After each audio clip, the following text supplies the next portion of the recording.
future now where we work, learn, and, play? Oops. Homes are where we build spaces. You're not so loud. To call our own.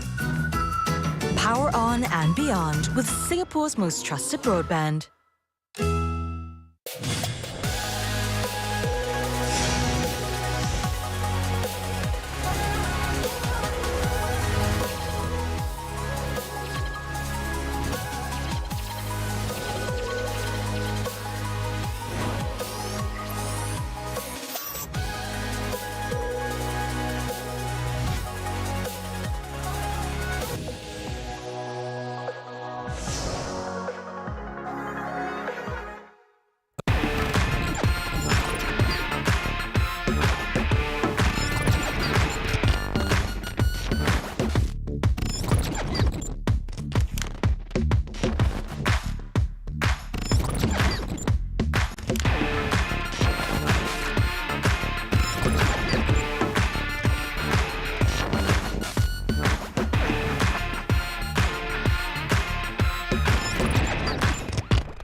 Make some noise, everybody!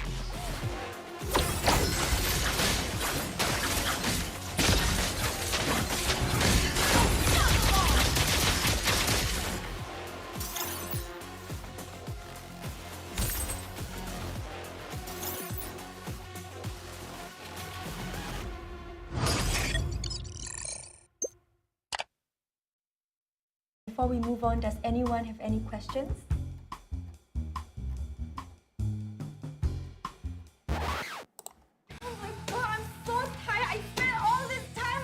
Tammy, I think we heard you.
That time of the year again, where the best Mobile Legends Bang Bang teams from the tropical region of Southeast Asia converge together.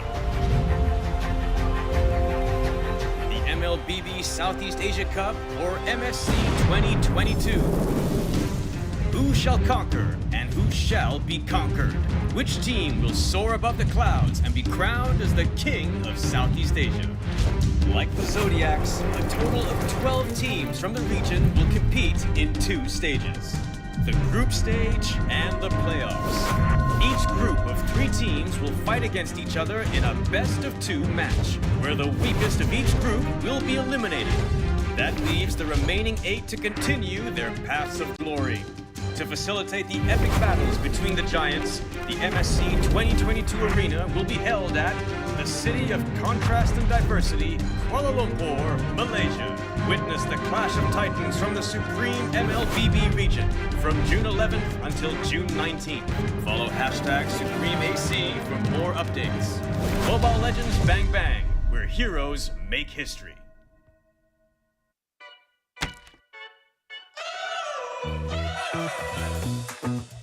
We're driving cars on a Mars tonight. We're blasting off to the stars tonight. We wanna go, go.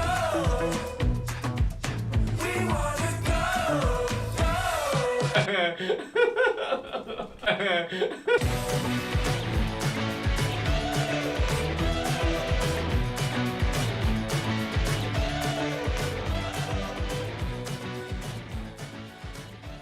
Hi guys, today is finally the start of MPL and we are at day 1. So let's go interview some people.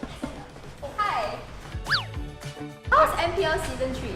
Yeah, it's good and we're very busy. We have a new team this season. We decided to do anime, so we're gonna get all the players to do cringy anime poses and try and make it look cool.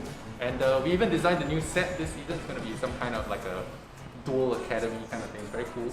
Yeah, there's going to be a music video, anime music video. We got a J-Rock song composed for this season specifically. And yeah, you know, normal stuff. We're gonna take photos for them. Downstairs, we're gonna get all the poses, the team stuff, and go.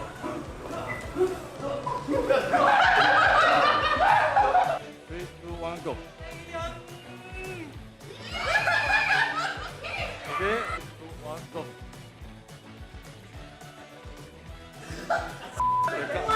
Sorry. Not looking too good because it's so early in the morning, but I'm actually pumped up for the photo shoot. This season, we'll do our best and we will get the champion. It's not like you're about to die, right? Can add some. Got food, got place to stay. What is chick hub? Never hear before. Delicious naturally. Wow, bro. Wow, the sponsors. Looking good, huh? Wow, still got Singapore flag. Wow, bro, Singapore also sponsored. Where's ours? How do you feel about your new team with your new members this season? With the new atmosphere with Jocks and Nick around, it will definitely be different since we are currently missing the leadership that Potato usually gives up, but I'm very sure that Adam is capable of replacing him. Okay, very good. Very good. And next. We have just ended a photo shoot and video shoot. How are you feeling? Feeling great. I'm feeling very happy. I've seen some of my good friends from the previous teams because I was originally from MPL SG and then now I'm with Zion. So meeting new people, playing against them, I'm excited to fight all of them. Wow, what did I know?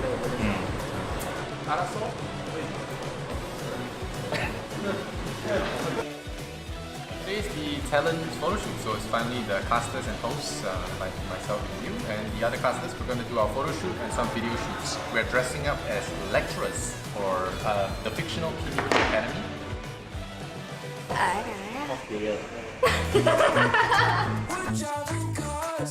Grappling 1-1. And back 3 heroes. 1, 2, 3. Ben Xavier. Ben Xavier. Ben Xavier. I was suggesting to them to do this trend. Hey! I'm fighting! Hey!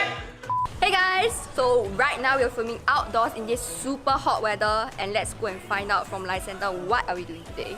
We're going to be filming some outdoor scenes for the music video and Paul Reminiscent, he's going to have to run a few laps. We asked for no rain, so they gave us no clouds too.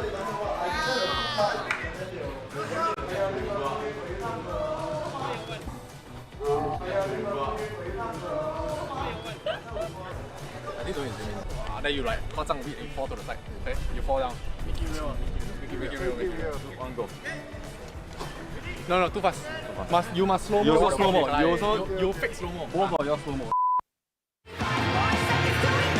Come on, let's light the sky with our spirits burning bright. 'Cause together, you shall forever. We're driving cars on a Mars tonight. We're blasting off to the stars tonight. Everyone like wake up before him, he still looks done. Yeah, I know, right?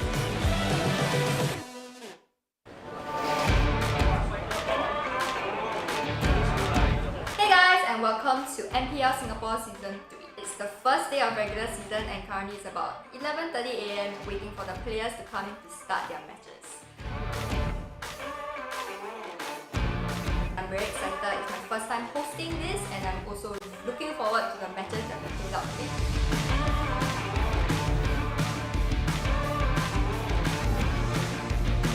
Official game will start in 1 minute. 2, 3, 1.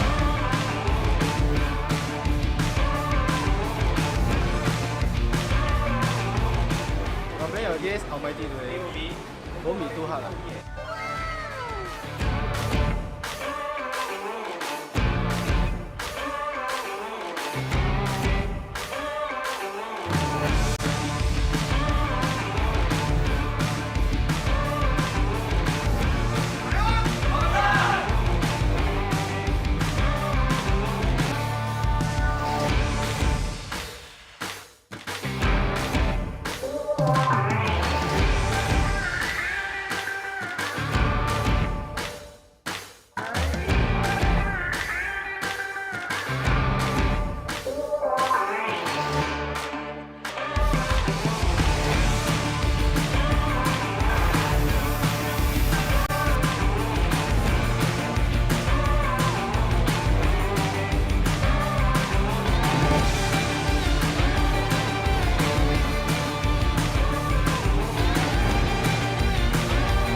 Homes are now where we work, learn, and, play? Oops. Homes are where we build spaces You're not so loud. to call our own. Power on and beyond with Singapore's most trusted broadband.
Before we move on, does anyone have any questions?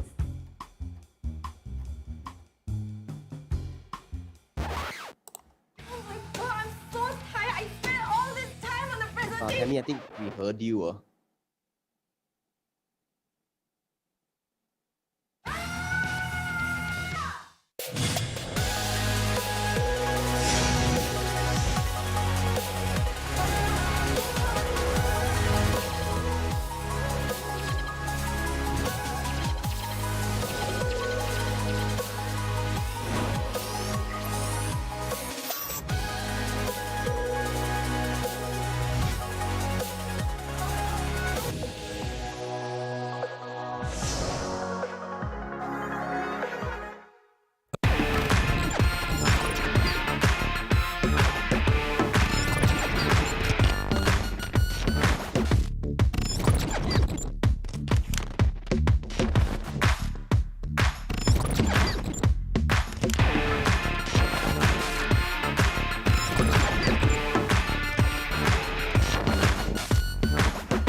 everyone always faster than me?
Give it up.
Welcome to the End World.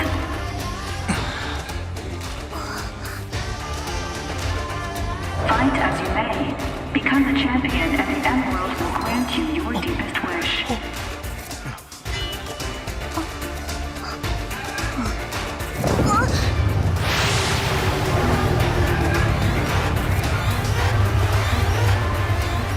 Today, the game is defeat the Trophy Guardian.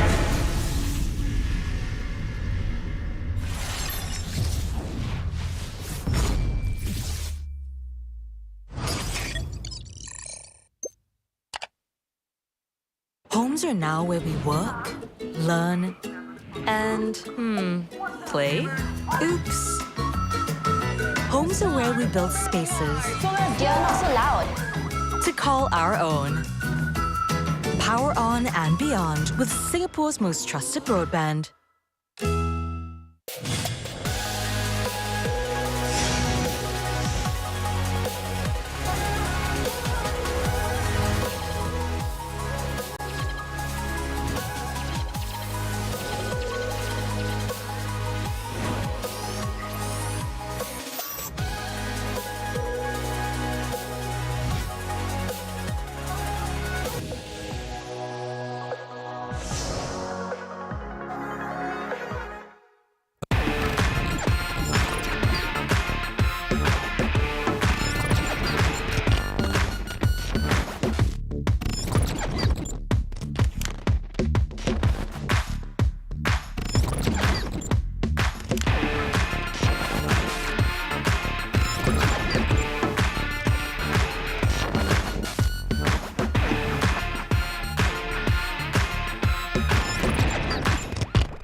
subterranean secrets will be uncovered.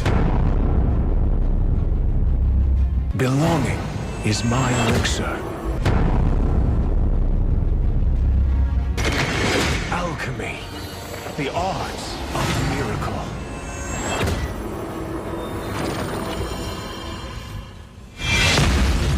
Breaking limits, that's alchemy.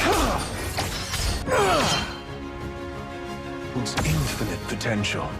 Turn the unknown into the known. Sorrow can be transmuted into joy. One man's stone resonates from the buried ores. I extract the visions of the future.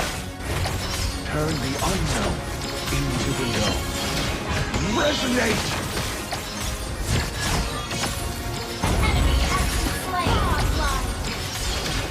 Resonate! Legendary!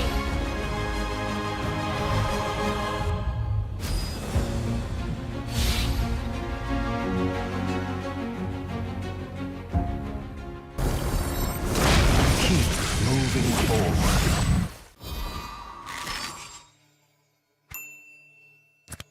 Before we move on, does anyone have any questions?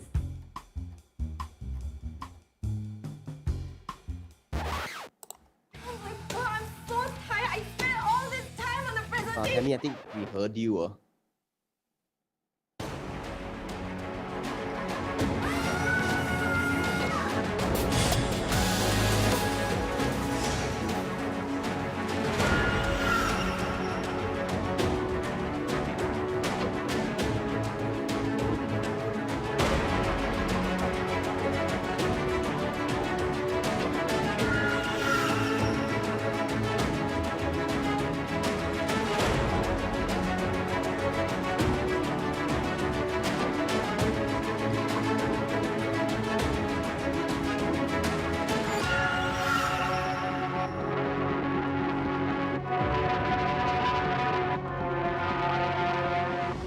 To the MPL SG Season 3 Playoff Day 1 recap. Team Flash versus SMG SG.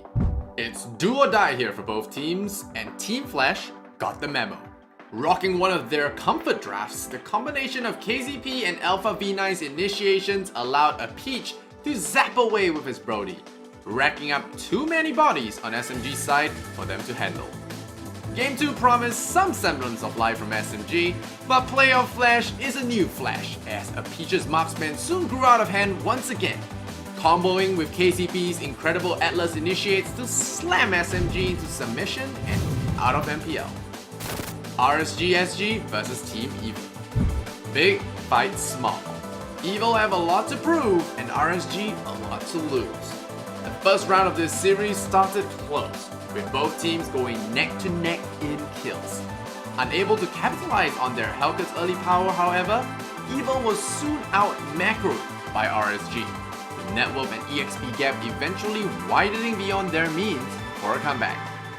The first 7 minutes of Game 2 was all Evil, with their early game aggression making the folks in the audience believe perhaps an upset was in the cards.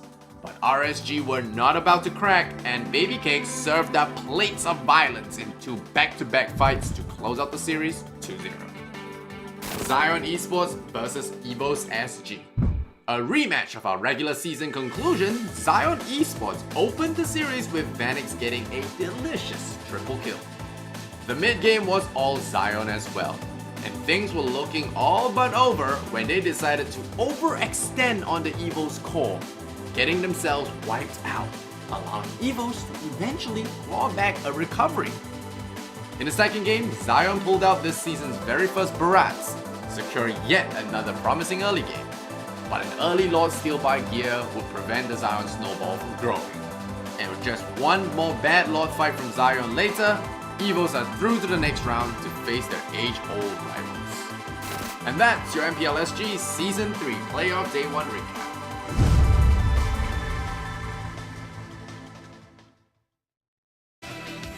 Ladies and gentlemen, welcome back to Day 2 of MPL Singapore Season 3. I'm Lysander. I'm here to host you guys through the journey that is the MPL SG Playoffs. We are live here at the grid We have 6 teams remaining. Yesterday, we said goodbye to Team SMG. Well, today we'll be saying goodbye to 2 more teams. Wait, 3 more teams. And yeah, it's going to be pretty crazy because we are going down to the wire right now. We have 4 series for you today. We have Evil versus Almighty starting the day off in a best of 3. Zion versus Flash. RSG versus Evos. And finally, whoever wins the first 2 series will be playing against each other for that final elimination. So 3 teams going home today. Tomorrow will be our grand final day. Only the lower bracket final as well as the grand final will be happening tomorrow. So if you have been joining us ever since the start of regular season, shout out to you because we are appreciating you guys at the on the live streams. Of course, if you do want to come down, you see this jersey in my hand. I will be showing you guys. Let me drop this right here. All right, let me just show you. We're giving away a lot of these. It's very hard to do merch. All right, we're giving away. All right, we're giving away these PvP Esports / MPL SG hoodies. They're limited edition, and we're only going to be giving them live at the grid. So if you're in Singapore, make sure you guys come down to win a hoodie for yourself. Later on, I'll be up on stage. It will not be on stream, so you have to come here to actually watch, answer some questions. I'll get you guys come on stage to embarrass yourselves for diamonds, for vouchers, as well as this limited edition hoodie. Again, it's not for sale, so this is your only real chance to get it. Otherwise, it's pretty unknown. So if you want to get one of these right now, it's your only chance, all right? Today as well as tomorrow. So make some time this weekend and come on down to the grid. It's at 1 Saliji Road, if I'm not wrong. So just Google it, GRID, and you'll be able to find that. Of course, here at the grid, apart from these giveaways, we are also giving away a lot of diamonds. Our partners, OSIM, at level 1, for those of you guys coming down later on. We're at basement 1 right now, but at level 1, they're giving away up to 3,000 diamonds. All you gotta do is snap a picture, fill up a questionnaire, and stand a chance to win. We're also doing a King of the Hill every day, which is a 1v1 challenge, the most amount of wins every day. Again, at level 1, we'll be walking away with 1,000 diamonds. And last but not least, we have a photo wall challenge. We have a big photo wall there to commemorate your time here at MPL SG's Playoffs. Just go there, snap a photo, get all the relevant tags, and you can also win 1,000 diamonds at the end of the day if you're the best post. So yeah, with that said, of course, we have a lot of good action for you guys today. I'm going to be giving the time over to our casters. They are the soul of the party after all, so let's give them a formal introduction.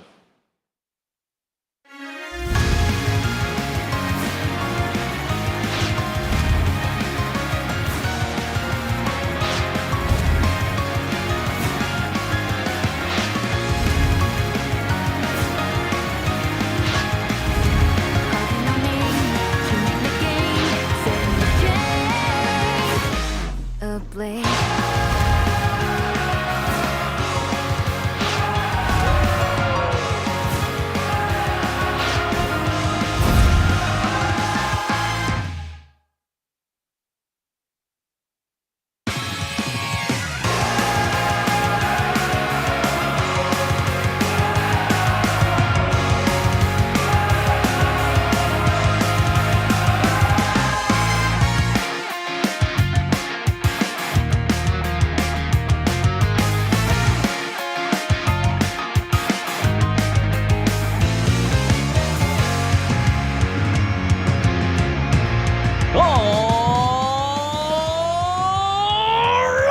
Ladies and gentlemen, welcome back once again to the MPL SG Playoff Day number 2. My name is Abstract, with me here is Jace, and we are finally together to cast. I like the fact that during one of our rehearsals, right, the small little things that we were doing, the mic check, and Abstract is like, what's his name? What's his IGN again? And that's exactly how To be fair, long. I have your name down at the bottom, so I know how to call you now. But hey, if you want to think faster than Abstract, what you need is a very fast network. And speaking about the fast network that you can provide for yourself is get a Singtel 5G. You can unlock the ultra-responsive gaming response with 2 times lower latency and 2 times the speed for anything and everything you do online as well, even in gaming as well. So you can, spam your link skills like what I've been trying to do on my Instagram as well. Speaking of Ultra, The synonym of Ultra is of course Ultimate, right? Because PvP Esports is the ultimate regional platform where gaming lives. Take a look at www.pvpesports.gg and take a look at their initiatives and the events that they are holding up on. And of course, PvP Esports is all guided by the core values of healthy gaming, passion, as well as sportsmanship. So I'm pretty sure that you all resonate with us. And of course, PvP Esports once again, www.pvpesports.gg. Yeah, and speaking about PvP Esports, right, they've been providing with a lot of goodies, especially with the MPL milestone giveaway too. Of course, all of you guys at the grid as well, you guys get more gifts. So if you guys are watching on stream, hey, don't miss out the gifts, don't miss out all the rewards. Head on down and watch it live because, man, it's kind of lit based on all the pictures I've been seeing on Instagram. Indeed, it kind of seems like there is a lot of things going on. We will dwell a little bit more on that right now because in the grid itself, right? I believe that, I mean, Lysander has already talked a lot about that. There are a lot of diamonds to be given away, 30,000 diamonds, and we even have OSIM products to be given away, $999 worth of OSIM products. And all you gotta do is go down and of course spend a minimum of $30 in participating stores, take a snap of their QR code, and of course with that QR code you'll be able to upload your receipt, and not to forget you can also fill in your particulars, and that is one way that you can win. There's another way that you can win, which is taking photos as well of all the creatives that's all around the place, be it about MPL or it could also be MLBB, and just take a photo of it, and then that way you'll be able to snap a picture, hashtag it, tag it on the relevant platforms. Yep, and more about giveaways as well. If you guys are watching on live stream, because maybe you guys are not in Singapore, but you guys are watching online due to unable to travel all the way down, because I understand some people have to work. I'm watching this stream yesterday while I work. Don't tell my boss that. But the point being is this. We have the live stream shares milestone. We are going to reset it all the way back. So hope you guys share it. If your Goldfish has an account, use that Goldfish account and share, all right? If a parrot has an account, use the parrot's account. If your dog has the account, you get the gist, right? You get the gist, right? Just share it, share it, and share. And because if you are sharing, you are going to be directly helping with our peak concurrent viewers, correct? Which you will see what kind of rewards that you will get if you manage to reach the peak concurrent viewers. Let us ignore the 10,000. Let us ignore the 12,000. Let us, okay, 15K, random elite box, not bad. No, I'm looking at the 20,000. But the 20,000, yes, the 1 eagle skin and limit up to 50 winners. And then the 25,000 peak concurrent viewers, limit to 50 viewers as well. We are giving away tons of Lightborn skin, and then we have a random Count Dracula from Bane. Yeah, man. Yeah, I like the fact that there's so much rewards, not only online and also offline as well. So you guys have to go on down, share with your friends, tell them, hey, MPL Singapore is here to stay, and we've got a lot of action coming back up. Yesterday there's also a lot of action, I believe, we casted with Vertigo, and then we also had Hungry as well as Fizzy. Yeah, that's correct. And the games are so nutty, and and I'm gonna make this a meme, right? Every time when I watch an EVOS game, be it in EVOS Singapore or EVOS Indonesia, EVOS Legends, right? My heart would drop, and I felt like I need to go and visit the hospital after it, because it just gives you so much not say heartache, but it gives so much energy in this sort of games, EVOS insurance. Yeah, I was just talking about this. Policy. Yeah, that's correct. We need insurance policy for that. But enough of that, we do have a lot of games coming up. For today, we have 4 games, as mentioned by Lysander early on. We have Evo going up against Almighty. After that would be Flash versus Zion. Then we're going to take a look at the upper brackets for the RSG versus EVOS. Well, the El Clasico that will be happening later today. And of course, the last game for the day will be the winner of the first 2 series. They'll be duking it out as well. We'll be watching a team banter video very, very soon. So ladies and gentlemen, with that said, let's roll the video.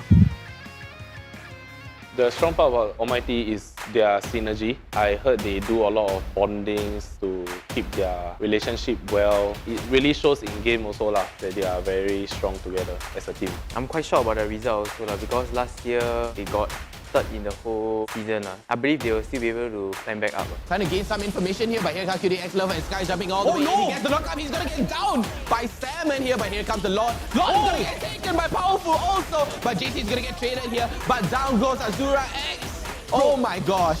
I would consider them a not bad team, considering that they have no coach or whatsoever. I would say that their chemistry is actually very good. It's one of the best, I could say, in this tournament. Not one, but all 5 of them are new players in MPL. I really didn't expect them to be as good as they are right now. They already got the Sicilian, that's one member down. The Lord is still up. Meanwhile, in the back line, here goes the Karina Azura getting the first kill. They might find the second here onto JS, and this is a great fight for Almighty. If they can just regroup, now Powerful, he's left all alone. Where you gonna go, buddy?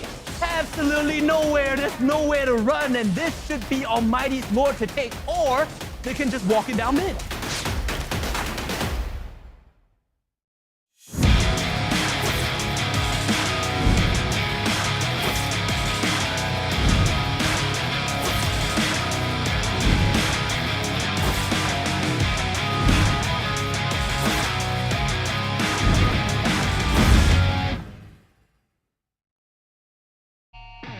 All right, they will top 4 and top 5 respectively. They will be fighting for tournament life today. Team Evo first up on the stage, the underdogs of this tournament, coming all the way from the qualifiers and making their way to the top 4 in the regulars. Here they are now on stage. Everyone give them a round of applause if you can. All right, boys, best of luck today. Take a bow, go to your battle stations. And of course, facing up against the team in purple is Almighty. Let's see what they have to say.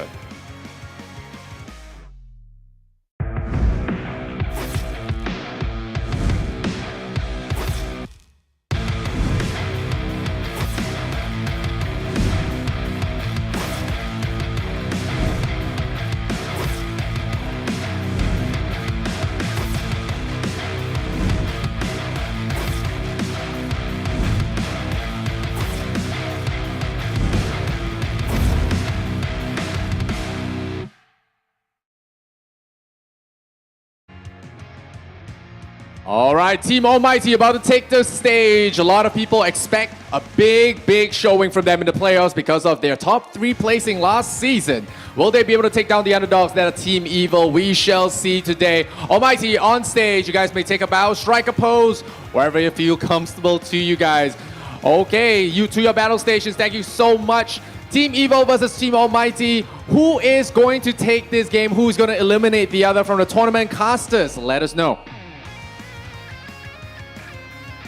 Boy, oh boy, thinking about who's going to be going out today between Evil and Almighty, that is something that I am not looking forward to announcing. Yeah, it's like looking at both these favorite childrens, right? And you just have to drop one of them down the well. But rest assured, they'll be coming back in the next season, so don't worry about that. They're not exactly out yet. So it's not exactly dropping them into the well yet. It's not as bad. But hey, we got to take a look about what these two teams have to offer. I mean, from the side of Evil, we got, you know, Powerful, you still got Jaces, you got Salmon, Carrot, and of course, you got the players right here. They're very strong in terms of their chemistry as well. Even Almighty acknowledged that. And of course, we know them as the Titan Slayers. They've been going out with these very strong teams and they are able to perform. So that's something that we have to look out for. One thing that I realized is that JS has been subbed back into the lineup. Yesterday's game, it was Zan that actually took over JS. So we shall see if whether Evil will be able to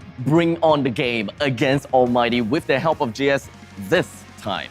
Now, when it comes down to the totals game played, we've got Evil with a total of 18 and then Almighty with 14. We've got quite a lot of things going on, but when it comes down to totals between these two teams, it kind of seems as though both teams doesn't really favor a lot when it comes down to objectives. So maybe this game, objective-wise, turtle-wise, is probably going to be pretty darn loose. I'm really looking forward to see how the two of them is going to be playing out against one another. And, well, we shall see when it comes down to the head-to-head between the two gold laner. And that is going to be Coconut against FMM. At this point in time, the graph is bleeding red towards the favor of FMM with a total KDA of 3.5. When it comes down to kill, right? 3.5 for him as compared to Coconut's 2.3. But stats Well, it does matter, but it doesn't necessarily tell us the entire story here. Yep, that's correct, because you gotta have to think about the setup, right? For both these two gold laners, they rely a lot. Well, I'm a marksman main myself. Yes. You really need to rely on your whole team to set it up for you. Yes, you can be going in with the crossbow attack, whatever, or if you play the 1-1, if you want to go in the claim without your front line, without your mage to set up, it's pretty hard to just pop all the way up. So that's something that we have to look out for in terms of the execution-wise. For the side of Evil, I'm looking forward to, Salmon being the win condition as usual as well, but we've also seen later parts in the regular season, Coconuts has started to step up, so it's really good. Jaces has been there, constantly strong all throughout, being the secondary tank or also the secondary engage has helped Team Evil a lot. But on the other side of Almighty, on the other hand, QD has been setting up like a god. In my opinion, Almighty QD is my favorite player. Yep, custom bias right there. But other players in the side of Almighty, Risen positioning has been impeccable all throughout the regular season. So if you allow Risen to do, well, Risen things, he's able to just output so much damage that you wouldn't be able to expect. Well, now we go. Here we go. When you're talking about Team Evil, the first person that I was looking at and the first person I was thinking of is Powerful. Indeed, he has been powerful for most of the regular season. Oh my god, that pun has been going on way too long. Way too much, not intended. But yesterday, he is the opposite of himself at that point in time. Perhaps not powerful. It's kind of as though his alter ego has possessed him. You know how I always say, going out like a man possessed, that is kind of like when you kill everyone. But in this time, the kind of possession that we are talking about is that, well, his alter ego came up to him. He's not very strong yesterday. I'm not exactly sure what happened, but hopefully that he will be able to show us what he normally does in the regular season into this game against Almighty. Yeah, I feel like the only variable that has changed between playoffs and regular season is the fact that, both these two teams are playing in front of a live audience. And let's talk about pressure too.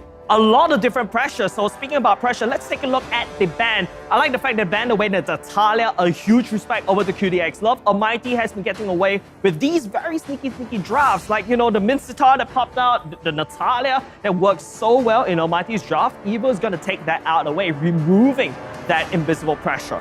Karina has also been thrown into the banning pool, something that we don't see a lot. We are always looking at Karina being the top priority pick, but has never been a top priority ban time and time again. Almighty kind of seems as though that they understand the power of Karina, and they know that if they leak it out, Evil will 100% pick it up for themselves, and especially since Almighty is on second pick, they do not want to give those chances. Speaking of Almighty, I really like Almighty for the fact that they play in an unorthodox way, or rather, they draft in a very unorthodox way. The way that they draft and the things that they draft makes a lot of logical sense, and those are the things that we can technically expect, and when we look at it, we have a very good idea what they are trying to go for, even though it is just right by the surface. Yeah. Right from the surface, right? You saw Evil and Almighty banning away those 4 assassins altogether. So thus limiting that jungle pool right now. So Evil, we're looking at Powerful. Are they gonna pick Powerful's heroes first, or are they gonna prioritize Darov's, Jace's Darov again? Because Jace loves to play his Darov, very tanky, huge burst. Good armor shred as well, especially we're walking into this tank meta right now. But instead, it's gonna be a Hilda first pick. So that's one aggressive roamer in the hands of Evil right now.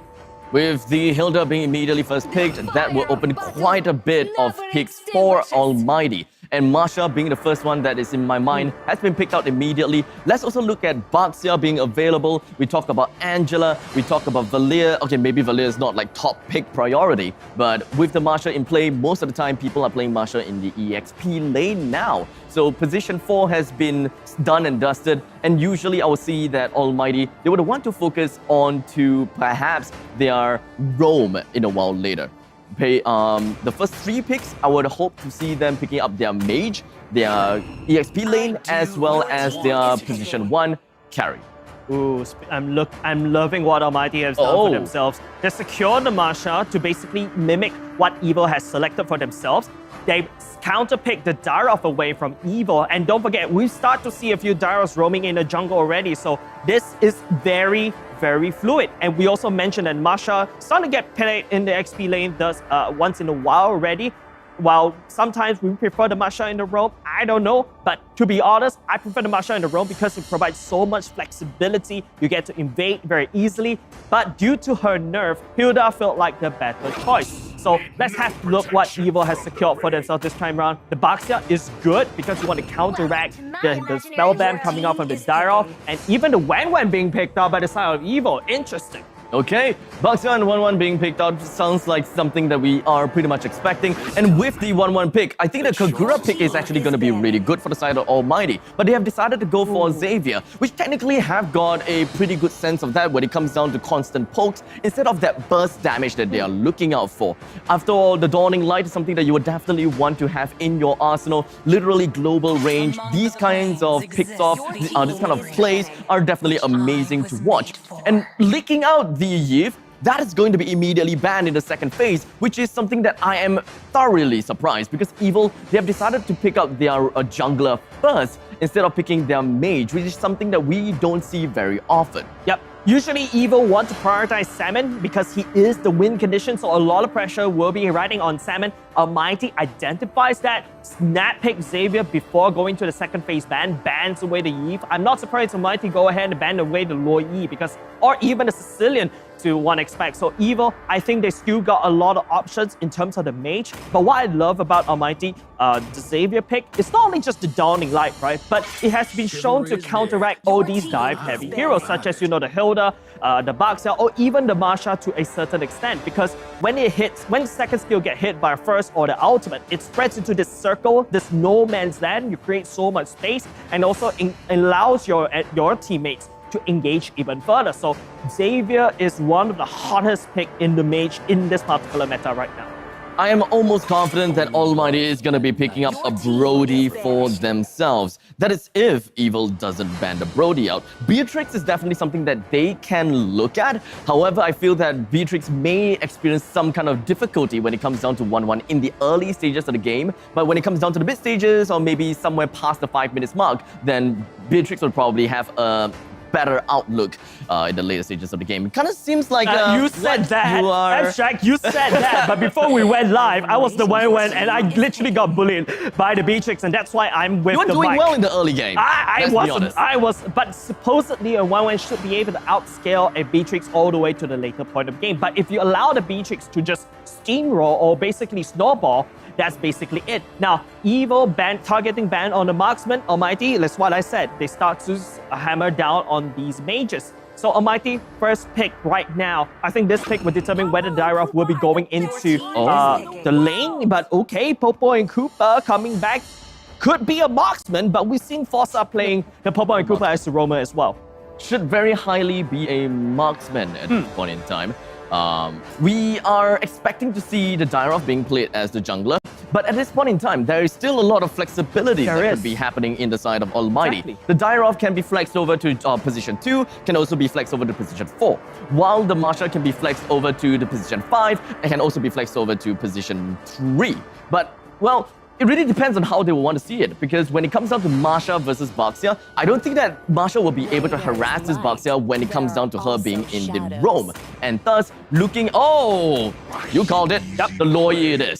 The Loi, we've seen this before, ladies and gentlemen. And in fact, the Yizhong coming in for the ride as well. There's so much mobility, global mobility, mind you. You have the Baxia that can rotate from mid to top to bottom like in almost an instant because you be rolling in the deep. The Yuzhong can come with the Black Dragon form. You can teleport alongside with Salmon as well. We've seen the massive crazy plays that Evil has brought towards, if I'm not mistaken, was Evos, right? Basically just maneuver the team. So this is something that we have to definitely take a look at Evil, especially from Mighty's side of the draft. You got the Masha, you got the Daroth. They're very dive heavy. The Loi will excel in this particular draft.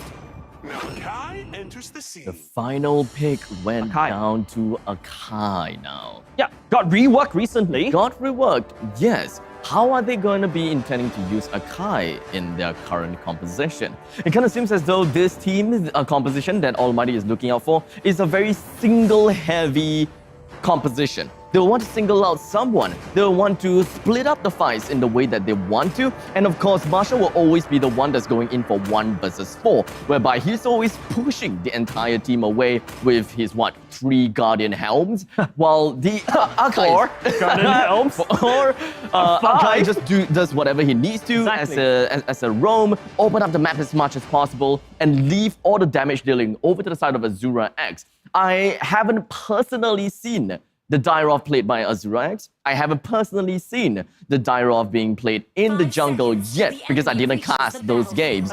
But I would love to bear witness in this game number 1 between Evil versus Almighty, and thus introducing the players from the blue side. It is going to be Carrot that will be playing onto the side of the Hilda. Powerful that's going to be playing on the side of this Baxia. Coconut as the 1-1 girl. JS right down onto the Yuzhong, and finally Salmon that is going to be playing on the mischievous Luoyi.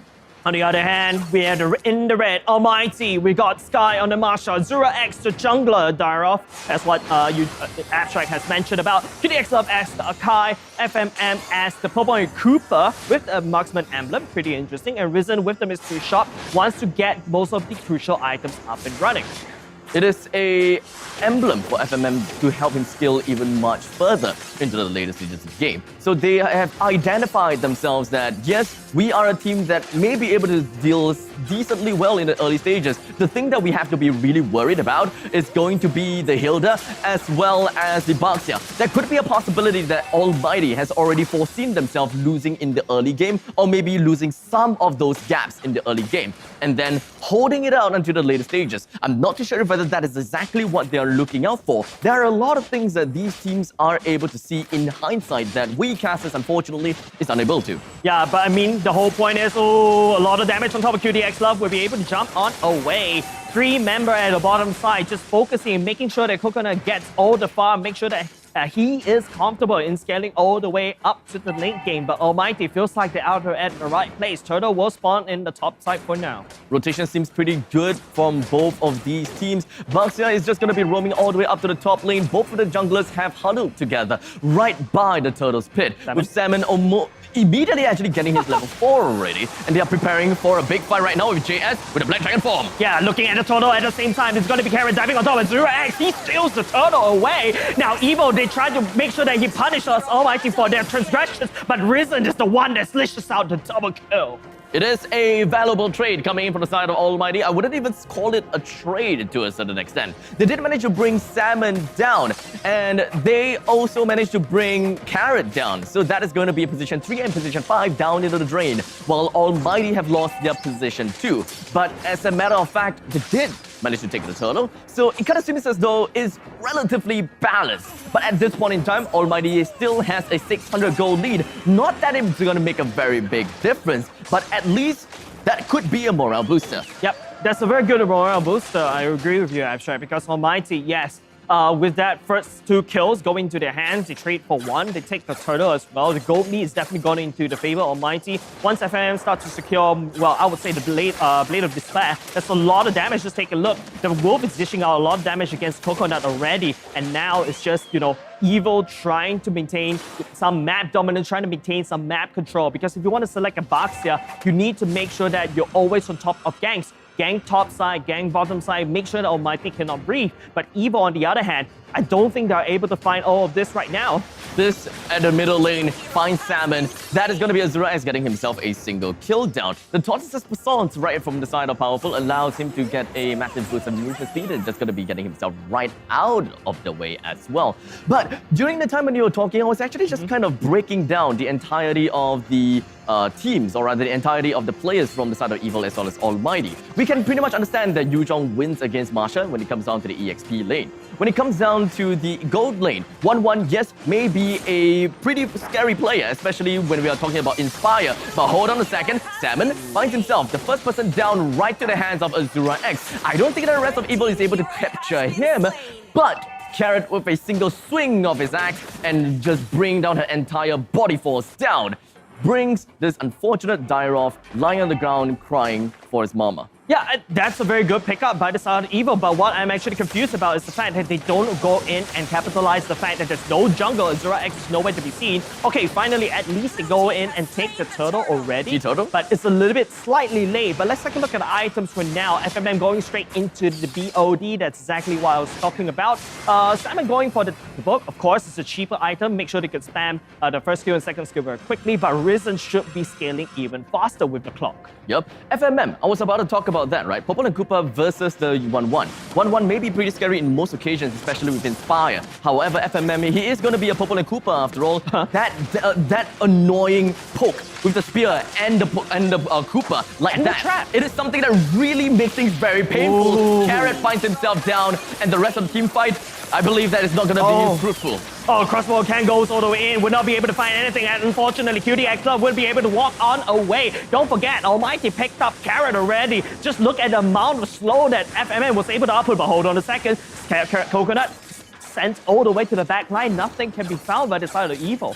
Yeah, his positioning wasn't very good at that point in time. He understood that he gotta have to get himself away from all of that as soon as possible, especially since Azura X still has got his ultimate off cooldown. So he can literally just break him down almost instantaneously. But hold on a second, powerful? Powerful, oh, he jumps all the way in, takes too many turret shots, but it's gonna be the turret taken down by the side of Evil, and now Almighty will be able to walk all the way back, but no, Salmon with the dispersion and rotation brings them back. Make sure they kiss each other before they go down.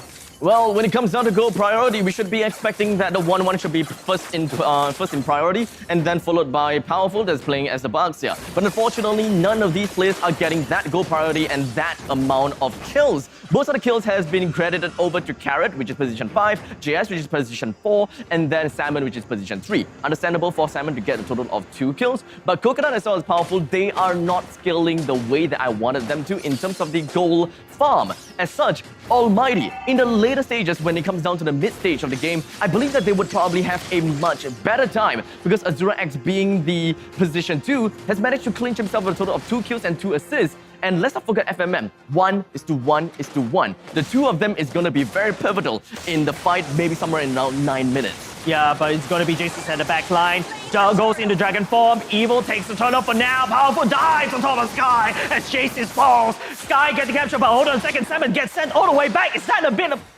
bit suicidal? But no, he's able to walk on away as both these two teams touch and they go. Evil takes the turn up for now, and now they're looking at the mid lane. They take down the mid lane turret. FMM get blown up to pieces.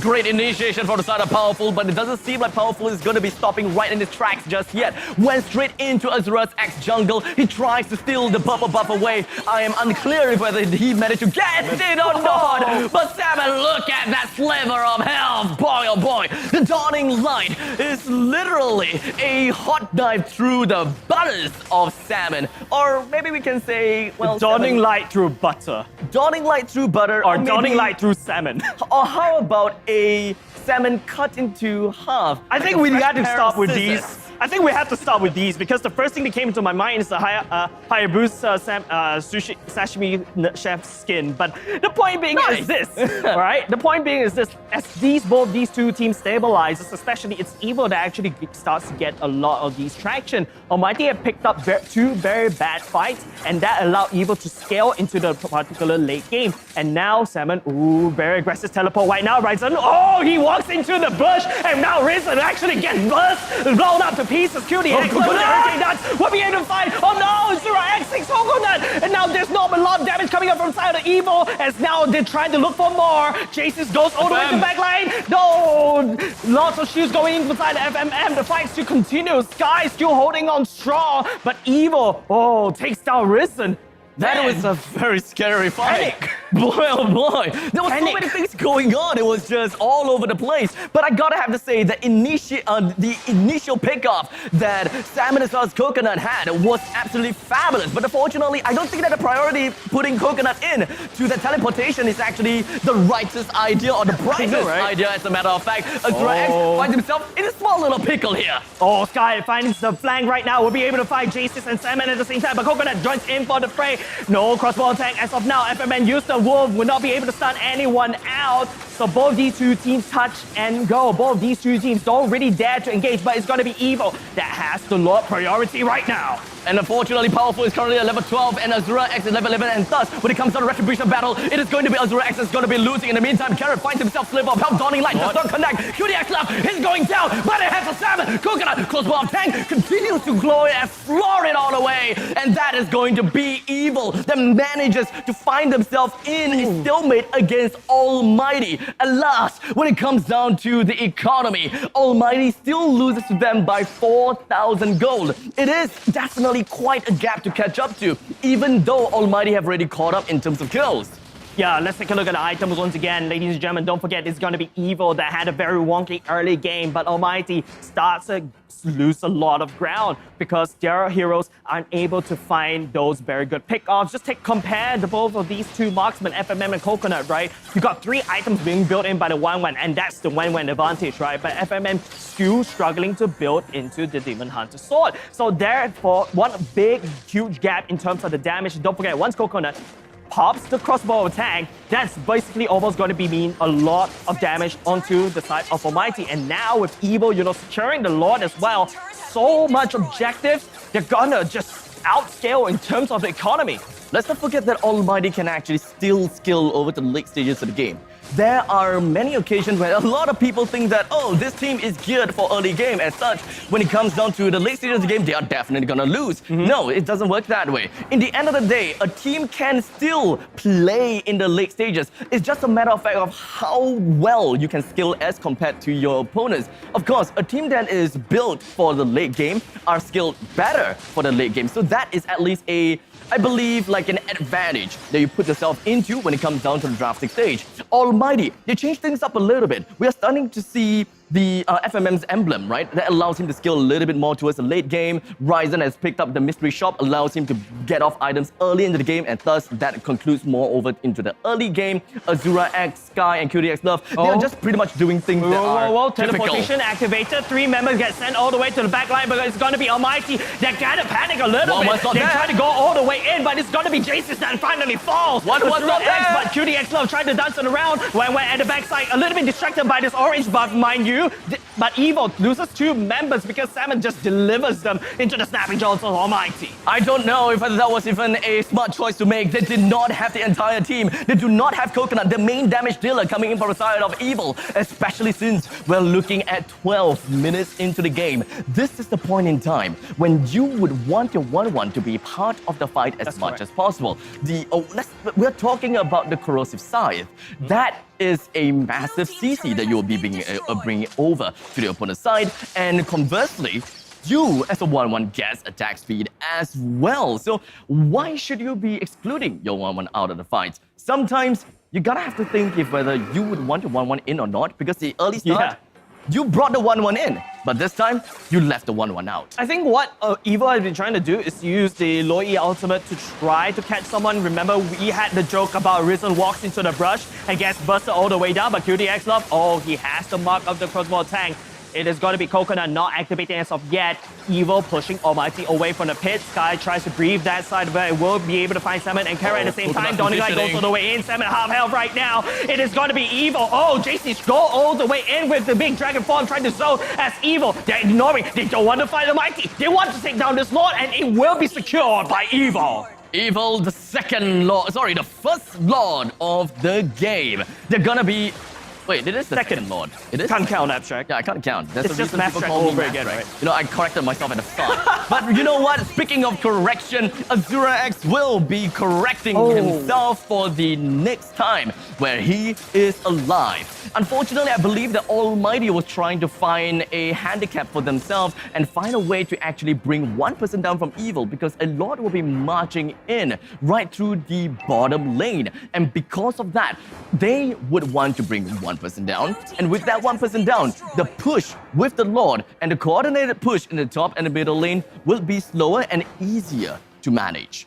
Let's take a look at the item once again. It's going to be Magnific Roar building into the sides of Coconut already. Feels like powerful. He has everything he needs, the curse help, the Garden Helmet as well, Blade Armor at the same time, going towards, I think, the first item, the Anti-Cuirass as well. So basically, Powerful has secured every single item they need. We just have to look at Coconut, make sure that he gets more items in. But with this board push, I feel like Evil will be able to crack open at least 1 or 2 sides of the base. Bottom and mid lane will crash in together as this Luminous Lord will crash all the way in. Salmon actually activates the teleportation, brings the big Lord all the way into the backline. Suddenly, you have a dragon problem in your base, and now it is going to be Almighty trying to clash it all the way in. QDXL trying to push Powerful all the way in, but he doesn't want to be pushed. And now Evil will crash on top of the core. Evil, They're no. fighting right into the core. Coconut just needs to take a few hits on top of the core, and GG! Game number 1 goes over to Evil. Wow! Who brought the listen in? Who would have thought? When you're thinking about the Black Dragon form, you know that you have the mobility. You can you can fly through the base however you want. So who in the world came up with the thinking that, you know what? In the Black Dragon form, let's teleport him in.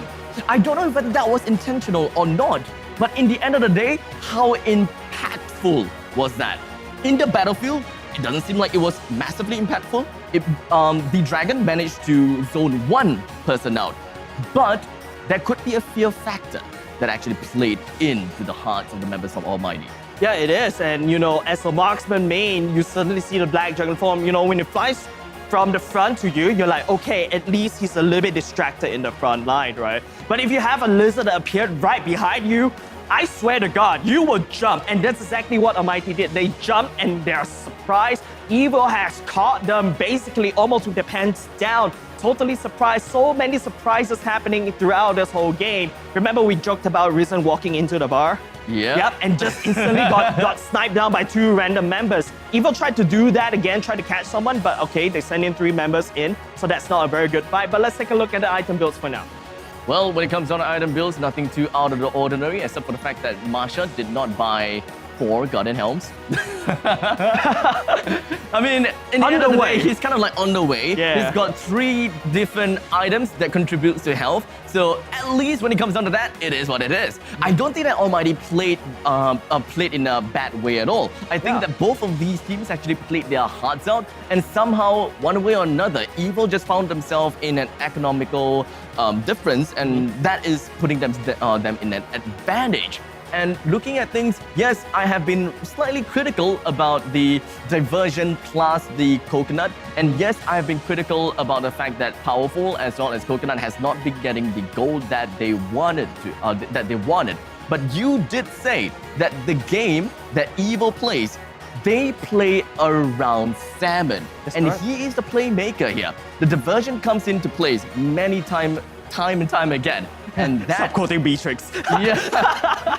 And that's just phenomenal. If Almighty wants to bring Evil down, I believe that the idea here is to respect ban Salmon over and over and over again. Yeah, but that's the thing. If you respect ban Salmon over and over again, don't forget, Almighty tried to do that in the second ban phase. They banned away the Eve, they banned away the Cillian. And then I was like, okay, if these 2 are banned, that the next... Go Eve feels like the easier way out, and Evil just snap-picked it all the way at the end. But I gotta admit, Salmon has been playmaking. I agree with you, especially with the fact that with all this diversion, and I mean, we talk about how Risen walks into the brush, right? I mean, okay, that joke's a little bit too old. But take a look at the amount of damage that Salmon has been able to do because all these heroes from the side of Almighty loves to dive. You see 70k damage done for the side of Salmon, and then the rest just easily follows up. And of course, you got the sandbag, which is, I believe, that Sky. You know, he's tried to do a lot. He's tried to tank all these damage. But what I felt like is Almighty, they know they're playing from the back line again, you know, backhand. They need to try to use this Marsha to start to rotate, try to split push. That is the power Marsha after all. Invade, split push, tank, distract attention from the side of Evil to deal with you so that Almighty will be able to find a 4-on-1 clash. Yeah, that's exactly what I was expecting Almighty to do in the later parts of the game, but we don't see that. They rotate S5 and Evil just starts to pull them apart and Almighty's job just fell apart. When I'm looking at the Akai, the first thing that comes into mind is how are they playing the Akai? And I rely a lot on my memory. And my memory says that I don't remember the Akai pressing the panic button to get themselves out of a nasty situation that Loi has put Evil in, right? And Almighty, unfortunately, most of the time, it is the ultimate. I believe that it's no longer called the Hurricane Dance, but despite... Is it? I can't remember. Yeah. I know there's a change. Yeah. But the point is, call it Hurricane Dance anyway. Yeah, but the ultimate still stays the same. The point of Akai is try to push. But there you go. If you look at Akai and you're looking at the side of Evil, who do you push? You try to push the Loi. The Loi will just spam first skill on top of you. And if she's able to, get the proc off, he's gonna gain movement speed. He's gonna gain more shields, make a little more, a lot more damage and so shields as well, so that's very good. But let's take a look at the MVP. My MVP from the side of Evil, definitely Salmon. She's been playmaking all throughout. There you go. Finally, Jace agrees with the MVP graphics. 91% kill participation. Let us not forget about that. When it comes down to item builds, nothing too out of the ordinary as well. In case that you guys want to play Loi as well, this is what you should be picking up on. The Tome of Wisdom, the Genius Wand, the Arcane Boots. Wait, is that Arcane Boots? I can't remember the name of the Magic Pen Boots. Magic Penetration Boots, yes. It's just ended that way. We got the Winter Truncheon as well as the Divine Glaive and one random book. Probably going into the Holy Crystal. The reason why Salmon is building so many of these, magic penetration boots, because you can start notice to see QDX Love is starting to build the Athena Shield and going into more magic resist items as well. Because I think he knows that being the win condition for the side of Evil, he has to be careful in terms of the positioning, and most of the teams from the side of Almighty is definitely looking to make Salmon sashimi. I gotta have to say, Evil, they are indeed counted as the Titan Slayers time and time again. We have seen that quite a lot of times before. And it seems like they are here out to slay. And Almighty, unfortunately, has found themselves in the path. And this is kind of like the JoJo reference that I'm just thinking about, right? Do you know the JoJo reference? I don't watch JoJo. I don't watch JoJo as well, but I know a lot of meme culture. The kind of time whereby, you're approaching me. Oh, I can't approach you if I can't beat you up if I can't get close to you or something like that. So that's kind of like Evil saying that. I can't beat you up if I can't get close to you. And Almighty, well, they have quite a lot to prove this time. Are they gonna be stopping Evil right at where they stand? Or is Evil just going to be taking a double-decker bus and just absolutely ramming them over? It's gonna be tough, right? Especially from the side of Almighty. I think Evil in game number 1 definitely took Almighty by surprise. Basically, guerrilla tactics all over again. You have a very mobile, team that could just go to the back line and start sweeping everyone. We're seeing this pattern over again in terms of these team fights.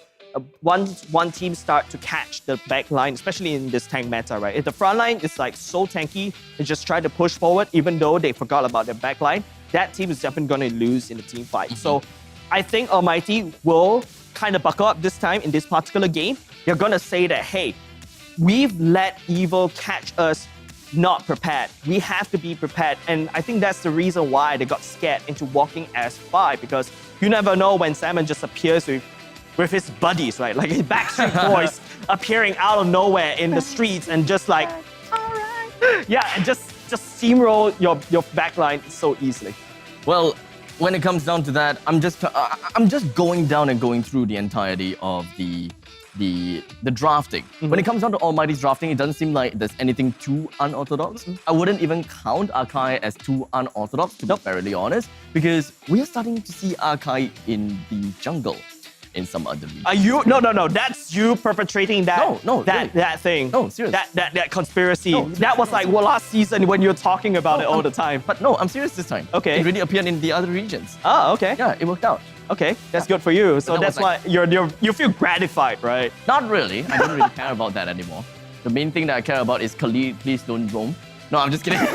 No, make Greenever great again. Okay now. I talked about this with Vertigo, and now that I think about it, it's pretty okay. But I also had the same argument that the position 5 Romans have been redefined with what they're supposed to do. Instead of opening up the map only, they're now supposedly supposed to harass the opponent's jungle. Either stop them from taking up the farm, or you deal so much damage to them in a single target ability or anything of that sort to stop them from continuing the farm in the jungle, forcing them to go home. And that is where Marsha is actually really good. And that's why a lot of people have decided to pick Marsha in the roam last time.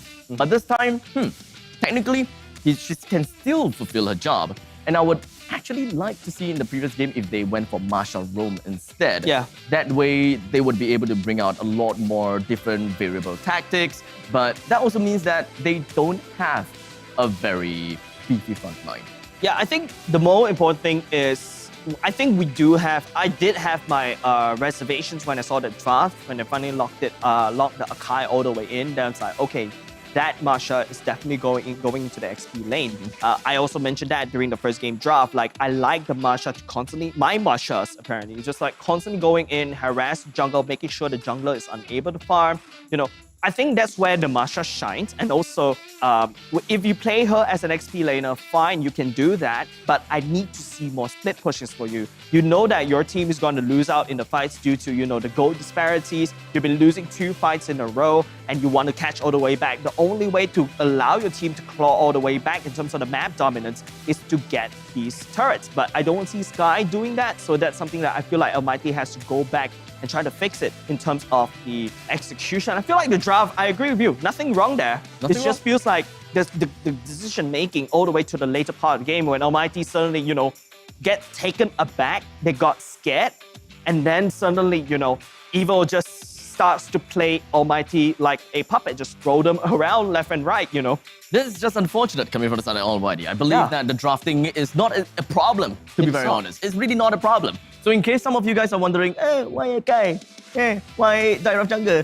Actually, it's honestly okay, in my opinion. Yeah. They all have their different kind of tactics and whatever that's comfortable with them. And most importantly, I've seen Azura X plays in the jungle before, even in the midst of season 2, right? Because we have like this program before, I can't remember what's the name of the program. We passed too many games. Yeah. But I rely on my memory. He played like Paquito jungle. Oh yeah. Yeah, and then the first item he built was BOD. And he completely threw everyone off because no one would have expected that Paquito would be able to get that much of damage in the early game. Because everyone just thinks that, oh, it's going to be Bloodless Axe, or oh, it's going to be... Bloodless Axe, and then go straight to BOD or Malefic Raw if you're behind. But I agree with you, right? Paquito should be going out with, you know, the boxing gloves, but he built into the Blade of Despair. So we're kind of like bring a sword over to a boxing match. Yeah. I've got no idea how these items work, but we shall see, ladies and gentlemen. Game number 2. Evil, the Titan Slayers, they've proven themselves in the brand once again. They're looking to, you know, dominate Almighty in this particular game. Don't forget, in this particular game, one of these teams will have to end their MPL Singapore dream. Could Almighty do a perfect 2-0, you know, being able to recollect the thoughts between these games and just, you know, be more mentally prepared for the shenanigans that Evil may throw at them, or will they throw their own shenanigans over to Evil? Because both these two teams, they love their unorthodox picks, Abstract. Indeed. I would want to see what kind of amazing stuff Almighty have got in store for us this time. Because a 3-game series is something that we absolutely would believe would happen when it comes down to Evil versus Almighty, or would I say, Almighty. What? Have you not heard of the term Almighty? No. Really? No. You gotta have to take a look at RG stuff more. Oh yeah, I haven't been looking at social media recently because it's my crazy week at work. But you know, well, speaking about crazy, I'm actually You are crazy. No, that's not the point. But Abstract. But the point is, what I'm trying to say is that's not the point, but it is fact, right? You agree, right? No, I disagree with you. Okay, continue. I have to disagree with you on that. I'm not too crazy yet. Probably get my Psycho-Pass checked later on. Yeah, I've been binge watching Psycho-Pass back again. But here we go, right? Almighty going up against Evil. We gotta take a look at what kind of unorthodox picks this time round. If Almighty is gonna have to target ban Salmon a lot, I think they need to give up quite a few bans. And don't forget, with Almighty being the first pick this time, it's up to Evil on what they ban. They need to be careful on, you know, not letting slip like the Natalia, which QDXL has been playing a lot in the later parts of the regular season, or is Evil gonna like let them keep their Cho or whatever? Because QDX loves to play the Cho. QDX does love to play the Cho. And in the end of the day, when it comes down to the very first draft, the first thing that we're gonna see thrown into the banning pool, into the lake of rot, we're gonna be looking at the Hellcat being thrown right in almost immediately. And following after that, it is going to be Valentina. At this point in time, we are still missing of a certain heroes that should be thrown into the lake of rot here. We should be looking at Grok, 1-1. We should be technically looking at Angela here as well to a certain extent. I believe that there are many other comfort picks that these teams might want to go for. We have seen Yves being picked out a lot, and there are some times that these teams actually would like to ban it out. Let's not forget about Ling too. Annoying, pesky hero that has caused a round loss for my game just now because my team started to drop Still being salty about that game before we started. Into a second pick Ling. Okay, chill. Calm down. We're casting for MPL Singapore. This is day number 2 for the playoffs, all right? All right, we don't talk about personal rank journeys here. Almighty banning away the Bucks. Yeah. Almighty banning away the Bucks, yeah, that's actually really good. So I'm expecting Evil to respect ban the Karina as well. If you don't have the Bucks, yeah, you're not gonna get the Karina because don't forget, Almighty is gonna go first pick. I feel like Evil, like I said just now, has to ban Natalia in this particular first pick. But we gotta think about it. You're gonna trade one first pick over to the side of Almighty. What are you gonna get in return? You can get the Hilda back. You can also get the the Ling back if they decide to leak it out. But look at what Evil has banned away. Then Natalia goes into the banning pool for now. Karina is still currently available. At least we're still talking about 2 open slots when it comes down to the banning. One thing that I did not realize is the fact that Natalia is starting to become a high priority ban for the side of Evil. They're starting to see the power of I believe Natalia in the roam nowadays, or rather directly against Almighty. That is one thing that I've been hailing out for the longest time ever. Almighty have denied themselves their own Karina. That's actually kind of interesting. But I mean, with this particular patch, right, it just makes drafting a lot more crazier because there's so much flex picks. We don't see the Grok anymore as much as we like to because of the recent nerfs. But I think right now, I don't know. I just want to take a look at maybe if Evil actually first picked the Xavier away for Almighty, because Almighty, they're definitely going to have to pick the Hilda first because it's so valuable and you don't want to give that away over to Evil because it's so much easy to use it. But no, they're going to leave the Masha and Hilda very wide open for both of these two sides to pick. But it's going to be Almighty snap picking the 1-1 right off the bat. That's very unorthodox. Okay. Almighty probably have something in their mind at this point in time, or they just realizes and knows that, look, FMM is very comfortable with the 1-1. And unfortunately, when it comes down to dealing with the 1-1, what kind of picks are Evil gonna go for? Are they actually trying to find out certain point of position 3 bait, such as making them pick a Kagura so that Almighty will be able to pick their own Xavier? Something along those lines, you know? Because when it comes down to drafting in the end of the day, it is all about mind games. Could it be a coach versus coach kind of thing?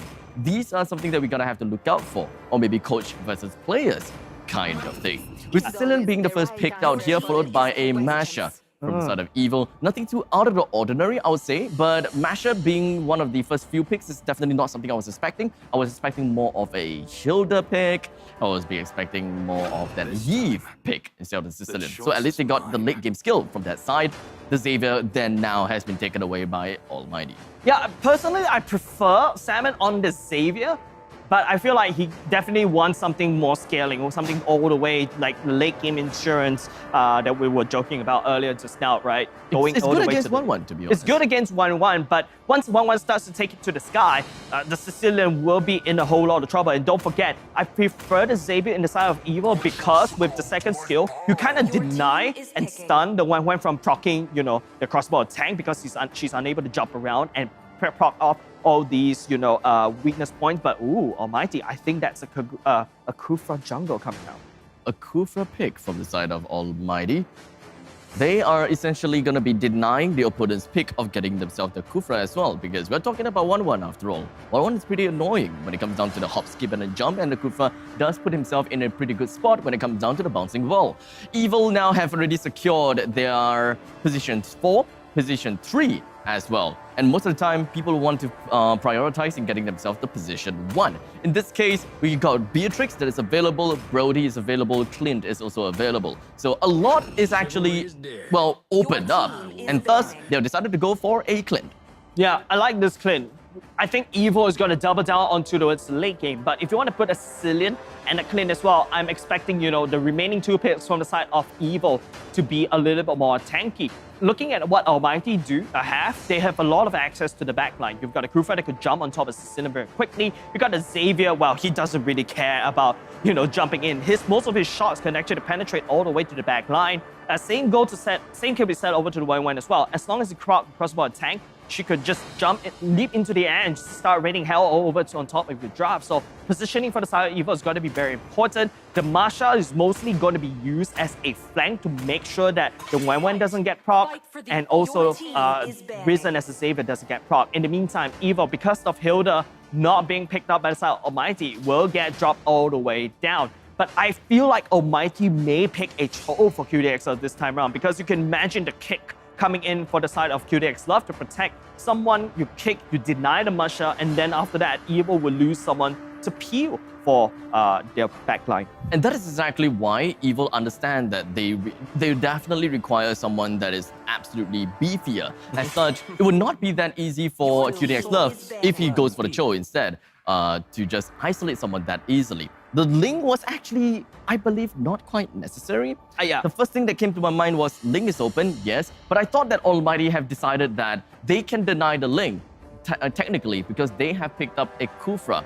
But consequently as well, if you're thinking about denying the Ling, I mean, honestly, it kind of makes sense. Kufra denies the Ling, and there really isn't a need for you to ban. I don't think that is one of the top priority bans at the second stage. But hey, Almighty, they maybe understood that Evil, they will still go for a Ling regardless. Yeah, but on top of that point, I don't think I remember seeing Powerful on that Ling ever before.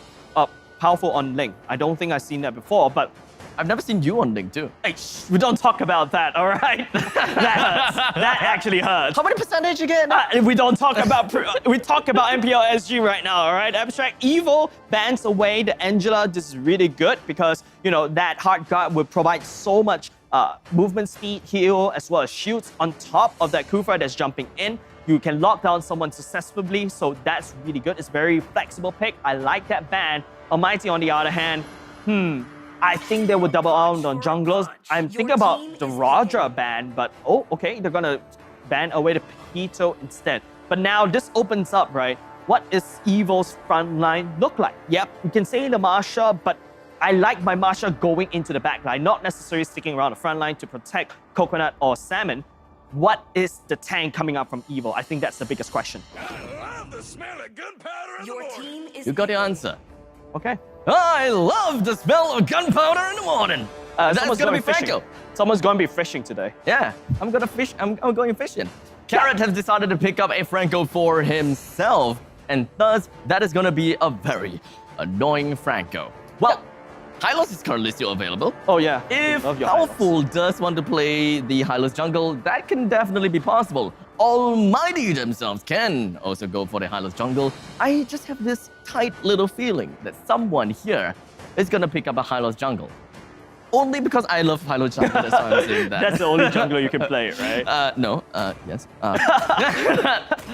But okay, Almighty on the other hand, I think what they could do is look for someone more frontline as well, because you really want, like I said, QDXL will go for the Cho. It's really working very well against the Masha. You can, if your fingers are fast enough, you could also possibly deny, and there you go, Evil with the Roger. Exactly how I ordered. This is potentially the last game for Evil, and also the last game for Almighty, so they're gonna throw in all their favorites, all their comfort picks right into this pot. This is really a game of comfort for the side of Evil. This way, we all know how Roger is. And we all know that Roger is all about snowball, snowball, snowball. Not exactly a hero that relies on farming. As such, the rotation between Powerful, Carrot, as well as Salmon, they are all gonna be so important. And when it comes down to lane priorities and who wins against whom, this is a question. Because we have a Yu Zhong that will be fighting against a Marsha. That is a mirror matchup that we've seen as compared to the previous game. And then when it comes down to the other lane, we're looking at a Clint against a 1-1. 1-1, understandably, I believe that she's probably gonna deal a lot more damage against the Clint than Clint can deal to the 1-1. As such, Almighty will have quite a lot of advantages on the side lane. But I gotta have to bear witness and witness it for myself in game number 2 between Almighty versus Evil. This game is going to be heavy. All the stakes are high. QDX love. Oh, he gets hooked by the carrot. However, well, I think he's going to be slightly unfazed. He doesn't really have to care. And it depends on how he's going to path. And I don't think there's a lot of kill pressure right now from the side of Evil as well, because the Sinner and level 1 doesn't deal a lot of damage, needs more bad stacks, but powerful. Ooh, nice momentum right there, but not enough to secure the Little Wanderer, still being secured by the side of Almighty. One thing that I'm very worried for the side of Evil is the fact that they are putting a lot of their eggs in the single basket for the side of Powerful, because the snowballing mechanism is going to be super important. As such, the crowd control abilities from the side of Almighty is going to be super important as well. We are looking at Ryzen, we're looking at QDX Love, Ezra X, Sky, all 4 of them out of 5 have got some form of crowd control. And if Powerful believes that, hey, you know what? Let me go aggressive here. Because if I get this kill, I will be able to restore some health. And with this health, I can kill more people and more people and more people. With the and help I believe of the killing that he spree, can't... right? Sorry? With the help of the killing spree, right? Exactly. And speaking of killing spree, none of these junglers have actually picked themselves up with a Demon Hunter. Or not Demon Slayer, sorry. I think it's just because the fact that, you know, Powerful, they rely on the killing spree to basically chain the light compounds, jumping in to heal as much as possible. On the other hand, Azura X is mostly, you know, a Kufra. He's meant to play make, but we need to take a look. Carrot looking at... Oh! What is that? That Purify coming in a little bit clutch for the Risen. If not, that would be a 1 very dead Risen. He's going to trade away the flicker from the side of Carrot, but Rotting Light coming in. First blood goes over to Almighty. And Carrot stays stunned right under the turret's nose, but it doesn't seem like it is going to be that big of an idea. But a Sanguine claw down on the Azura X with just a sliver of health. There's nothing much that he will be able to do at that point in time. As such, Almighty managed to get themselves a total of 2 kills, and Evil clawed back in to get himself a single kill onto Azura X. Yeah, but now the window of opportunity for Evil to take this turtle is actually going to get shut off. Yes, Evil, they picked off, you know, Azura X as well as they trade the jungle for jungler, right? But I don't think both these two teams want to come in for this turtle very early on. Don't forget, Powerful on this Roger, it's his comfort pick, but he still needs to have the momentum. Carrot has been securing all these hooks on top for Evil, but there's not a lot of, you know, all-ins coming up Powerful. He's playing it super safe this time. Don't forget, Evil does have the late game opportunity in terms of Coconut with that Clint. Once you secure, you know, the Wind of Nature, that 1-1 will get countered by Azura X. Powerful. He's gonna be the first person who's just gonna be kicked right into the midst of the battle. Finds himself stunned down to the ground. Slip of help. Never mind. He's down right now. The entirety of Almighty is gonna find himself in a pretty bad spot, I would suppose. But hey, it's still not so bad because they still have a 300 gold lead. Yeah, the 300 gold lead is not looking good for Evil right now because Roger needs that snowball. He's not getting it. The Lycan Pounds is getting constantly picked off by the side of QDX Love as well. So this is not looking good for Evil for now in the earlier part of the game. We're continuing on with 4 minutes into the game. We're starting to get things going on soon. With the turtle currently available for both sides to take. And what am I going to be saying about this at this moment in time? We do have a lot of rotations coming in from Almighty, and Azura X charging up, Tyrant's Revenge, lands on the field, and that's gonna be one person taken down almost immediately, but the fight continues while Sky is in the Black Dragon form. Black Dragon form will be able to fly all the way in, unable to catch anyone for now. Evil, my god, they've tried to take this turtle over and over again. Azura X is always there to say no, deny the turtle away from Evil all this while, but hey, Coconut, you know, picking up a kill on the top lane looks very good. Hey, Clint versus 1-1. Definitely something that I did not realize. It's kind of like if 1-1 has his Inspire, he wins against Coconut. But if he doesn't have his Inspire, Coconut wins against the 1-1. It's kind of like a normal kind of a rock, paper, scissors, except that it is a rock versus scissors, just a flip around every now and then, if you get what I mean. It's okay. I don't understand what I mean anymore. Yeah, I was desperately trying to understand what Abstract is actually talking about, but hey, let's take a look at this replay, right? Azura X finds the nice angle to lock down most of the crucial members from the side of Evil. So that's how they've been able to win out. Oh, Azura X once again. This turtle wall is so annoying and is working against Evil right now, but Carrot suppresses Azura X all the way down. But I feel like this is not your target that you're looking for. Salmon coming in, Claws will be able to catch. No one off now. Powerful, no enough damage from the side of Evil. They need more items, they need more killing power in order to start to fight again. In the early game, the Azura X and the Ryzen combination is actually pretty darn scary because where Azura X goes, he technically have an additional burst of damage with the help of Dawning Light because it is a global ability after all. So Azura X doesn't really have to care too much about babysitting someone at the back, and he doesn't have to be too afraid that the attention was peeled away but because of another mage that is within of his presence. As such, all he gotta do, jump on someone, and when someone's about to die, the Dawning Light comes in and snipes that person off pretty nice and dandy. So I really like what they have here. The early game mechanism between these two communicates well with one another. And I believe that Almighty, they should be able to get themselves in a pretty good lead here. Yeah, they have this early game lead, but we need to see them converting, and this is how they're going to convert. The flicker from Coconut will be activated. QTX of going in, kicks the poor little Coconut back into the loving arms of FMM's crossbow tag. Well, he is loving after all. With 2% down, Coconut as well as Carrot, they are gonna be losing the turtle as Almighty found themselves to continuously pumping themselves damage and after damage onto this turtle to get themselves a couple of turtle soup. But where is Powerful? After all, currently 0:3. He doesn't have the momentum that we're looking out for. He doesn't have the snowball that we're looking out for because Almighty, they have been putting themselves with so much emphasis onto Powerful. Sky goes in with the dragon form as well. Salmon goes in with the ultimate, but not enough damage to steal and push away Almighty. On the other hand, QTX Love will be able to fall, but Salmon desperately trying to stay alive. Sky just goes in, showing dominance at the bottom lane. Almighty has clearly identified who they want to kill, and with a single Dawning Light right through the opponents, he is a man.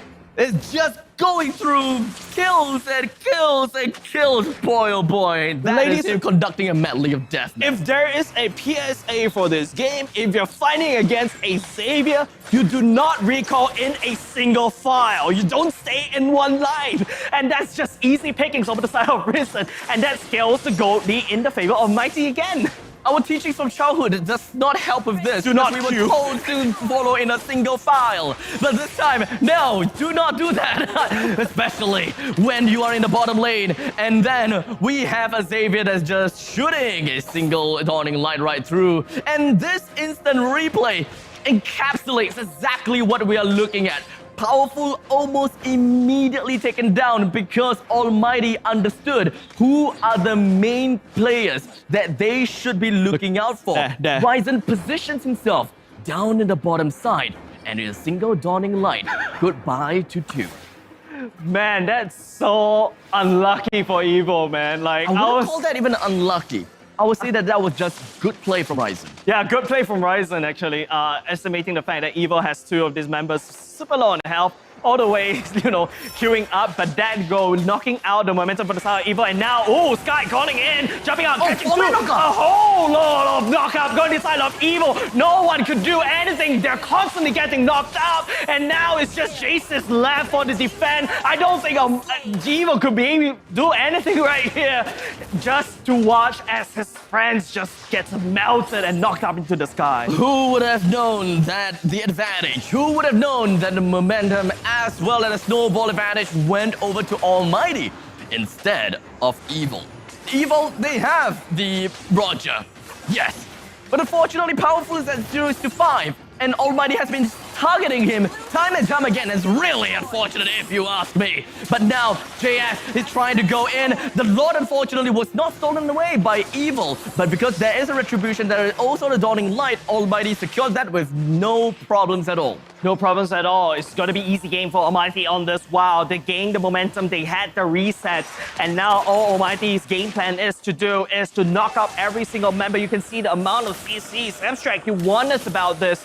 Evil is in a whole lot of the crowd control. You got, QDX Love with the knockup. You got a Petrify from Sky as he falls out from the Sky as well. And you got a kick coming up, but here we go. Azura X jumping all the way in. Carrot stunning down QDX Love. That's not your target for now. Claws will be able to catch on and then anything. But Almighty is actually going to march down the Lord in the mid lane. But this Lord will be taken out. So it is going to be, at the back line. QDX Love as well as it's going to be a crossbow tank as well being activated from the back line as well.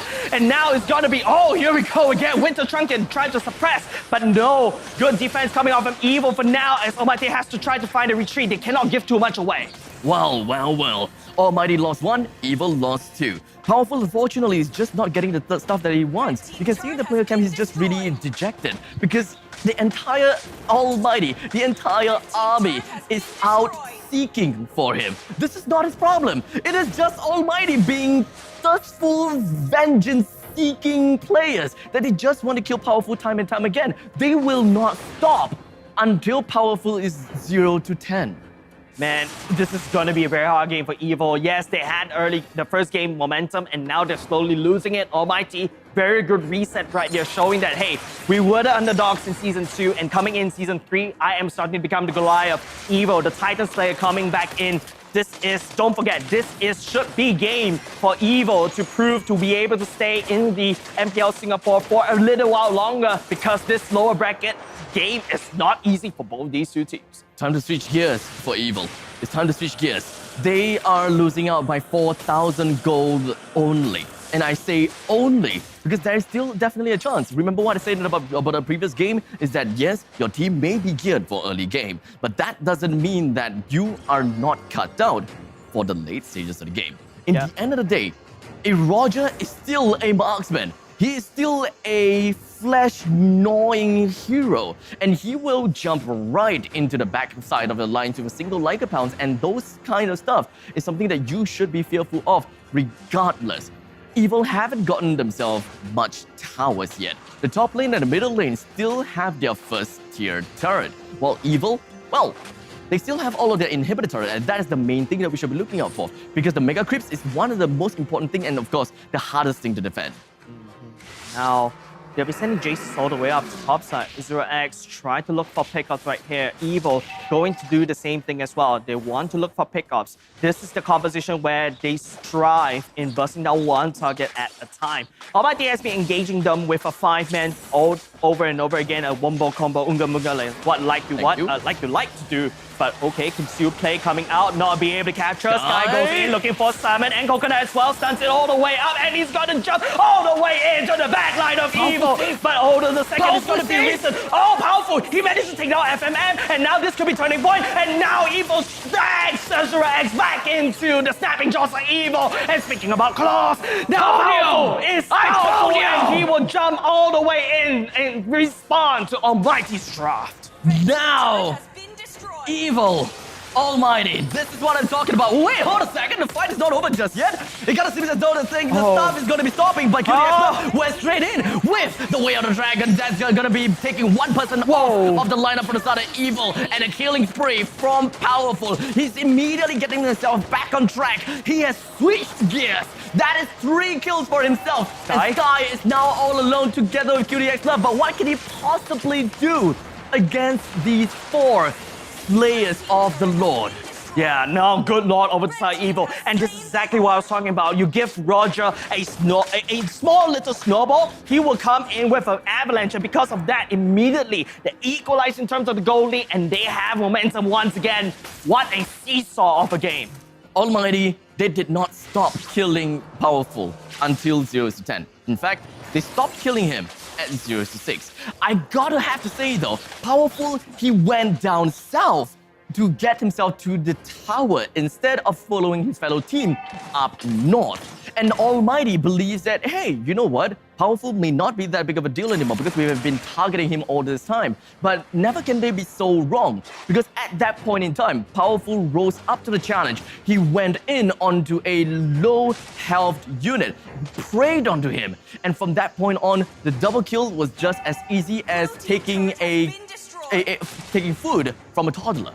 Yeah, and with that, all the standing gold that's standing for Evil for the taking, Evil is going to escalate in terms of the gold. Don't forget, Powerful is already at level 15 because of the slip pushes. Almighty, they're not there in terms of the level right now. Luminous Lord marching all the way in. Azura X catches Powerful, no, but no, he will be able to walk on away. Sky comes to look for some pickup right there, but Coconut, oh, one more spin. Coconut all the way forward, but Powerful, he's still going in, but no, FMN does proc a crossbow attack at the same time. He's still alive though. He's trying to look for pickoffs at the same time, but no, it is going to be a 1-4-3 trade in the favor of Evil right now. Oh, the bottom lane inhibitor is almost went down, but it's okay. The top lane and the middle lane inhibitor has went down. Evil! They have turned the game around. The comeback of the century. But the game is not over just yet. We are this close as Evil is knocking right on the doors of Almighty. Just a single tower left and just a single chip of this turret will be enough to distort the balance of the structural integrity of the turret. Man, this is so hard for Evil and Almighty as well. I'm basically almost speechless. But let's take a look at instant replay. Look at Powerful the whole time. Yes. Look at the Powerful the whole time. His HP wasn't really good at the start, but he just went in straight onto the main part of the battle. He was essentially doing a 3 versus 1 down south when we were cut off. And during that time, he has made full use of his time. He went through and gnawed through everyone, while his main team focuses on that one tanky player. And that attributes to the fact that he brought in Killing Spree, right? Azura X was so low earlier just now. Powerful snaps him up, kills, and then after that just bounces all the way back into the game and continues the fight. QDX up, oh, he catches the Franco, however, it's going to be the Darling Line proccing the Immortality at the same time. Concealed play, Carrot nowhere to be seen. Sky jumps into the back line right now. The Lord has spawned, however, Salmon, but let's take a look at the crossbow attack. FMM needs to proc that as quickly as possible, but no, Salmon, oh, he falls. They understood that that was not a fight that they should be trying to turn around. They understood that they are not in the position to turn it around at all. With no one in the front lines, which is what Carrot needs to be doing. With JS being unable to do anything. Oh no, okay, that is not something that I was expecting. But Powerful, instead of trying to deny the Lord, he have decided to make a small little push up north. But, you know, valiant effort. He didn't manage to do it. But he did manage to force a recall of 2 persons back onto base. And he managed to leave it all to JS. It's not enough for him to steal the Lord. It's not enough for him to kill anyone. But I will say they managed to buy enough time. Time is what Almighty needs right now, right? It's such a seesaw of the game. Earlier just now, we thought Almighty should be able to take this game, but then Evil came all the way back.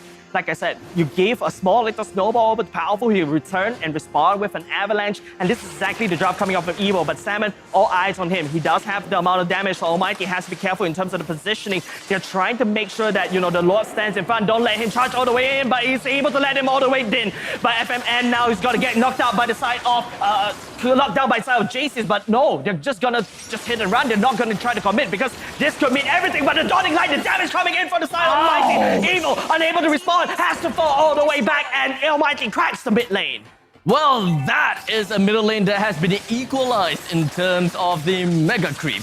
Almighty have managed to take territorial advantage of the opponent's jungle, and that is what they are looking out for. At this point in time, it kind of seems as though, yes, the amount of economical difference is not that huge, and it's kind of tough for you to make any more gaps at this point in time. Right now, it is all about closing up the game, and that's what they're looking for right now. Sky wants to try to end this game right here, right there. He's just trying to dive all the way deep, but is this a bit of a suicide mission? I might have to say yes, because Powerful, he's looking for the thrill. He's looking for QDX love for now, but he's going to get kicked. Now Sky focusing up, but Coconut will be slapping the FMN down into the ground as Evil responds. They are hungry, and they want this win. They want to stay longer in this MPL Singapore Season 3, and they will be able to take Sky into the ground. Now that is what I'm talking about. Evil, they are on a hunt like a man possessed, and they are marching down in the middle lane. They are gonna be taking down Almighty, or are they actually? The car is getting bunched now by Jace's. It's just risen left all the way in, but one little helmet is 7. Oh my goodness, Evil will stay in this bracket for a little bit more time. They clawed it out from the depths of hell. They found themselves in an unfortunate start. Powerful finds himself in a very bad start 0-6. That was the scoreline time and time again until the miraculous thing happened. Almighty forsaken the fact that they need to kill Powerful. And from that point on, the game went to evil just because Powerful got himself back on track. And thus, we have evil moving up onto the next bracket. And the very unfortunate thing, Almighty, they're going to be taken out and going home.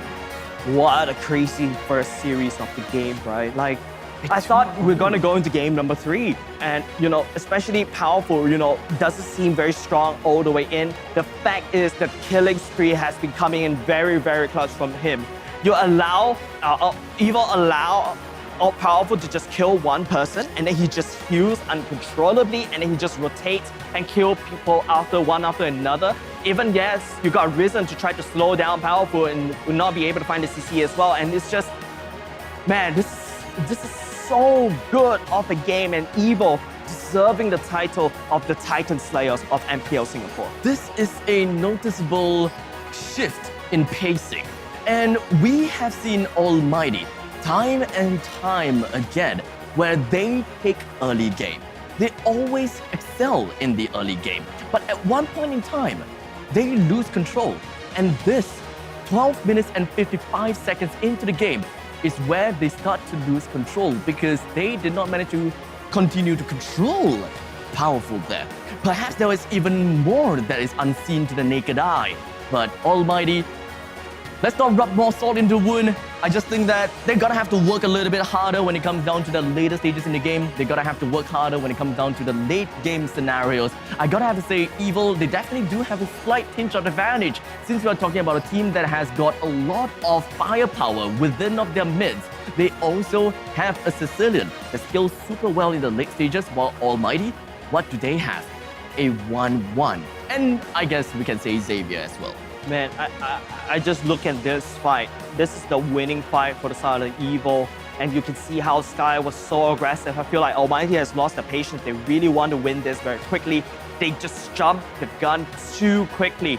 And then, they got punished for it. And that gave Evil the match point they required to stay in the brackets for a bit longer and go all the way up. Man, this is tough for Almighty. Can you believe this? In the first half of the game, 12 minutes in, or rather for 12 minutes of the game, Powerful found himself with no kills and 6 deaths.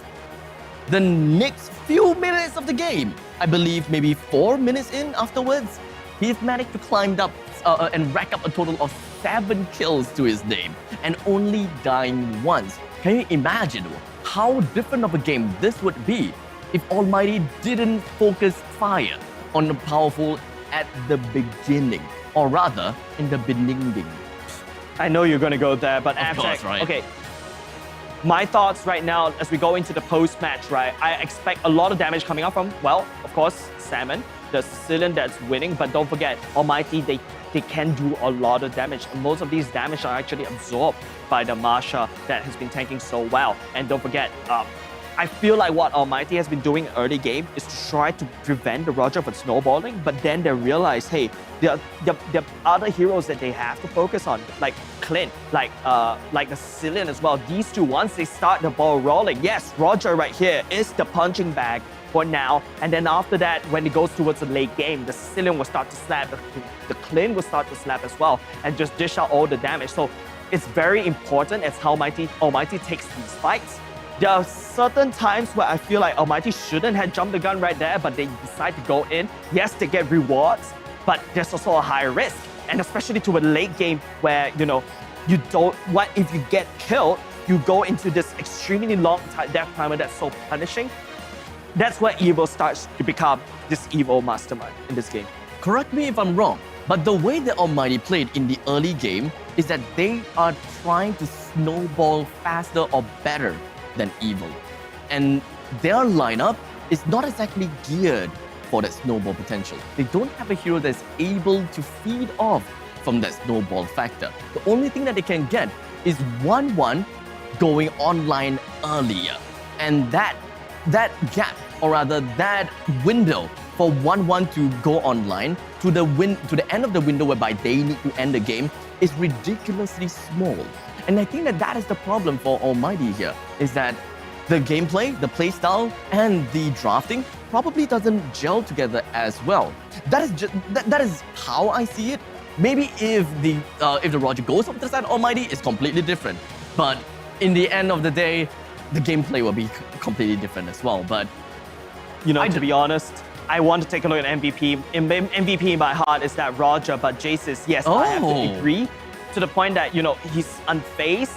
But I will also need to say not like an underdog, but honorable mention, right? We have to take a look at Powerful on this Roger.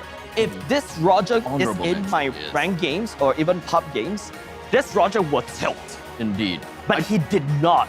He did not. Stood his ground. Technically he did.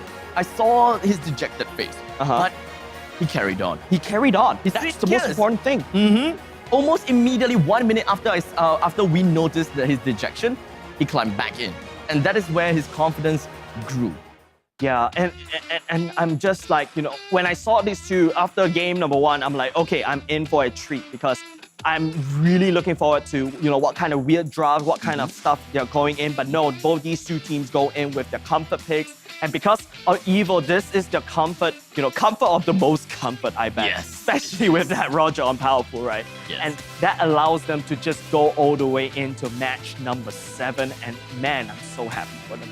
Moving on to match number 7, they will be facing off with the potential victor of match number 5, and that is going to be Zion versus Flash. And we will be looking at that in a while later. And that is going to be an amazing game, not going to lie, throughout the entirety of playoff, at least until now. Every single game has been a 2-0.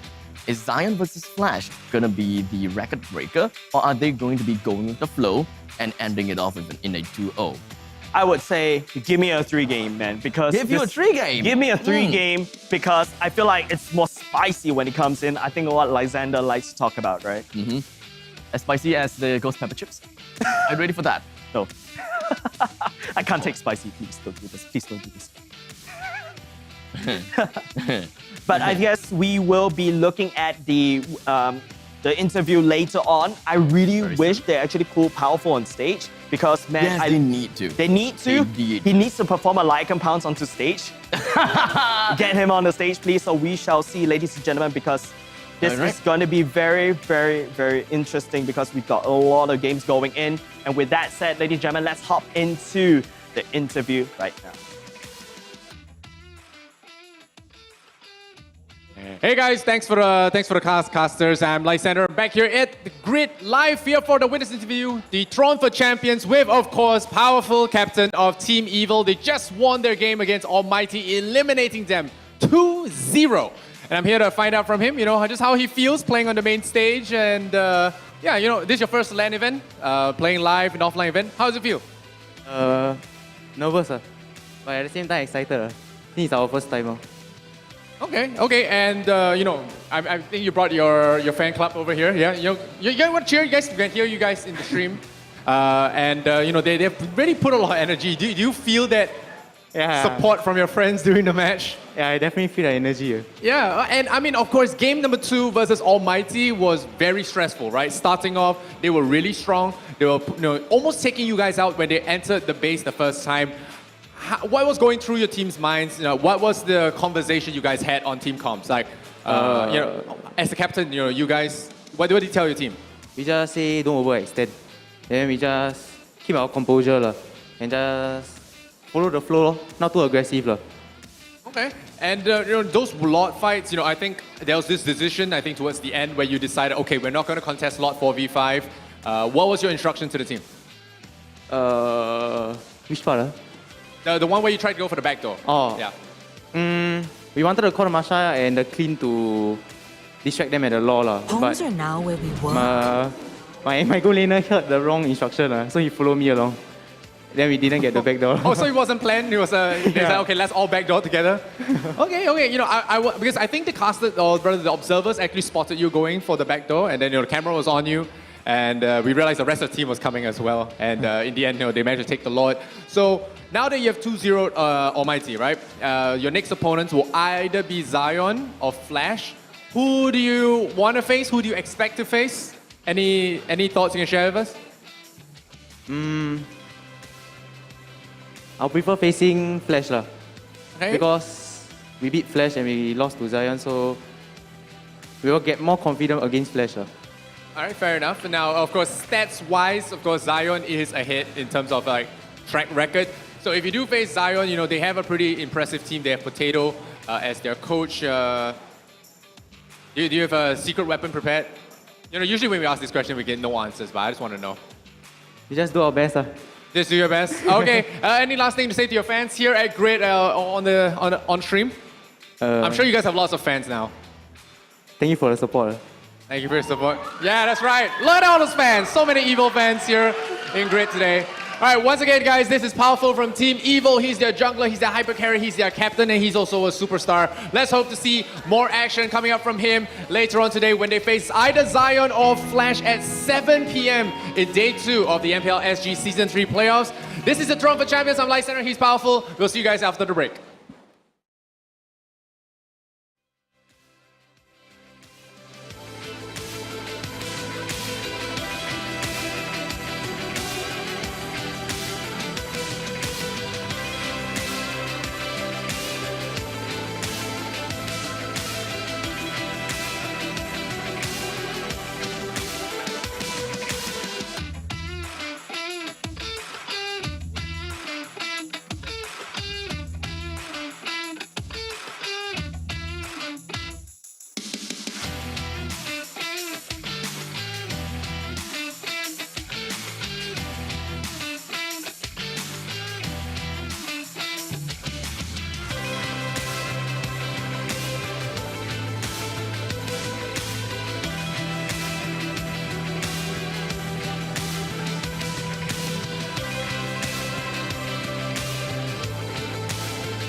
Before we move on, does anyone have any questions?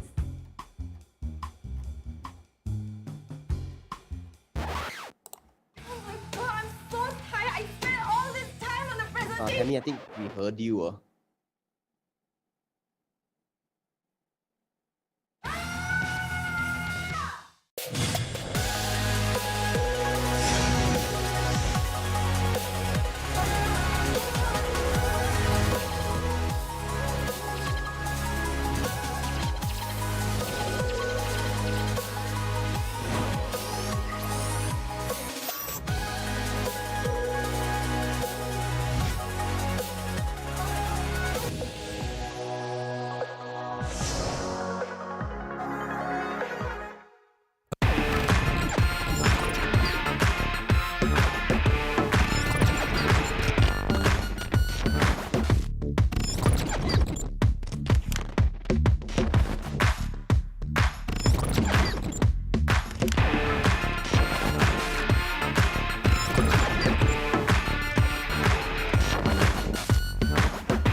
everyone always faster than me?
Give it up.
Welcome to the M World.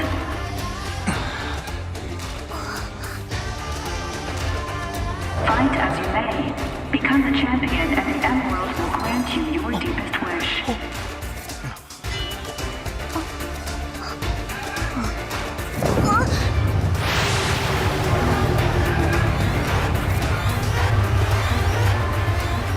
Today, the game is defeat the Trophy Guardian.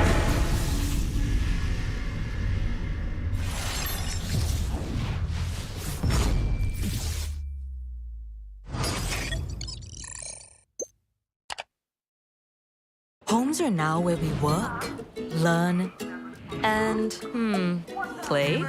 Oops.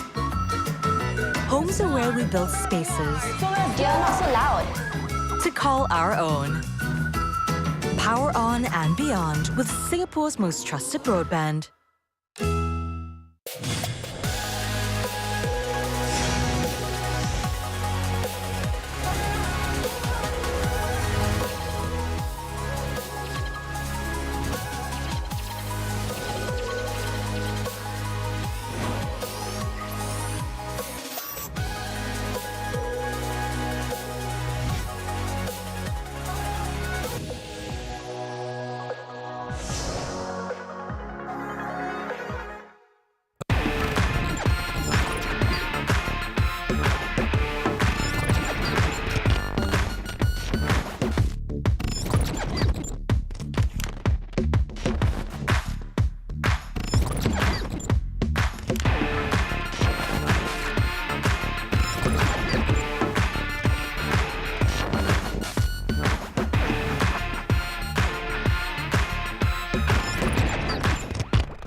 will be uncovered. Belonging is my elixir. Alchemy, the arts of miracle.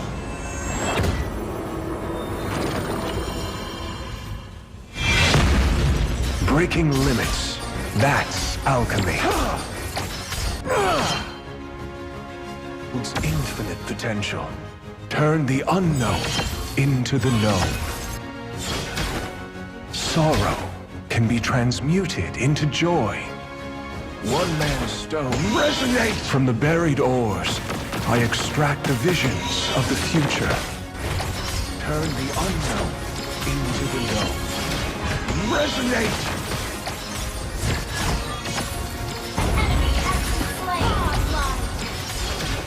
Resonate! Legendary!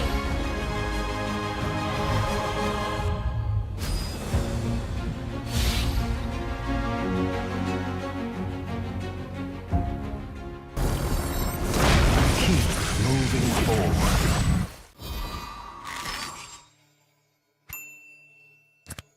Before we move on, does anyone have any questions?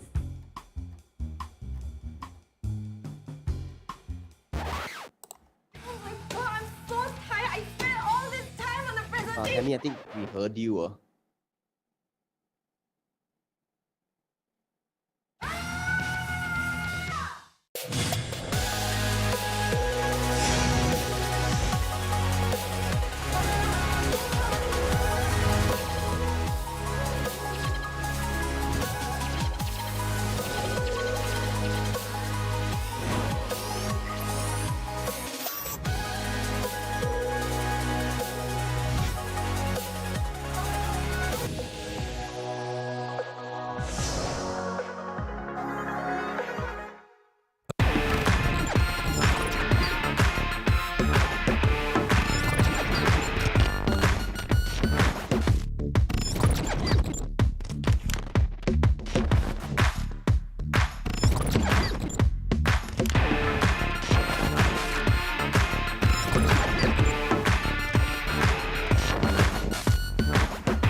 The kiddo didn't win.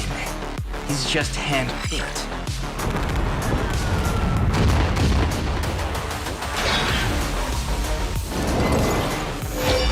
I break boundaries, not laws.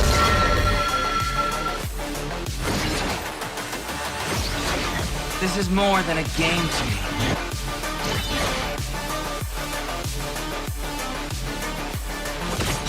I was never meant to be a watchdog.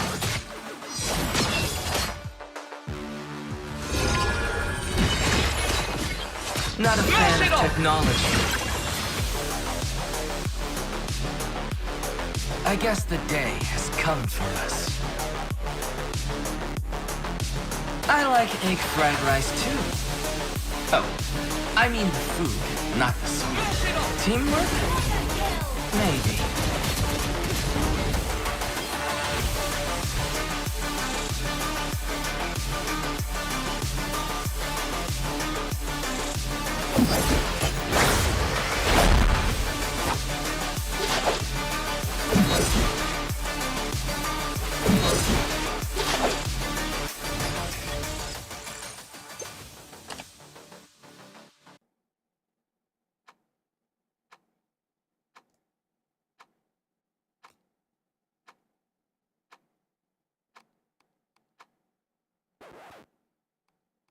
Why is everyone always faster than me?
Homes are now where we work, learn, and, play? Oops. Homes are where we build spaces You're not so loud. to call our own. Power on and beyond with Singapore's most trusted broadband.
Make some noise, everybody!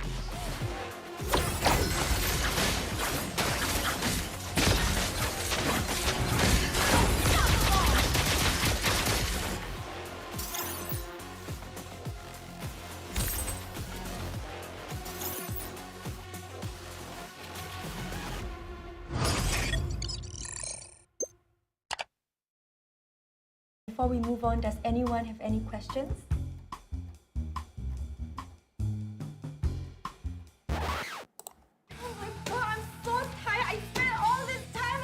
Tammy, I think we heard you.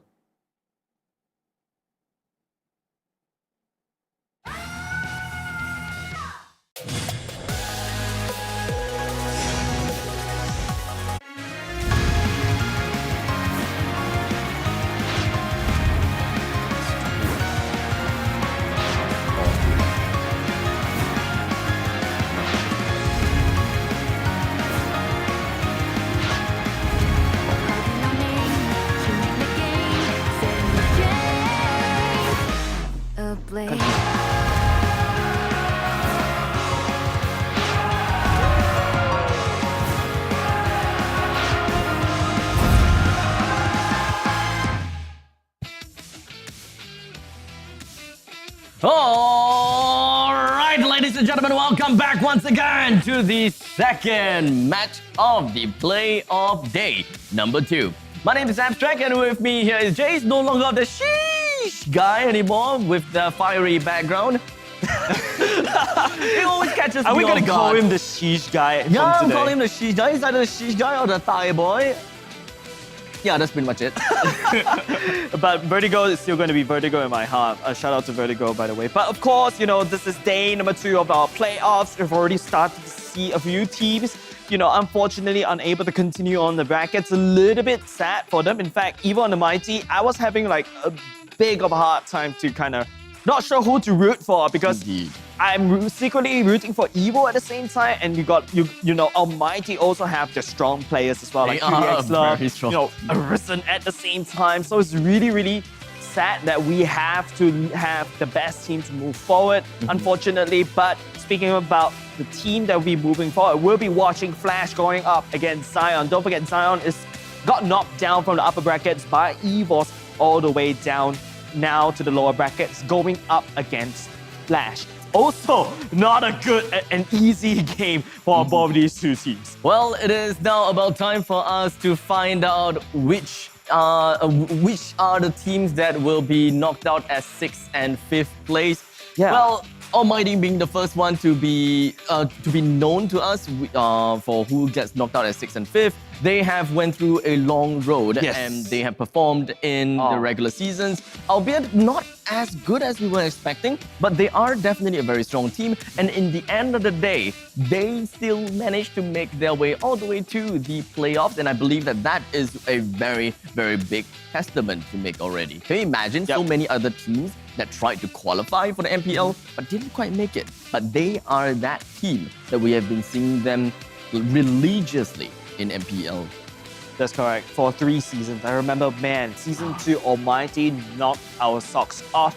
We thought they were the underdogs, and then they became like the dark horse, and then they clinched the 3rd. But unfortunately, their story ends here for season 3. Hope to look forward towards their performance again in season 4. But let's talk about Flash and Zion right now. Zion, this time around, you know, it's their debut season 3 as well. They're looking very strong. Team Flash, on the other hand, as well, you know, I always say that this is a star-studded team. We all talked about it.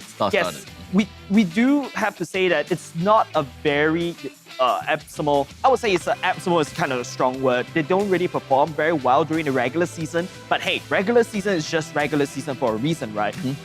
Playoffs, you know, this is where you need to go all out. And I'm actually looking forward to seeing Flash, you know, without their single one-ton race bands anymore. They're just gonna let it go and go all out, guns blazing. Well, looking forward to that. How is that going to be? Now, remind me again, what has been going on for Zion and Flash? I believe that we've definitely seen them duking it out before when it comes down to their regular season time. How was the scoreline like? Who won who or what? It was actually, in fact, I remember it was Zion that beats Flash 2-0 during regular season. In fact, it was week 2, day number 2 as well. Super early on. And I think that kind of knocked the momentum of Flash in the regular season. And then, you know, this is one of the teams that you're supposed to win in order to get out the score. But, you know, by the time they hit all the way to the later parts of the stage in terms of the regular season, I think they just fall off. So hopefully they should be able to live that lower bracket dream just to fight and duke it all the way out. But, you know, rising, the winner of this particular match, we're going up and face against Evil, the winner of that previous series right now. So this is something that we have to look out for. This is also going to determine, you know, the actual power rankings of both these two teams. Yep, our power rankings has been in shambles. I gotta have to say, right? Yeah. Because all of the casters we have went through together, we looked at the lineup, we looked at the players before the regular season even happened, right? And we got together and we thought that, hey, this star-studded team looks good. Hey, that looks good, that looks good, that looks good. Yeah, the introduction of KCP as the tanker for Team Flash, and then you also got Alpha V9 on Team Flash, one of the stronger, you know, XP laners in my opinion. But then again, something just doesn't feel like it's working out for them. But maybe they're just hiding strats during the regular season. Maybe just regular seasons, right? Because to reignite everyone's memories about yesterday, Team Flash versus Team SMG was a sight to behold. Team Flash, they literally got SMG out in a 2-0 fashion, and I gotta have to say, KZP, the playmaker, he I would say carried the game at all. He played the whole game. Yeah, he literally played the best of his role as a Franco in the final part. He solidified the win in game number 2, and he made sure that his flicker plus hook is what is all that it takes to end the game, and it is indeed the one and the only play that ended the game. Yeah, and really kudos over to KCP. Yeah, the caster turned player we remember in season 2. But I mean, he's been a player for a long time. Crisis at this point in time. Yeah, exactly. Caster, am I a player? Am I a coach? Am I a coach? Yeah, but okay, we got to talk about this, right? The fact that this upcoming game is going to be sick, and of course, all this would not happen without our sponsors. You see them on the screen, you see them everywhere in MPL Singapore. It's just a quick shout out to all of you guys. Thank you very much for making this happen. Singtel 5G, PvP Esports, and we also, don't forget, we still got our milestone giveaway and also the live stream shares. So there's a lot of winning that we're doing. And in fact, we also got the peak current viewership giveaway, right? Yes, correct. So that's also something that we're always very looking out for. And now, without further ado, I think it is about time for us to almost make our way over to the live stage because the players, they are most likely gonna be excited. Yeah, man. Because I believe that, like we said before, right? We have recapped a bit. It was week 2, was it? Yep, week two, day 2. Zion versus Flash. Flash has definitely kicked up quite a notch, and they are more than ready and prepared to show what Zion what they are really made of. Because there are some teams, like I said before, maybe they're hiding some strategies. Yeah. Maybe they're still learning some of the meta. And in fact, in an interview that we saw for Team Flash's video, when they were fighting against when they had a banter video between Flash and SMG, Flash did acknowledge that results did not show. They took time for the 4 weeks to keep learning about the meta and try to understand what exactly is going on. They were slow, definitely, but this is time for them to shine. And the ace in their sleeves is literally that 4 weeks of hard work and effort that they have poured into the game. And this is the time where they gotta have to show it off. Yeah, and this is gonna be the exact game that they really have to show it off. You saw Evo pull out, the comfort picks. Almighty pull out QDX of Show as well. So all the comfort picks should be on this table right now. Fold up your sleeves, ladies and gentlemen. Let's take a look at what of both these two teams have to say for each other. I think Team Flash is washed up. It's like what Rima say, their average age is like, I don't know, maybe 30, maybe 20, late 20s. Yeah. They are just here to That's have bad. fun. They are here to have Yeah, fun. they're just here to pass time, just enjoy chill games. I think they might be still hiding some of their stress. I'm not sure. But maybe after they hear me say that they are a wash-up team, they may get fired up. 2-4 for now for Zion Esports, but Team Flash, they want to fight again. Reminiscent will pay the price. Forza. 3-4 Forza securing that one. Alpha V9 coming in again. Same Aeon, but unfortunately, can we see a team wipe? We will see a team wipe finishing off with Vanek securing the Lord. I think Zion has performed quite admirably in the regular season. I think Potato is doing a very good job in terms of his drafting, the way he trains his players. Also, because of their individual players, definitely must have to be receptive to what he's teaching. But a lot of them are new players, but they still manage to make it to top 2 in the regular season. Zion play style is very similar to any other experienced team because they have experienced players and they have an experienced coach. Pressure on to Glory here. Glory looks very, very low. Way on the Dragon Fire. Alpha V9 is going to secure him, but here comes Vanek jumping into the fray. He's dashing fast. He's dashing forth. AP looks very, very low, and down goes AP. Chris popping the real world manipulation here. Reminiscent gets immobilized. Immune. He looks so low, but he's going to take down Chris along with him, and Flash comes out victorious there. 1 for 2.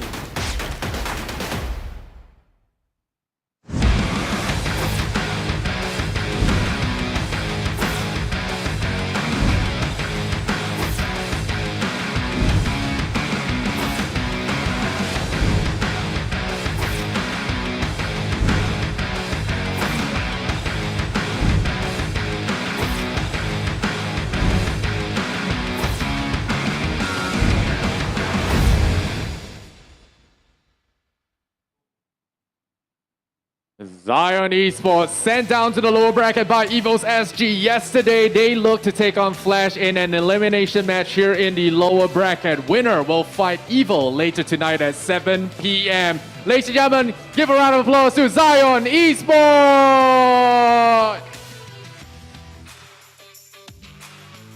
All right, rocking that Panda logo. These guys new to the scene of MPL, got a few familiar faces, got Potato as their coach. And so far, they've been doing pretty well for themselves, but what really matters now is today, all right? Will they stay alive? Zion, you might take a bow. You can strike a pose if you want. Proceed to your battle stations. And of course, the veterans, Team Flash. Let's take a look.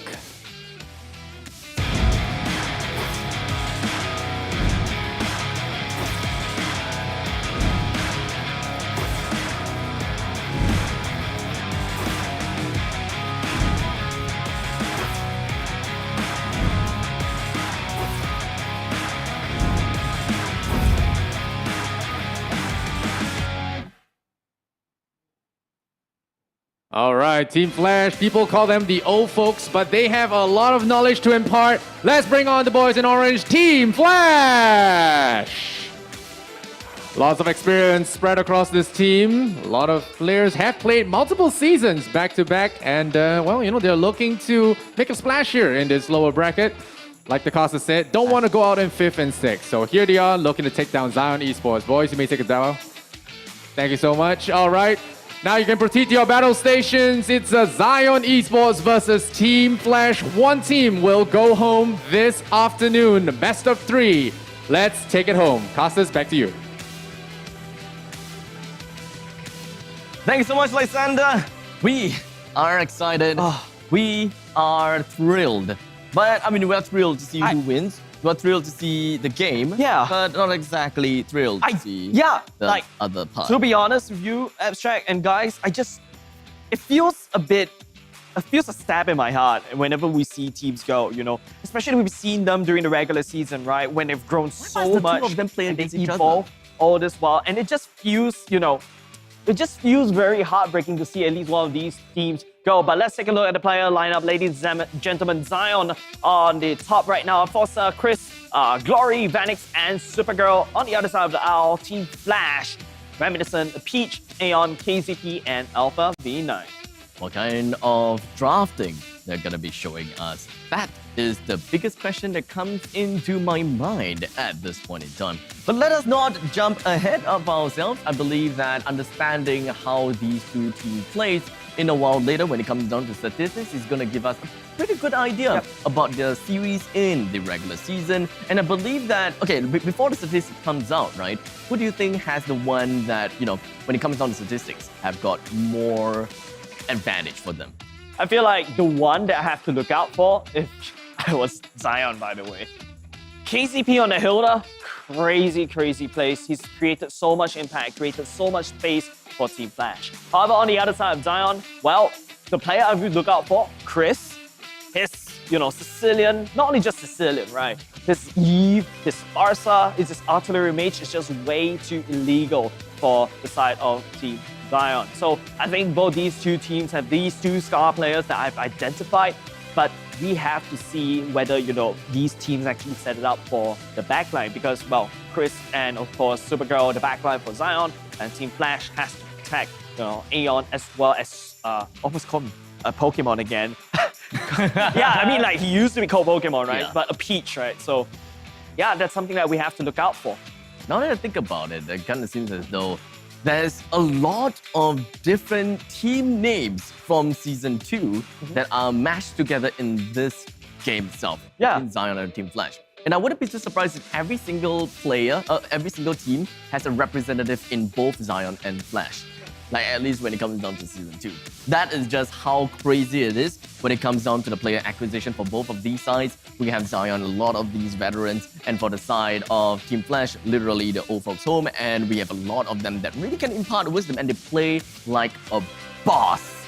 Yeah, and this shows that the fact that, let's take a look at the player head-to-head, right? Because just now when we were looking at the team head-to-head, almost equal except for the turrets taken down by Zion, very macro-focused team. But let's take a look at the player head-to-head itself. The two majors, one of the star players that I personally identified from the side of Zion, Chris, been very wonderful. However, Aeon, because of the kill participation, because he's been, you know, he doesn't go in as a damage mage. Sometimes he goes in as an Angela that allows him to, you know, participate in any fights very quickly. But I hope to see the damage dealt, because if we get to see the damage dealt per minute, Chris should have more, because sometimes Aeon swaps into the support mage role. That is right.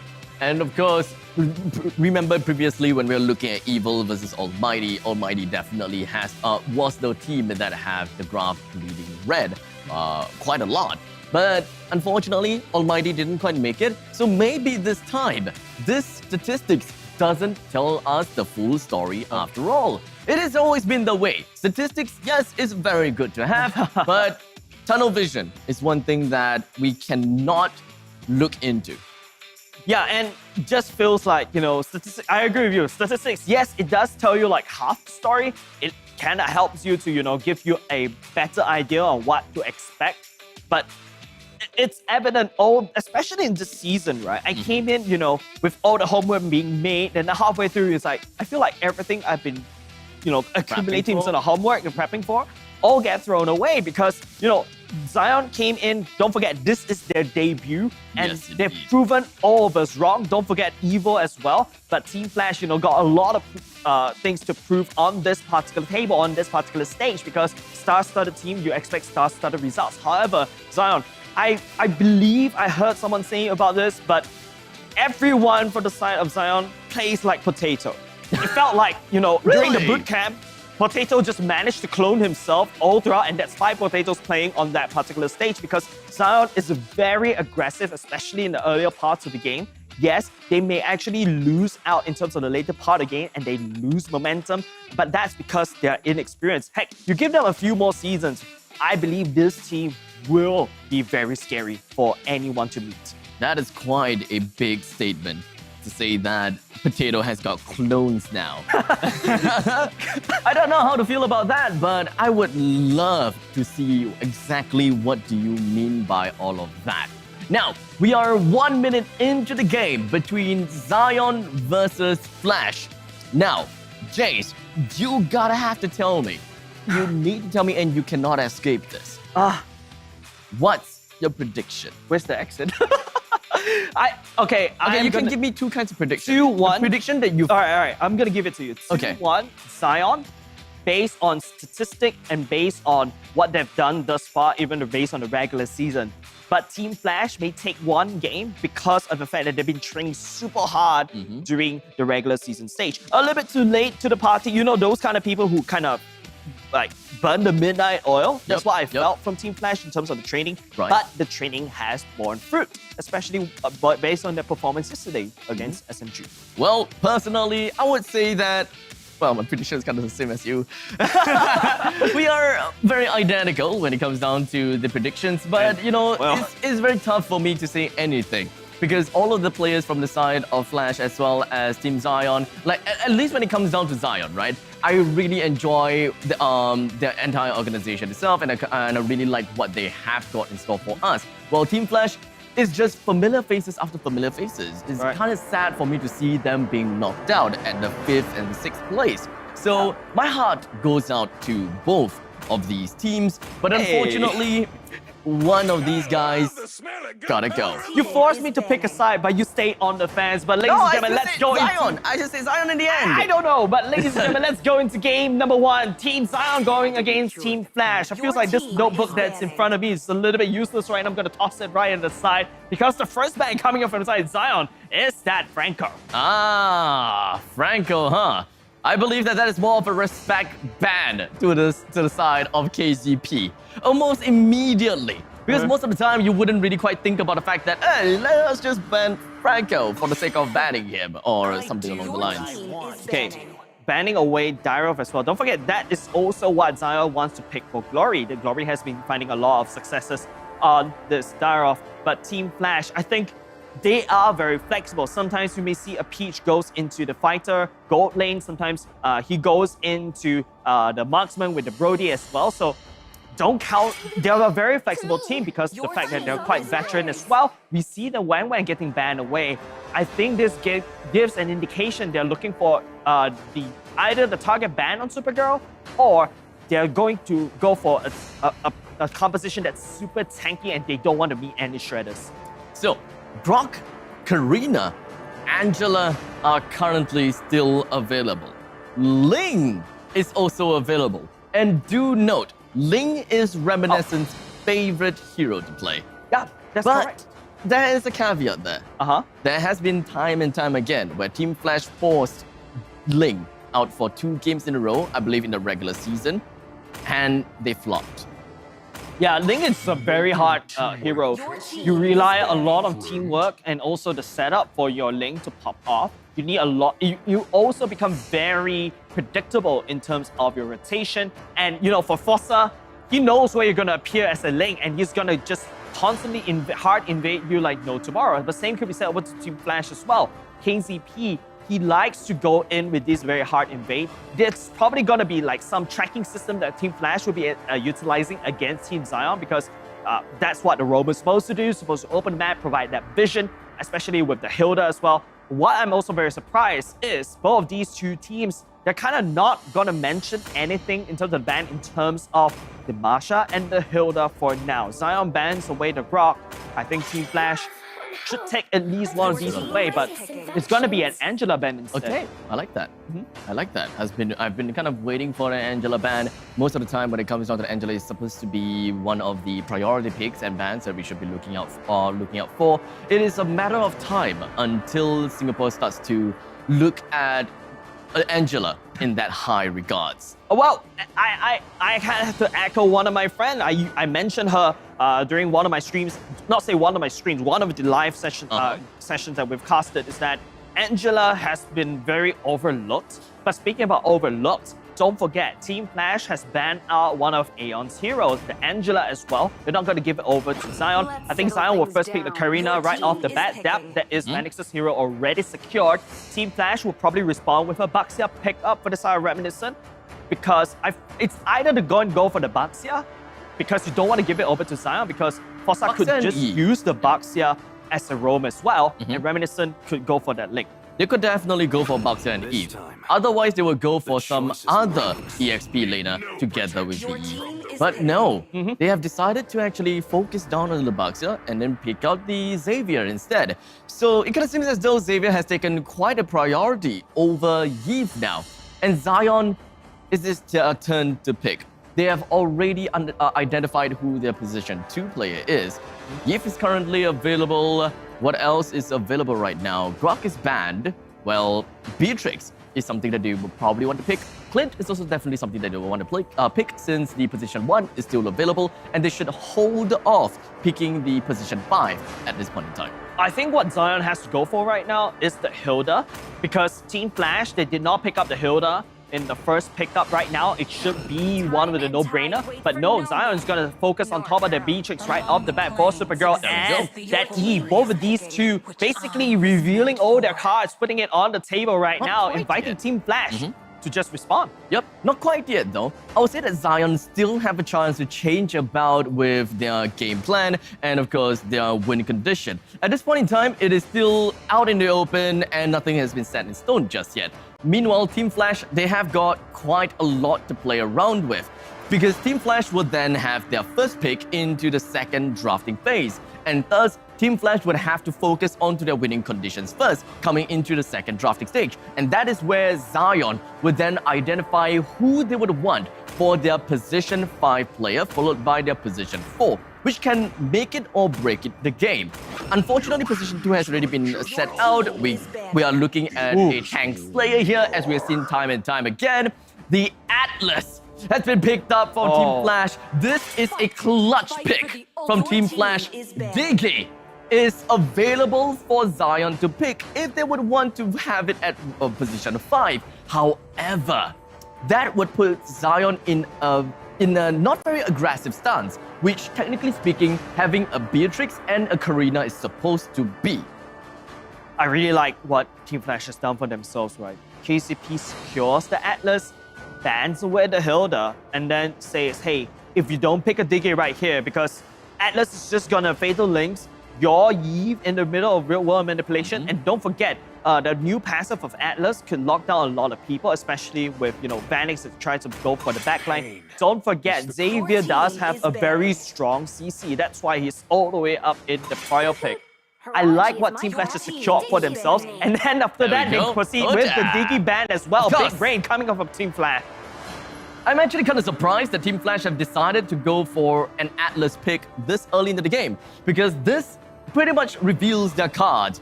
But technically speaking, they gotta have to do it either way, unless they decided to go for a 5th pick onto Atlas. Team Flash, they still have quite a lot of picks to go. In fact, I thought that it would have been nice if they withhold the pick on Atlas and pick the Yuzhong for Alpha V9 instead. The Yuzhong will come in pretty darn good when it comes down to dealing with the Eve. And we know just a single bump with the Black Dragon form, you are pretty much done with all of that. And when it comes down to dealing with the backlines, especially when Beatrix is always behind working with Wesker, Yuzhong comes into mind as well. You're so open for Team Flash. They could do everything and anything right now. Zion are not able to identify which one to ban away. They're just going to focus down on a Peaches Brody and Reminiscence Link. But now going back into Team Flash, you know what would be very controversial right here, Abstract? If Alpha V9 goes back into the Alice, he has put it before, but no, he's going to go back into the Esmeralda. I know, I'm trolling here if I say Alice, Alpha V9 Alice, but then hey, Esmeralda is also a decent pick for Team Flash. More magical damage and not in, of course, we are also looking at some form of sustainability.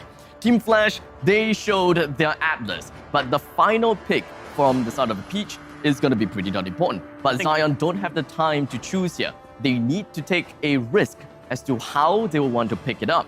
They're missing out on a position 5 as well as a position 4. What kind of heroes that you should be looking out for when it comes down to dealing with an Atlas? And Akai would actually look pretty darn good here if you want to get the Atlas away in most of that occasion. Marsha is also available. But unfortunately, this time, they have decided to go for a Ruby and a Hylos, whereas the Hylos is very likely going to go to the EXP lane and the Ruby onto the Rogue. I agree with the Hylos pick. You need something to have you need a glorious pathway in order to retreat or even engage when you see the Atlas coming towards you. But then again, there's a little bit of there's a bit of synergy as well with the Ruby, with the I'm offended hook, right? People right into the real world manipulation. So that's something that we have to take a look about. But carry will be picked up by the side of Team Flash. Not my preferred hero. I feel like the Clint will be a lot easier to execute. But then again, you got a Hylos that's charging down towards you. Also got a carry charging towards you. The carry will be very good because you will shred through tanks. I think at this point in time, it's really tough for me to even tell if what kind of position one hero at Peach peaks, what kind of changes it would make. It doesn't seem like it will be that monumental as compared to some of the other roles that is available for the side of Team Flash, right? Because in the end of the day, a Peach just need to focus on number 1, mobility, number 2, damage. And that is what he needs to do. Now, the thing about Hylos is that mixed in with his Ring of Punishment, followed by the Dominance Ice, it is an amazing ability to deal with marksmen. And this way, it will slow down the attack speed to a monumental level. As such, it will be a great way to answer against a Peach. But in this case, he is playing as a carry. As such, attack speed may not be that big of a deal, because you can just split up your attacks and you actually lose some attack speed in that occasion. There could be a problem here and there. It's kind of like a pros and cons. It's way better for you to be picking up a carry as compared to maybe some other marksman. Clint may be pretty okay. Yeah. I thought that having a Harif could be pretty good there as well. What's this? Season 1? Harif going in. But ladies and gentlemen, onto the Land of Dawn we go. Zion Esports in the blue, Team Flash in the red. And it's just what I feel like Team Flash has brought themselves a very late game composition with the carry as well. Zion Esports, if they really want to try to win this, they have to make sure that they have early game momentum. KCP as this Atlas, not very pokey, not very annoying. So Zion Esports can sigh a little bit of relief, but a lot of damage to top of Aeon, forced to just prop the sprint and run away. Yep, definitely not a problem for him. But we have already went through 2 of the heroes from the side of Team Flash. Let's move on to Reminiscent. That is going to be playing onto the Bucks here. Alpha V9 onto the Esmeralda, and finally a Peach that will be playing onto the carry, while on the side of Zion Esports, we have Banix that is going to be playing onto the Karina that will be heading his way down to the middle lane and very potentially be looking at a kill, but nada, we will see that at all. And the Reminiscent immediately jumps himself right down to the Banix. I don't think that we're even going to see any kill at this point in time. So let me just follow up with a Supergirl that is just going to be playing onto the Beatrix, Chris onto Yif, that have just hit level 4, Forza that is going to be on Ruby, and finally Glory that we're playing onto the Hylos. Very apt, glorious pathway. Glorious pathway. But here we go. KCP doesn't really have the Fatal Links right now, but nice takedown for the side of Zion Esports, taking the turtle away. Will be retreating Glorious Pathway, landing down the Glorious Pathway. But Alpha V9, gets caught by the real world manipulation, will be able to just run away. So both these two teams touching though, very passive game for both these two teams. I'm expecting a lot of aggression from Zion Esports, but we don't see them right now. They're gonna have to pace it a little bit slow. Now I suppose that this is where we ask the question, right? Yeah. Who can echo with Vanix's aggression in the early game? Can Forza as a Ruby really do that? And can Chris as a Yeep really keep up to Vanix here? I think both these two heroes, right, they're really good, especially once they hit the level 4. I think Zion should be looking for a little bit more right now, right? Looking for ganks on the side lanes, but oh my goodness, Forza misses the I'm offended hook, but now KCP goes in, joining the fray. Fatal Link so easy to be pulled in. Forza gets dragged into hell as 3 members ganks the bottom side. That's a big mistake, and he got punished for that mistake. The first blood should have gone to the side of Zion Esports, but I believe that was probably a wrong press, I'll say, or maybe he was a little bit too fast with his fingers when it comes down to pressing his I'm offended. As such, he lost that grabbing potential onto a Peach, which would have been so good because the Peach have decided to pick up Sprint instead of Flicker nor onto Purify. The reason why a Peach wants to go on the Sprint is because of the Yi real-world manipulation. The Sprint is just so broken right now. The fact that you can just run out of the real-world manipulation regardless of the slow. So basically, remember what we mentioned, the Yi usually in the hands of, us, is the utility mage, but here we go. A lot of momentum going into on Team Flash. Fatal Links will not be able to connect. Glory will be able to walk on the way out. Team Flash on aggression right here. Zion Esports not very passive in my opinion. Still pretty passive. But now with the turtle just spawning out, I believe the passivity is going to be gone very soon. Glory can finally get himself out of the top lane EXP lane and try to contribute to his team. At this point in time, what can he do? Ring of Punishment can be pretty darn painful, so we are going to bear witness for what is about to happen as Chris pops up with the ultimate. But it does seem like Glory's glorious pathway. Oh, that's going to be a very tough. It's super tough to actually say that. But his glorious pathway did manage to push the entire team away. And that has allowed Zion Esports to get themselves a second turtle for the game and allow them to put themselves around 800 gold in front of Team Flash. The reason why Team Flash could not pull the trigger is because of the gang. They try to catch on to Glory, and you see a lot of these big ultimates being used. KCP doesn't have the Fatal Links, but speaking of Fatal Links, he has it right now, looking to try to pick someone off from side of Zion Esports. But then again, during that previous team fight, right, Zion Esports could just lay down the ultimates, and there's nothing that Team Flash could do. So that's practically a free lord over to Zion Esports because Team Flash wasted the ultimates on top of Glory. Both teams, they are playing very cautiously until the point where KCP found himself the right timing to rush right in with a flicker as well as the Fatal Links. And what ended it all off is going to be Aeon from downtown immediately with his dawning light. Yeah, a lot of aggression coming out on Team Flash right now. They've finally secured the momentum and they're looking to roll.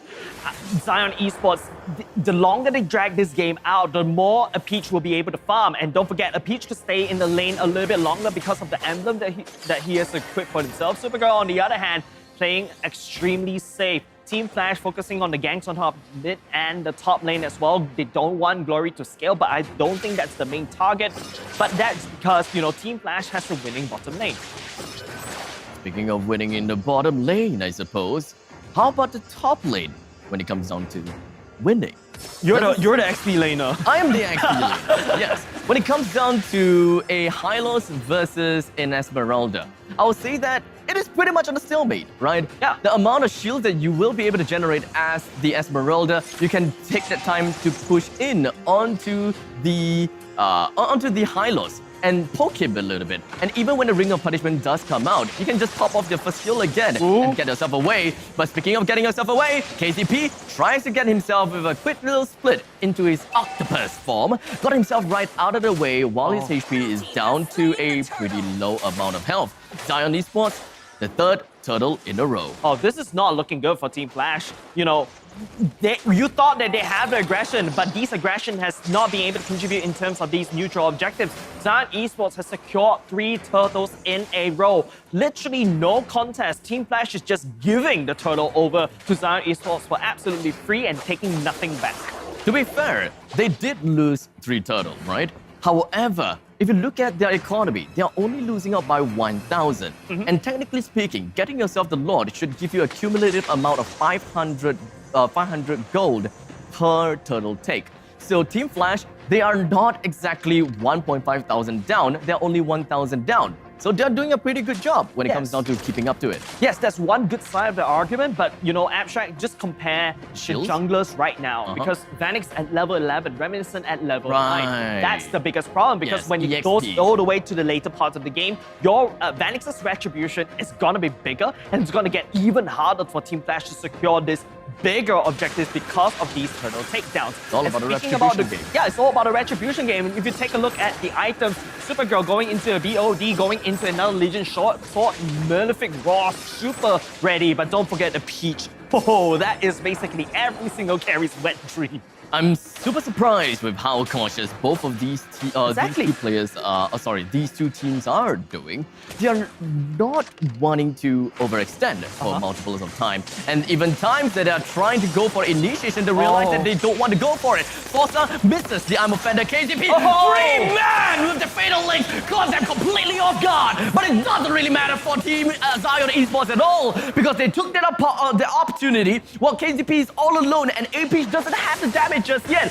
Went straight in, brought KCP down, and Team Flash suffers the consequences. Suffers the consequences. KCP has the fatal links, but Beatrix, I have a shotgun. You can see how quickly KCP melted right there and then. And it's just so scary. Supergirl is so scary right now. BOD, and now probably Malefic Raw, and of course with the physical emblem, that emblem is gonna do a lot of hurt. Oh no, Vanek find himself in the middle, but surprisingly, he's still surviving. He got himself away. But how about the rest on the campsite? Glory finds himself in the middle of a beach, hoping that he'll be able to get a kill, but unfortunately wasn't able to do quite much. The entire team coming from the side of Team Flash, they manages to get themselves with just a sliver amount of health. Look at me, Peach, Alpha V9, Reminiscent, and perhaps even Aeon. Zion Esports was not able to find the right way to close out that fight. I would trade, if I was Zion, I would trade Glory away for momentum. Team Flash lost so much momentum right there. Everyone scattered like, you know, leaves in the wind. And once their HP go all the way down, yes,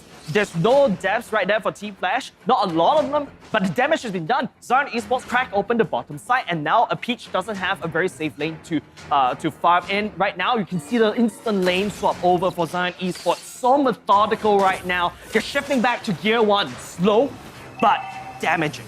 Team Flash's emblems, or not emblems, sorry, battle spells. Most of them are on cooldown. So this is actually the perfect time to actually do something to the midst of Team Flash. Is it really time for them to kill a Peach? Because there is like 35 seconds left on the clock, while Alpha V9 similarly around that amount of time. If they are going to take this opportunity to launch an ambush, that would be great to see. But Zion Esports, they have their eyes on a bigger objective. That's correct. Zion Esports looking at the Lord, and at the same time, you know, they're pressuring on the top side, looking for pickups right here. KCP does have the fatal link, so that's something that Team Flash could use. But it needs to be wombo combo. The Unga Bunga is not there at all. And this is something that we have to be careful because Zion Esports, the rotation has to be very careful because, you know, Glory is at the bottom side, split pushing. Team Flash on the timer right now. The more they dance around doing nothing, Zion Esports will start to take objectives like the turret and also farm out even more gold. It's 11 minutes into the game now. With a couple of seconds left, we are going to be looking at a slightly more evolved Lord, whereby the charge will be a lot scarier.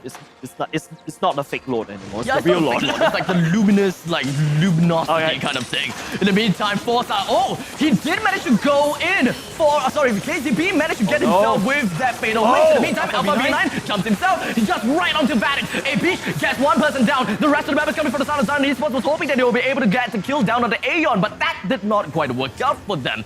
Most of them were already on a low amount of health. And you know what to say. If your health is low, you can't aggress.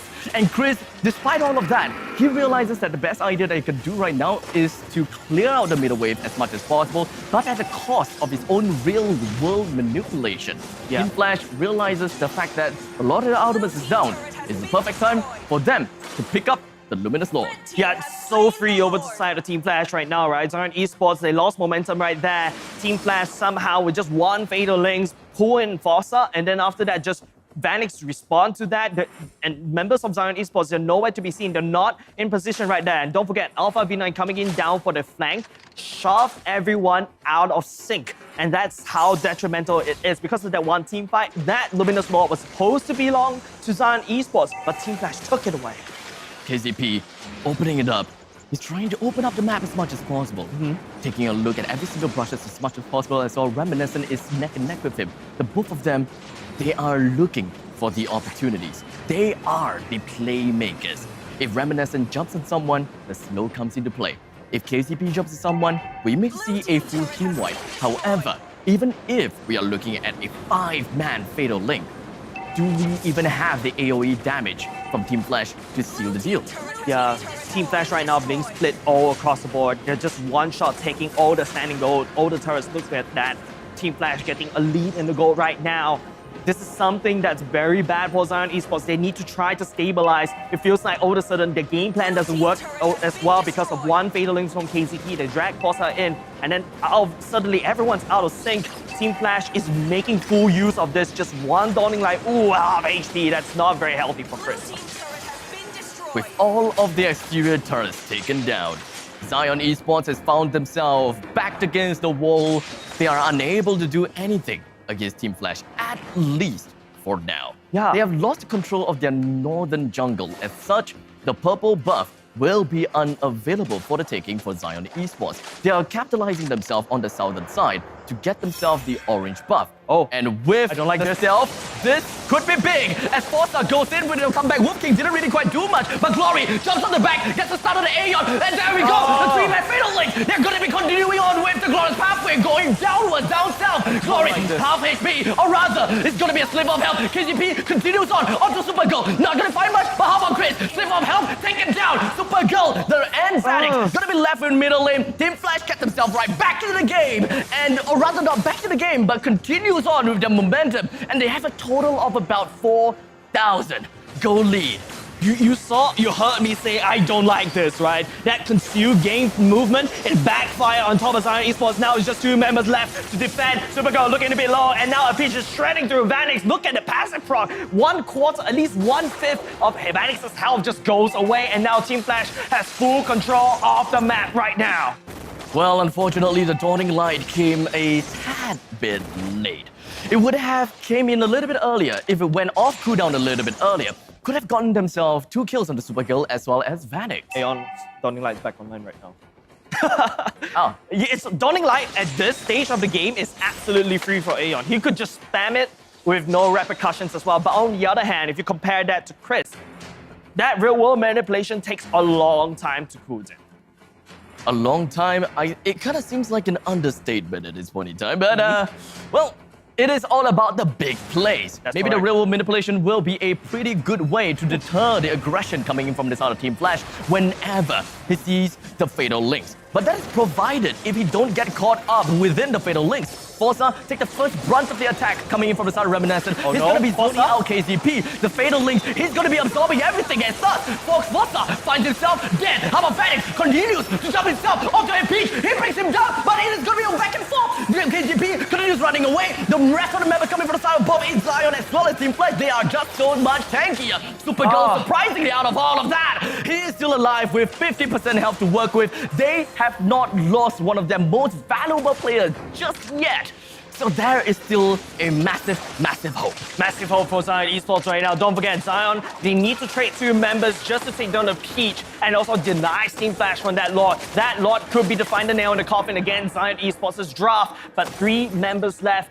Well, soon they should have full force right now. Team Flash could also say the same. They can actually start the slot right now while Zion Esports is defending, but I feel like this window of opportunity is slowly closing for Team Flash. It's a very small window, not gonna lie. This now. Yeah, Zion Esports, they themselves also know that the opportunity is super small. Forza is doing a pretty darn good job when it comes down to forcing himself into the opponent's faces. But with him completely being CC'd out, that means that he can't get any form of regen. That is if he's making that or building up to that at all. The Void Crystal split the fight into two. Team Flash understood that they can't continue this fight because the rest of the Zion Esports members, they are ready to rock and roll. KCP, he's got to be the one that starts things off. And only if they know that they have a very clear overhead advantage, then they will take the Lord. Yeah, so never fight on a 1-to-1. Always fight with a 3-to-1 kind of, momentum and of course advantage, right? Team Flash, if you notice, they let go of the Lord because they know Zion Esports is around there and looking to pick up. I thought Vanix would want to engage in right now, but hold on, Alpha V9, trying to look for sneaky. Zion Esports constantly getting cut off in terms of the damage because of that. Alpha V9 charging all the way up. The Lord walks all the way back in, but now no hook coming out from Forza at the same time. Zion Esports, they're just basically playing with time. The 18 minutes Lord. Team Flash has dragged on for more than enough time. Forza also does not have I'm offended, so Team Flash don't want to go all in really soon. KCP, he has got his fatal links as well. The question is, when do they want to jump in? And that is the biggest question, and we don't know when that calm before the storm is going to end.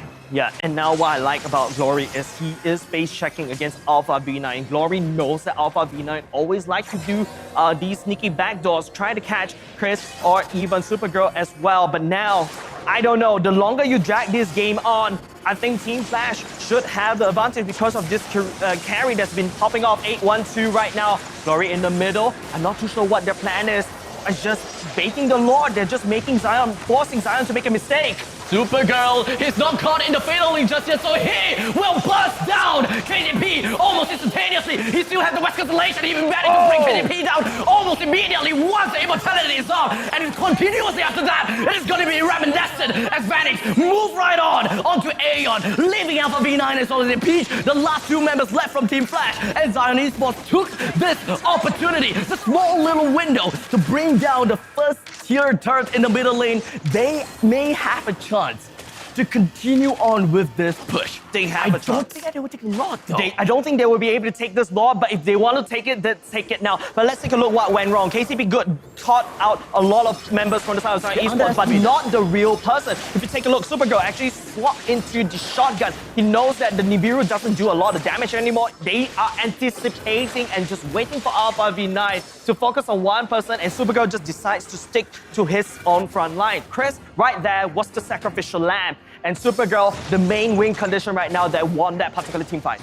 He is playing the best of both worlds. The extreme long range and the extreme short range. So whatever it is, he has an answer to it. If he is far from the battle, then he is safe from the battle and ready to serve justice onto Team Flash and deal that much amount of damage. And if Team Flash were to disrespect that space and get close to him, that is where the shotgun will come into fray, because Supergirl is still behind. That is going to be a knockup because of the Lord. KCP finds himself down. The rest of the members coming from the south side of the esports, they're immediately just going to be backing off because most of them has the half HP. Alpha V9 tries to look for the flank, but Zion Esports, they use to conceal, they are out of there. But then again, Zion Esports has to respond to the minion problem all the way at the bottom side. Team Flash on top of that Lord right now, half HP, but it's going to be Forza actually locked all the way in. Alpha V9 still staying around, eyes on that Lord, half HP will get reset. Unfortunately, Dawning Light comes in to sweep out Forza into the immortality as well. So much CC from the side of Team Flash. Oh my dear God. Zion Esports and Team Flash, they have now come in neck and neck, toe to toe. When it comes down to the economy, they are not lacking too much. And this is a constant tug of war. It is playing with the Lord, and it has been 4 minutes since then. and the Lord has yet to be taken down. They're always trying out. Oh, Forza! Big blind, but never mind. KCP as well. Alpha V9 comes from behind. He's going to be continuing the fact that he's just going to be dealing over some damage on the side of the window. Oh my God! But how about Forza as well, Chris? Alpha V9 will be continuing on to the assault. And now another one bitten the dust. While Vanix Forza is unable to move by the immobility because of Alpha V9's ultimate. The rest of the members from Zion Esports is unable to move, unable to get themselves out of the base, completely backed against the wall. And Team Flash, they are without a doubt going to secure this Lord. 40 seconds on clock, ladies and gentlemen. Zion Esports doesn't really have any damage dealers. What is Zion Esports going to do? Team Flash will take this Lord for themselves, secure it. And don't forget, this is not the Luminous Lord. This is not the fake Lord. This is the Evolved Lord. The one that has so much damage reduction and takes a lot of hits to put down. And Team Flash has secured it for themselves, and they have a 6th player in their team. The next calm before the storm. The actual storm is gonna come in materialized as the Evolved Lord. It will be marching down to the bottom lane, while the top lane and the middle lane will be pushed out by Mega Creeps. It's definitely not a Mega Creep that a single person could handle, especially since Zion Esports members, they're not very good at clearing out creep waves. Vanix, Supergirl, Forza, Glory. Chris is probably the only one that will be able to do something with his Void Crystal and everything else. I feel like this is going to be very disastrous for Zion Esports if they actually lose this. Team Flash syncing up the waves like a champ right now. Mid lane, in fact, Supergirl forced to use Vanet's Rage already. They're focusing, Team Flash focusing on the top side. They're looking for pickoffs, and pickoffs is something that Zion Esports cannot afford to give Team Flash. Make sure that they stay a good and safe distance around. Don't allow KCP to come in with the Fatal Links as well, but then again, they have a big Mega Lord problem at the bottom side. It is a war on 3 fronts. How are they even supposed to find themselves out of all of this? They are going to be fighting against a 6-man S3 man. How about Supergirl? He's not able to stop anything. The Lord goes down, but can they even do anything at this point in time? Because every single one of the members from the side of Team Flash, they will just be focusing on to the core. GG Team Flash, that proved themselves that they have the advantage with the veterancy card. They make sure that Zion Esports ran out of patience, especially when they dilly-dally for a good 5 minutes at that Lord pit. And then they just ransacked the whole draft of Zion Esports. That was a tough game to watch. It is. That must also be a very tough game to play. You can see that all of the players, they were just playing their utmost caution. They ensure that they do not give any random mistakes over to the opponent, and they do not want to allow the opponents to just capitalize onto their mistakes. Now that is a high play of Veteran C card. Sounds familiar? You keep quoting that throughout the regular season. Of course, I know that, but I think there's a big advantage Team Flash has brought into the table with this draft is the fact that you got the mobility from Reminiscent to just jump over applying Chris Supergirl. You also got, the mobility of Alpha V9 to engage towards the back line. I think if there's one problem that I identified for Game 1 for the side of Zion Esports is they had the early game aggression, but they did not execute it to its maximum because, a Peach, they allow a Peach to scale. Once you allow a Peach to scale, don't forget, this is the tank meta. He will shred Vanix like it's no tomorrow because Vanix is that tanky Karina. And you have seen time and time again, right? This Karina tried to find a Peach, but would not be able to find anything because, that Aeon, that CC is just way too illegal. The Dawning Light could just shred through the back line without any care of the front line at all. At this point in time, I've seen how Team Flash has played, and I've seen KCP trying to go for his Fatal Links time and time again. But if you have noticed, his priority was never Supergirl. It was always Forza. We pick up, the roamer, and then all of a sudden you remove the CC from Zion because don't forget, most of the CC are in the hands of this Forza, right? The hook, the stun, the spin, the slow, everything is all in Ruby's hand. Yes, Eve does have the real world manipulation, but then the slow is basically countered by all the sprints that, Team Flash has picked up for themselves. And then, of course, you do have the law and order for the side of this Glory, but then again, Glory and Vanix will get shredded by a Peach on this carry. Take a look, carry. Demon Hunter Sword, the Wind Talker for the late game because he wants to sell off the boots, Golden Staff as well. He's got and don't forget Thunderbelt as well for survivability. He's got to proc that passive over and over again without fail. Nothing is stopping this madman from going downtown at all. Yeah, man. It's just full item, and as you said, removed all of his boots as well. Yeah, man. I'm kind of surprised, especially since you're playing as a carry. I mean, perhaps because you have the sprint, so you can kind of just... You have the sprint, you have the ultimate, you have a built-in dash that goes off cooldown every, like, what? 1 second? 2 to 3 seconds in a good day. But then again, let's take a look at the post-match as well. I feel like Aeon also did a wonderful job in terms of damage. Take a look. Indeed he did. 122k damage. I mean, it's very easy for him to just output so much damage. The Dawning Light, way too illegal. And that's exactly what we're talking about. Professor Fizzy actually said, you ban away the Savior. Ban Savior! Ban Savior! It's exactly what the 3 slots right there, you just ban Savior and that's all you do. Just ban Savior after all. I'm in love with what Team Flash has done. And of course, breaking themselves out of the shell of being crowned as the team that couldn't beat Zion when it comes down to the regular seasons, isn't it? Yeah, and remember what we said during the regular season, especially week 3, week 4, I can't remember, but I did mention this. We thought Team Flash was enter player 3 to the El Clasico that's happening, you know, in the upper brackets. We have EVOS and RSG, the Koko, fighting all the way upstairs, and then you have the lower brackets, the CLTTs fighting together. But the point being is this, we thought Team Flash is that player 3. They did not perform during regular season, but they came back strong. Just take a look. They're so aggressive once they secured, you know, KCP's level 4.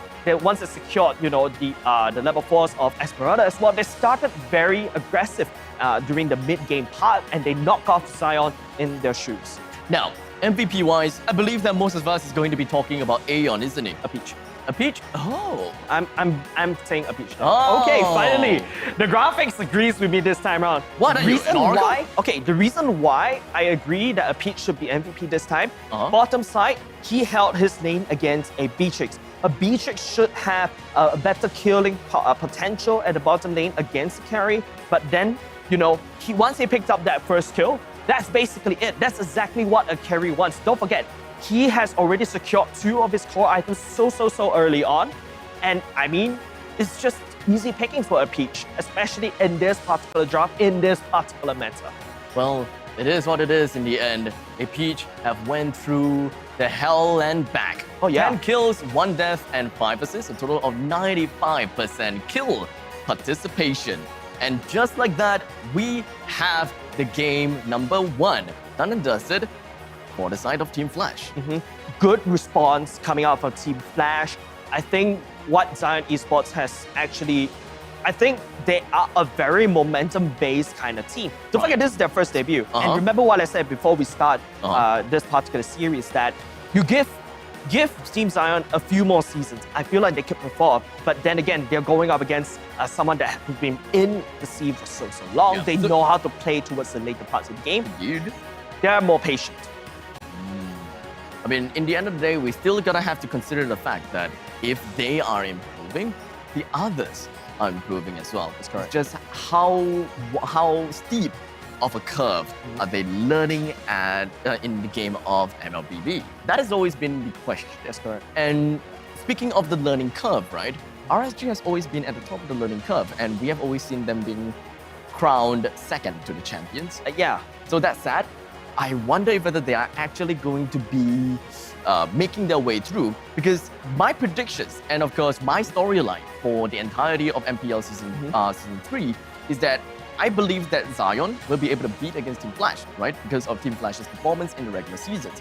And to a certain extent, because Zion fought against EVOS. Both of those games were, well, technically close.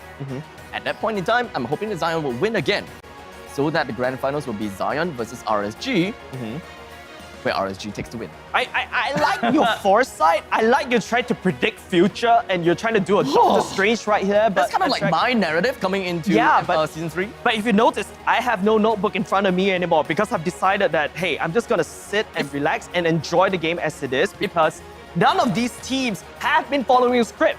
Yes. With all this season, if there is one thing I absolutely love about this season, it's the amount of upset that we have had. and unpredictability. They don't follow the script. They don't follow the statistics. Heck, all the homework they've done is just basically to waste. The multiverse of madness, if I would say. Oh no. No. Oh no. But you get the point. You get right? the point, yes. Regular season, it was Zion who won against Team Flash, but now Team Flash doing very strong in the playoffs right now, and it's exactly what Foster has been saying. Maybe they've been hiding strat. Maybe they've been working even harder as compared. But Zion Esports, if I'm not mistaken, on their Instagram, they have been also working pretty hard as well because they went on a boot camp and they have a lot of time to basically train. And don't forget Potato. I feel like Potato is someone that has been not mentioned a lot during the regular season thus far, especially from the side of Zion. The fact that under his leadership, he was able to make 3 new players to be MPL standards. So that is a very good, praise to him as well. I guess that's something that a lot of us have overlooked. Because it kind of seems as though at this point in time, they look like veterans now. Yeah, they look like veterans. They just play like veterans. They play like veterans, and don't forget, they were at the top in the standings. But let's take a look at the live stream shares. If I'm not mistaken, we do have. Have we hit any one of these milestones? That is my biggest question. So if we don't see a code below, that means that we haven't hit any of that milestones. So we're gonna need your help. That's correct. To help us share this very live stream so that you guys can all unlock fashionable goodies. Fashionable goodies. Fashionable, right? ML skins. Supposed to be fashionable, right? And stuff like that. Epic skins, if I'm not mistaken. But then again, it's just so much winning for all of you guys. So don't forget to share, don't forget to like, tell all your friends that we do have, MPL Singapore happening right now. This is day number 2 of the playoffs. And I have to agree, looking at the brackets right now, they are very strong contenders. I don't really even have my power ranking is basically not correct anymore. So it's really so much drama, so much upset, and yeah, a lot of drama happening throughout MPL Singapore in terms of the drafts. Indeed. The only thing that consistent in all of our power rankings is RSG being second. I thought you were rooting for RSG this time. Yeah, I am. But looking at the way that EVOS has been playing so far, like yes, regular seasons they may have lost twice, but if this keeps up, and if Zion doesn't, kind of keep themselves up and beat against EVOS, then I think that RSG may have to suffer the unfortunate fate of facing off EVOS again. I think you're looking too far into the future. You've been tunnel vision on top of this dystopian future. That is hoping. Yes, hoping. All right.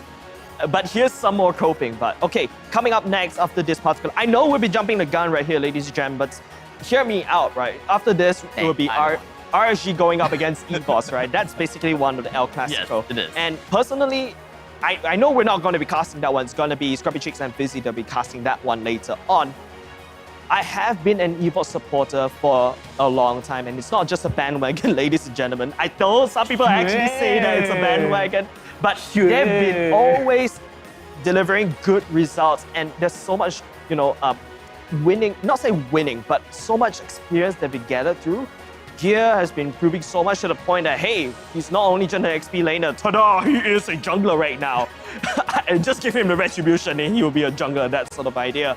But then again, it's just all about this particular matchup right here. As you can see, KZP, our, Tusker Tree, right? That I like to brand him for. But I mean, he's in good hands, right? Team Flash, he's a win condition over the side of Team Flash right now. Whether will he deliver that into game number 2, we need to take a look. That's a book. That's a book that Aeon has. Maybe this season we have this book, and the next season we have a book that's as thick as a dictionary. And then the next season we have a book as thick as an encyclopedia. And then the next season is a book as thick as the entire collection of Harry Potter. I don't know where you're going here. I'm just memeing out. Hopefully that there will be some kind of fun banter when it comes down to statistics and strategies. Why? Why bring a book when you have an iPad, right? Okay, I know some rules they don't allow iPads for the coaches, right? But speaking about coaches, I don't know. Don't forget, Team Flash, if I'm not mistaken, they don't they don't really have a coach in terms of helping them in the draft, but Zion Esports, on the other hand, they do. Potato has been drafting quite well. There's nothing wrong in Zion's draft in game number 1. Don't forget, this I think is the execution and the nerves. They don't have that second life anymore. They were in the upper brackets, they got knocked down. So I can feel, the nervousness going into this particular game. Don't forget, this could potentially be the final game for MPL Season 3. The mental game has always been, I would say, a force that really affected players' play style, right? When you are 1 point ahead, you may have the feeling of being technically complacent, but for lack of better word, it's complacent. But otherwise, it will be that you are more loose, or I would say, kind of happy-go-lucky. Happy-go-lucky. It's just like, oh, we lose this game, never mind. We still have 1 more game. We got another try, that kind of stuff, Yeah, but isn't that the story of, the bunny and the tortoise once again? I mean, technically it is. Yeah, exactly. So even though Team Flash, yes, they won against 1 game against Team Zion, I don't think they should and can afford to let the defenses down. Don't forget, this is the lower brackets as well. They want to go in to become that player 3 that we'll be all talking about. But ladies and gentlemen, going into game number 2, Team Flash going up against Zion. Flash on first pick right now, bans away. The Dira Valentina should follow suit as well. There you go, following the script for once, ladies and gents. Zion, what is their play? They do have 2 picks right off the bat.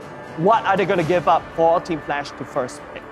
With the Dyrov and Valentina being thrown out of the picking phase, we are going to be looking at some of the regular bans and regular picks that should be in the banning phase, depending on how their playstyle and the coach is going to be like.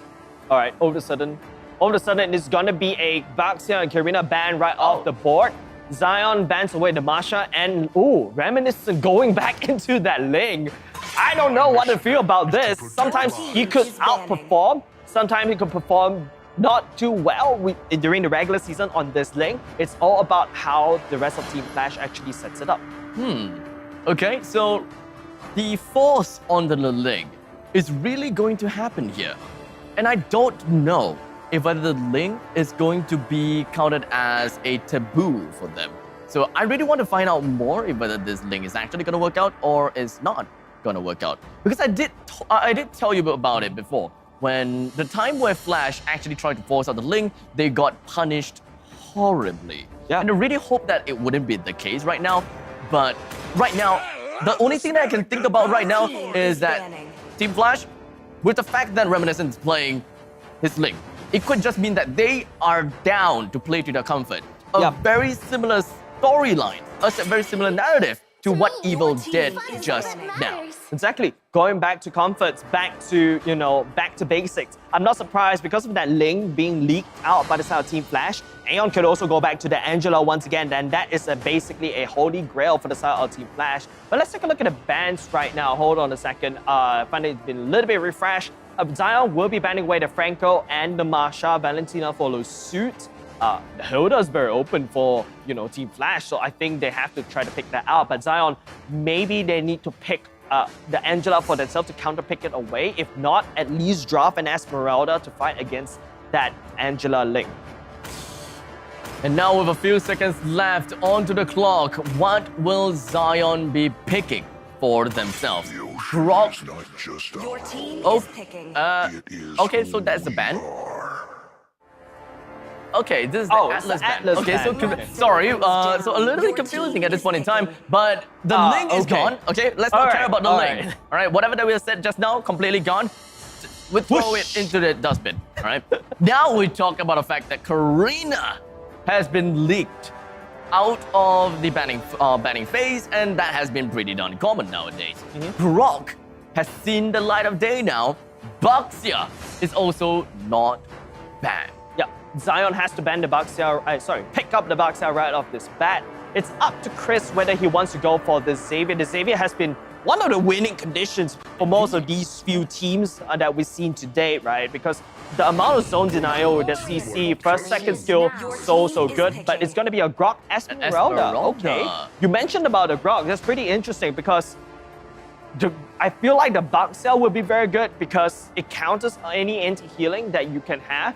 But then again, will Team Flash pick up the bug cell for themselves? This game is, at this point in time, when it comes down to the tank meta, it's not about sustainability anymore, I would say. As such, the Baxia doesn't play that big of a role with the Tortoise's Persons with the anti-healing. It plays more on the part of the tankability instead of the sustainability. And the rotation ability, right? At least when it comes down to Baxia, his rotation is really good, and that is one of the main core factors that people are really happy about when it comes down to playing with Baxia.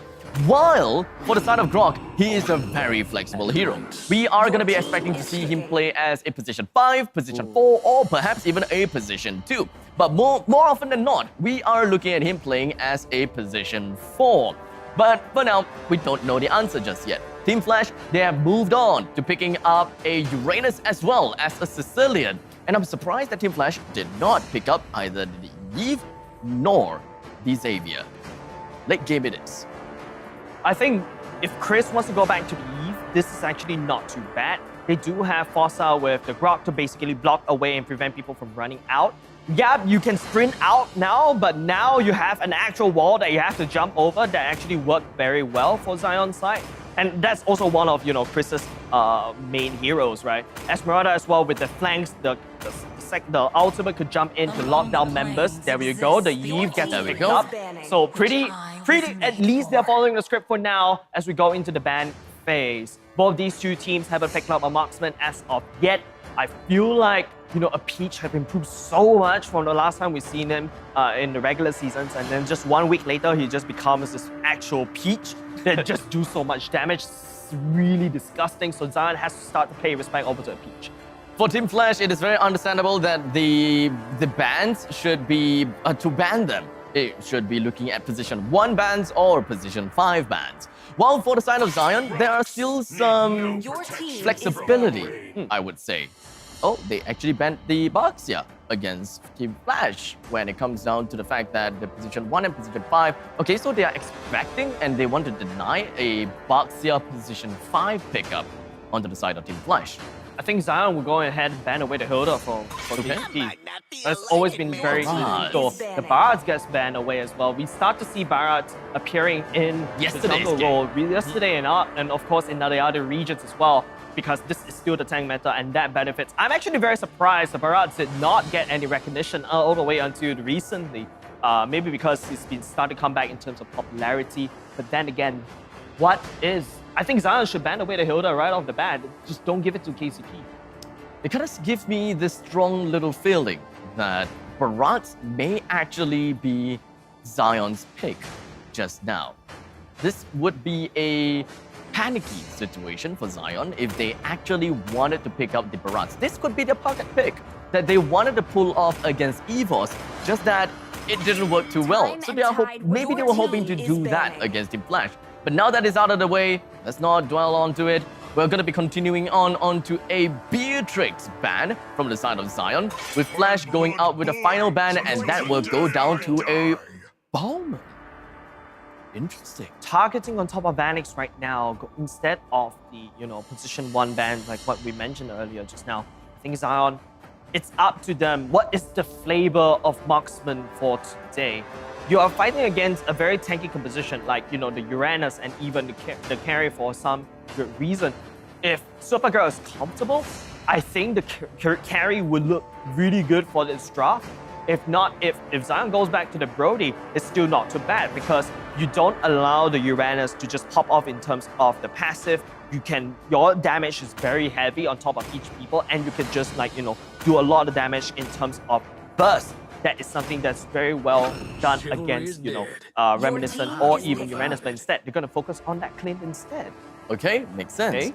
They will want to focus on to burst damage first. They want to ensure that they understand the entirety of Flash's pick before they follow through with their final position 2 pick. The question is it a jungler that they want to go, or is it a fighter or a tank? When it comes down to the tankiness from Team Flash, they have a Hilda, Uranus, as well as a Karina. An X-Bog jungle here could just do the trick. unless they would want to pick out a mage pick up a mage or an assassin that actually works in the jungle, such as an Amon. But I highly doubt so.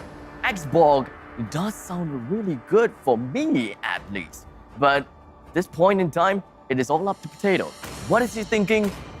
And who is this big play gonna be? Roger? Yeah, that's a Roger pick from Zion. It's a Roger pick. This is all in or all out. Zion just literally said, let's go all in with this Roger pick. Roger pick against a Karina. I would like to see what Zion does with this. Alas, it is not as bad as a Roger picking into a Ling in our ranked games, but this Why time... are we still talking about that particular rank game before we come online? But yeah, this is very different, right? Because this time we have pro players that is actually going to be piloting all of these heroes instead of just a random abstract and a random perk player.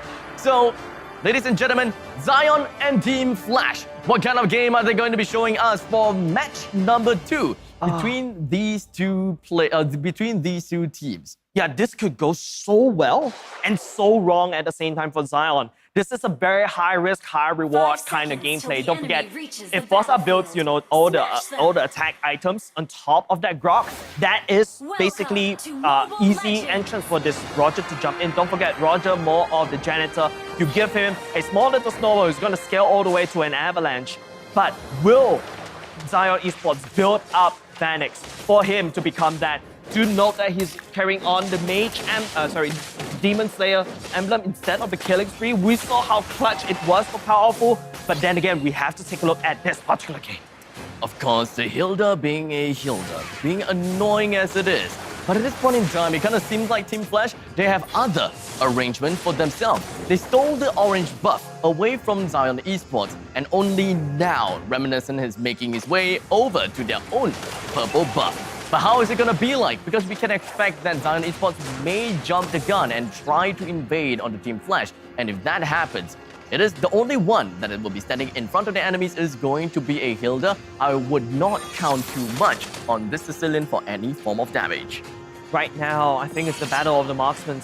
A Peach going up against Supergirl. Don't forget, they were on the same team before, back in Season 1. Oh, man. Man, that was like last year kind of thing. Fancy to see them, laning towards against each other as well. KCP providing so much vision over to the side of Team Flash, but Chris and Fossa is in the area. I think it really depends on how Fossa wants to build.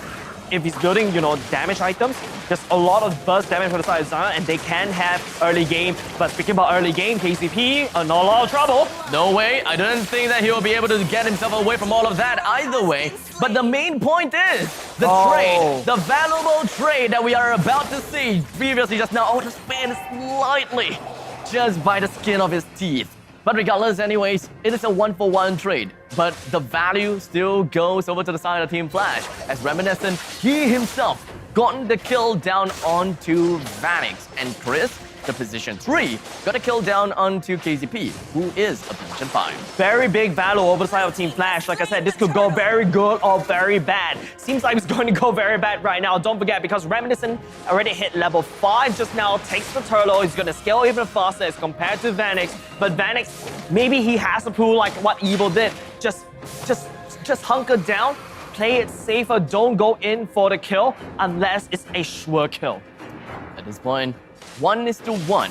KCP doing his absolute best to be as annoying as he can. The Void Crystal slows him down just about enough. The Sanguine Claws did not quite connect onto the purple buff, unfortunately, but that would have been hilarious to see if Vanix were to lose his purple buff. He did lose a orange buff once, and if he loses any more, it will be very detrimental to him. He's already taking a lot of damage right there. Not a problem. Back into safety, but at the same time, bottom side. I think Fossa's going in for, I think it's damage, but I can't really remember. But then again, I don't know. It's a very tough game for Zion Esports. I'm rooting for them to basically do a perfect game, but hold on a second. It is going to be KCP found himself in the middle of everything, but somehow there is a brush somewhere in there. Allows him to get himself that movement speed that he needs, the shield that he's needed. Wow! Peach! Where did that come from?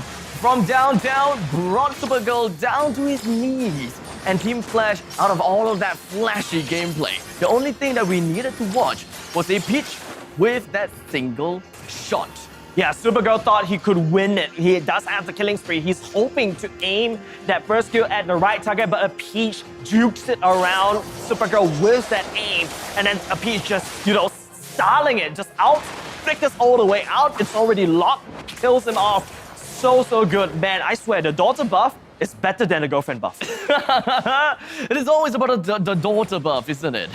At this point in time, I would do love to see what Team Flash have gotten called for us, or rather, what A-Peach have gotten called for us. 1:0:1. He's effectively won his lane. When it comes down to the jungle, Karina have effectively won the jungle dominance as well as the level priority. As Vanix is currently at level 6, Reminiscent at level 7. And thus, the retribution battle will none other than go to the side of Reminiscent.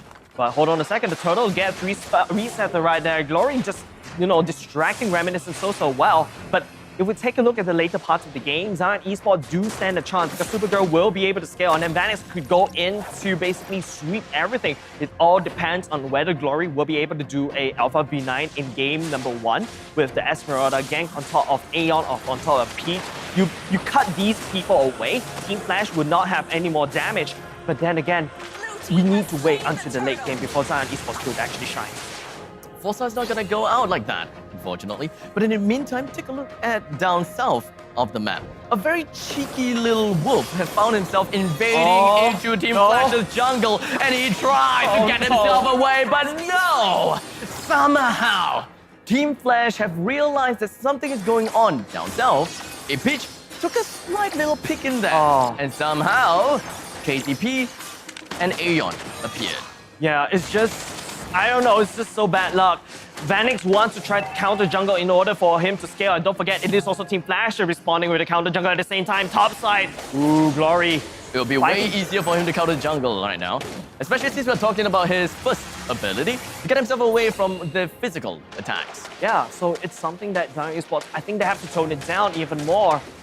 They were so passive in the first game, and now suddenly they got knocked out of steam. Game number 2, they tried to go to Gear 2, but they're forced to go back to Gear 1 once again. Team Flash in dominance in terms of the map control. Zion Esports, they have to do something. And the something might not be right now. Although they really should. That is amount of damage from KCP. This Roma is not just any Roma. It's a Hilda Roma. And if you allow him to go ham onto your back lines, then prepare to be amazed with what this axe-wielding woman can do to the back lines. Every rush is a base for this KCP. Builds up the blade armor as well. That's not going to vote very well for the side of Zion Esports. Don't forget, Vanix and Supergirl, they're very basic attack reliant, AA reliant, so it's going to do a lot of damage back against them, especially when there's such small little glass cannons right now.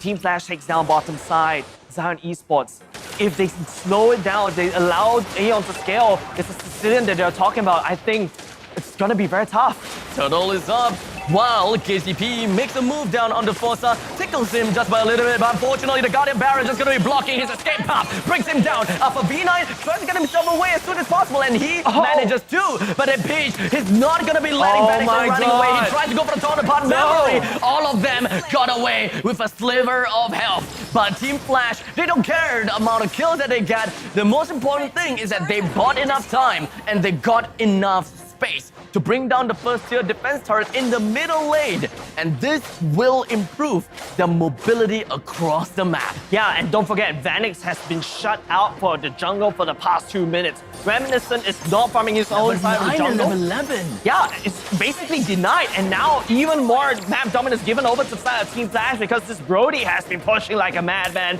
Don't forget a Peach. Once it's laying down the mob on top of anyone, just one single press of the button, that homing missile could find anyone, anywhere. It's so hard to avoid. And that's the power of this Brody.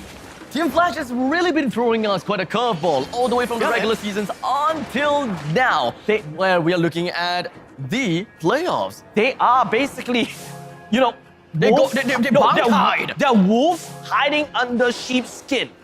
We thought they were weak, but then all of a sudden, playoffs, they're just out there performing. But let's take a look at the items, right? Forza building into, Athena's shield, probably going into the blade armor right off this bat or something, or even more tankiness, right? But then again, look at Vanix. Oh, he's just way behind in terms of the gold. He desperately needs gold right now.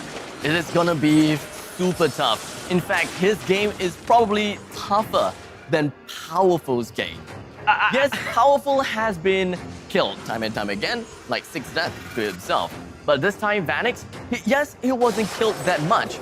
But can you imagine, whenever he gets killed, he goes back to farm. But this time, he don't get killed, he don't get farm. Then we're just gonna be continuing on. Then a stun down onto Reminiscent, but surprisingly, he's still alive throughout all of that. All of that. We do have the Chris going down. Real manipulation still allows 2% to get away. Zion Esports has expanded so much, but for no value at all. The only value they've got is the next 30 seconds of map dominance within their own jungle. That's exactly what Zion Esports needs right now, right? Vanix needs to farm his own jungle as quickly as possible before Team Flash manage to gather enough organization to basically go back in for the counter jungle again. Don't forget, Team Flash ahead in 5k gold, spread across most of Zion Esports side of their roster. At least a component or maybe one item ahead. So that's something that Team Flash can, take advantage of. Just take a look at Team Flash. Take a look at the Peach. BOD, Malefic Raw, building into the chestplate. I believe going into the deterrent as well, the Antique Barrage. That's something working very well. So a Peach not going to go all in, become that glass cannon. It's going to go in a little bit more in terms of the HP. But on the other side, Zion Esports, we mentioned War Axe is just being built for the side of Vanix, going into, I believe, either going for a Demon Hunter Sword or even Has Claws. If you go as a Roger, you're going into Has Claws. It shows how desperate you are, because Team Flash, they got so much sustainability in terms of KZP as well. One thing I didn't realize is that Vanix playing as a Roger has actually picked up the Demon Slayer. Yeah, so Vanix doesn't really have the regen that is being used so clutch for Powerful in the previous game. But let's not talk about Powerful anymore. Let's focus on this game, because I feel like if there is one small little chance, Zion Esports has to take it. 4:2, 11 minutes and 10 seconds into the game.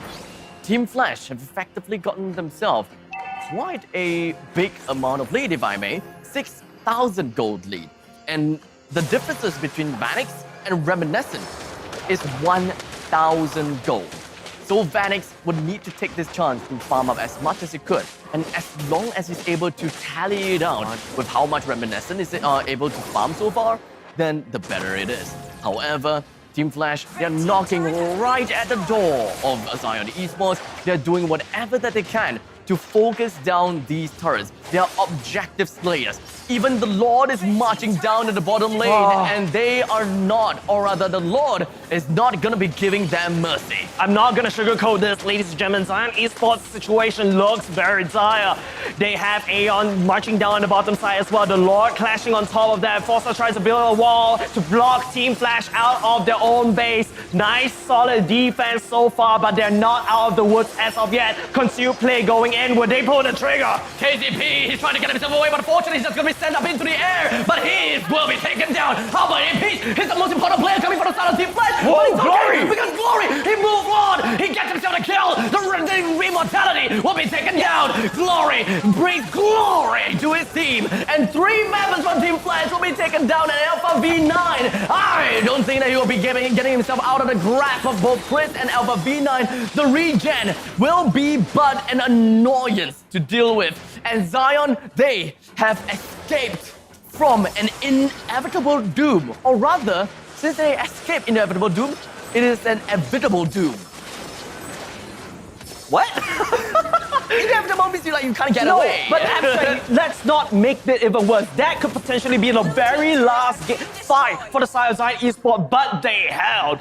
The Forza coming out of nowhere, well charged, catches the correct member. Don't forget what they said. If Zion Esports managed to pull off, a Peach or Aeon away from the front lines, and that's exactly what he did, and Glory did very, very well.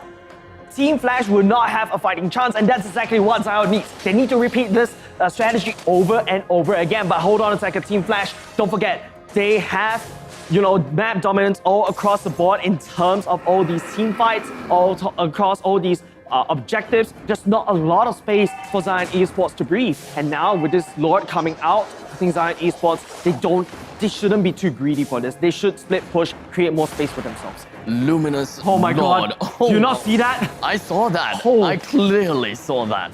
Chris and Supergirl hiding in the same brush with a single bat attack. Was it single bat That attack? impact and Sanguine Claws, and that's it. That is painful. Only quarter HP left, and they're forced to run away, and this probably give a lot of time for Team Flash to basically take this Lord for absolutely free. Foster goes conceal. They want to take this. Glory just gonna be continuing on to Peach, and he's the Oh! unfortunate one in the middle of it all. But Glory is continuing. He's got his HP going down. But however, the immortality is just going to be popping out, coming from the side of Team Oh Flash. my but God. Reminiscent, he goes down. But Vanek moves on to KCP. He wins and managed to bring down to the rest of the side. And both sides, Team Flash and Zion, hold themselves on and on. Team Flash. How is this possible? Zion Esports, their situation looks dire. They came in, they won the fight, they catch a Peach. Vanix just houndedly looking for a Peach, take him down, and Zion Esports took the Lord, and now they have another fighting chance. Aeon is the important one. At this point in time, he scales off the late game. A Peach also scales off the late game. But unfortunately, Peach found himself in such a horrible position. Yeah. And with that said, the Lord marches up in the northern side. The Lord will take down the second tier defense turret with no problems at all. And Team Flash would then have to fight a war on two fronts. Look at the goal equalizing right now. So much standing goal. Zion Esports may have a fighting chance. Now it is going to be Team Flash that may find himself in an awkward position this time. It's supposed to be the win, but Zion Esports come back even stronger. Glory jumping in. Will be able to catch Reminiscent on a little bit awkward right now. The Lord is focusing on the turret and it will get taken down. How about KGP? He overextended himself just by a little bit. And that little bit is gonna cost them quite a bit. The rest of the members from the side of Zion Esports have decided to move back, clear out the middle wave, and they are definitely wanting to bring down the inhibitor turret in the middle lane as well, which Supergirl will promptly do so. Man, you see the panic button from Zion Esports. They bought Athena's shield. Chris and Supergirl bought the Athena shield. They're really terrified for Aeon. But hold on a second. Oh, All the way in. He doesn't connect, but it is going to be going in for the re-engage. And the immortality is going to be popped right on top of his side. We'll continue to look at Vanix's HP. It's going down because of bad impact. But he got himself right away. Alpha V9 continued just going to be on the front line. But Vanix, with a sliver, he somehow found himself away from Alpha V9 thanks to the Lycan bounce. But with all the excitement in play, KCP still found himself the last dime and the last token, bringing Vanix down once and for all. But then again, while the dust settles, ladies and gentlemen, don't forget, just a minute ago, we're watching at Zion's base. Now it's Team Flash that is clearly shaven, slightly shaken, I would say. Zion Esports somehow and somewhere, the potatoes come in and brings them alive. They're really online right now, and they could actually look to take this Lord right now because Team Flash, they had to send constantly members to try to deal with the super minions. There's quite a lot of immortalities that is actually gone at this point in time. That's correct. And we gotta have to understand that there could be a point in time where whenever their immortality is gone, they will sell the immortality immediately and then buy the Winter Truncheon in order for them to extend their life. I didn't really quite see their micro placement, or rather their micro place, and whether they managed to do that or not. But with only 51,000 on the side of Team Flash and 53,000 on the side of the Zion Esports, I don't think they have the amount of gold surcharge available. Look at Glory. Look at Glory. He's doing Uranus things, man. I'm pretty sure the Uranus wants to do the same damn thing. The Uranus wants to do the same thing. So it's a 4v4 at the Lord Pit right now. Zion Esports, they're starting the Lord, gonna drag them all the way to their side. But Glory is gonna be so important in the team fights. Yeah, it's but always so important when it comes down to zoning everyone else out. And this could be an answer as to what's going on, because Glory, he's going to be taking a fight with someone at the back here. And that is going to be Aeon. Aeon is not in a fight right now. They swapped. Aeon went down and Uranus went in. Right now, the Lord, 16,000 HP left. They're going to be continuing to wreck him down. 12,000 HP. It is not resetted just yet as Forza goes straight in for the Wild Charge. That is going to be a reset where we're coming in. Oh my God. The rest of coming from the side of Zion. They found a shot onto a beach, brings him down. The map is going to be bleeding red with all red health bars. They managed to bring 3% down for the side of Team Flash, and the only member left is going to be from the side of Aeon as well as Uranus. But how is Alpha V9 and Aeon supposed to do at this point in time? The goddamn barrier. And of course, we have the world manipulation. The manipulated attack of the side of Team Flash. And Alpha V9, Uranus being the Uranus. He will be the last man standing, and the rest of Zion Esports will march right down to the middle lane and potentially give us game number 3. Game number 3, ladies and gentlemen, is just Alpha V9 against the whole roster of Zion Esports. And now, finally, Alpha V9 goes down. KCP, the only left one, to survive, trying to hold on, trying to wave clear the minions, but it's going to be more super minions marching into the base of Team Flash. Zion Esports, they are desperately trying to win, but no, the members of Team Flash, they came back online. It was close. So close. It was really close. They fought so well. Team Flash coming in clutch with the respawn time. Zion Esports, they were trying to end the game right now, but they don't have enough minutes, and now they have to try to take the Lord. But Team Flash, they have 4v5. It's about who engages better. Oh, it's just going to be continuing on, and we're going to be looking at a Peach coming from Glory. And Peach again in the middle of it all. He is the important one, but he went down first. The rest of Team Flash, they understood that they're going to have to run back home, but they want to trade with Glory. But Glory, he has the shield. He's not going to be stopping. He went himself back in onto the Lord. And while Zion, I believe they still have people onto the Lord, and they won't be stopping anytime soon. They need the insurance. They need this Lord. Zion Esports, they need to take down this Evolved Lord right now. But Team Flash, they know the game plan. Reminiscent is in the area right now. Take a look at the ultimates. Not a lot of ultimates. Okay, at least Zion Esports coming online in terms of ultimates. But Glory, he fights Aeon again and again and again. Glory is just grabbing people right in the palm of his hand. Aeon have got nowhere to run. The only thing they can do is with the truncheon. The Wild Charge sends Aeon up into the air, and that has allowed them to bring Aeon the whole pesky one away. When Chris, the real world manipulation, he is just going to be holding that down for just a little while longer. While Reminiscent is also Alpha V9. They're trying to get away, but Alpha V9 is okay. With half HP left, the consecration keeps him alive, and the rest of the members from Zion Esports will be hammering onto the throne. But it's not over. And Peach again by Glory. But what's going on? Zion Esports, the throne, the core goes down. GG, ladies and gentlemen. Zion Esports defended this game, bringing us to game number 3. Oh boy, and they break that record. Whoa. What a game. What a game. This is absolutely insane. Zion just pulled off an EVOS in game number 1 against in the upper brackets. They copied homework, and now they're using it against Team Flash. Wonderful defense, wonderful hold, but hey, they cannot kill the members of Team Flash. They can't kill Glory. The Glory, man.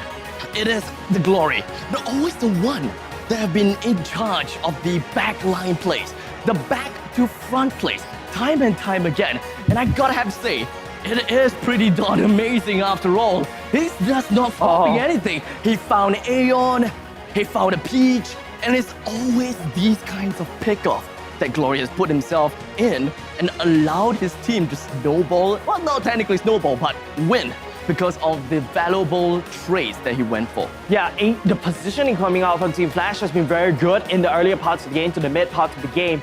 But then again, Glory has come online, you know, finding these pickoffs on top of Aeon, on top of Peach has been doing very well. It's just basically using Alpha V9's medicine against Zion to Team Flash for themselves. Take a look at this particular team fight. Oh, it's so tough. Zion Esports using the real world manipulation instead. Their main goal is not to kill to end the game. They have to try to take down the bottom side turret. But then again, this fight is just so tight. You can see Team Flash, whenever they fight in the later part of the game, they're basically just throwing bodies, all right? Zion Esports just take down Team Flash one by one, and once it's always Aeon that's not there, it's always a Peach that's not there. There's no damage from Team Flash, and then Zion Esports identified that they cannot fight, and they just steamrolled Team Flash, especially in the last part of the game. The games have went down for 18 plus minutes, total match time of 21 minutes.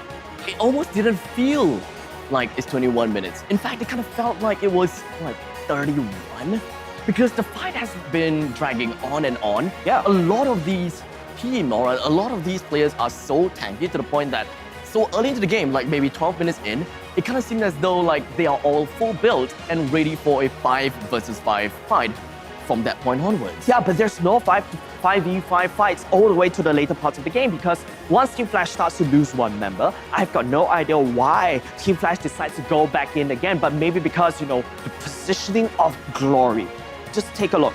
That one portion when, you know, it's a dead stalemate at the Lord Pit, I remember Glory marched down to try to backdoor. You remember that one, right? I remember. And then all of a sudden, a random Aeon appeared to try to respond to the Wayfarer. Okay, I agree with that. Uranus swapped in then afterwards. Yeah, I would have expected the Uranus to swap with Aeon, send the Uranus to deal with the Esmeralda instead. Oh, that's what you mean. Yeah, but then again, let's take a look at the post-match, right? This shows that look at Glory's damage. Oh my god. Are we even surprised? With a total of 731 gold per minute, with a total of 109,000 total damage dealt, and a total of 229 total damage taken. Look at his face. I would be surprised if he doesn't take the MVP. He has won Zion this particular game. I will walk out of this desk if he's not the MVP. I will walk out of this desk as well because, dude, rich guy, he is the rich guy. The carry, the sandbag, he's taken so much damage, dealt so much He's damage. got our eyes. He's crazy.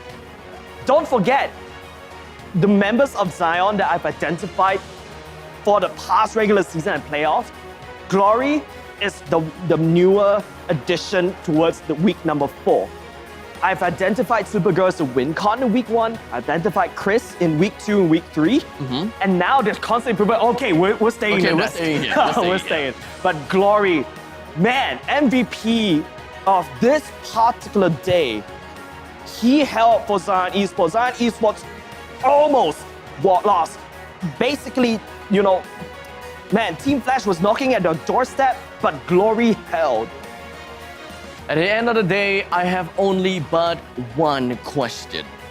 Where has Glory been for MPL Season 1 and Season 2? This guy!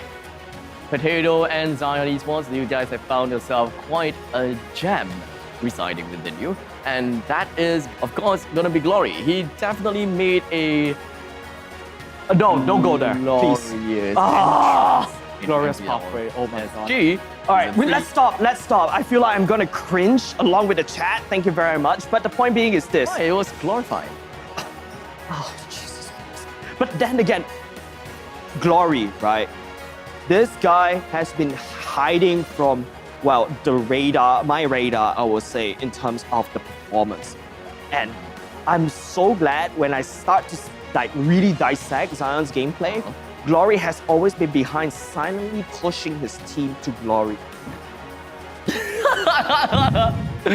Okay, let me just get you... I think we need a break. Let me just get you out of this very unfortunate debacle because you just can't seem to get your head out of Glory. So let us just move right on and of course go on to a short little break. And once we are back, it will be the match point between these two eagerly watched team. And that is Team Flash versus Zion. Don't go anywhere. So they got punts. No time to glance back. Future is waiting for me. Challenge me to dart throwing? I dare you! I wrote a battle song for you. Bet you'd love it. Make some noise, everybody!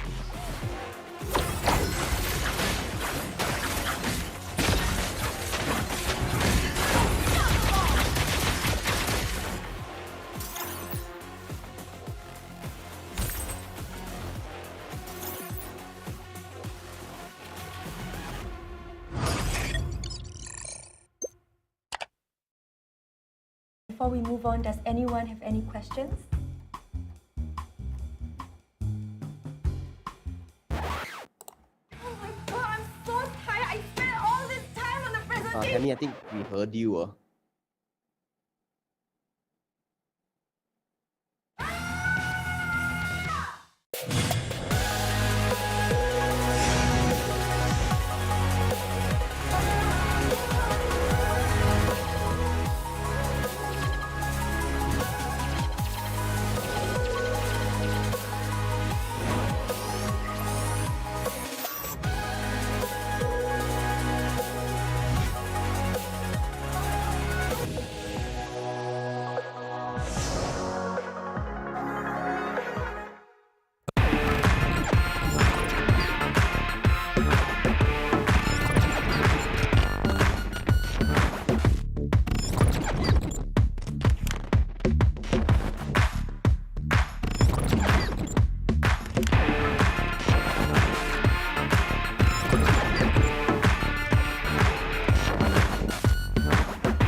That time of the year again, where the best Mobile Legends Bang Bang teams from the tropical region of Southeast Asia converge together. The MLBB Southeast Asia Cup, or MSC 2022. Who shall conquer and who shall be conquered? Which team will soar above the clouds and be crowned as the king of Southeast Asia? Like the Zodiacs, a total of 12 teams from the region will compete in 2 stages. The group stage and the playoffs. Each group of 3 teams will fight against each other in a best-of-2 match, where the weakest of each group will be eliminated. That leaves the remaining 8 to continue their paths of glory. To facilitate the epic battles between the giants, the MSC 2022 arena will be held at the City of Contrast and Diversity, Kuala Lumpur, Malaysia. Witness the clash of titans from the supreme MLBB region from June 11th until June 19th. Follow #SupremeAC for more updates. Mobile Legends Bang Bang, where heroes make history. Homes are now where we work, learn, and, play? Oops. Homes are where we build spaces. Dear, not so loud. To call our own. Power on and beyond with Singapore's most trusted broadband.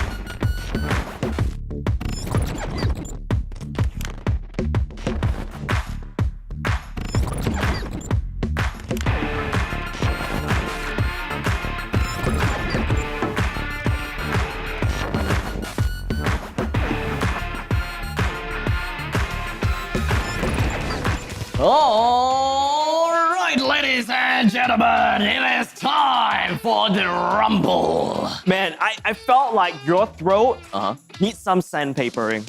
I mean, it is literally sandpaper. Yeah. That's why it sounds like this. Yeah, because game number 2 was insane. It is. Epic comeback coming out from Zion Esports that probably shook everyone at Grid as well. So hello to you guys at Grid, and of course hello to you guys wherever you guys are watching. Welcome back to MPL Singapore Season 3. This is match point for both these 2 teams. Zion Esports going up against Team Flash. One of them will need to end the story here.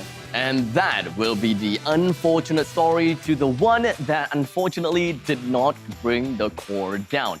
Who would that be? Is it going to be Zion, the team that came in as a debut team? Of course, they were led by Potato.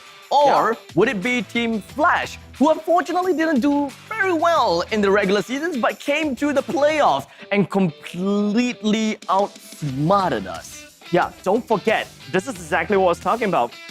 They play Zion Esports, their first debut. Apparently, they play like MPL players already. Yeah. And they're giving, these teams a hard time. And it's just so crazy. And I really have to give a huge shout out to Potato, man. He's able to bring the shine. He's able to make the rest of his players shine so well, and especially at this stage. And Zion Esports, I believe they need all the support they need. Same could be said over to Team Flash. The player 3 that we're talking about, they need your support, ladies and gentlemen. With that said, spam the chat, give them a huge cheer because they need you. They need you. And speaking of needing, I believe that it is time for us to understand what do these teams not need for the game. And running right out of the drafting, it is going to be Franco as well as Valentina, immediately being thrown out of the banning pool. And we, of course, are going to be expecting some of the other very common bans, such as looking at Rock, Baxia, Ling, and Karina. Dairoth, of course, is one of the very common bans. I would love to see a Xavier ban nowadays, actually, as well. To me, your team is Okay, I forgot about 1-1 too. 1-1 taken out the draft. Valentina, common suspects as of now. Hilda was a problem for the side of Zion Esports in the earlier parts of the game. But when it comes to the later part of the game, I think the locking down of one person is not enough. You need this AoE lockdown. And I'm not surprised the Team Flash will go for the Atlas this time around. Zion Esports, I think if they want the ban, they could ban out the Baxia because they're going to first pick. They can snag out the Karina for themselves and then leave Flash to a less desirable jungler. So, at this point in time, I am just expecting respect bans coming from both sides. I wouldn't be too surprised to see Flash actually banning out Esmeralda because that Esmeralda was 100% a force to be reckoned with. And I don't think maybe they have an answer. I don't think both Esmeralda sides has been doing. I don't think both sides want to take away the Esmeralda. Both these two teams, Alpha, Vina, and Glory, they want that Esmeralda for themselves. Don't forget, it also answers to a lot of things like the Phobias, like the Angela that's not banned as of yet. Team Flash, however, if they're gonna ban something, ban away the S. Okay, here we go. There we go. The respect ban. That is what I've been looking for. That is what I have been asking for. But is it worth it though? I would say that it is worth it. Because if they do not have an answer to that right now, and they don't have time to huddle up and understand what exactly the main problem, they don't have time to go through their VODs, then the direct answer is to ban. Because banning, that is the game's answer to what you should be doing if you don't have an answer in front of you. Yeah, that I agree with you, Abstract. But don't forget, it's also Zion's first pick. This pick is going to be important because Karina, then. you potentially not only just you can first pick Karina, it's fine. Flash could give it to you, but you open up to the Angela and the Ling Wombo combo going into the side of Team Flash. You already removed the Esmeralda, which is a big counter to that. But here we go. What is that pick? The Baxia gets picked up by the side of Zion. If they really want to pick the Baxia, they need to start to rotate early and quick, especially in earlier parts of the game. Game number 1, game number 2, a little bit passive for my take for this Baxia pick. But then again, it could be Fossa on that Baxia, and that's the flexibility that Zion has secured for themselves. Picking a Karina here right now isn't a very big problem as well. As I've talked about it before in yesterday's game, Karina's passive exists. There is a true damage within its midst. So when it comes down to dealing with tanks, Karina is also an answer. As such, Team Flash will be moving on with the Karina as well as Yves. With these two heroes in the zone, Team Zion will then have a chance to see how they will want to respond to these two players, these two picks. And the answer is picking up their position 3 player, and that is going to be the mage. Xavier is currently available, and if they do want to pick up a Yuzhong as well, it would work for them because Baxia is in the mids. They can pick that up in the second part of the drafting. I think Zion have to lock in the Xavier right now. If not, Flash is going to ban that away. It's going to be a Uranus pickup. Zion, the Glory is basically matching up with Alpha V9 in terms of playstyle and the hero pool. But it's going to be a Sicilian going in. Zion is going in for the long run. They're going to pitch a tent and play all the way to the later part of the game. Remember what I said, Zion very passive in the early game. They're saying like, no, I know that I'm passive in the early parts of the game. I'm just gonna fight in the late game, and this is what they secured for themselves. Two relatively late game heroes here. Yeah. Uranus as well as a Sicilian being picked together. As such, this is a message over to Team Flash that if they would want to win, an early game composition it would be. And if it works, snowball is what they will want to look out for. And finally, just like that, picking out a carry is as easy as choosing what food to pick. Actually, no, choosing food is pretty difficult, but you get the idea. Getting the carry is a very easy idea because there is two tanky players over on the opponent's side, and they need to fulfill the position 1 role at this moment in time. Whereas now, Team Flash will focus fire on who to ban onto the position 1s. Yes, I agree with that. Peach, with that carry, it's proven with good results in game number 1. This is it for Team Flash, right? They need to make sure this carry go all the way to the later part of the game. It's also easy to basically dodge the Sanguine Claws with her dashes, and she does have an insane mobility. You pair it out with sprints, you can chase down any targets houndedly like a Roger. Team Flash, on the other hand, bans away the Angela. Pretty standard because they got a Baxia as well in the side of Zion Esports. Zion Esports, on the other hand, because, Team Flash forced the ban on Angela, at least they can breathe some marksmen. There's a lot of marksmen for the side of Zion Esports to handle. But speaking of which, they need to start banning away, like the XP laners. Like, heroes that Alpha V9 can play. Or even the Hilda. The ocean is not just No. Atlas. Atlas is taken away from Team Flash. Franco is also taken away for Team Flash. KZP's tank choices are dwindling down to an all-time low. And to make matters worse, Zion can go for a ban onto the Hilda as well. And if because Zion is going to be on the second pick when it comes down to the second phase of the picking phase, they will not be able to first pick the Hilda. So if anything, they should be trying to deny KZP from picking that Hilda. And if that actually works out for Zion, who do you think KZP would pick from now on? I'm not surprised if he goes back for that traditional Tigreal that I know him for, because it's a very long time ago. My first impression to MLBB Esports was KZP on that Tigreal that basically stalled like 3 minutes of the enemy jungler, but Team Flash bans away the position 1, like you said, Abstract. Beatrix gets taken off, but there's a lot of things that Supergirl could go for. The clean, going to the later parts of the game together with Don't forget Harif. For Supergirl, not for Peach, right? Oh, Supergirl, yes. Yeah, all of a sudden, it's like Season 1 EVOS flashbacks, right? But then again, I agree with you. Zion could go for the Hilda ban right off the bat, but Flash does have the Marsha available if they really want to go for that one. But I feel like Marsha in this particular draft for Team Flash, not really ideal, because Marsha is like this one lone fighter that wants to try to split push. But I feel like the Hilda should be better, but no, instead they're gonna go focus on that Ruby ban instead. Feels like, Team Flash, Team Zion Esports is confident on facing down KZP's Hilda. The thing is, Zion haven't found out who they want for their position 5 as well. Let's not forget about that. Unless they want their Baxia to be a position 5. Team Flash, this time, they've managed to pick out a Cho. Now, this Cho is very likely gonna be a position 5 Cho, even though we see that highlighted as given away to Alpha V9, but most of the time, I will always see Cho as a position 5. So I would love to see what kind of changes we're gonna be seeing, how they're gonna be swapping the players around, and what is gonna be the finalized positions, because there is still a lot of things that are not set in stone yet.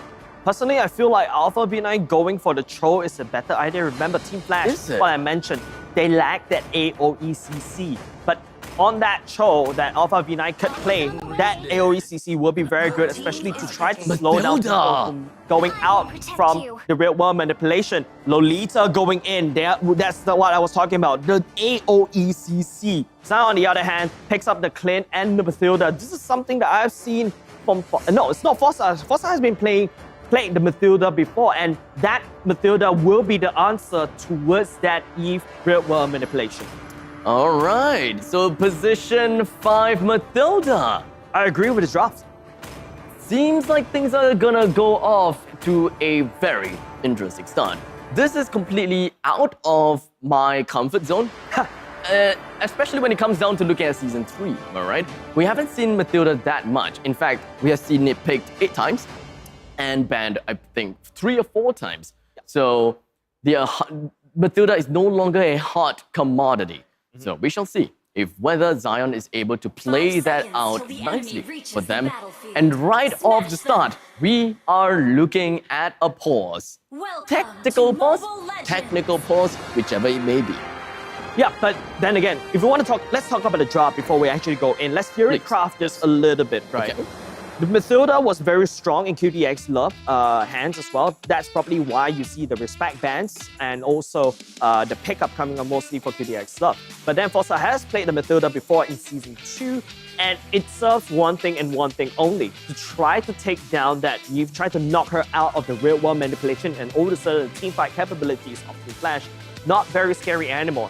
You do have the Mathilda to rotate very quickly alongside with the Baxia. You can be at one place at any time. You can bring another member along for the fight. Don't forget, Clint, to any certain point, is not as mobile as compared to a carry. This Mathilda will provide the shields and also the mobility to get this Clint out of danger. So I really agree with both of these two drafts, but we have to take a look at how the execution goes. Don't forget, Team Zion, very passive in the early game. They try to play a late game composition instead, so which will work well. Team Flash, on the other hand, like what we talked about before we start, the bunny and the tortoise storyline. Is Team Flash going to become the bunny right now? Or they're going to allow the tortoise to take over them? As the players set it all up, we have an idea as to how these two teams are going to fight it out for this game number 3. Now, it is Team Zion with 1 point, and we have Team Flash with 1 point. And back at it again. It is one person that will be moving up to the next part of the bracket, and another one that will be sent home. So we will all bear witness to who is going to be the one to move on to the next part of the MPL Singapore Season 3 Playoff between Zion Esports versus Team Flash. Man, this is not a very comfortable position for both of these two teams. One single mistake will cost them this whole championship, right? And this is exactly what we're talking about. It's gonna have to play it slow, play methodically, especially for Zion Esports. They do have the late game in mind, but Fossa, take a lot of damage already right off the bat. Yep, I mean, understandably, Fossa playing as Mathilda, not exactly a very sustainable and, of course, a tanky roamer at this point in time. He does have quite a bit of mobility, and of course, when it comes down to early game damage, it is pretty darn good too. So in the end, we're gonna have to watch out for what they have got in store for us. The rest of the team from the start, Team Flash, seems to be rotating themselves up to the northern side a little bit to try to provide a little bit of assistance over to their carry, which is a Peach. Because understandably, the carry would be losing against Clint in that matchup. And down to the bottom side, it is a game of proxy. It is just a game of proxy. I was just waiting for you to notice this, right? Ladies and gentlemen, shall I bear you witness to you? Bear witness! Glory, the Uranus in its natural habitat in the enemy base, right? Cutting off waves. But I will have to admit, Alpha V9 was a little bit too late in terms of the cutting the wave. But hold on a second, the Claw will be able to catch members of Team Flash. No one's going to commit as of yet. Zion Esports cannot fight. They need to let Chris get more stacks. Oh, is this the point in time where Zion Esports has finally decided to bring down Alpha V9? Alpha V9 is currently at level 9. He expanded his flicker. The Vanix lands on top of Alpha V9. Will finally No move on Jukundo, getting himself away. It doesn't seem like it. The way of the dragon will push Glory away. He followed through with the second part, the second phase of the way of the dragon. And thus, throughout all of that, he will receive the final tick of the damage. The Lord goes down to Vanix, and the rest of the team members, especially when it comes down to Forza, he goes on the driveway like a F1 vehicle, crashes down on the Reminiscent, but it is not enough to bring him down. But the space has been made to allow Zion Esports to take themselves yet another kill, this time on the KZP. Zion Esports on gear 2 right now. They've got what they need in the earlier parts of the game. They've got one pick off on top of Alpha V9, and also Team Flash kind of lost the Retribution battle right there. It was still Vanix that secured that kill. Well, I can talk about the XP laners duking it out, but Uranus is not the main target right here from the side of Team Flash. Zion, not too important. Not too important for now in the earlier parts of the game. Right now, Zion Esports needs to make sure that they take down a Peach as quickly as possible. Don't give him kills. And of course, you also need to allow Zion Esports Chris to scale. Those are your win conditions. Try to fight in the later part of the game, but Team Flash, they're trying to win in the mid parts. The top part, the northern region, is also going to be the pretty interesting fight, where most of the, well, I guess the edge will be at, right? The sharpest edge is at the top and the dullest edge is at the bottom. At one point in time, that will be flipped. And that is where both of the battle axes starting to get sharp and sharper and sharper. 40 seconds in until the first turtle spawns. Sorry, second turtle spawns. Strikes again. Master strikes again. He can't count. I can.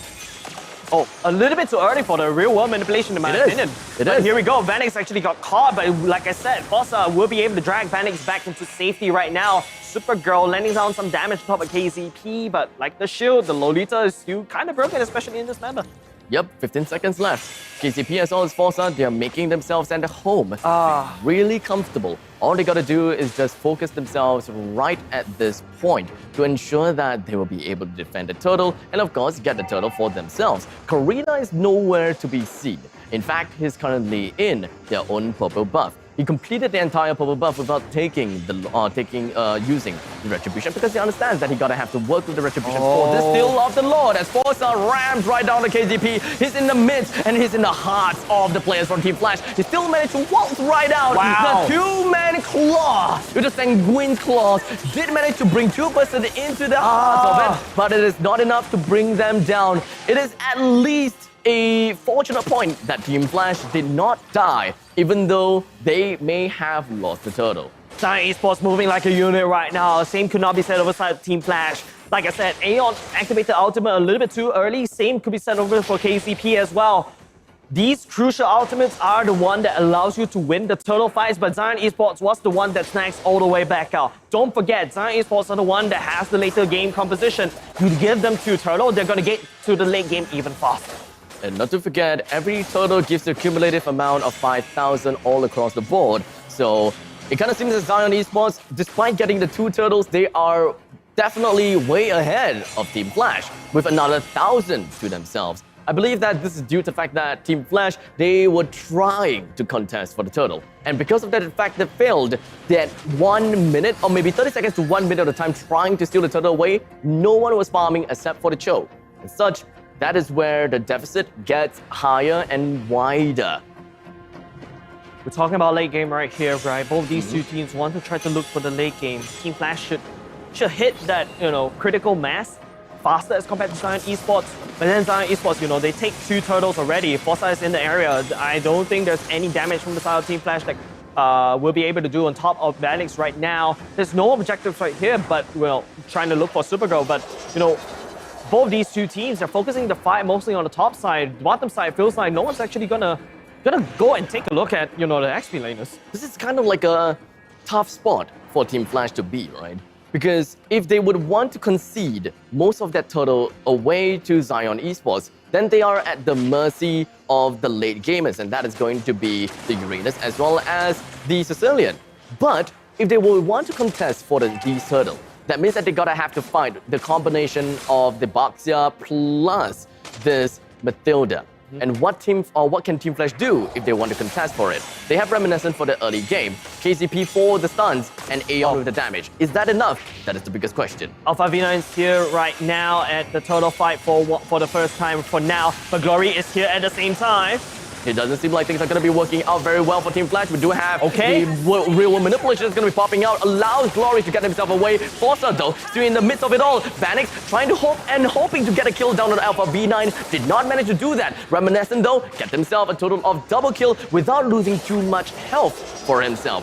And Team Flash, they've finally won in a single turtle take. And they are pretty darn happy, especially getting this kill down on the Supergirl. Yeah, and this is exactly what Team Flash needs. Coordination, and finally all the ultimates are aligned. And this is how you win the mid-fight games. And now Reminiscent will make this lead even ahead for Team Flash because he takes down the purple buff for themselves. And then what a after steal. that, what a steal, I would say. And of course, taking down the top side at the same time, Team Flash delivering the 1-2 punch against Zion Esports. This is where our EXP laners is gonna start to get unlocked.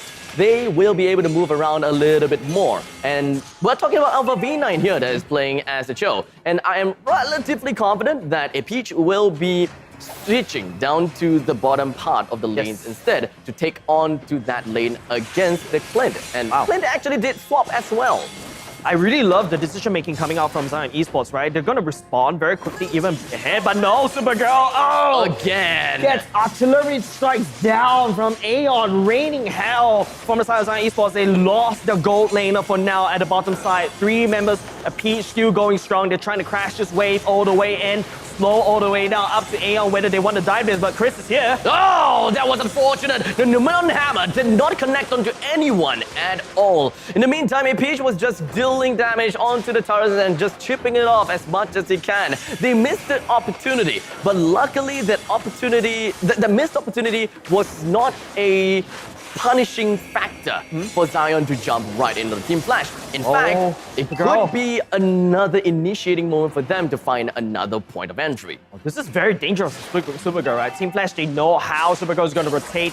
Now it's going to be a little bit cut this time of fight. I don't think, members of Zion Esports ready for this fight. Forza do have a lot of shields right now. He's just going to be continuing on and he's just holding on behind. Chris is going to be the first one taken down, but that is going to be the Dominant Hammer that eventually just going to be landing right on top of Glory. With the Widow Dragon pushing Glory back and further away from the entirety of Zion Esports, Team Flash clinches themselves yet another 2 kills to their ranks, and they've managed to climb a total of about 4,000 gold advantage.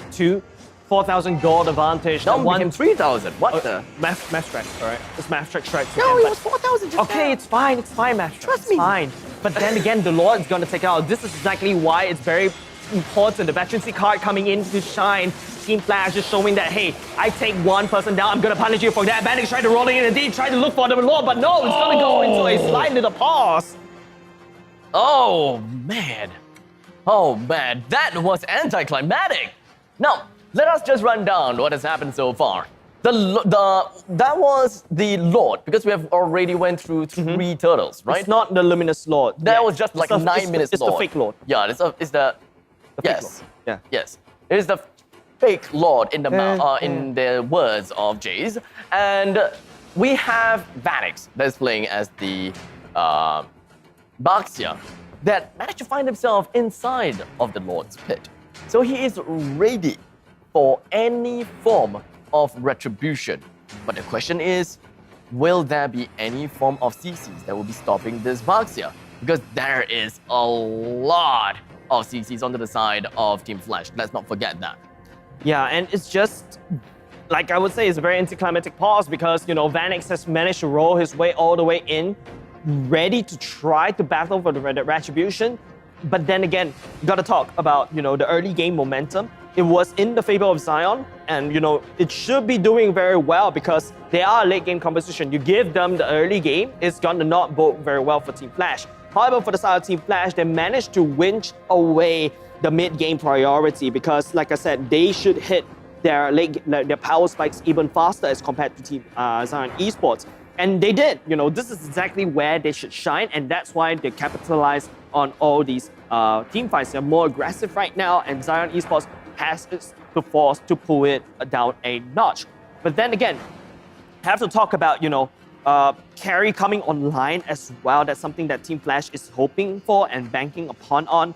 And, of course, with the real world manipulation going in, the slows, just allows so much pursuit, allows so much opportunity for pursuit for this carry to just unleash all the damage.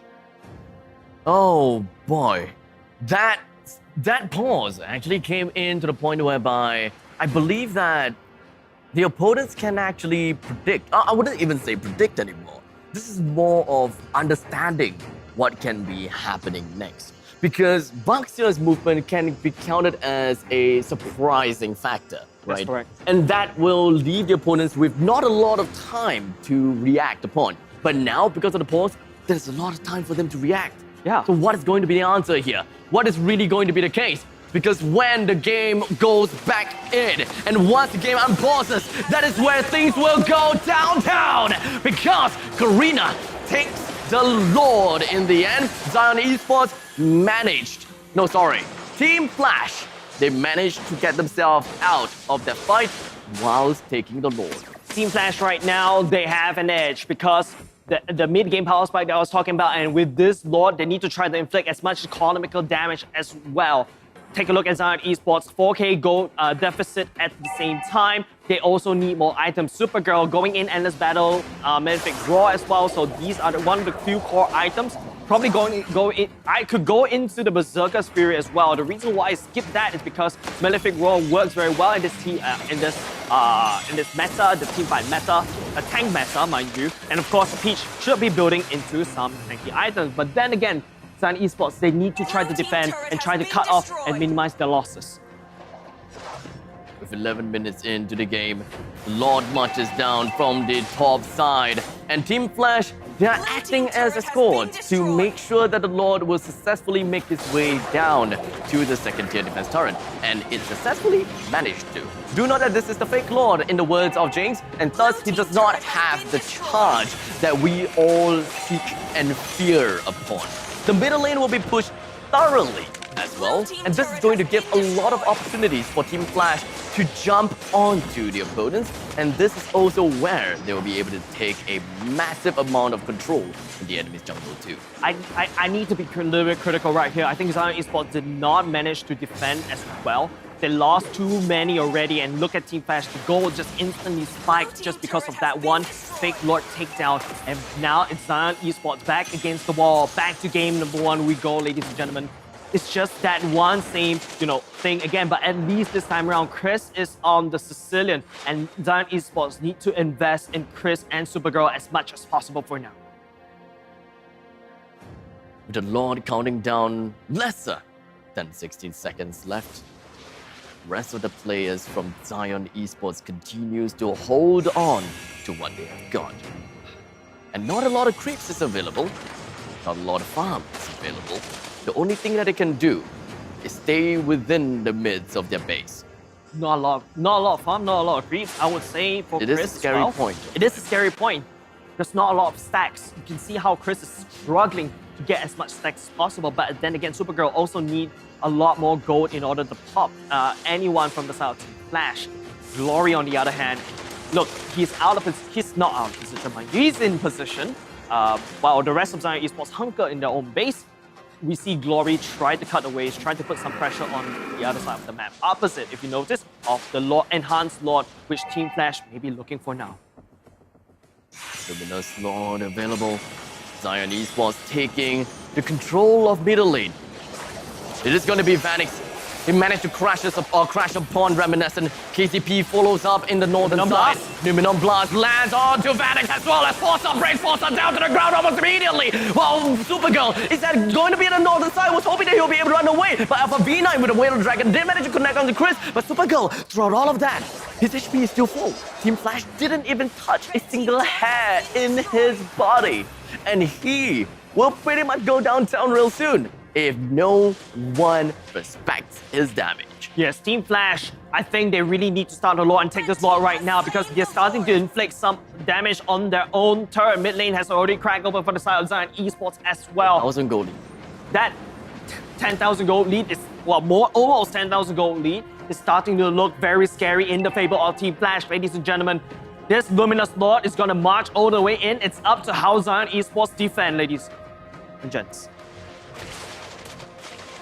It is the calm before the storm. The Lord pillages and marches down bottom. Zion's only way of victory here is to bring down the Lord before he can even charge onto the turret. It did in the end as Aeon bring down a wishful spell of the real world manipulation. It's not going to be pushing any members from Zion away, but the main point of it all is to ensure that the Lord and the team have got enough space to bring down the middle lane inhibitor turret, and that is gonna be a wave of mega creeps that will continue on to set pressure onto Zion. They're still chasing though. Phoenix actually managed to find KCB. Glory in the midst as well. This time around it's a 5v5 from the side of Zion. If the parent Team Flash, they're running off. You're just in the middle of none. Blast will be able to stand down Zion Esports as a Peach goes into town. Takes down Phoenix as well. And Glory did not fall despite receiving so much damage. He is wholeheartedly the sandbag of the team, and his regeneration is definitely something that should definitely be frowned upon, if you ask me. All 4 members from Zion Esports have just grouped up together, huddled up. Yeah, I don't like that engage coming off of Zion Esports. They're trying to make a play right here. They know Team Flash has committed way too much. They're trying to make a play, but unfortunately, it's going to be Vanix actually falling. And now with 1 member deficit, Team Flash could go on in for the fight once again. Real world manipulation gets landed down. It's going to be, Glory gets kicked all the way out. And now there's going to be so much damage coming in for a Peach, and then takes down the Uranus. That is big. Without Uranus, without Glory, their frontline tank is practically invisible and practically gone. The only one left is gonna be Vanix. But we are talking about Vanix, the jungler here. He can't just willy-nilly jump himself into the enemy spaces because we are talking about his retribution. His retribution is more important than anything else in the game right now because the Lord will be spawning in 26 seconds. Anytime from now, if he were to die, it is a free pass to the Lord's emissary. And he gets himself a lot of marches down again. Team Flash, they're gonna go for the safe way. They're gonna look at the next Lord spawning in less than 10 seconds. Ladies and gentlemen, at least Zion Esports, they held quite strong in that first team fight, but then again, I've got no idea why they decide to make a play right there, and then they lost a little bit too much. And it's just gonna be an uphill battle for Zion Esports to fight. Team Flash, they've secured their win condition. We grow a Peach, we push him all the way up in terms of the gold lead and the kill score, and then after that, we start to secure the Lord. But let's not forget that we do have a team, and that is going to be Zion Esports that is relatively geared for late game as well. We should not forget about the sustainability that Uranus is able to bring onto the board. We should not be forgetting the amount of pesky damage that Sicilian is able to bring onto the board as well. A single bad impact is more than enough to scare away the opponent's marksman. And if with one well-placed bad impact, it could turn the tide around because the marksman understood that he can no longer be complacent and charge right in with his team. Yeah, but I know this is late game, and I know that, this is a Sicilian that we're talking about, but I think we also have to ask the question, does Chris has enough stacks in order to become that crazy, late game Sicilian that we're talking about? Don't forget, throughout the mid towards the later parts of the game, there's not a lot of farm going in around the jungle or in the lanes as well. Team Flash has managed to secure and control and maintain map dominance all across Zion's side of the map. So remember, there's this one time where you saw, Supergirl and also Chris that's struggling just to pick up a few creeps. Now, I think it boils down to the question: does Chris has enough stacks to defend, especially with an open base this time around? It's a very good question, which unfortunately I have no answer to. Unless we take a look at Chris's screen, right? Hey, Yes. turn this around. Turn it around! But that is not going to happen. All we can do is assume and speculate. And hope. And hope as well. The longer the game drags on, the more beneficial it would be for Zion. However, I don't think that Team Flash will be making that mistake at all. They are a group of veterans as well. They've been playing MLBB for the longest time ever, and they definitely know their win condition, and they know trouble when they see one. I agree. Team Flash, they identified that, the win con has always been, a peach. They know that, they know that as long as a peach doesn't get caught, they have a chance to win. Don't forget, Zion does have a lot of tanky members. Team Flash could just shred through every single one of Zion's side of the draft. But now, don't forget, before we go into the pause, it is going to be a lot that's spawning. Team Flash is already poised and in that area to pick that lot all the way up. Zion, on the other hand, busy at base defense. I know that some teams have been in this peculiar position before, like EVOS that Zion did against them. But will Zion pull off an EVOS here? That is also another question that Zion has to answer before they can actually face Flash later on when we actually unpause. The time is nigh, and we are so close to someone being knocked out. Well, at this point in time, what is available to us on the surface is Zion having a bad time. But let's not bring the game into a conclusion just yet, right? Because this could be another evil, it's kind of like an evil versus, what's the team again? Evil versus Almighty thing going on again. It could happen like that, whereby the game was completely turned around despite the fact that Powerful was completely hindered with Farm, right? This could be the same way. Maybe this time we are not seeing Sicilian raise enough stacks, and over time, Sicilian comes back online, and the bad impact comes in to whoop everyone. Yeah, to whoop everyone. I think what Zion needs to do, hunker at the core, don't go out of the base. If you want to send someone out of the base, Uranus has to start cutting 2 lanes worth. But don't forget, these 2 lanes worth of minions are super minions as well. I think we will be passing over to Lysander. So hey, Lysander and Grid, back to you. Wait, we're going to be looking at Lysander? Are we going to be looking at Lysander? Are we going to be looking at Lysander? Come on, Lysander. All right, guys. So while we have this technical pause, I'm coming up here to give you more prizes. So usually the crowd's a little smaller because you guys take breaks between the match. But now we have an opportunity to give out a couple of prizes for you. So I'll be giving away diamonds. So I'll just straight up tell you, I'll be giving diamonds, the limited edition MPL hoodie. And we'll be giving away some vouchers as well. So later on, I'm going to ask for volunteers. Those of you guys in the morning, okay, wait. Those of you guys that came up in the morning, you guys know the drill. I'll ask you guys to come up. You guys either answer questions about MPL, or you can act out voice lines from Mobile Legends, all right? Also, before we start, I just want to remind you guys, go participate in the 1v1 challenge over there. Upstairs, there is a 1v1 King of the Hill challenge that runs daily. So today and tomorrow, there's going to be diamond prizes. And of course, there's also a photo wall challenge. Just go up and take a photo. You can also earn diamonds. All right, about 1,000 diamonds for the best winner for the photo, as well as the 1v1 challenge, 2,000 tomorrow. And OSIM also has a 3,000 diamond giveaway. So make sure you guys go check it during the break. Okay, so now I'm going to be asking some questions about ML. All right, who here is an MPL fan? All right, okay. I'll go block by block so that's fair, right? We'll start with the middle. Okay, wait, hold on, chill, okay. All right, 3, 2, 1. All right, you. Come on up. All right, guys, give him a round of applause while we, yeah. Okay, careful, yeah. Okay, what's your name, bro? All right, come. All right. Oh. Check. All right, cool. What's your name? My name is Michael. Michael? Did you say Michael? Yeah, my name is Michael. Cool. Okay, which team are you supporting today? Today I'm supporting EVOS SG. EVOS SG. Any fans? Any EVOS fans? Oh, okay. Not bad. Okay, cool. All right. What is your role in ML? I usually play in XP lane. You play what? XP lane. XP lane. Okay, nice. So you play a lot of fighters.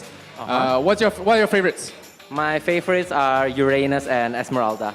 Okay, okay. Uranus Esmeralda, you are a dirty player. You play a lot of tanks, regen tanks. Okay, so you know how, were you here this morning when we played the trivia game? No. Okay, never mind. I'll tell you how you do it. Okay, so what do you want to win? Do you want to win diamonds? Do you want to win the hoodie? Do you want to win the vouchers? I want the hoodie.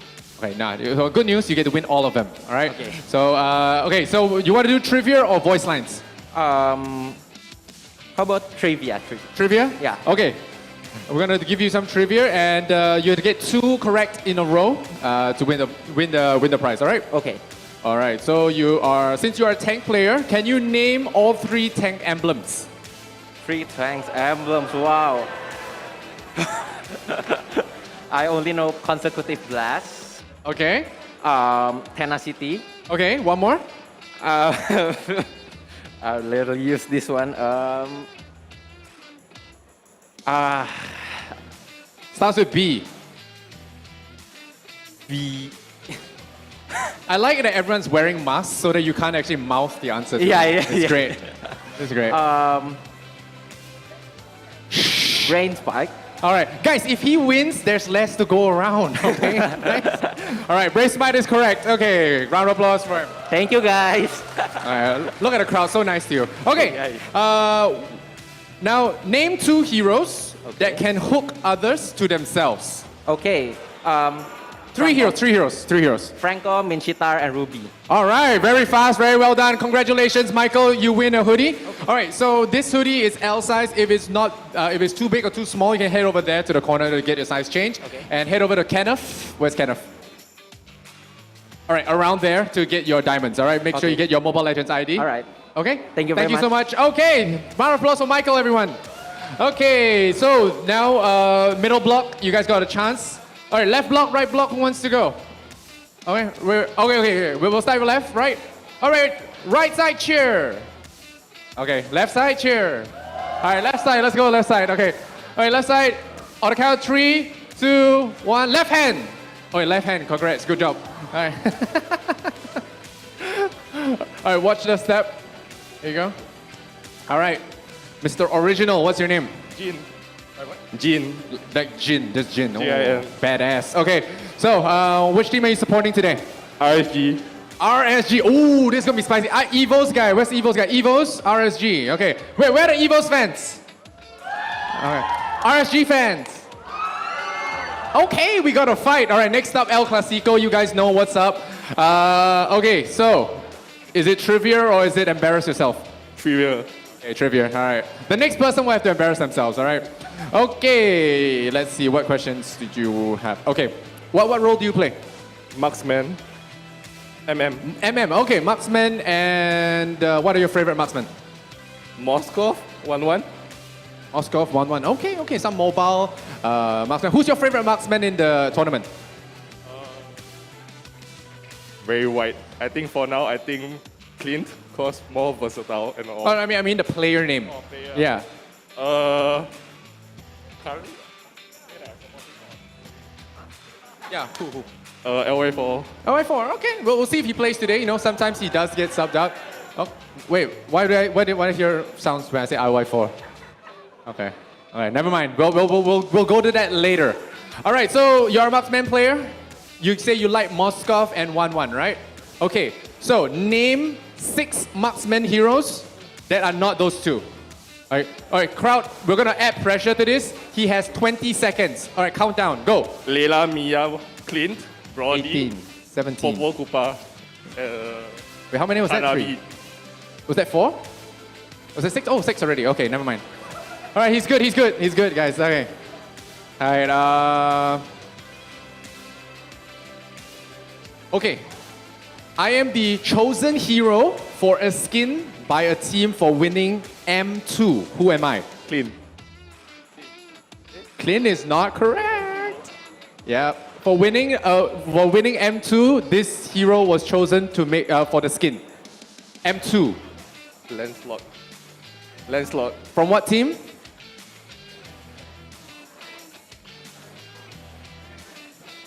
Owen.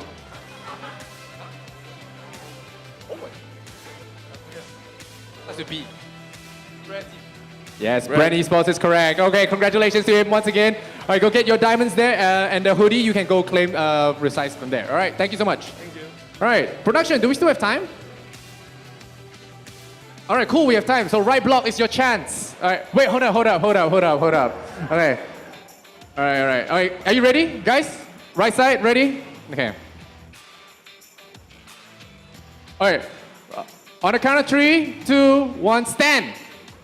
All right, orange shirt, come. All right, here you go. Hello. All right, hi. What's your name? Sean. Sean? Yeah, Sean. All right, cool. Sean. Yeah, I recognize that. Okay, so would you say you're a good ML player?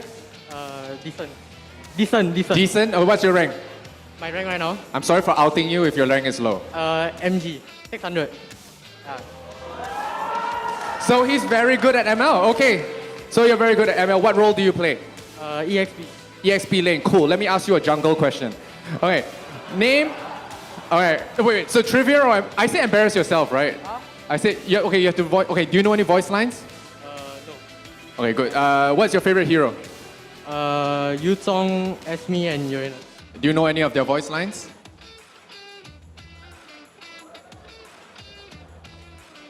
Forget. Huh? I forget. You forgot. Do you know any of their poses?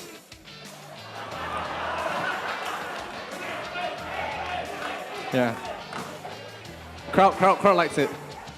Do you know any of their poses? Poses? Yeah. You can do Esme's dance, Yu Zhong's dragon pose. And what's the last one? Oh, I know one Yu Zhong. I know the Yu Zhong when he ulti. Oh, okay, cool. You know Yu Zhong's ulti quote. Yeah. Good. Okay, do that with his pose and I'll let you have the prize. Huh? With pose. Pretend you're a black dragon. All right, ready? Black dragon? Yeah, pretend you are a black dragon dude. All right. All right, guys, give it up for him. He's gonna be a black dragon. All right. All right, come on, 3. Come on, let's go. We're running out of time. The game's starting. Quick. Say the line into the mic and do a pose. All right. One hand, like this. Like, okay, do something like that. Do it. Or like, all right. The black dragon is the road. Let's go! Wonderful. Thank you so much, dude. Okay, you can go claim your diamonds there and your hoodie over there. All right, guys, that's all the time we have. The next time we come out, we'll be getting more away. So make sure you guys stay tuned after the match because that's when we're giving stuff away. All right, back to the game. Let's go.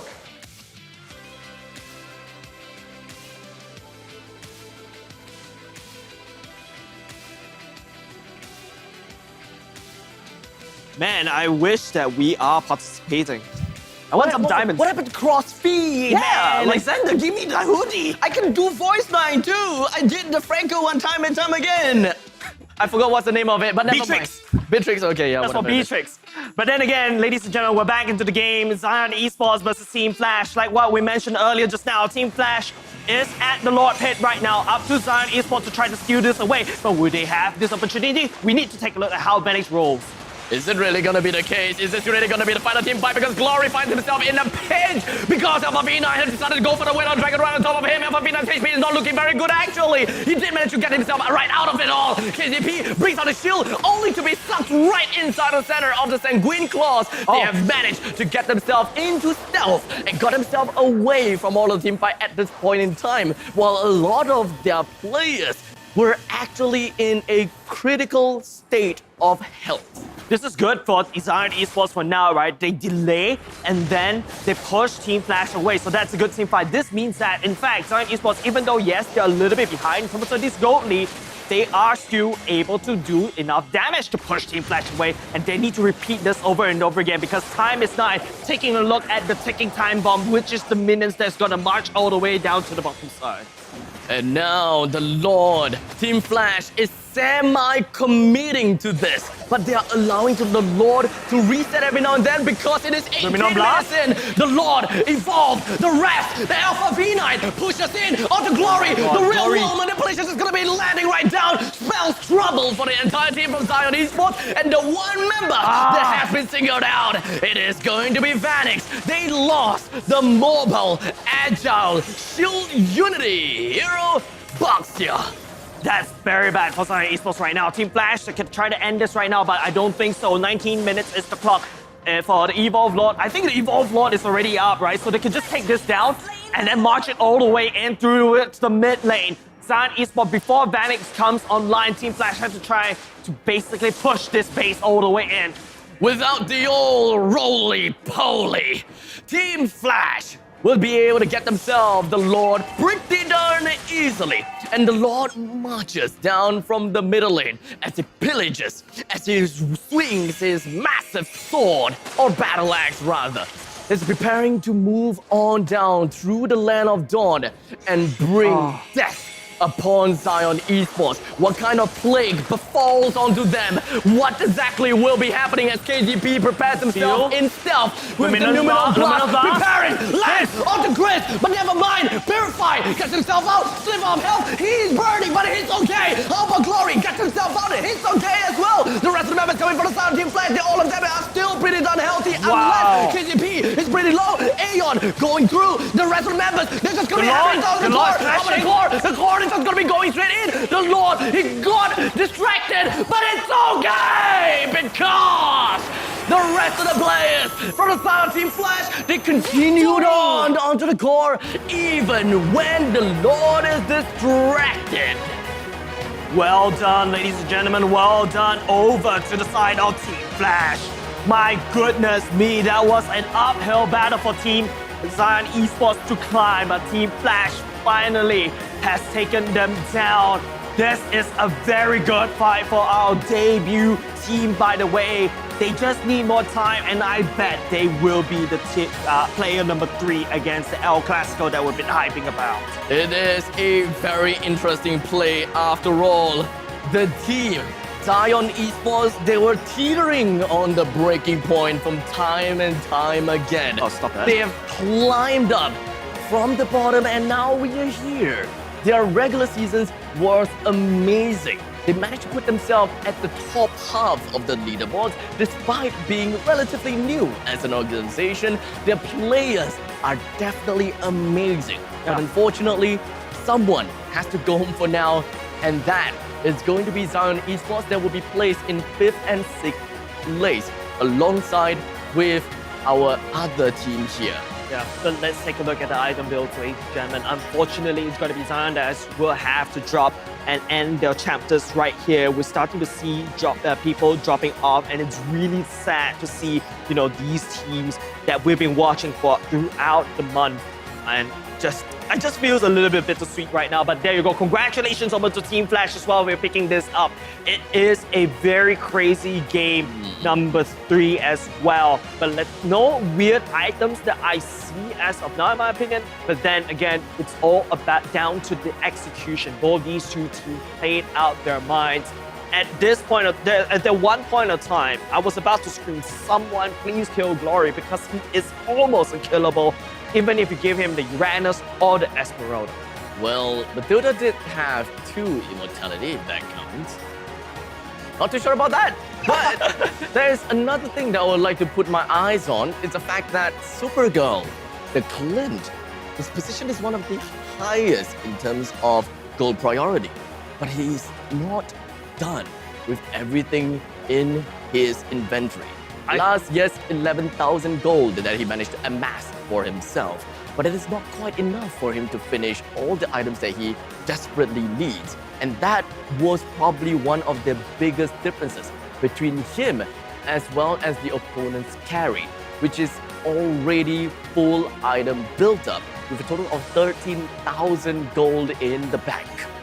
I think what Zion Esports is trying to do is try to funnel all that gold and all that stacks into Chris, which is also one of the highest gold in the side of Zion Esports. Unfortunately, the siege is not enough, the damage is not enough for the side of Zion to hold. Team Flash outplayed all the big ultimates. Like I said, it's so easy to execute. KCP with Luminous Blast, suddenly everyone has to run. Then couple that with the real world manipulation. But let's take a look at the post-match, ladies and gentlemen. It's going to be Team Flash. Look at that Eve damage coming out. 103k damage from that Eve. But of course, the setup from KCP has been there. The Luminous Blast landing down to try to slow down everyone from running away.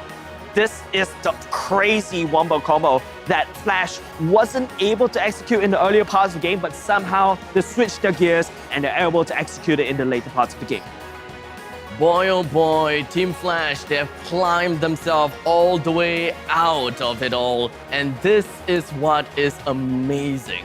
Team Flash, they are the one that we didn't expect much coming into the second half of the regular seasons. We expected a lot when we were looking at their names, and we really thought that they are going to be a force to be reckoned with. We were proven wrong in the regular seasons, but in the end of it, it is not about, well, it is not about their journey, at least for now. It is about where they end up on. Because right now, they showed us what they are entirely capable of and the Flash that we were expecting from the start. Well, even from the start of Season 2, if you want to actually mention, but don't forget, Team Flash during the playoffs in Season 2 wasn't able to perform. I think they got knocked out around this period of time. And finally, they made an improvement and they're going to go into the next part of the brackets where they'll be facing Evil. But let's go and take a look at the MVP graphic. In my mind, the MVP graphic, a peach. He's been so illegal, mind you, on this carry. Twice he's appeared as the MVP, as this carry. He is almost unkillable at this rate. He's definitely unkillable. 6 is to 0 is to 3. He literally did not die throughout the entirety of the game, despite the opponents having such a menacing lineup. A total of 82% kill participation. This man is on a roll. And as you have said time and time again, he has got the daughter's buff. The daughter's buff is really strong indeed. But ladies and gentlemen, congratulations over Team Flash as they go all the way up in the brackets. And of course, later on, coming up next, don't go away. I guess this is the match that we have to hype all the way for today. It is going to be RSG going up against EVOS. This is the playoff bracket. This is how it looked like later on. Coming up soon, it's going to be RSG going up against EVOS. After that will be Evo going back to Flash once again to try to finish it off. Day 2 has been upsetting for some people, and there's been a lot of drama that's going on. But unfortunately for, Abstract and me, I guess this is it for our series. Coming up next is going to be Scruffy Cheeks. We'll be casting you and bringing you along for the next part, and Physicast to, bring you along for the journey. Unfortunately, we won't be in here to watch the RSG versus EVOS. I believe that you are going down. I'm going down the grid, yeah. I want to win that hoodie.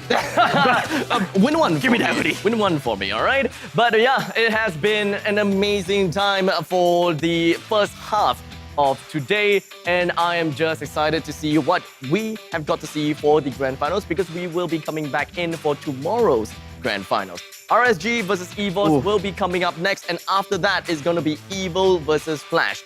The fun is not over, and the excitement is not over again, as I've said. My name's Abstract, and with me here is Jace.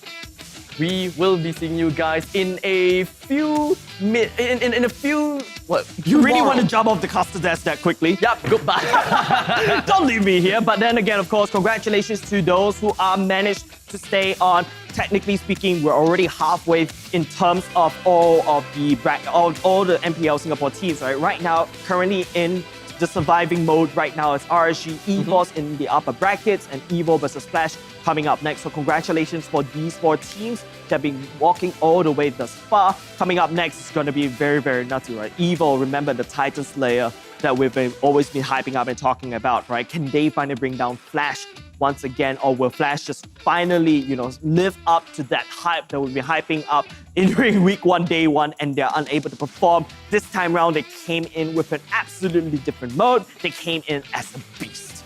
Well, I do want to say, and of course, give off an honorary mention over to Almighty as well as Zion, huh? They have showed us a great performance, and I would love to see them once again in the next season of MPL SG, Season 4.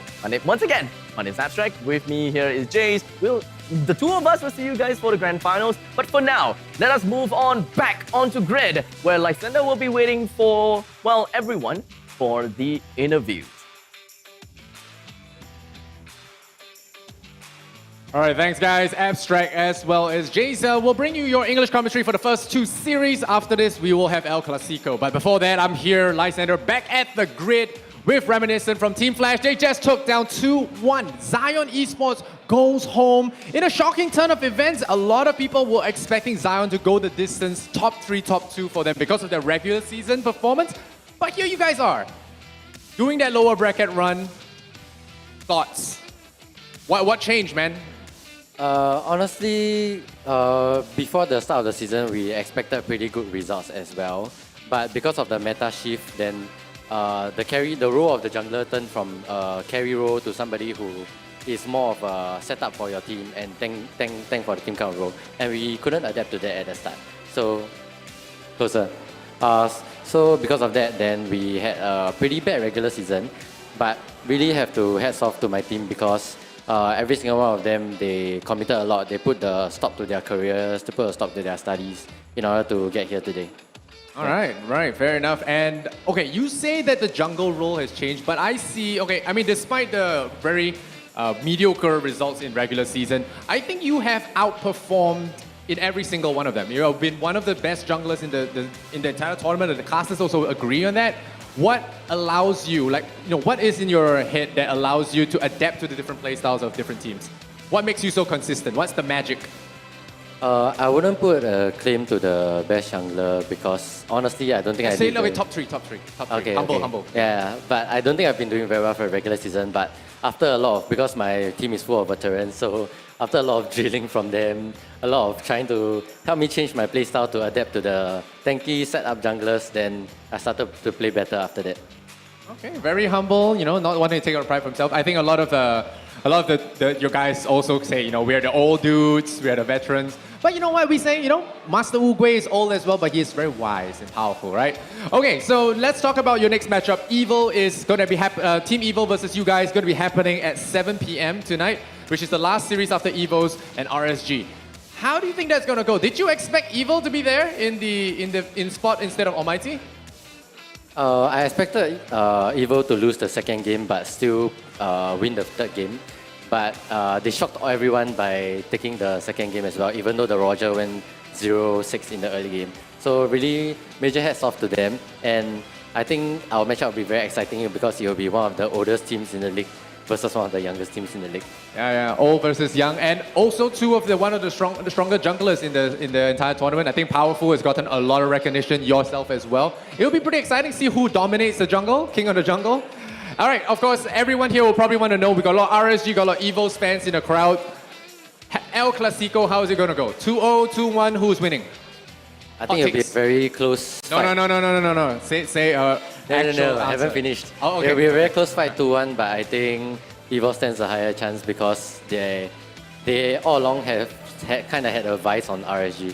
Yeah, that's true. I think RSG will have to overcome that mental block if they want to beat Evos. But thank you so much once again, Reminiscent, everybody from Team Flash. They just took down Zion Esports 2-1, and they will live to fight for the final series tonight. We'll see who makes it into the top 3. But for now, El Clasico is on the way, guys. We will be dropping to a quick break and we'll be right back for the third series of the day. See you later.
before we move on, does anyone have any questions?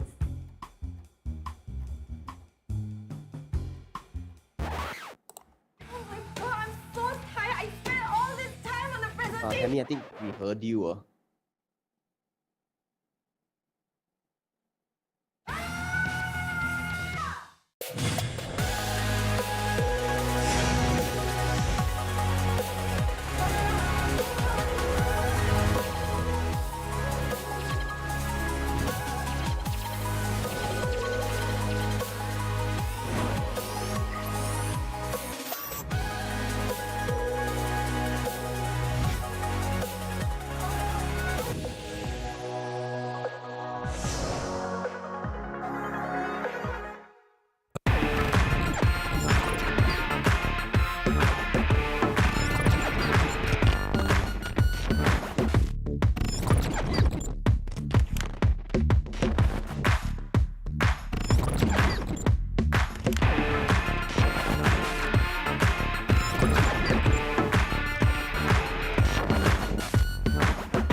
Why is everyone always faster than me?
Give it up.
Welcome to the M World.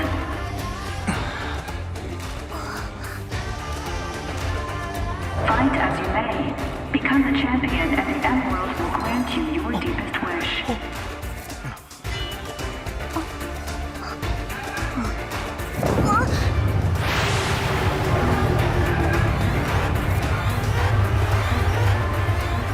Today, the game is Defeat the Trophy Guardian.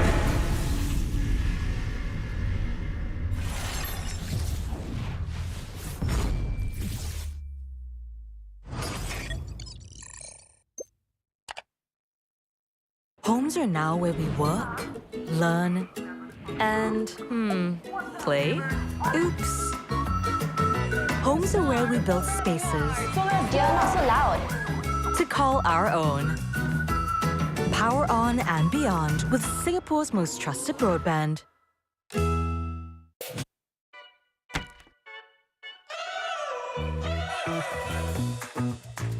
driving cars on a Mars tonight. We're blasting off to the stars tonight. We wanna go, go. We wanna go, go.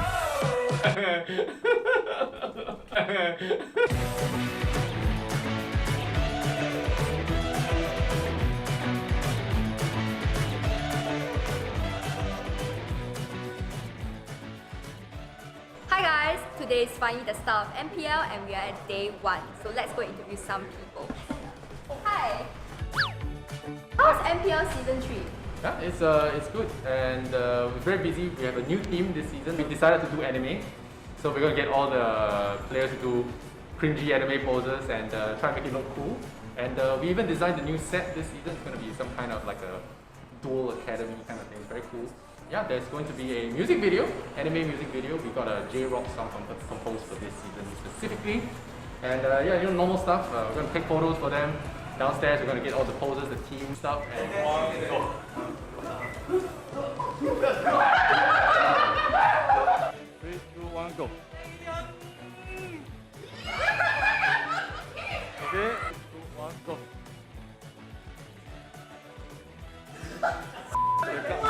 Sorry. Not looking too good because it's so early in the morning, but I'm actually pumped up for the photo shoot lah. This season we'll do our best and we will get the champion. It's not like you're about to die, right? Can add some. Got food, got place to stay. What is chick hub ah? Never hear before. Delicious naturally. Wow, bro. Wow, the sponsors. Looking good, huh? Wow, still got Singapore flag. Wow, bro, Singapore also sponsor. Where's ours? And how do you feel about your new team with your new members this season?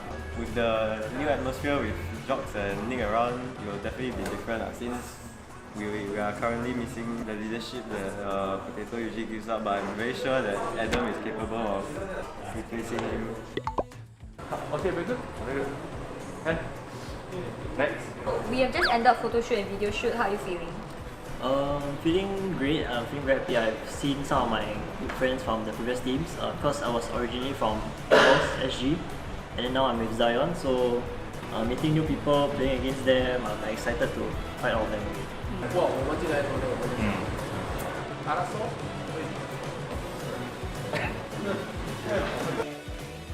Today is the talent photo shoot, so it's finally the casters and hosts, like myself and you, and the other casters. We're going to do our photo shoot and some video shoots. We're dressing up as lecturers for the fictional PvP Academy.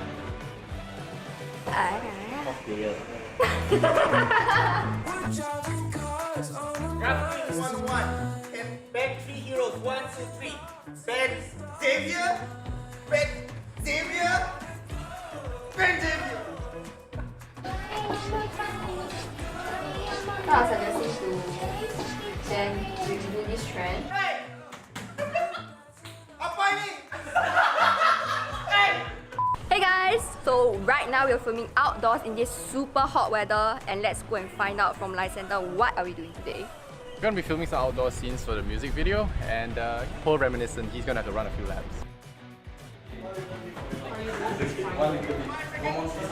We asked for no rain, so they gave us no clouds too.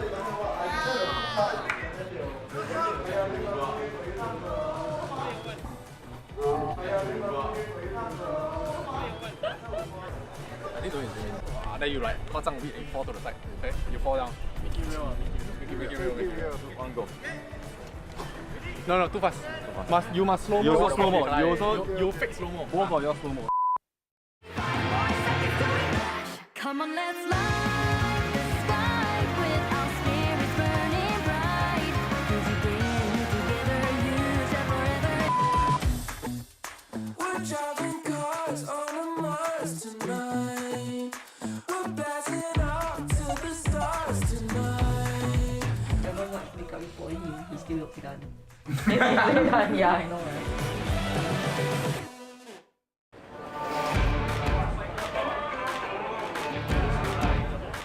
And welcome to MPL Singapore Season 3. It's the first day of regular season and currently it's about 11:30 AM waiting for the players to come in to start their matches.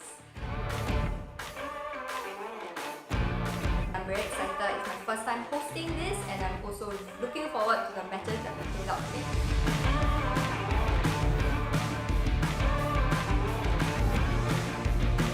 Official game will start in 1 minute. 2, 3, 1.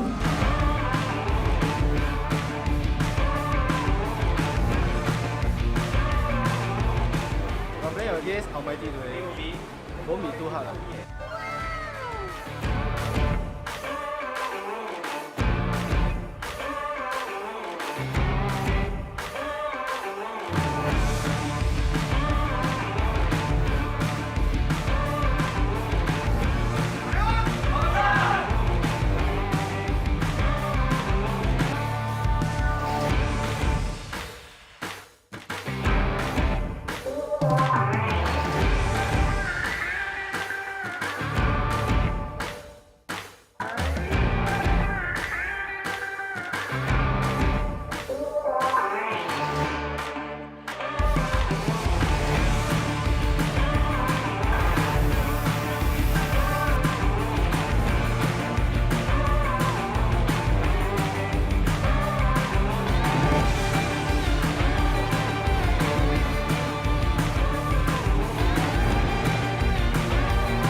Homes are now where we work, learn, and, play?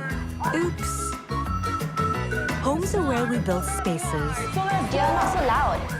To call our own.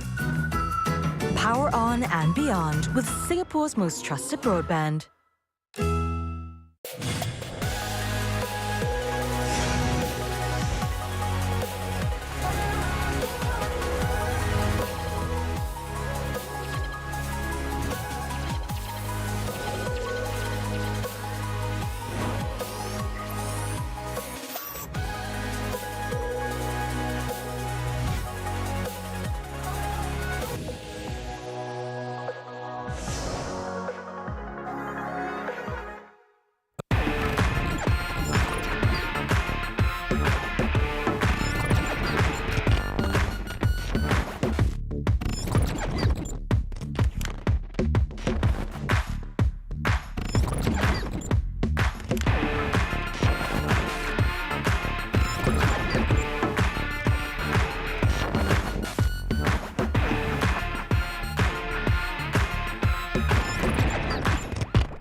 before we move on, does anyone have any questions?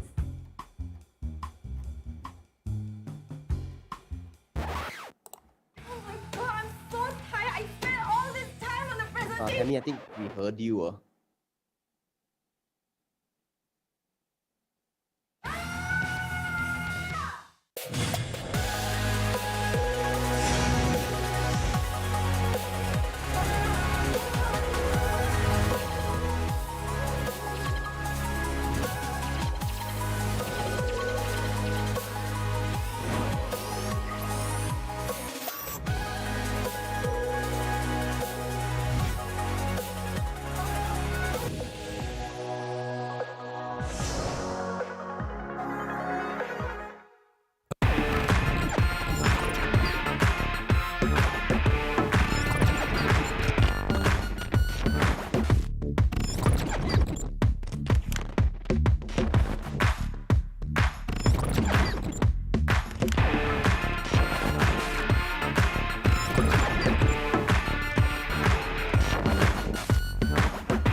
Welcome back, ladies and gentlemen, to MPL Singapore Season 3 Playoffs. My name is Scrubby Cheeks and here with me is Fizzy. This is our first time casting together this season.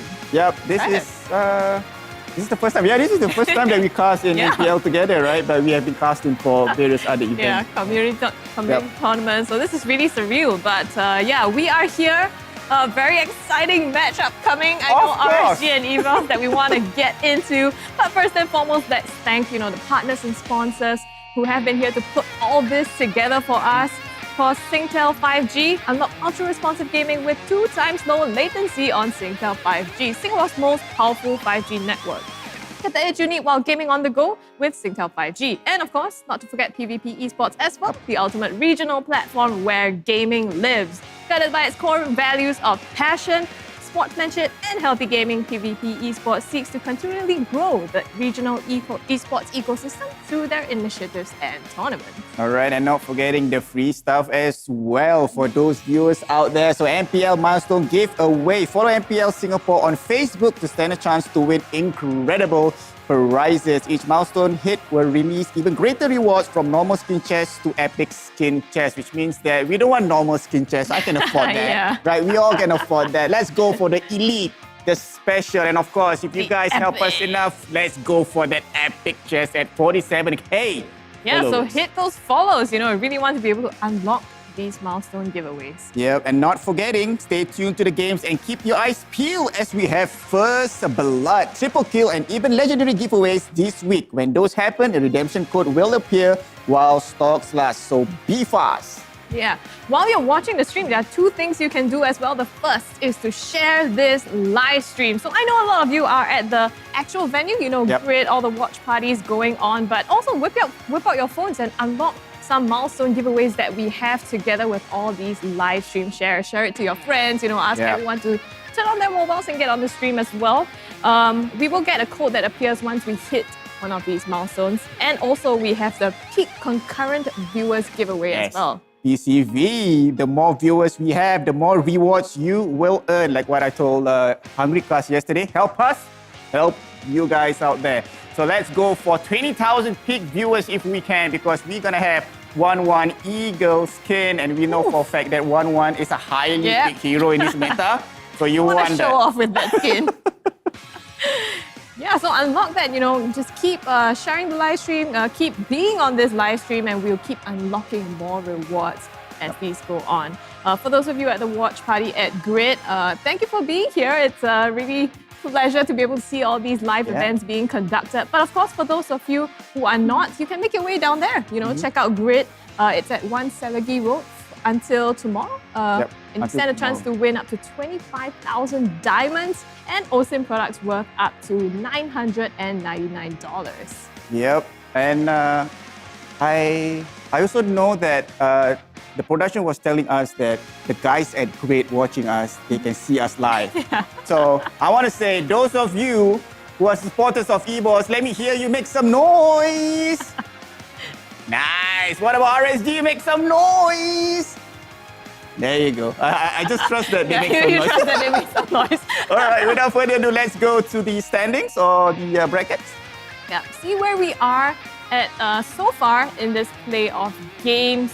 We're going to be showing, of course, match number 6, RSG up against EVOS, followed by match number 7, Evo versus Flash today. Yes, of course, RSG against EVOS. This could potentially be the finals, but this is not there. There's a lot at stake that we're talking about, right?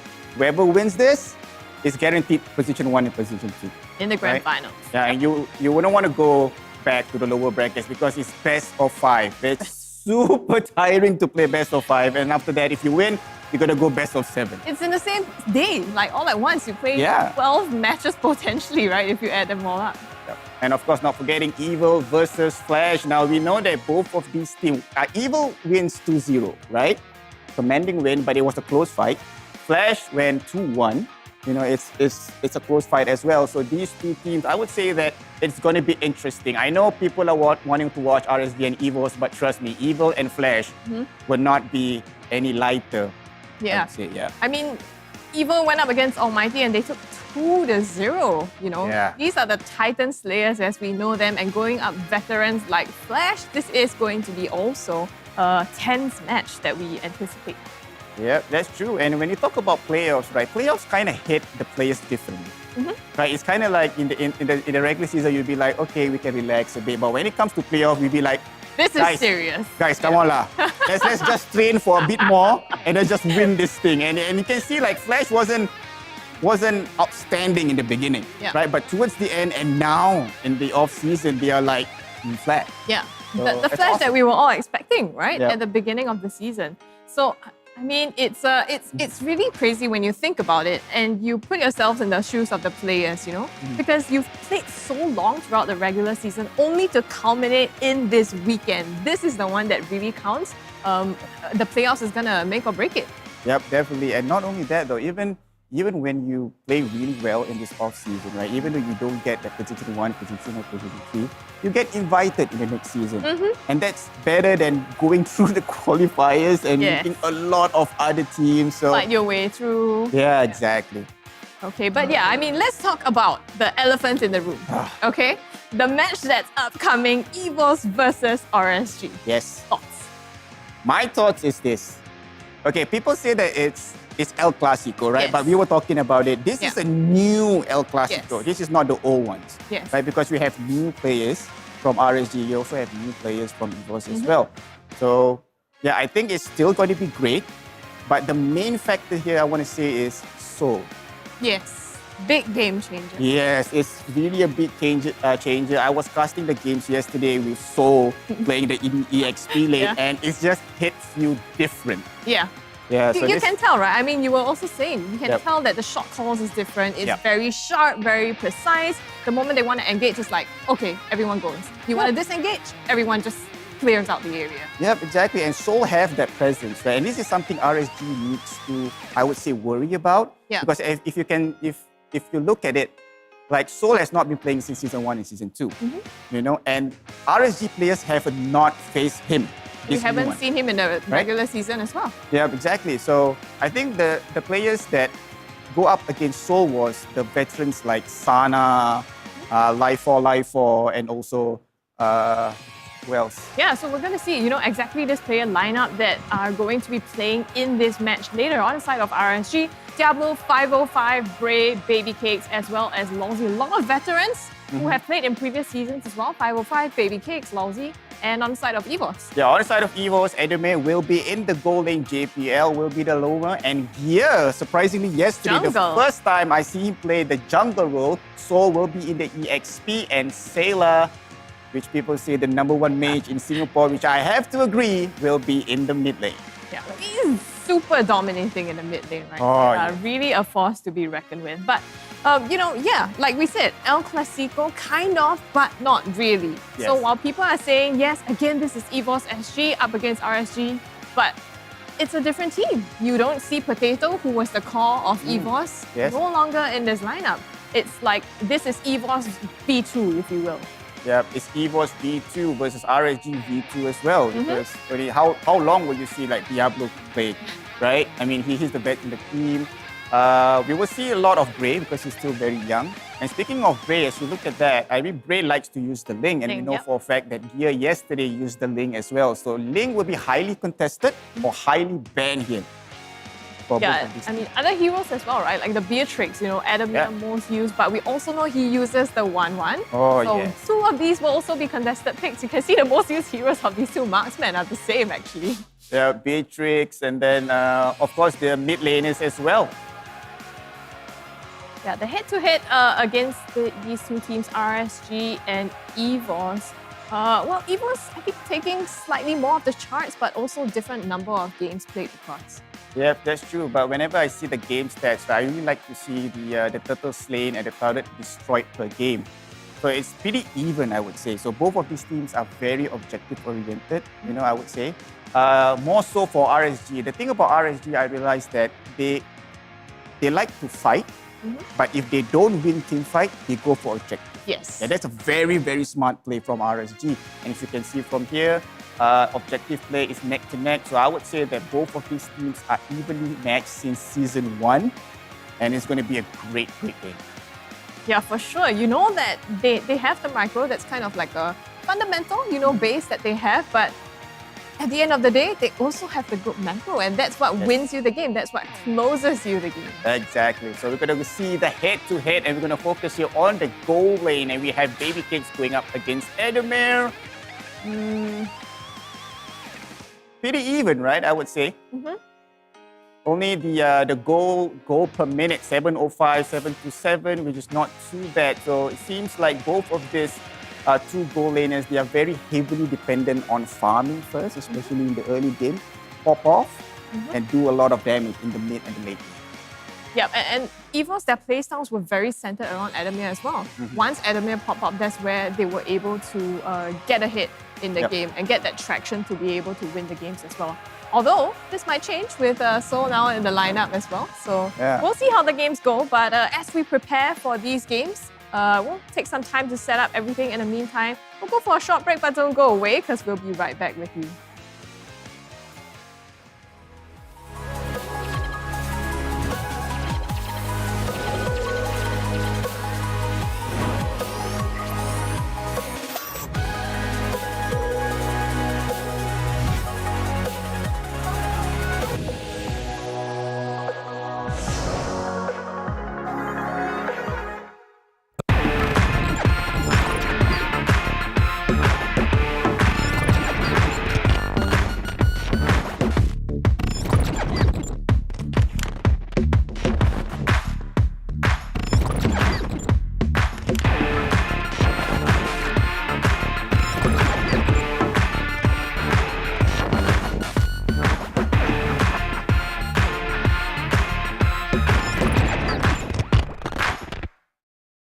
The subterranean secrets will be uncovered.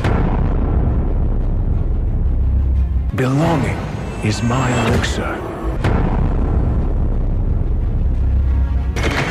Alchemy, the arts of miracle.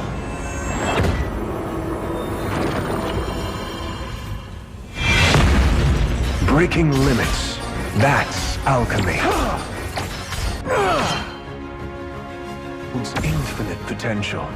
Turn the unknown into the known. Sorrow can be transmuted into joy. One man's stone resonate from the buried ores. I extract the visions of the future. Turn the unknown into the known. Resonate!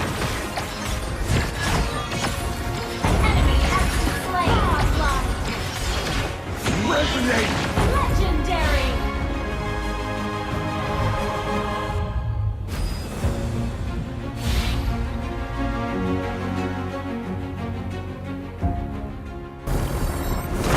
Keep moving forward.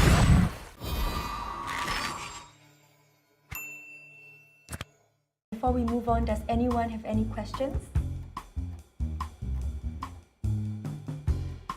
Oh my god, I'm so tired. I spent all this time on the presentation. Tammy, I think we heard you.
The kiddo didn't win.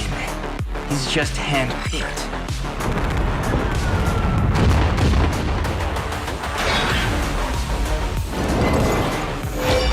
I break boundaries, not wrong.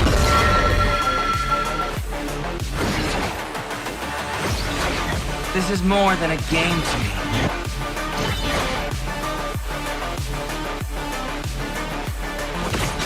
I was never meant to be a watchdog.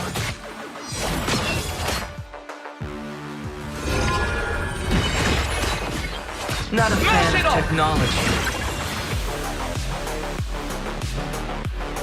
I guess the day has come for us.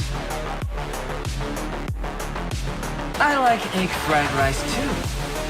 Oh, I mean the food, not the sweet. Teamwork? Maybe.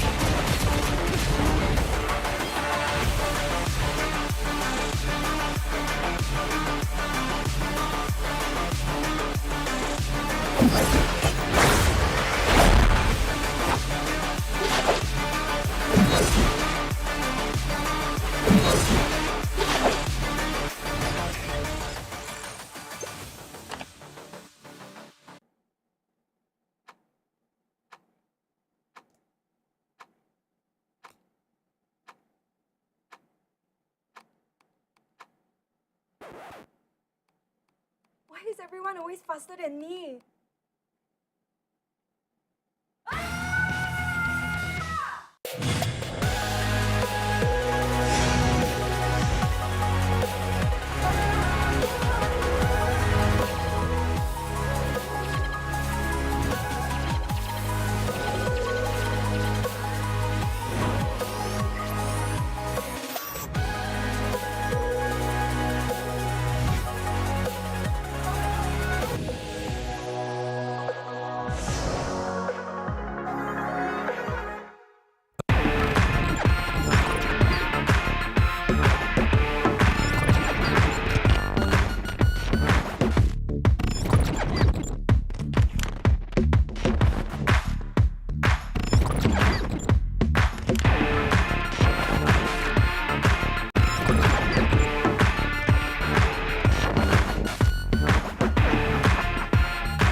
Homes are now where we work, learn, and, play? Oops. Homes are where we build spaces. You're not so loud. To call our own. Power on and beyond with Singapore's most trusted broadband.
Work, learn, and, play?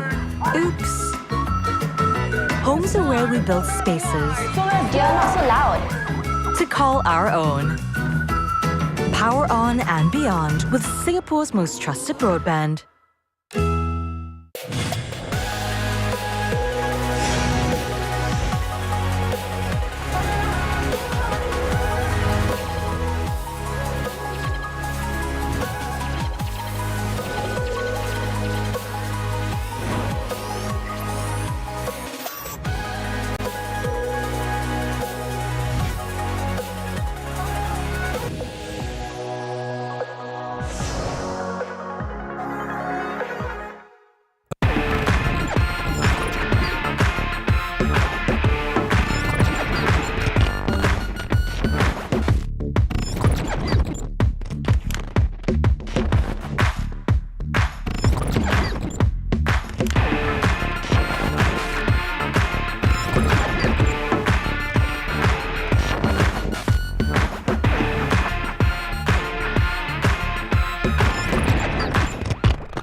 Before we move on, does anyone have any questions?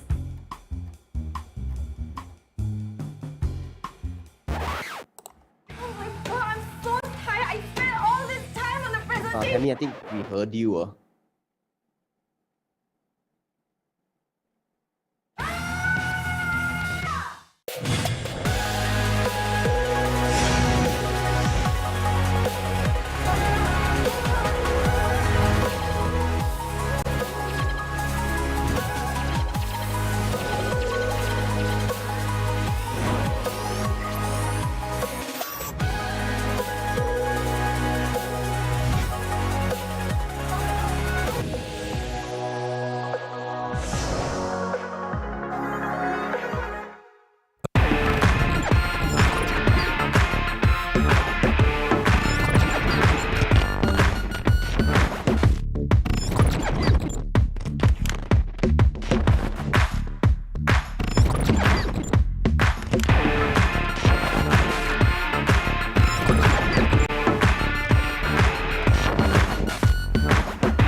Why is everyone always faster than me?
Give it up.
Welcome to the M World.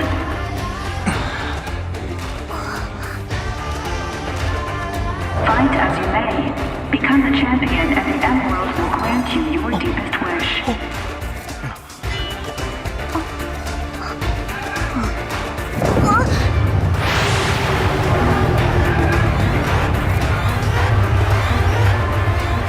Today, the game is defeat the Trophy Guardian.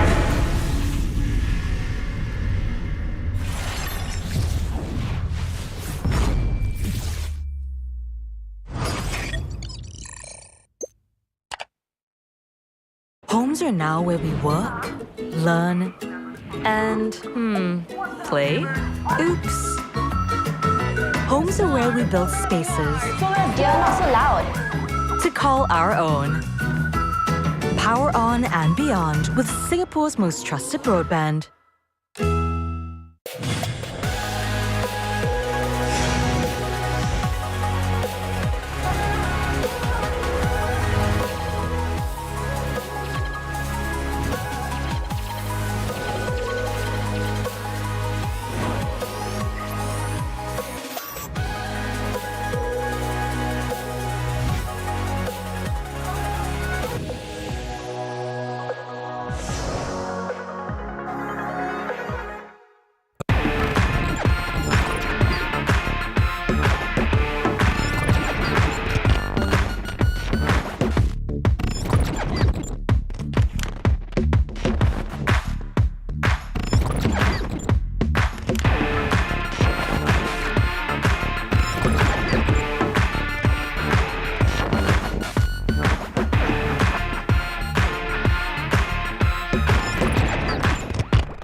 The subterranean secrets will be uncovered. Belonging is my elixir. Alchemy, the art of miracle.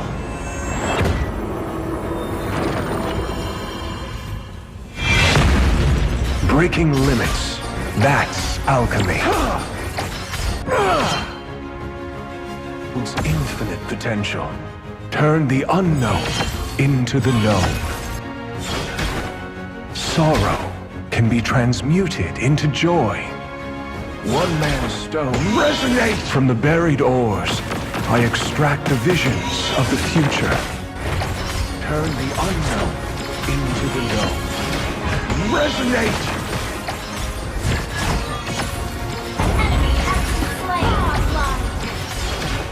Resonate!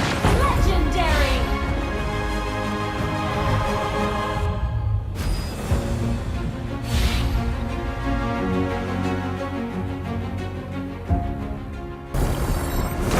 Keep moving forward.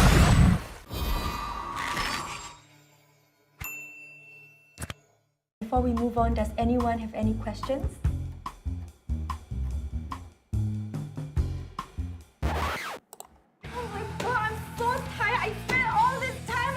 Tammy, I think we heard you.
The kiddo didn't win.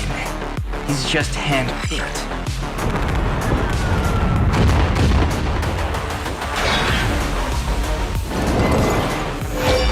I break boundaries, not wrongs.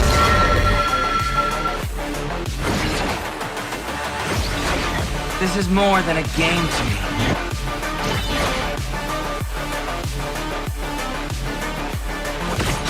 I was never meant to be a watchdog.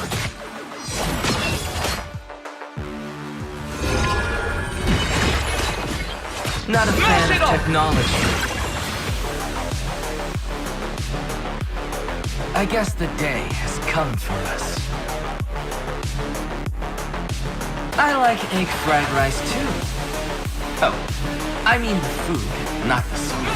Teamwork? Maybe.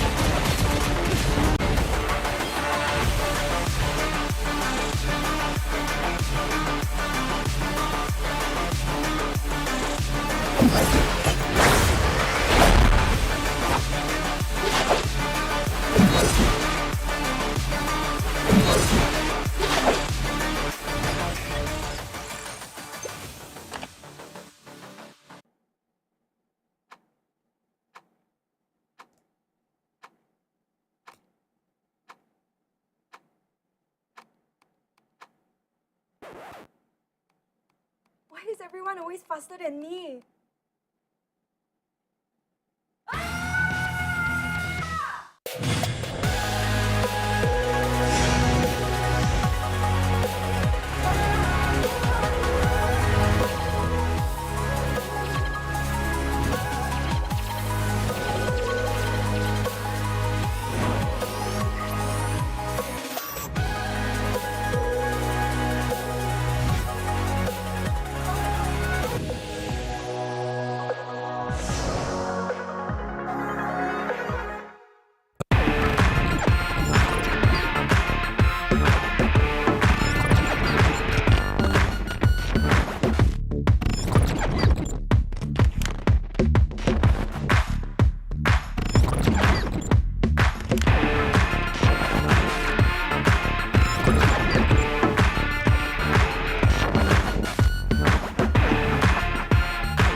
Homes are now where we work, learn, and, play? Oops.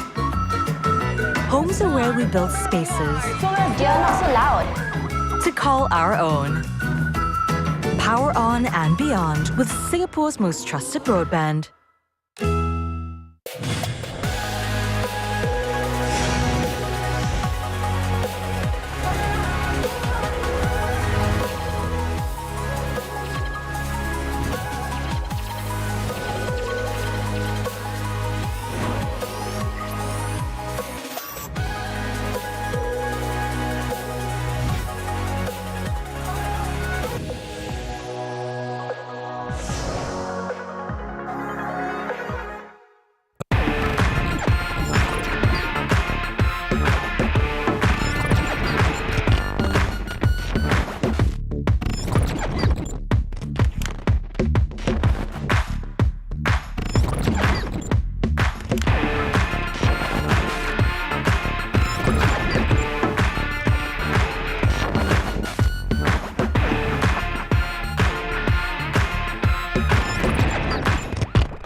Homes are now where we work, learn, and, play? Oops. Homes are where we build spaces. Dear, not so loud. To call our own. Power on and beyond with Singapore's most trusted broadband.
Before we move on, does anyone have any questions? Oh my god, I'm so tired. I spent all this time on the presentation. Tammy, I think we heard you.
everyone always faster than me?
Give it up.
Welcome to the M World.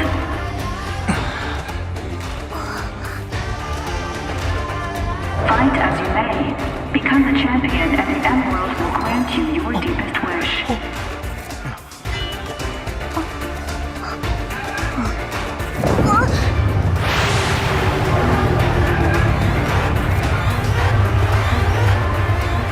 Today, the game is defeat the Trophy Guardian.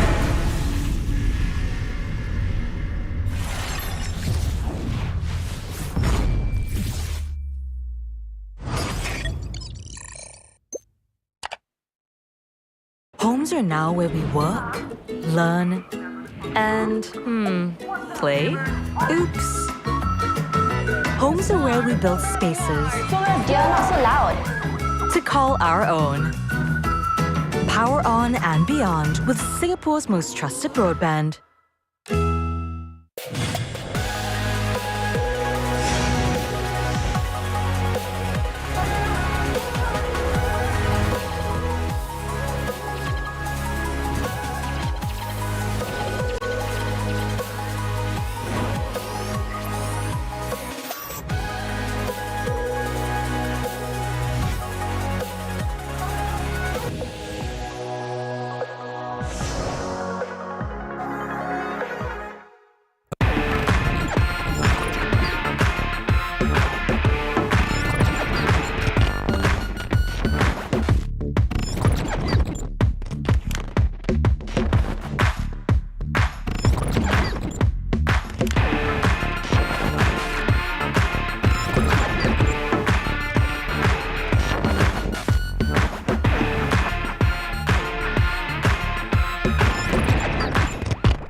Belonging is my elixir. Alchemy, the art of miracle.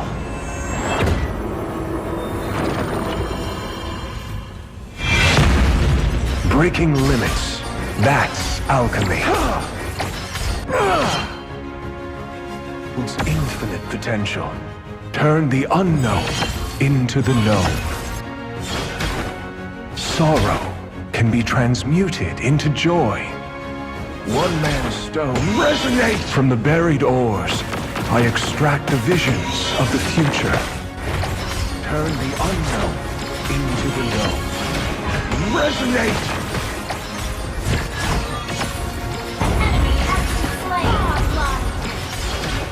Resonate! Legendary!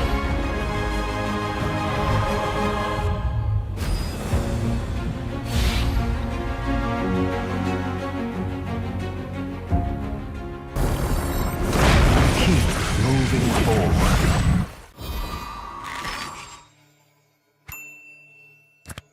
Before we move on, does anyone have any questions?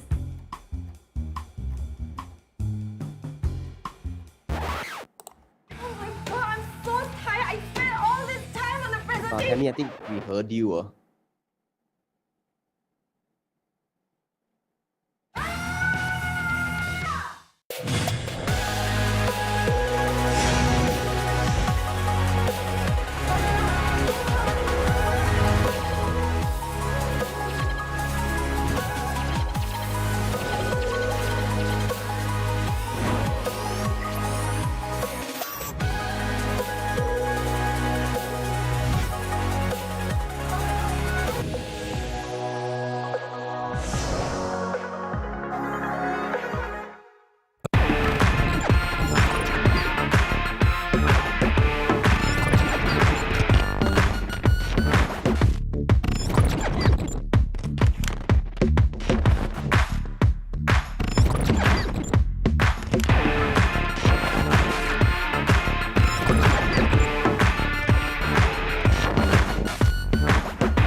The kiddo didn't win.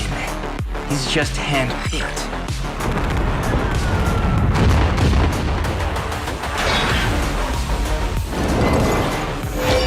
I break boundaries, not wrong.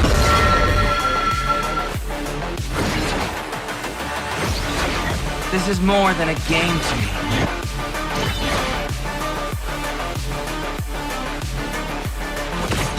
I was never meant to be a watchdog.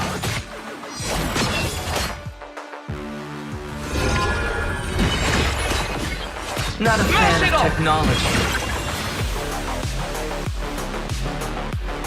I guess the day has come for us. I like egg fried rice too. Oh, I mean the food, not the sweet. Teamwork? Maybe.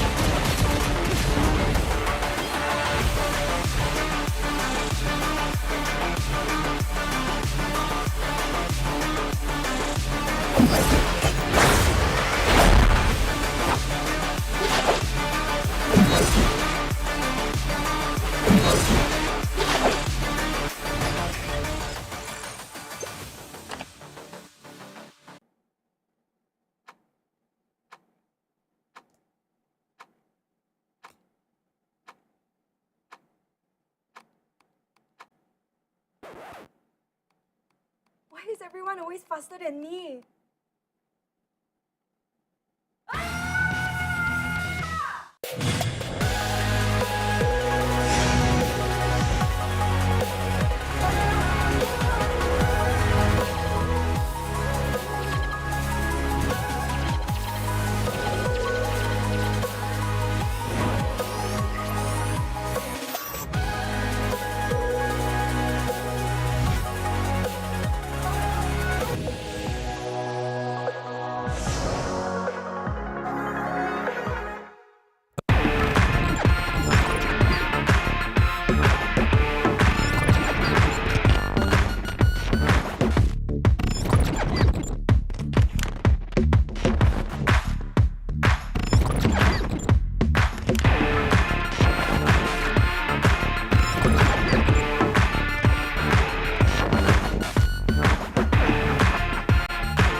Homes are now where we work, learn, and, play? Oops. Homes are where we build spaces. You're not so loud. To call our own. Power on and beyond with Singapore's most trusted broadband.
Before we move on, does anyone have any questions?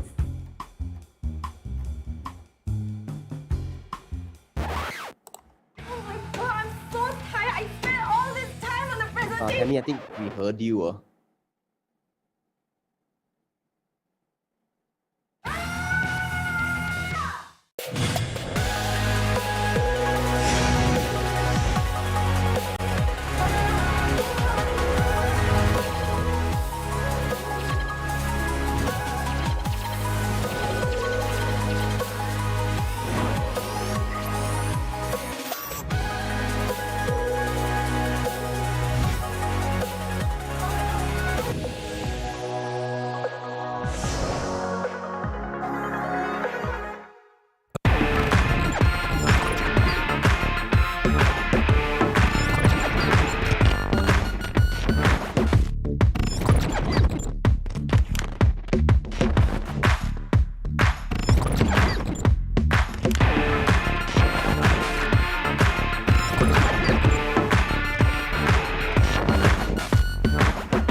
energy fluctuates enormously here.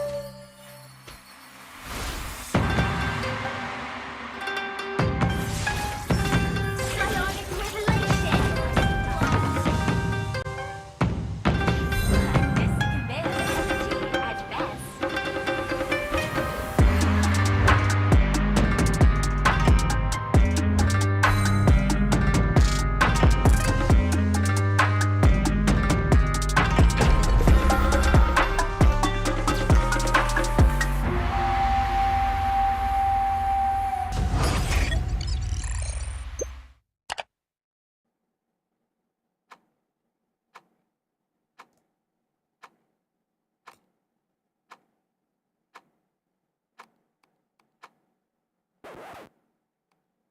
Why is everyone always faster than me?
Give it up.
Welcome to the End World.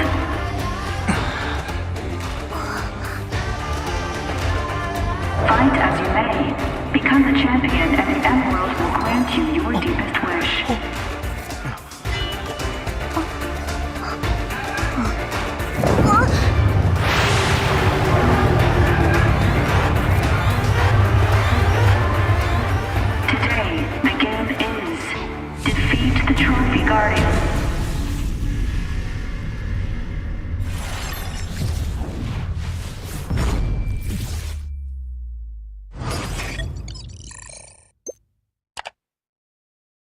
Homes are now where we work, learn, and, play? Oops. Homes are where we build spaces. You're not so loud. To call our own. Power on and beyond with Singapore's most trusted broadband.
The subterranean secrets will be uncovered.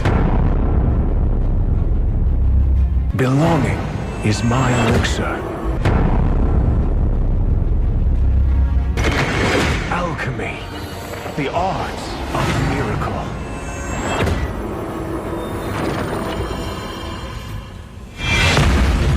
Breaking limits, that's alchemy. Holds infinite potential. Turn the unknown into the known. Sorrow can be transmuted into joy.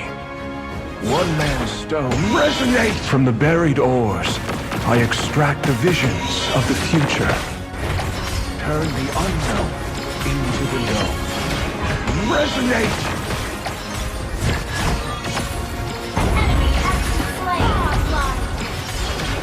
Resonate! Legendary!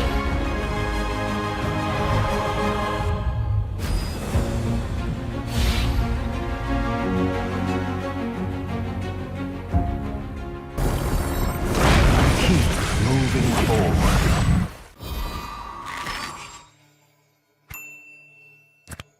Before we move on, does anyone have any questions?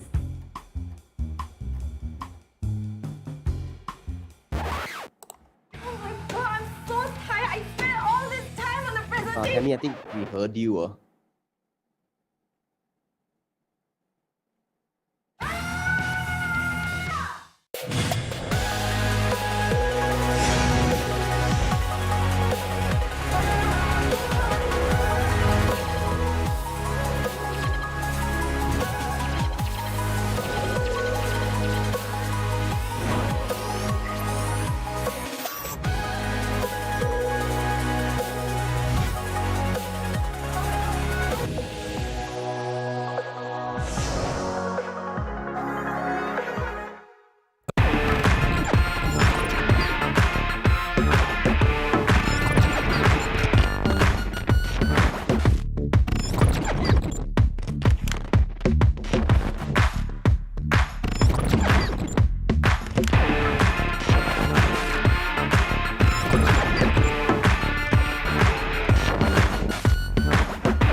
The kiddo didn't win. He's just handpicked.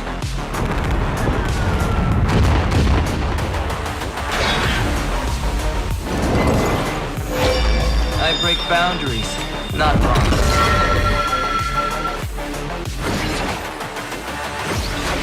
This is more than a game to me.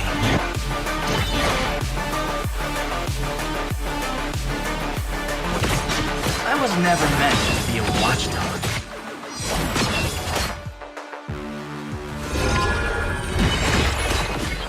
Not a fan of technology. I guess the day has come for us. I like egg fried rice too. Oh, I mean the food, not the sweet. Teamwork? Maybe.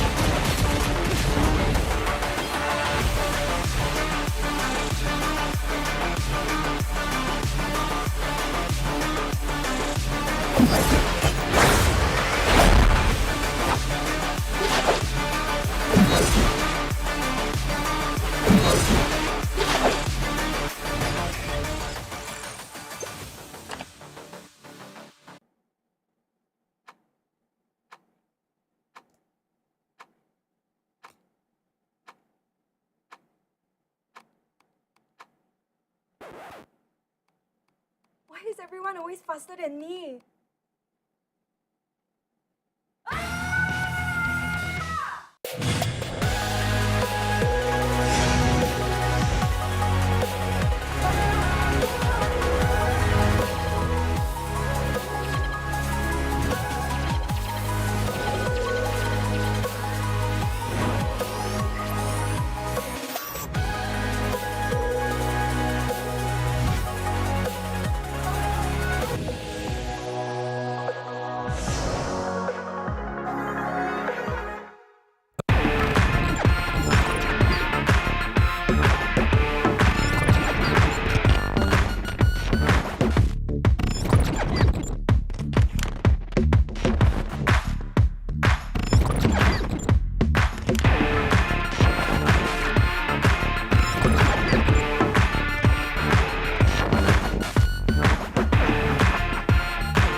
Homes are now where we work, learn, and, play? Oops. Homes are where we build spaces. You're not so loud. To call our own. Power on and beyond with Singapore's most trusted broadband.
Homes are now where we work, learn, and, play?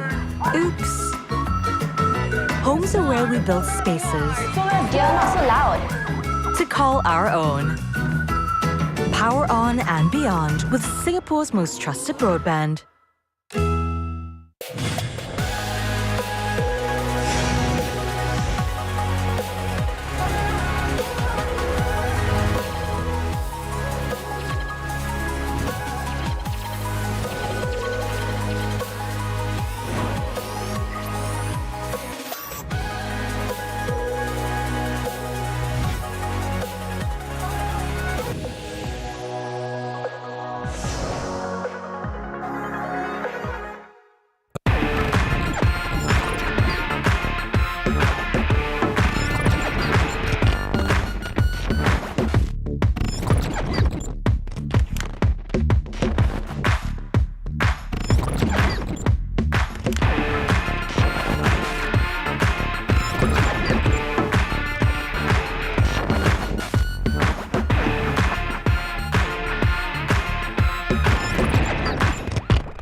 Before we move on, does anyone have any questions?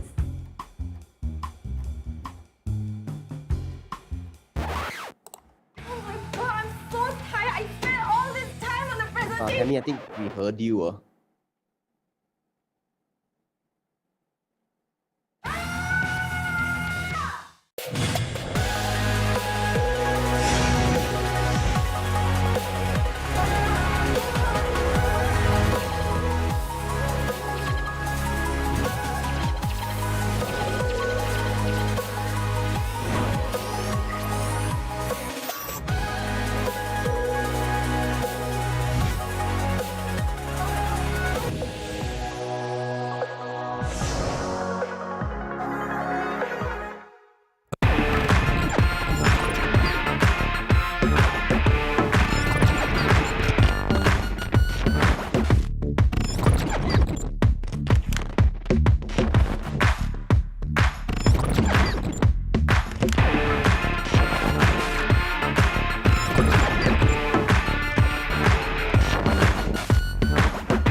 everyone always faster than me?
Give it up.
Welcome to the M World.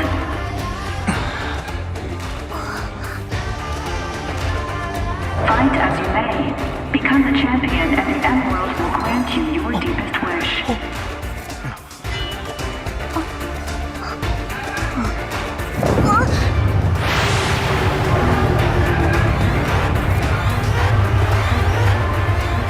Today, the game is defeat the Trophy Guardian.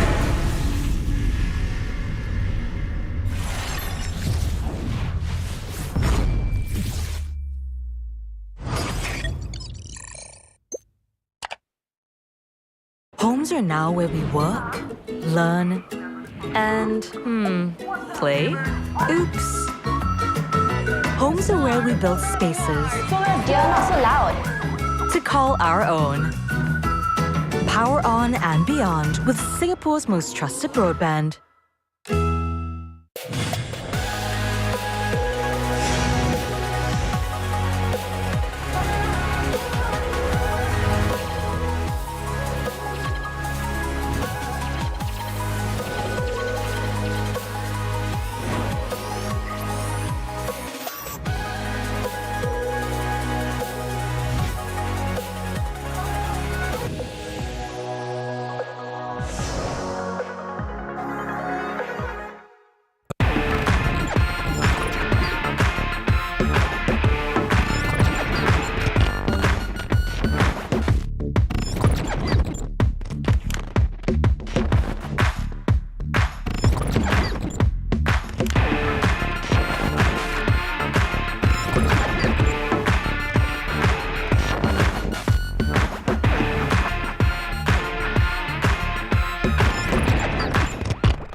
The subterranean secrets will be uncovered. Belonging is my elixir. Alchemy, the art of miracle.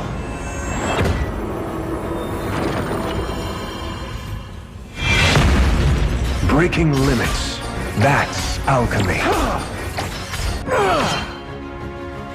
Holds infinite potential. Turn the unknown into the known. Sorrow can be transmuted into joy. One man's stone resonate from the buried ores. I extract the visions of the future. Turn the unknown into the known. Resonate!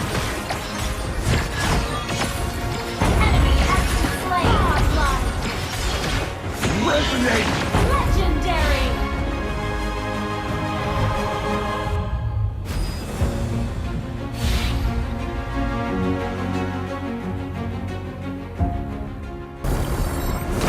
Keep moving forward.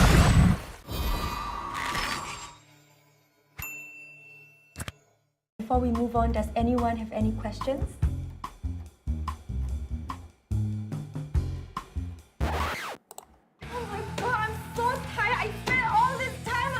Tammy, I think we heard you.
The kiddo didn't win. He's just handpicked.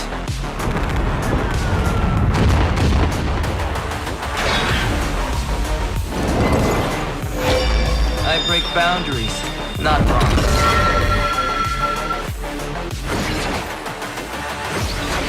This is more than a game to me.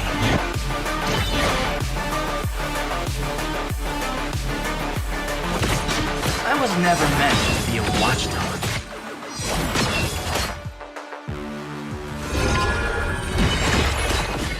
Not a fan of technology.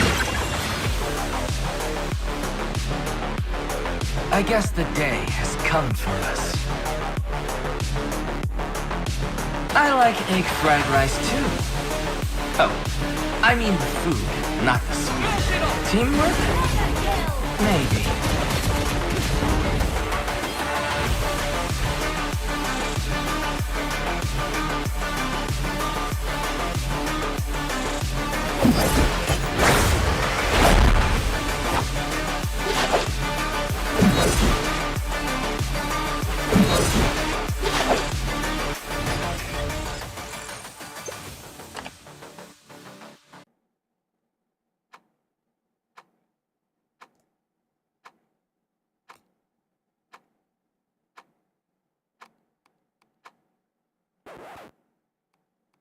Why is everyone always faster than me?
Homes are now where we work, learn, and, play.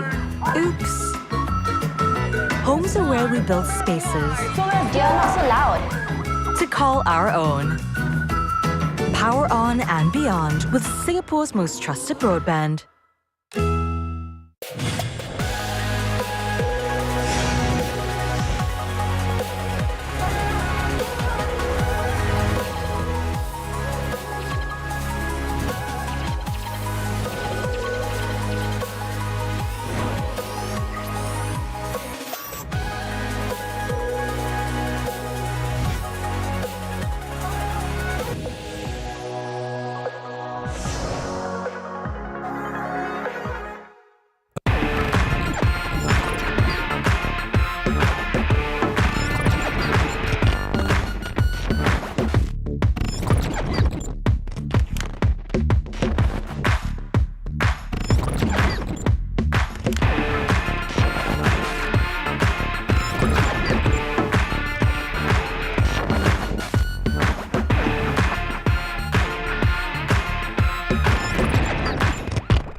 Homes are now where we work, learn, and, play. Oops. Homes are where we build spaces Dear, not so loud. to call our own. Power on and beyond with Singapore's most trusted broadband.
Before we move on, does anyone have any questions? Oh my god, I'm so tired. I spent all this time on the presentation. Tammy, I think we heard you.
Why is everyone always faster than me?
Give it up.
Welcome to the End World.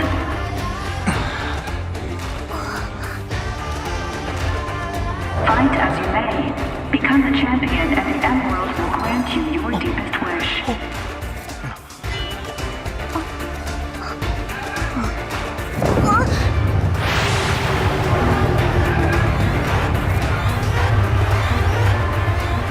Today, the game is Defeat the Trophy Guardian.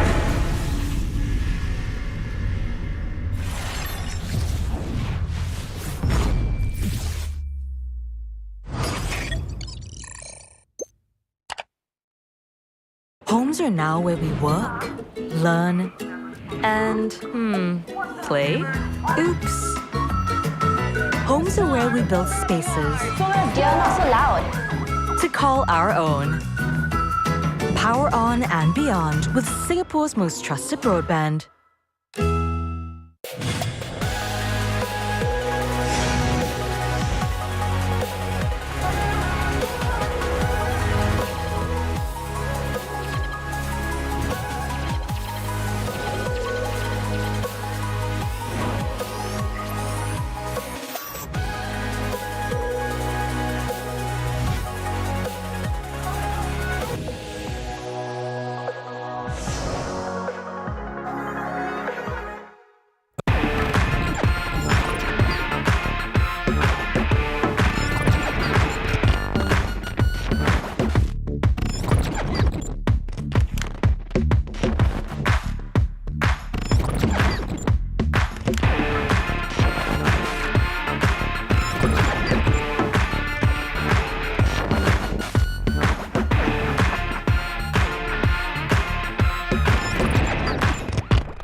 subterranean secrets will be uncovered.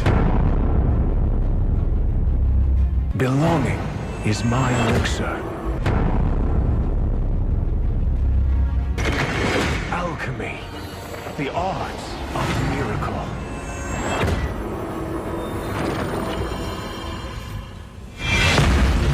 Breaking limits, that's alchemy. Holds infinite potential. Turn the unknown into the known. Sorrow can be transmuted into joy. One man's stone resonates from the buried ores.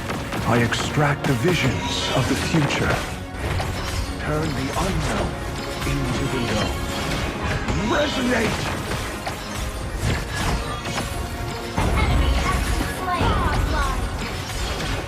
Resonate! Legendary!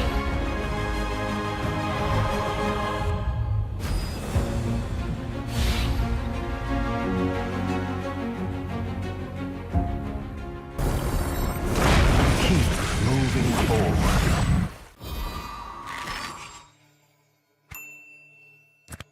Before we move on, does anyone have any questions?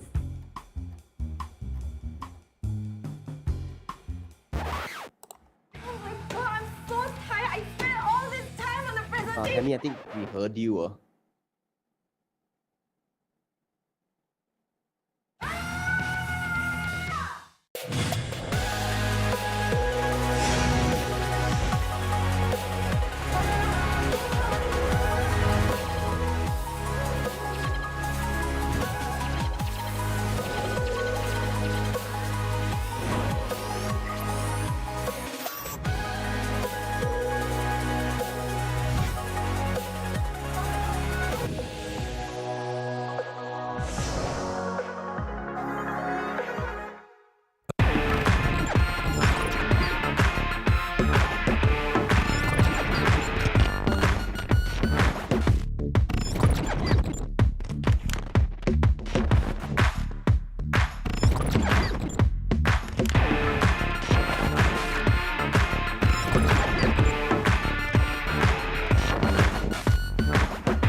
The kiddo didn't win. He's just handpicked.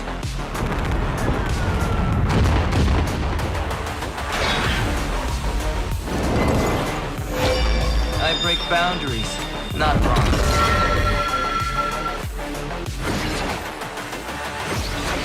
This is more than a game to me.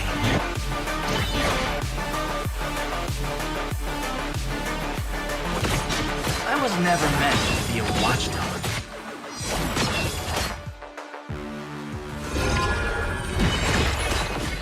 Not a fan of technology. I guess the day has come for us. I like egg fried rice too. Oh, I mean the food, not the sweet. Teamwork?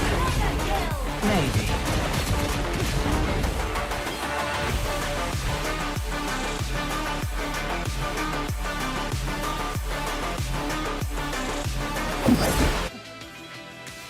Welcome back, ladies and gentlemen, to MPL Singapore Season 3. My name is Scrubby Cheeks and here with me is Fizzy. Elephant in the room, we hear you, we hear you. It's been a long break, even though we anticipated it would be a short one at first. And I know we said that unfortunately some technical issues did need to be ironed out. And you know, we all want a very smooth game. We want as much as possible for everything to be fair, so that you know this game, EVOS versus RSG, will pan out as smoothly as possible. So we hear you, and thank you so much for your patience and the viewers who have stayed with us till now. Yep, definitely. We want everything to go as close as perfect, right? So now, with that being said and done, let's talk about EVOS versus RSG. Now, I want to talk about. So these two teams, we mentioned it's a new El Clasico because they have new teams and new players and all that.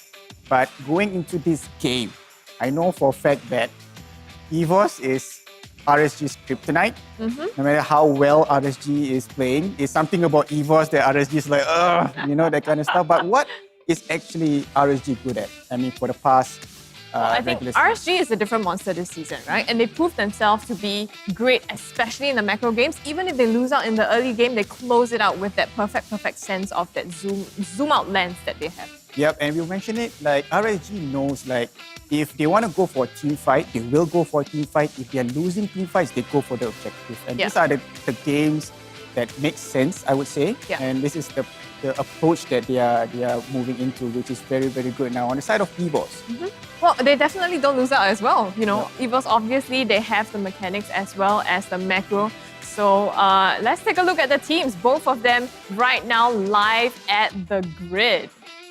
there you go. EVOS SG still remaining calm. Yeah.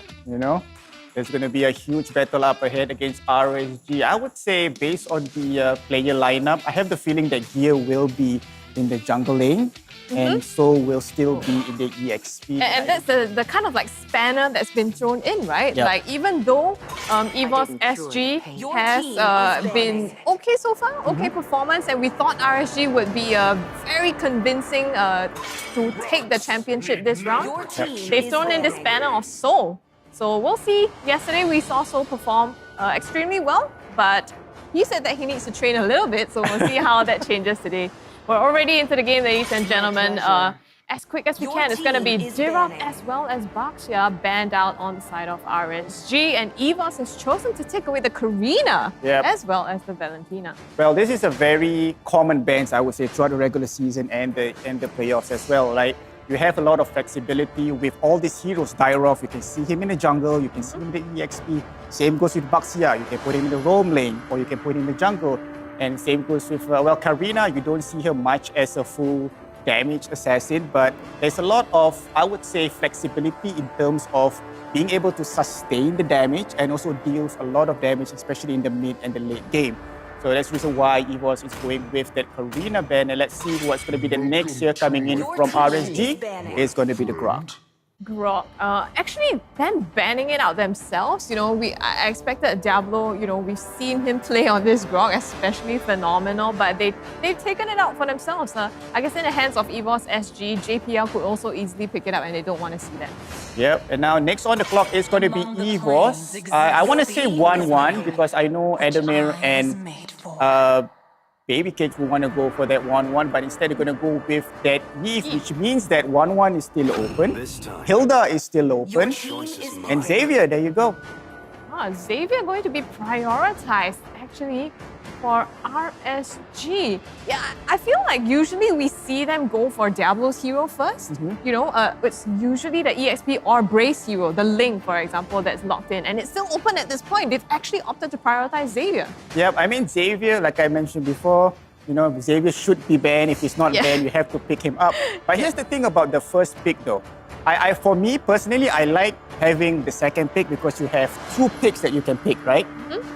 Xavier itself, the first pick for me is basically the hero that you want to build around with, right? Now that they prioritize the Xavier, which means that Xavier is definitely going to be one of the main damage dealers for the team, which means RSG is going to protect Xavier at all costs. Now, as you can see, EVOS here is going with that Wombo combo. So Gear is going to go on with that Link together with JPL on that Angela. Yep, not sure. I guess RSG would have anticipated this, right? The fact that they didn't ban it out, they know that EVOS SG is going to take up the Link. I don't know if it's because, maybe they think Gear on the jungle hasn't been playing too much, so it's okay to let him have the Link. But this is going to add to the macro plays, right? Link has so much ability to do cross-map plays, to even backdoor sometimes, and coupled with that Angela, that will be definitely a tough combo.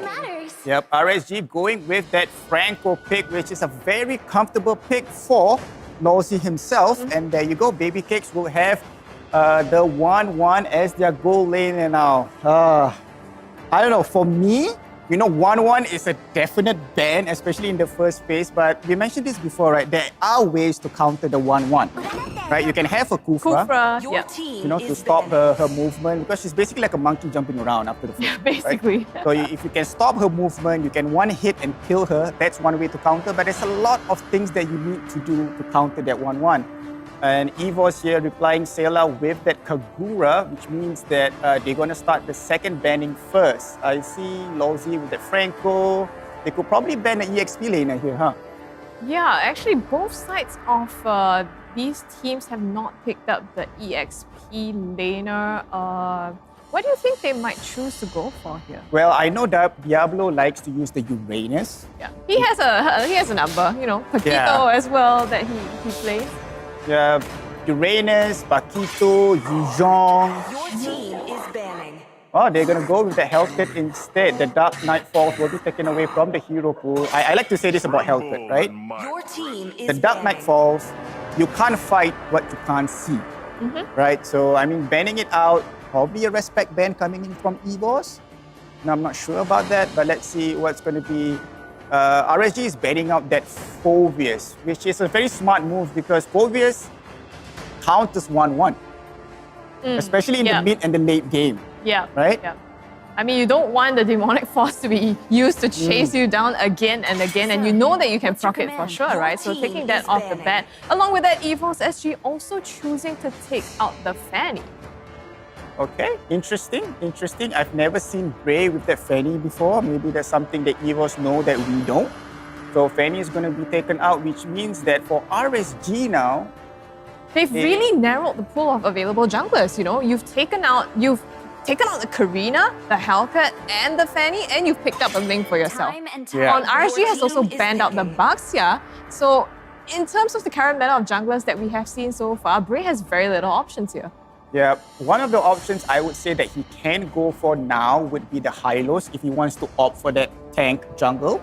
If not, other than that, I would say Bray would probably go for a Lancelot or Assassin moving forward. Still open, yeah, if he does want to go for that. RSG going to ban out the Beatrix. Obviously, we've seen Adamir play. I mean, most used hero for both Baby Cakes and Adamir, so taking out that option. That being said, Adamir does have a very big hero pool as well, so there are other things that he could go into. I have the feeling that Adamir will probably go for a Brody or a Clint. Yeah. Yeah. More towards Clint, I would say, but Soul will be using Uranus. Now, this is going to be interesting because I know Soul is just a monster on the Uranus, taken away from Diablo. It's going to be interesting to see here what Diablo picks for himself in the EXP lane. And with Soul's playstyle, yesterday we saw him on the Masha as well, you know, he just dives right into the backline, absorbs so many skills and so much damage, but he still does that well. He either dies or he already has made the opponent team sacrifice so much on him. Exactly, yeah. That's a fantastic micro play for you, right? Soul has that. As you mentioned before, on that Marsha, you know, there's a lot of times 3v1, 4v1, down to the last health bar and he still managed to escape. You know, so it's fantastic. And he can do the same with this Uranus. I mean, granted, maybe not as much the crazed Marsha going in, slashing at people, but still, Uranus has the ability to do that. Right now, though, the drafts have been locked in, and we're gonna see these highly anticipated teams, RSG and EVOS, up against each other. The two titans coming in for El Clasico version 2 because they're not quite the same. Yep, they are not quite the same indeed. Now, based on the draft itself, RSG and EVOS, who are you inching towards? Based on the draft, I think I do actually like RSG's pick. It's really aligned to their playstyles, you know, the Franco, the ability to lock down someone, and if it carries through to help them snowball, it could be really dangerous for EVOS. All right, welcome to the land of Dawn, ladies and gentlemen. This is the second last series best of 3 upper brackets RSG going up EVOS SG. And let's see here. As you can see up in the middle, we have JPL Lozi trying to use that hook and disrupt the buff from Ling. But then again, JPL with that Angela will be stopping that disrupt from Lozi. Yeah, right now, I mean, two teams, we expect them to play, actually, Diablo going in for some disruption in the jungle here. Soul is here to respond to that as well. Lolzy comes into the hook, doesn't meet the mark, but Soul as well as Sailor come in and try to damage Lolzy, burns the flicker to get away, but some return damage comes on from RSG to fend them off. Yep, as you can see, Bray is using the Lancelot, right? That's the one that we're talking about. If you have no other tank option, you go for the Assassin. Now, Bray on that Lancelot has that early game aggression. So if they want to snowball in this early game, they can afford to do that. But here's the thing though, Bray needs to get to that level 4 as soon as he can and try to rotate up top where the first turtle was spawned, and he needs to win that turtle.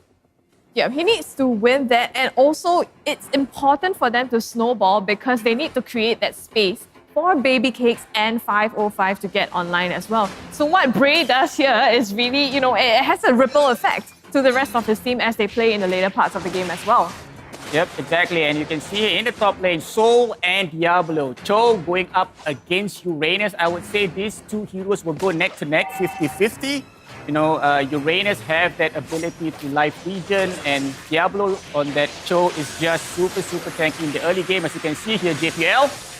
Diablo getting stunned out, actually has to flicker away, will be able to make it out, so take some tower damage. Lolzy in for the hooks to disengage. Yep, I really like the rotation here coming from EVOS SG, right? They know the turtle is up there. They try to invade RSG up top and try to give problems to Diablo. And now, once Diablo recall back, it's going to be a free turtle here for EVOS SG if Bray doesn't do it. Bray is trying to make the play here. The Dawning Light comes in to be able to do that, but it's still going to be gear that secures the first turtle of the game. And Soul actually gets the first blood on Bray as well. Yep, and there you go, ladies and gentlemen. First blood, that's the code for you guys to redeem. Now, with that, though, look at the goal difference, 6.7 comparing to 7.7. This is not where RSG needs to be, right? Like I said, they have the Lancelot, they need to be aggression.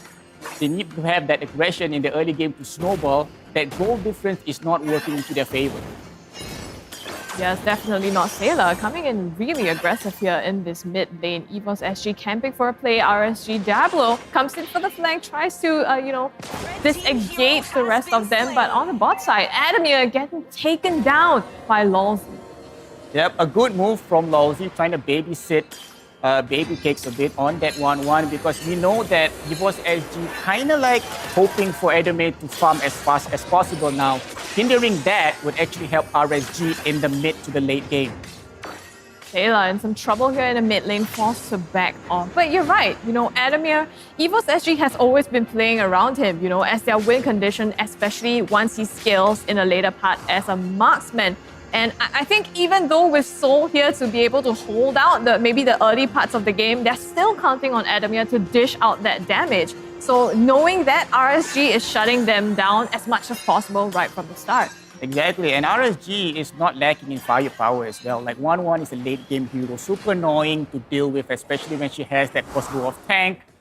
Now, what's important here is this, right? EVOS SG have that goal difference, right? They don't need to snowball. They don't need to have the aggression. They just need to stay focused and be calm.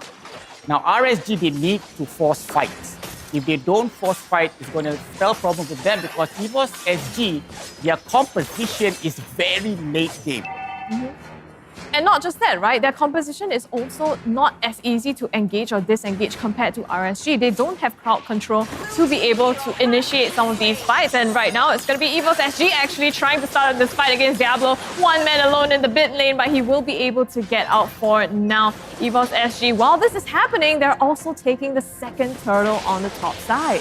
Yep, I would say well played by EVOS SG, right? They know what's happening. They know for a fact that now Lolzy, for the past 1 or 2 minutes, he has been babysitting Baby Cakes down at the bottom, which means that you are out of roamer for RSG. They capitalize on that. As you can see, Diablo moves into the roamer position just to help RSG out. And with that, there you go. Mobilize Soul in the bottom side here, but he's, a Uranus. Nothing much is going to happen to him at this point as well. Well, both teams right now, they are 13k to RSG, 15 to EVOS. Not a huge difference. How do you think this is going to impact them in the mid stages of the game? Well, in the mid stages of the game, it's definitely going to go towards EVOS SG, right? Like we said before, the composition is very mid to late game composition. Now they have this lead though, look at here. Here, trying to make a play onto Baby Cakes, but doesn't have to take him down just to zone him enough for the tower. But Gear gets knocked out in the brushes, and it's going to be 505 instead. That's taken down. Losey trying to run away, but no escape for him. Gear bumps in onto Diablo, crashes down with the damage. Flicker is enough to get him out, but they find Sailor as well. Baby Cakes tries to get a crossbow tang on him. Enough damage to take him down. Some more left over for Soul, but now he has two people coming onto him. Adamir trying to close out that kill with the flicker, but doesn't manage to do that. Well, you can see from that fight itself, EVOS SG is just waiting for the fight to happen, right? The moment they see the dawning light, look at that. JPL just went in straight onto Gear, and then they capitalized on that team fight. So EVOS SG is playing really, really smart. They go for the objective, but if you want to fight, bring it on, RSG. So that's what they're trying to say. And they took the fight fine as well. You know, they didn't lose too much. In the end, they almost got a lot of people. So Diablo Baby Cakes barely made it out. Yeah, good objective play coming in here from EVOS SG. Now they have 3 turrets comparing to RSG, who has 0 now. They have 2 turtles in the bag. This is going to be the 3rd one. I would probably say Gear, look at that, rotating down. We'll go for this turtle. As you can see here, Losey is babysitting Baby Cake since 5 minutes ago. Well, 7 minutes into the game now, and I think, yeah, the babysitting is still kind of going on. In the meantime, EVOS SG, they're using this time to get online as quick as possible. And already the 3rd turtle of the game going to go again, free the way of EVOS. Yep, exactly. Look. Okay, Gear has already secured the 3rd turtle, right? Look where Bray is. Bray is split pushing. That is not what he is supposed to do. It is supposed to be Diablo's job. Yeah. You know, so you are kind of hindering Bray's potential to do damage, to scale up, to help you in the team fight. But EVOS SG, this is classic EVOS SG, man. It's a bit like, I mean, RSG, you have Xavier and 1-1, but you need so much resources to babysit them in the early game. In the meantime, Bray pops the Thorns to be able to get out, but he doesn't make it out alive. And now EVOS SG, they're even trying to steal this purple buff away. Even more resources taken out from RSG's pocket. Why not, right? Winning the team fight caught Bray off guard. The purple buff is staring dead in their face. Why not they just steal it and just drain all the resources away from RSG? And because of that, look at the gold difference right now. It's at 4K, right? 3 turtles with 3 objectives, you know, and the next neutral objective will be the Lord. The EVOS SG will go for this Lord, though. This is not the RSG that we're used to seeing. You know, it's not. This does not look like a comfort zone for them. But in the meantime, it's going to be Soul chased down by Diablo. Crossbow tank is enough to finish off that kill. As we speak it again, you know, and here's EVOS SG trying to come back with the Tempest of Blaze laid down by Gear. Losey goes in for the hook, but doesn't connect. Diablo now just counter-engaging onto RSG, and they get 3 people all ready for 1 soul. 3-4-1. Look at how well Gear is playing that lane. Engages, disengage, and then re-engages again. That's how confident he is on that hero itself. Now, less than 10 seconds before the Lord spawns out, it's only the inhibitor turrets left for top and the mid. Now, the bottom ones, they're trying to steal this, though Diablo will be there to defend it. The reason why they're rotating this way is because they are going for this Lord. Now, RSG, losing all the team fights, it is not advisable for them to contest for this Lord. I would say just give EVOS SG this Lord and try to clear the wave as much as possible.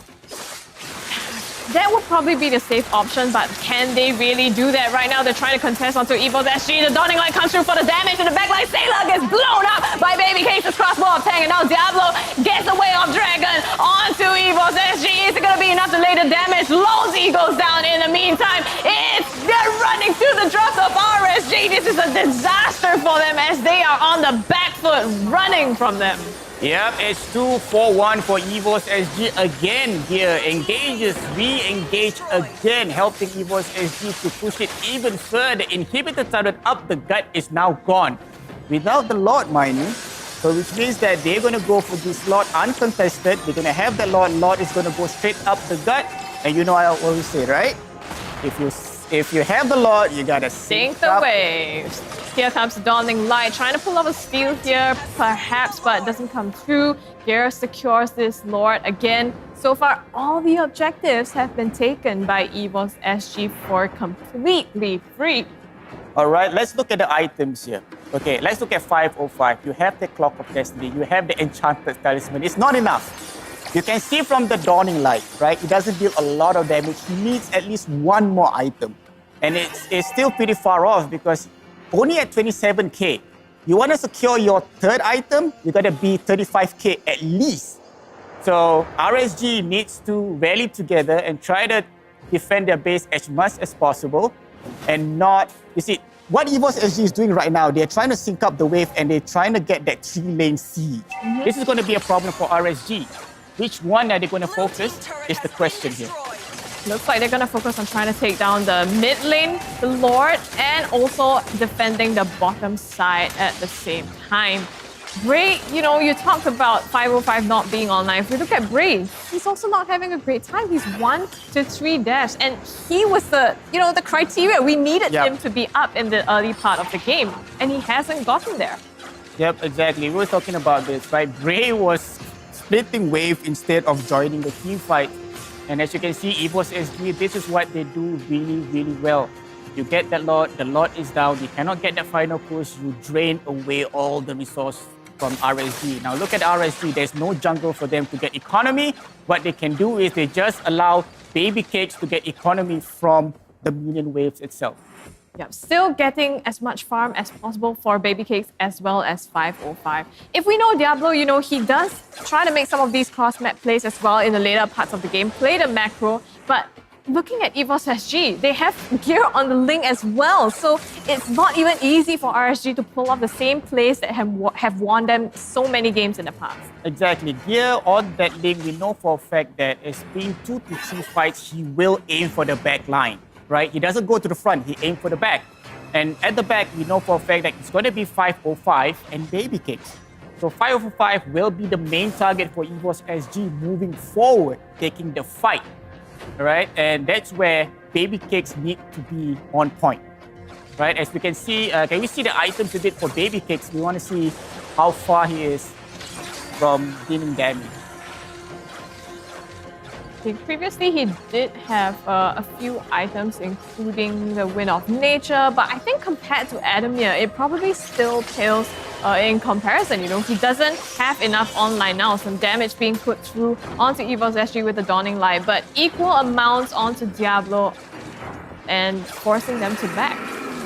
Yep. Enhance a lot in less than 5 seconds. It's all out. EVOS SG draining all the resources. Look at Lawsy trying to get that fight in, but Soul getting that hard guard away from the JPL as well. Here's come the crossbow of 10. 545 securing that also. Soul goes down. It's going to be 1-0 for now. Look at that. It's going to be 2-0. 545 getting. Can he get the triple though? Lawsy is surprising low. He cannot escape. But then again, triple kill on 505. But here comes that gear securing that Lord, but 4 men down, 4-3 for EVOS SG. This is the RSG that we know that tried to make a play that concealed that was so good, but they forgot about Adamir and Gear as well, who were there, clutch to be able to seal the fight and close it out. Adamir overextending here. Tempest of Blaze laid down by Gear to be able to get the revenge kill and to secure this game number 1 for EVOS SG. Victory! Wow. Busy. How do you feel about that game? Wow. EVOS at its finest, I would say. Right? This is the thing that I said EVOS SG is the kryptonite for RSG. You know that RSG has been playing very well in regular season. Played really well yesterday. They have good macro, they have very good chemistry, but there's something about EVOS SG is not doing anything for them. And to make it worse, we have Soul coming back for EVOS SG. I think that's huge, right? Because Soul, again, creates so much space for the team as well. And earlier on, he soaked up everything. The crossbow of tag, all these ultimates just laid down on him. And when Gear and Adamir came back, they didn't have anything to fend for themselves. Exactly. Now look at the match highlights. This is where the mid game is. gear with that hard guard, aiming at a wombo combo. This was a great play by Babycakes though, getting on the crossbow of tank. But this is it. This is where gear does really, really well. Aiming for the backline, disengage and engage again when he sees Edome coming back in. And 505 managed to escape that. But with that, they won that team fight. Yeah, and again, this was the fight, right? Landing everything onto Soul, and they got Sailor. Oh, this was the previous one, but they got Sailor. I think RSG managed to take some off of Evo's SG, but still it wasn't enough. Yeah, it wasn't enough at all. Like I said, they could not snowball, especially in the early game when you have the land slot. It's just not working out for them. This is before the... this is the Lord take. Yeah, this right? one where Soul soaked up everything. Soul soaked everything away. Crossbow of tanks all done. There's no ultis coming in from RSG. Gear will secure that Lord though and re-engages for that fight. And this is where they get the 4 kills out of 3. Yeah, here we go with the items from that match. 14 minutes, almost 15 minutes. For Evo's SG and RSG, I'm really surprised, to be honest. Yeah, especially for Evo's, right? I was talking to Hungry yesterday. Evo's, their average match time is 20 minutes. Now they bring it down to 14, under 15 minutes. That's very and this impressive. Is RSG. Yep, against RSG, no doubt. Now let's look at the item builds here. Look at Babycakes. Now this is something new that I see, right? We always see 1-1 with a full attack build, right? You have that Corrosion Strike, you have that Demon Hunter, you have that Wind of Nature, fine. You have Athena Shield and Antiquirus. True. Yep. It's just a lot of respect for the damage. Yes, a lot of respect of damage coming in from Evo's SG, and that's the reason why Babycakes is building a bit of a defensive item, if you will, and not able to dish a lot of damage where how 1-1 is supposed to be. So that's something very different, I would say, for a 1-1 build. I've never seen that before. But you lose out, right? You lose out on the potential to output a lot of damage. Well, unfortunately, I guess this was an L to RSG, but with that being said, it is a best of 3. Let's take a look at the post-match statistics as well. All right, so Rich Guy is going to be Gear with 847 gold per minute, which is a lot. Damage dealt, the carry, definitely the Kagura. We look at Sailor with a commanding 49,674, and Mr. Sandbag himself, you know, with the wombo combo, with the hard guard, 82,577. Forgotten One, Sailor with the 8 assists, and look at that. Look at Lancelot and look at 1-1. Lancelot has a full damage build, and yet dealing so little damage comparing to that 1-1. And like we mentioned before, Gray could not use Lancelot to his full potential. He was busy split pushing when he's supposed to join the fight. Yeah, and not capitalizing on that early game kind of potential that he was supposed to output. One thing that stands out to me also is that Sailor is the Forgotten One. I feel like he really is the Forgotten One. I don't think he's gotten an MVP so far. Yeah. It might be this game, but so far I haven't seen him get there. It's always been Adamir, but he puts out so much damage, and his positioning, the way that he helps to carry the team fights as well is always on point. Yep, Sailor, even though the stats say you're the Forgotten One, you will never be forgotten in our hearts. Let's take a look, whether he will be the MVP of this game. It is going to be Gear. Well, yeah, to be fair, Gear did, have a lot of plays that helped, especially in that last fight. Took the Lord, helped to close out that last team fight. Yep, exactly. 506 KDA. I'm actually quite surprised that the way, the aggression that he plays on that link, jumping into the back line, disengage, re-engages again. I'm actually quite surprised that he did not die at all.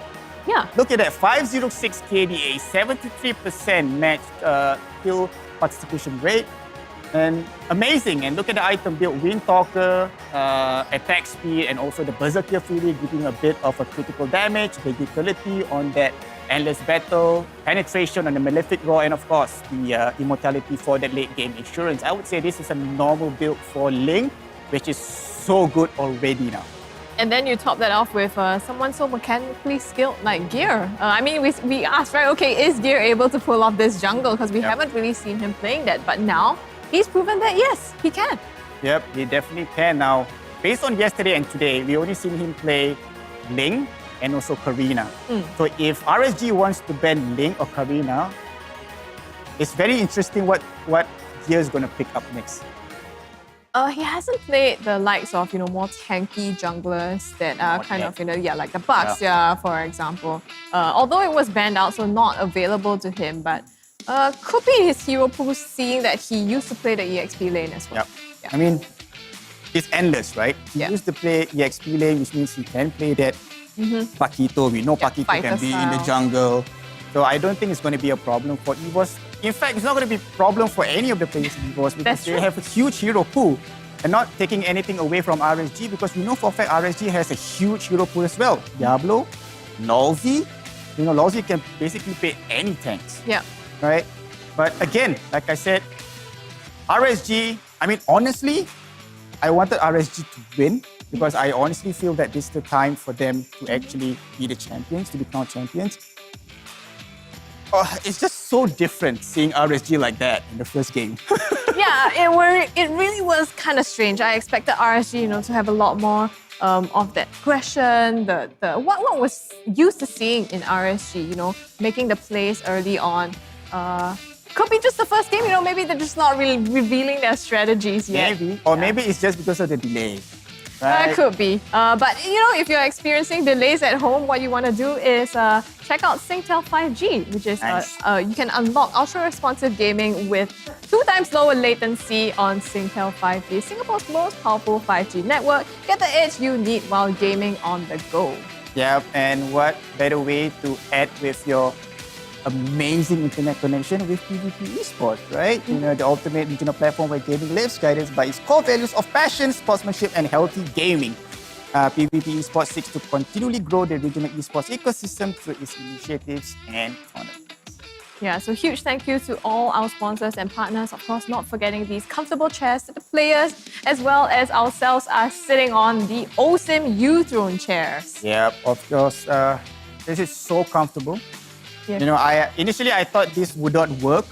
I'm like, gaming chairs are already good. Why would you want to put a massage function in it? Like, it doesn't make sense. But once I sit on this, okay, it makes perfect sense. And then we've gotten an upgrade too. These ones have now the massage functions, and they even have the swanky MPL logo on the seat as well. So, you catch some of these limited edition stuff. It's really cool. Yep, of course. And of course, thank you so much for the viewers out there. Keep sharing the videos though, the live stream, because we want to have that 200 shares so that we hit the milestone and the code will appear for you to redeem your prize and reward all your efforts. All you need to do is just share.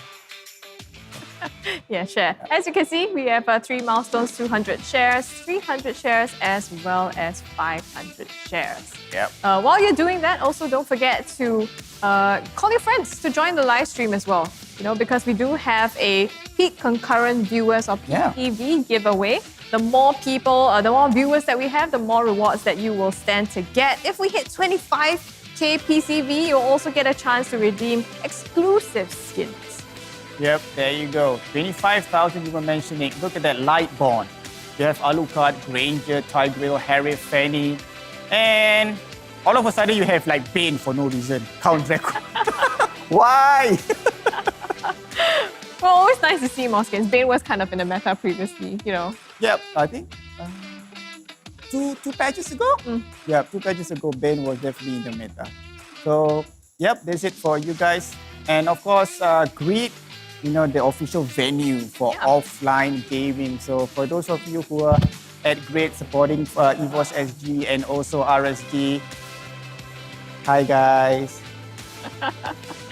Thanks for the support. And while you're there, don't forget to snap some photos as well, because if you look around at the Grid venue, there are MPL SG Season 3 visuals located all over. So snap, a selfie with it and post it on Facebook or Instagram. Tag Grid Singapore as well as MPL SG Official, and you stand a chance to win prizes as well. Don't forget to add the hashtag Legends Are Born and MPL SG. Hashtag. I'm actually too old to do this. Yeah. Hashtag. So yesterday, right? Hashtag. All right. So production is going to help us out and see the production. Let's see this. Yeah, there you go, viewers. Hi, viewers. Hi to everyone at Grid. Hello. Official venue. All right. Give a wave. EVOS SG fans, raise up your hands. 2 hands, raise both arms. EVOS SG, where's EVOS SG? Hey, there you go. Now where's RSG SG? Oi, RSG. RSG, hello, RSG. Where are you? All right, thank you so much, guys, for supporting these events. You guys are amazing. Thank you so much for being here. I know it's a weekend. There's a lot of things for you guys to do outside, for a fact that, clubs are now all open, but you guys choose to be here. That's amazing. This is a good, I would say, a step up for the esports industry in Singapore. Yeah, definitely. I mean, we miss live events, right? Offline events, you get to see people, the crowds just being there to watch the players in action. It's absolutely amazing experience when you get to see them play. Yeah, you know what's the next step for us casters? It's basically cast there. Yeah. Right? Like we can feel all the audience, aura and all that, soak up all the energy. That would be so amazing. Yeah.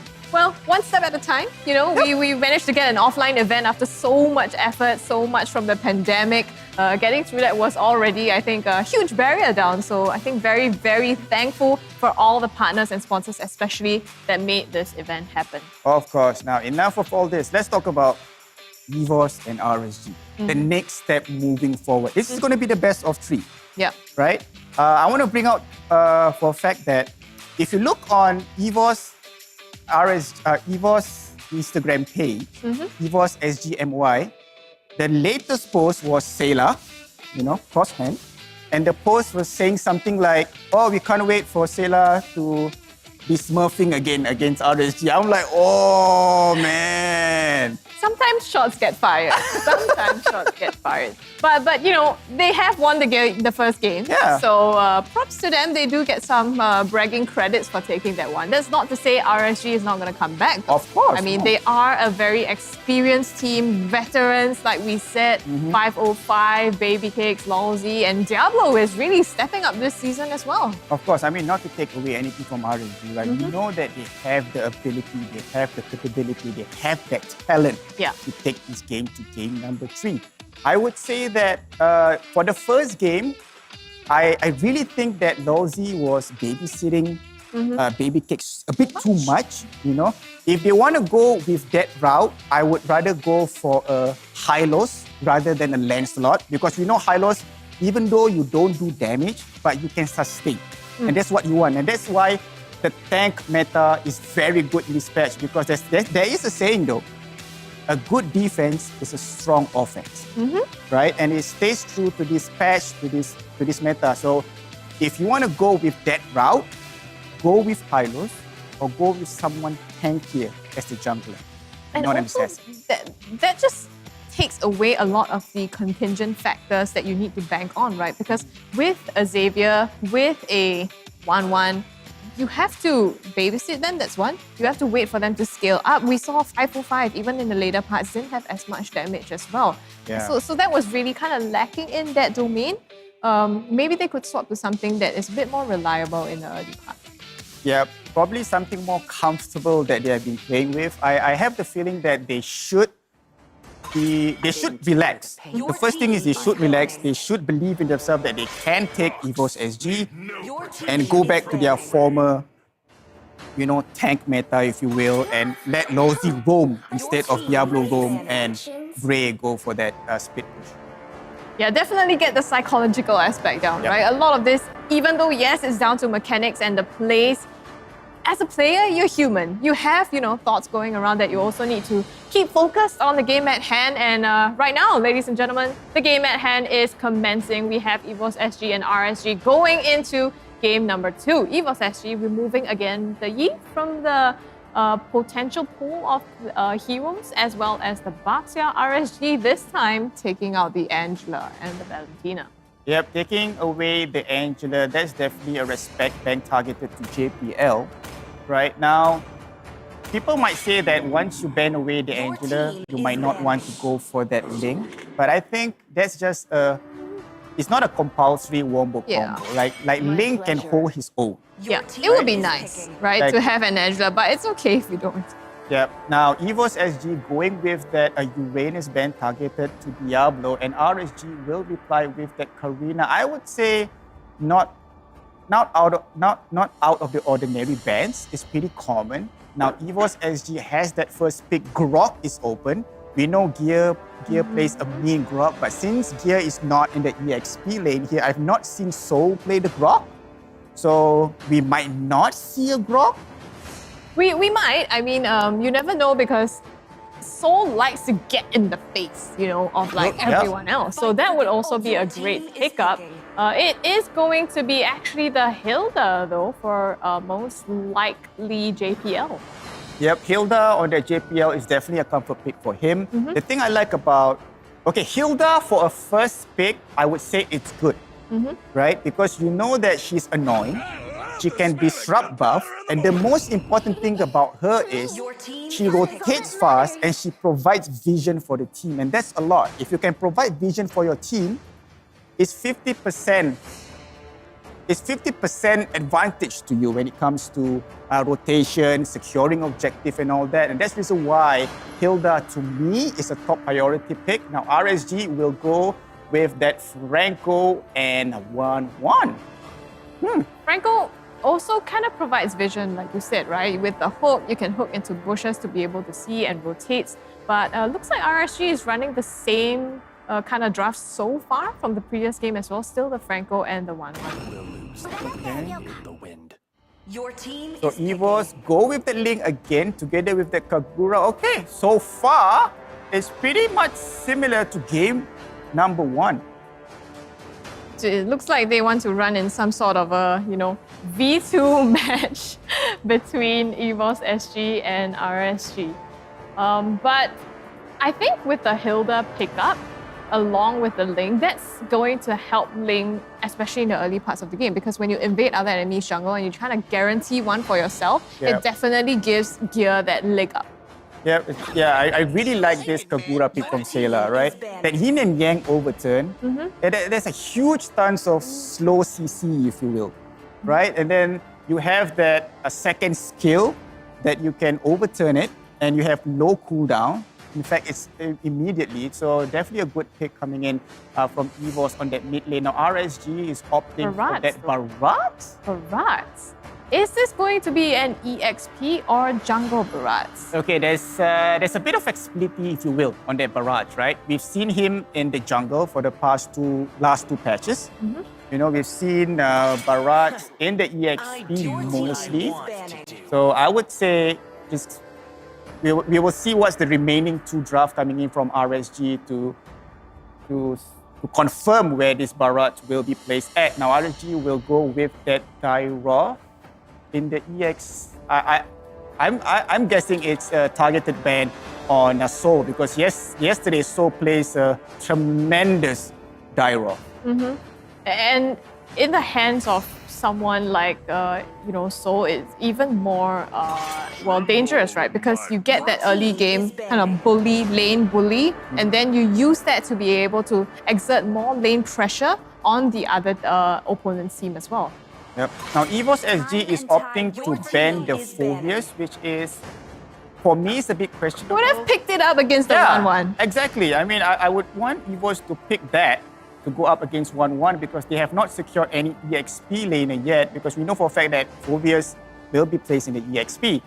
Instead, they're going to ban that out. RSG would ban, I would say, an S-tier marksman, which is on the Beatrix, and we know Adame is very comfortable with the Beatrix, so Beatrix is taken away from him.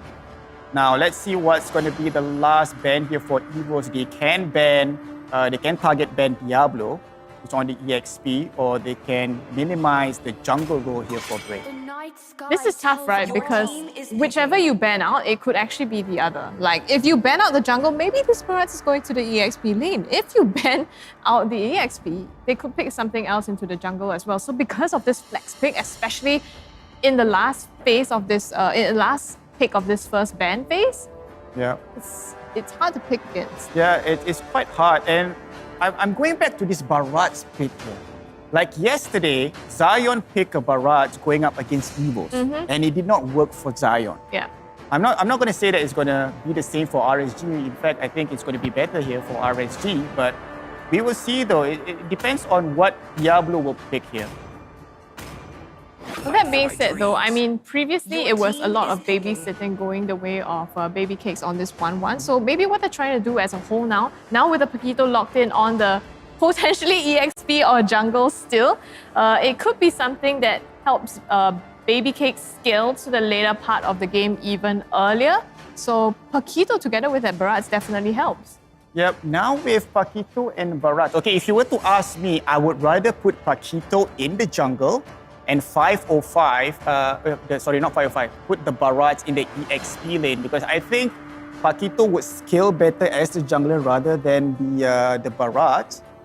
We will see though, Adamir and Gear will pick the final 2 picks here for EVOS. They are lacking the EXP laner as well as the gold laner. Your team is picking. Harry and Benedetta, okay. Ooh. Well, we know that they do play Gear on the Benedetta, right? So it's a comfort pick. Okay. Adamir is going to play on this carry as well. Wow. Okay, for now, it shows that Gear is going with the Benedetta and Soul as the Ling. I'm not sure whether they're going to switch the heroes. Yeah. If they don't switch the heroes, this is something interesting. It would be a role swap, right? Yeah, okay, it will be a role swap. So which means that Benedetta will go to the EXP lane and then Ling will be in the jungle. Yeah, so still gonna be Gear in the jungle on that lane. No swapping. I guess Soul's hero pool obviously wide enough to cover the Benedetta as well. But thoughts on the draft between these two teams? Well, I would say EVOS. You know, it's just because, again, I had a bad experience yesterday with Zion picking out that Barats, right? So I'm actually I want to see how RSG pulls out this Barrage. I really hope they can prove me wrong on this, you know, but in terms of what I'm familiar with, I think EVOS SG wins this draft. Just because of the Barrage pick that you're not too optimistic about. Well, we'll see how this game plays out, ladies and gentlemen, between EVOS SG and RSG. El Clasico V2. And not forgetting though, whoever wins this will secure their place in MSC. MSC 2022. The winning team of this set here is going to be confirmed a spot in that competition. So there are definitely a lot of stakes on the table here. And remember, this is potentially match point if RSG drops this game again.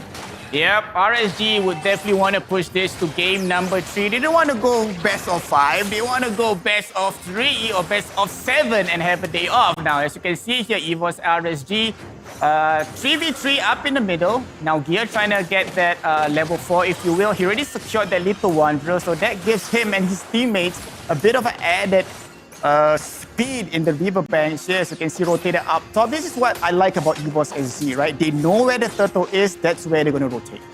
Yeah, either that or they basically set up on the other side of the map and force something down there before they go up top to claim that objective. But they're always sharp on noticing these timers and being prepared for it. Yep, we were worried about where the Barats was, right? So it seems like Barats is going to be in the jungle, it's going to be played by Bray. Which is what you don't like. Yeah, not say I don't like. It's a bit questionable for me, but now that I mention it, Barat is pretty tanky, right? Like we know Bray can play tank heroes in the jungle, so maybe this is a very good option for Bray. So less than 10 seconds before the first turtle spawns up top. Now, as you can see from the mini-map, Gear is way in the bottom, so this sets up nicely for RSG to actually secure this first turtle.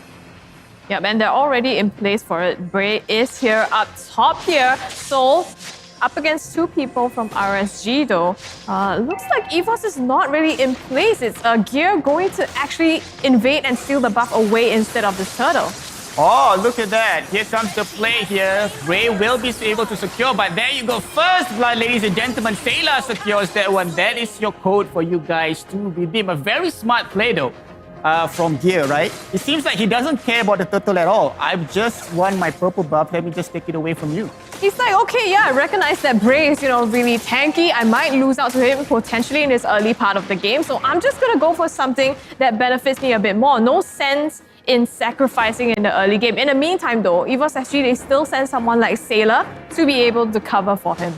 Yep, this is a way better rotation from RSG, right? Comparing to the first game.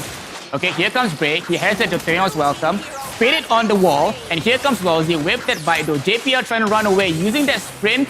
But there you go. He manages to escape. That's the power of Hilda. Makes it so annoying to bring her down.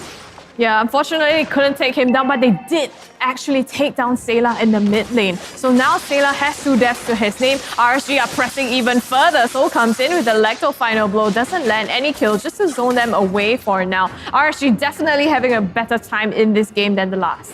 Yep, as you can see for a fact that Lawsy is where he needs to be. Yep. Right? He's babysitting baby cakes because he knows that it's going to be 2v2. Here comes the flicker and the blood hunt. The bloody hunt and the flicker comes on onto Edamir. Nowhere for him to go, and here's the crossbow of tank onto Sayla as well. It's a double kill for baby cakes. Exactly what they want. Yep, that is exactly what they want. They bring out the fight, and what initiation coming in from a Lawsy, and everybody just climb in and clear the fight though, I would say. Now EVOS SG, not looking good for them a bit. Look at the goal difference, it's only about 2k. So it is still fine, especially in this early game, but I'm really liking this. Whoa, Lawsy! They get the catch with the Iron Hook and they blow up Soul as well. Soul, I think, just stepped into the way of that Iron Hook, unfortunately. And now RSG, with that depth, are going to be able to secure this turtle for free on the bottom side. Baby Cakes rolling out the crossbow of tank to be able to disengage from Sayla. Almost getting him, but not quite. Just to fend them off for this moment. Yep, this is where RSG shines. This is the RSG that I know of. Now here, using the Temples of Blade, trying to get 505. That's going to be the main target, but the aggression will be paid off in, I would say, not full. With Diablo joining that fight, there is no way that Gear would have made it out of that. And now EVOS, they're trying to replicate this on the bottom side, but Edamir's the one in trouble. He gets taken down by Baby Cakes once again, and now JPL crawling his way, but the Iron Hook comes in to pull him all the way back. Still not enough to secure JPL's life at this moment. All right, RSG is putting their foot on the pedal to the metal. This is where RSG really wants to get the aggression going, right? They are up on 3k goal difference, I would say. Now let's look at the Insta replay here. Look at Soul and Lawsy. Lawsy has that hook timed nicely. He kind of knows that Soul is just going to dash in front, and that's where his hook's going to be. Insane hook, you know. It's like he saw that coming and he placed it perfectly, exactly where he was going to be. Now, Baby Cakes, previous game, didn't have to was babysitted by Ballsy, but now he's 3 kills, 3-0. This is a great place for him, but right now Sayla not going to be in a great spot at all. Gonna be immediately taken care of by RSG, and now RSG contesting the jungle of EVOS SG. They managed to take the purple buff away from Gear. That's not good. Yep, that's definitely not good. We know for a fact that Ling really needs that purple buff. This is okay, RSG is playing really well, okay? But here's the thing though, this is not the first time for EVOS SG coming in from behind, right? This is normal place for them, right? They can fight back if they want to. The thing I like about EVOS SG is they know that they are not winning team fights. What they do is they just relax, right? They try to minimize as much losses as possible. And look at them, they're trying to secure and rotate objective, if you will. Next turtle is going to go the way of RSG. Lawsy again with a clutch hook onto Gear. Manages to finish him off. One more to RSG. 1-9, Fizzy. Yes, it's not, I mean, EVOS SG might have been here before, but this is a bit of quite a big lead at this point, and it's not comfortable to be here. Yeah, it's definitely not comfortable to be here. But again, like I said, this is EVOS SG. Now, when you look at the composition here for EVOS SG, right? They have that late game insurance with Edamir.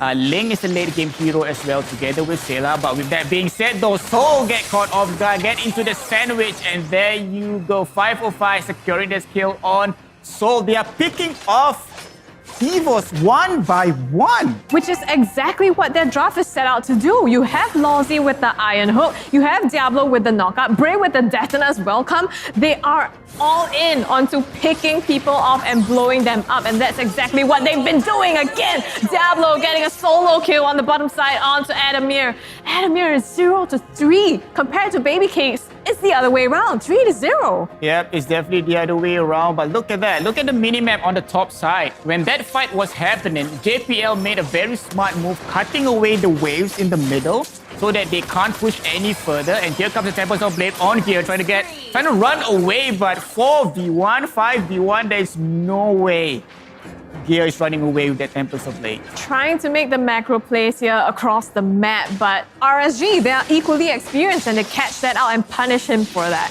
Yep, and let's look at the items here. Baby Cakes has been impressive with 302 KDA.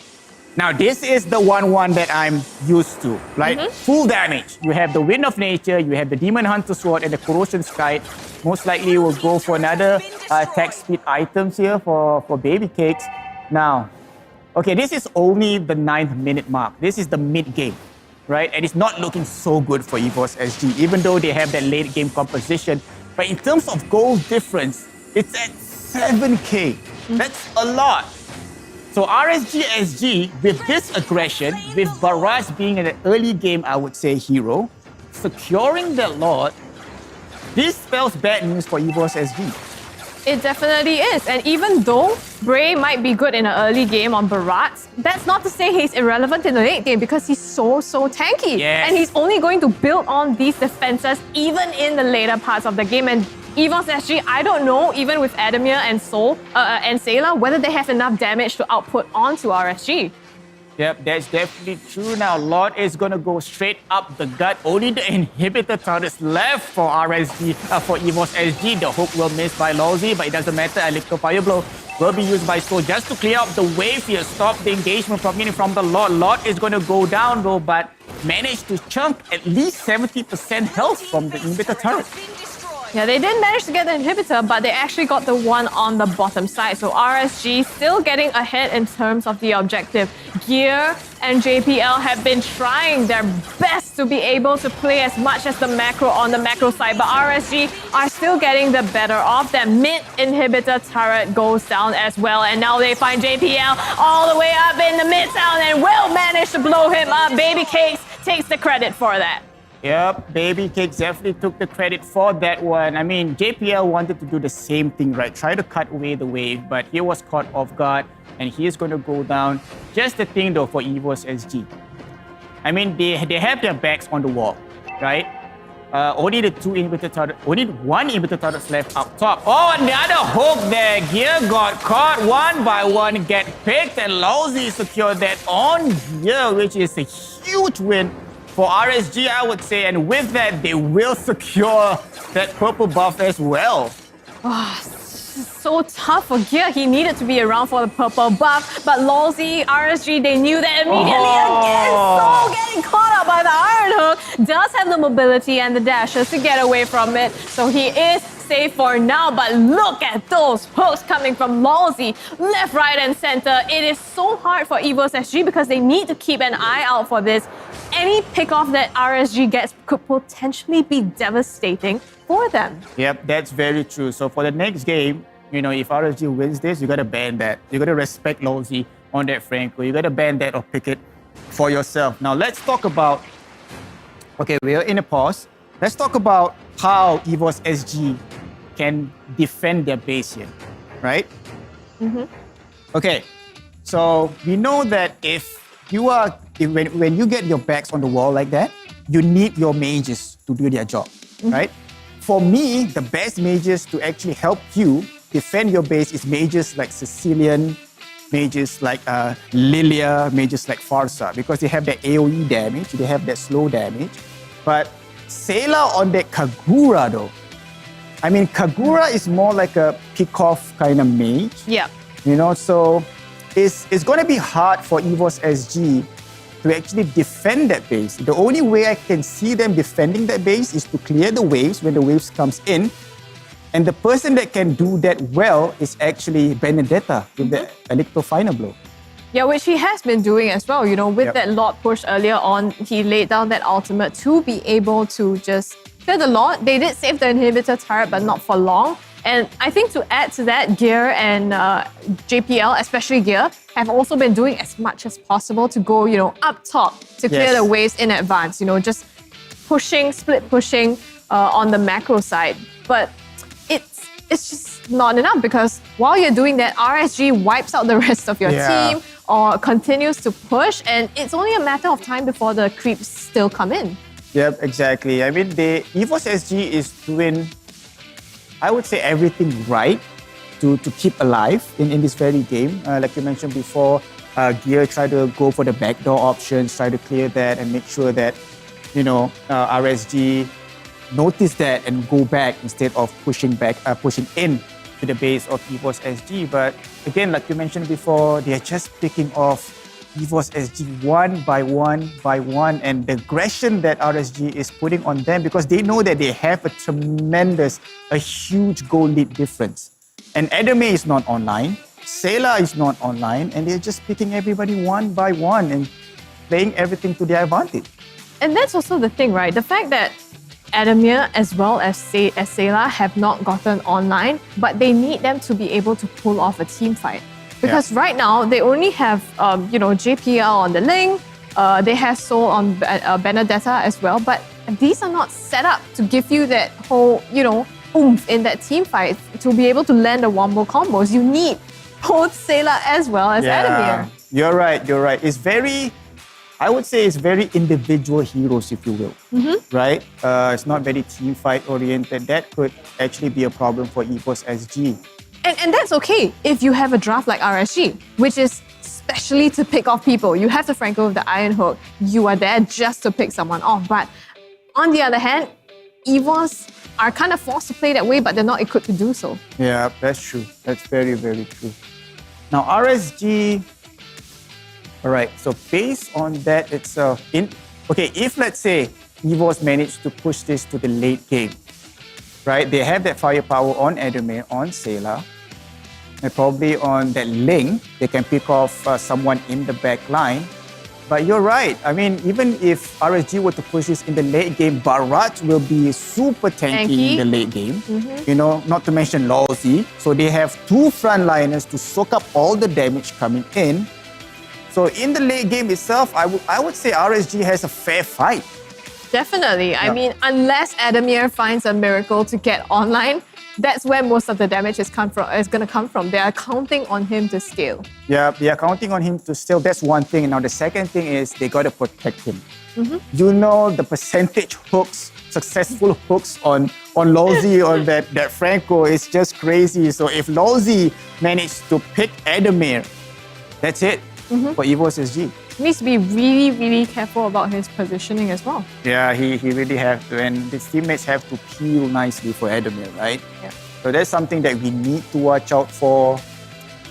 And that's it. But this is the games that we are talking about, right? The new El Clasico. Yep. We want to push this to game number 3. 2-0 is just boring. Let's just go to game number 3 and we are back. Yeah, we are back. Thank you for your patience, the viewers out there. Just want to sort out technical issues to make sure that everything is a-okay. And right now, again, EVOS SG in this game too, they're playing on the back foot. They need to find a way back against RSG. Yep, again, as you can see in the minimap, JPL is way up top, trying to stop the wave from coming through, but they gotta be careful though. This is the second Lord, this is the Luminous Lord, the big boy we are talking about. RSG will go for this Lord uncontested, which is understandable, and EVOS SG, but look at the minimap there, look at Diablo using that Paquito to his advantage there. They will secure the Lord. They're trying to secure this purple buff here. Let's see who's going to get this. It seems like it's going to be RSG though. RSG will manage to secure this purple buff here. Lord will come up straight up the gut again. They're doing a very, very good job trying to, sync up the wave for now. And even though they have sent, Gear and JPL to clear the minion waves as much as possible, RSG has still managed to sync and get the creep waves going. So again, I feel like EVOS SG so far have come to naught. They've lost the Lord, they've lost, the ability to push far ahead in terms of the creep waves, and now RSG, they're marching down. Yep, they're marching down. They have the Lord, they have the top lane as well. A little fighter blow, that's what we're talking about. And look at that hook into the back line. Someone's gonna get caught though, but here comes the return welcome. But then again, look at 505 trying to get that whale, but Sailor there. Trying to get caught though, but it's going to be two for nothing on the side of RSG. They're still fighting again, unstoppable on the side of Baby Kings. They're going to go for that crystal, and we're going to go to game number 3. Insane, just RSG, the moment they pulled the trigger, they went all in, and again, Lousy with the iron hook, just absolutely crazy. Managed to catch them out and close off the game. I think he was still so low on that Franco, but he still didn't die until a while later. You can see smiles on RSG team's faces, really happy that they clawed back this game number 2 from EVOS. Yep, that was it, right? We were talking about it, right? You got to respect Franco, Lousy on that Franco, on that hook. He knows who to hook, and he got the right one there. Here comes the match highlights here. It's at, this is the beginning of the game, right? This is where Baby Cakes lift off on the crossbow of 10, getting the double kill, and a hook nicely done by Lousy, picking up players one by one. Again, Gear get hooked by Lousy. This is textbook execution, I would say, for RSGNC. And this is the last lot play as well. You can see Sol doing his best to clear the minions, but he's too far up, getting caught out. JPL also trying to come from the back, create some space. It's just really tough for EVOS to do anything at that point. So RSG, even faster this time, 30 minutes.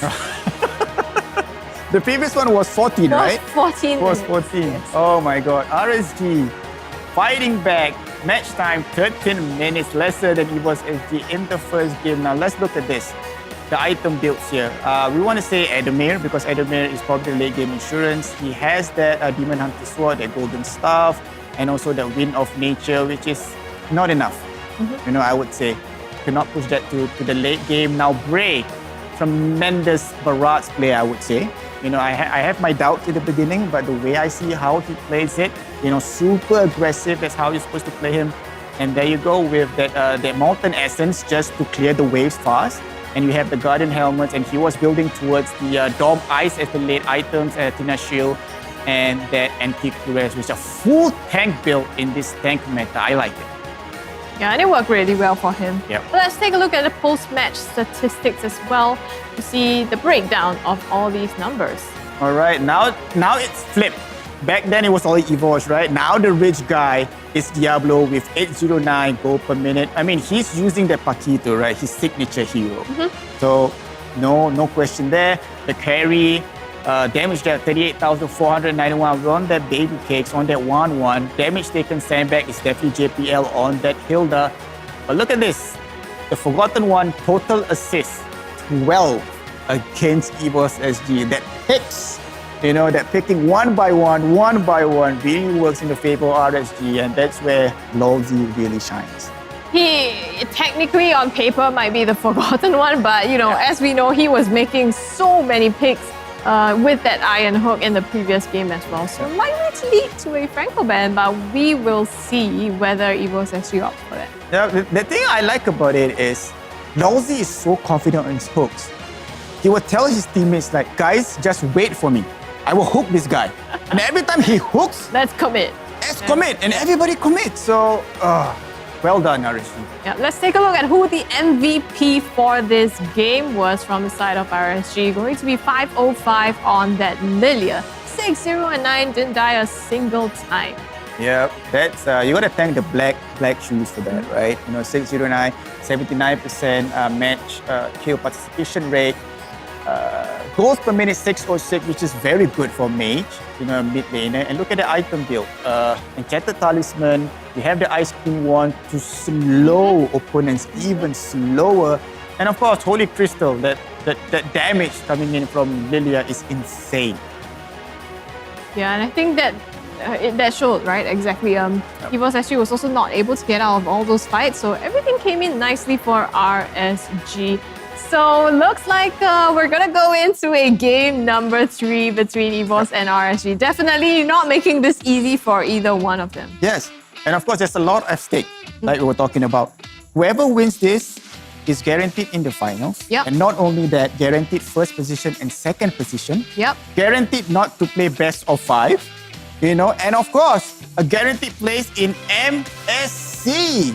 Yeah, so you want to take this, basically, you right? want to take it. Even though you have another chance, like you fall to the lower bracket, the thing is you have to take 5 games, potentially, in that lower bracket best of 5 to be able to get back up again. So you just end in the same day. It's all happening tomorrow. So you don't want to do that. Win this one, secure everything, get it in your pocket. You go to MSC, you go to the finals also. Yep, and that's the good thing, right? For those viewers out there on grid, those supporters for RSG and EVOS SG, there's a lot of stakes. So cheer on for your team, make it loud, just support your teams, and They need it. Yeah, they need It's a tough journey. And they're playing for you guys as well. So with that, we will come back though. We're gonna take a 5 minutes break, and when we come back, we're gonna go to game number 3.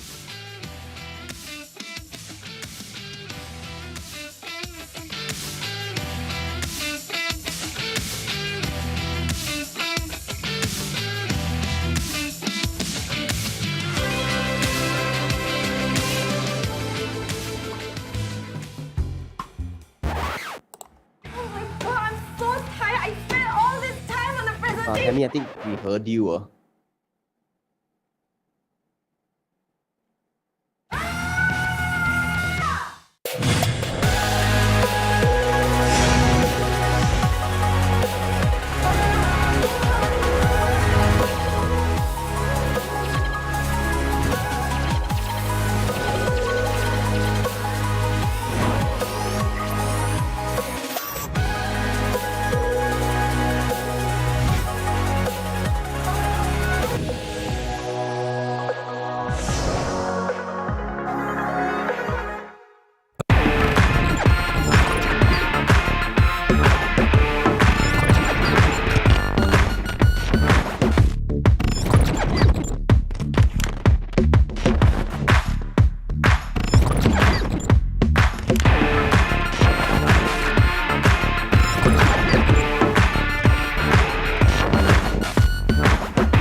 The kiddo didn't win. He's just handpicked.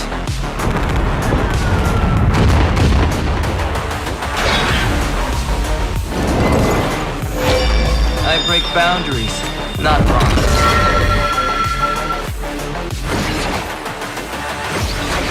This is more than a game to me.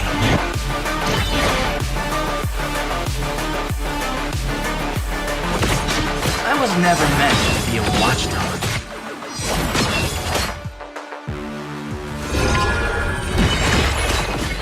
Not a fan of technology. I guess the day has come for us. I like egg fried rice too. Oh, I mean the food, not the sweet. Teamwork? Maybe.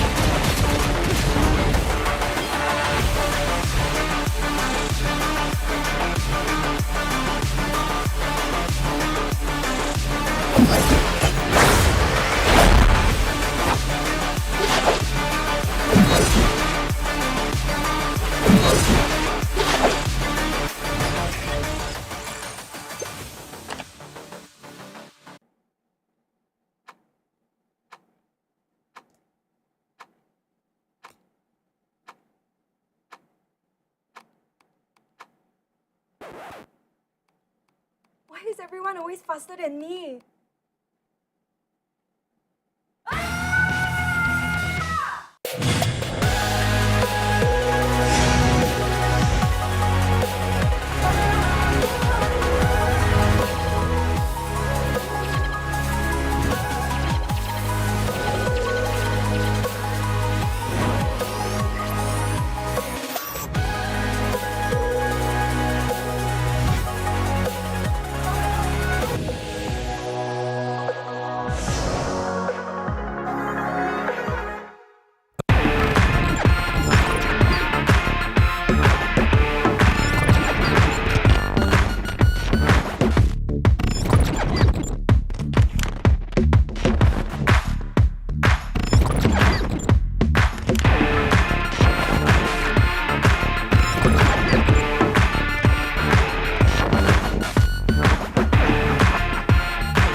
Welcome back, everyone, to MPL Singapore Season 3. Again, I'm Scrubby Cheeks, and here with me is Fizzy. We've just seen 2 games between EVOS SG and RSG, taking 1 apiece. 1 apiece. So we're going to go to the final games. Yep. You know, like we mentioned before the break, a lot of at stake. You know, a lot of goodies for them. I would Yes. say. And A lot of benefits. I think what surprised me is that both of these games have been quite one-sided. You know, Yes. either you win a lot and they close out the game really quickly, or well, that's basically it. They just win a lot and they close out the game. But compared to a lot of the games that we've seen in the regular season, it's not quite the tight matches. Yeah, exactly. Now, when you talk about the first and second game, right? It's totally opposite for both teams. Now, RSG is really comfortable playing how they played in the second game, which is very aggressive. Yeah. Right? They were respecting EVOS a bit in the first game, you can tell. Yeah. Like they were trying to babysit, you know, not being too aggressive, but that's not how they are used to play. So I would say RSG needs to be super confident, like how they did in the second game. Just go all out aggression. And from there, if it doesn't work on the team fights, go back to the objective. You can do that. Now, on the side of EVOS SG, what they need to do basically right now, I would say is do whatever they do in game number 1, which is basically stay calm. Get that window of opportunity for you to be aggressive. And if not, go back to the objective. And that's what they're very good at, you know, being patient and taking the fights only when they need to. Right now, the games are ready. We are going to hop into the draft. Now, RSG snap banning that Angela and EVOS again choosing to remove the Valentina. Yeah, Valentina, 100%. I would not say 100% ban. 1 game. She was seen in 1 game. 0% wins. Yes.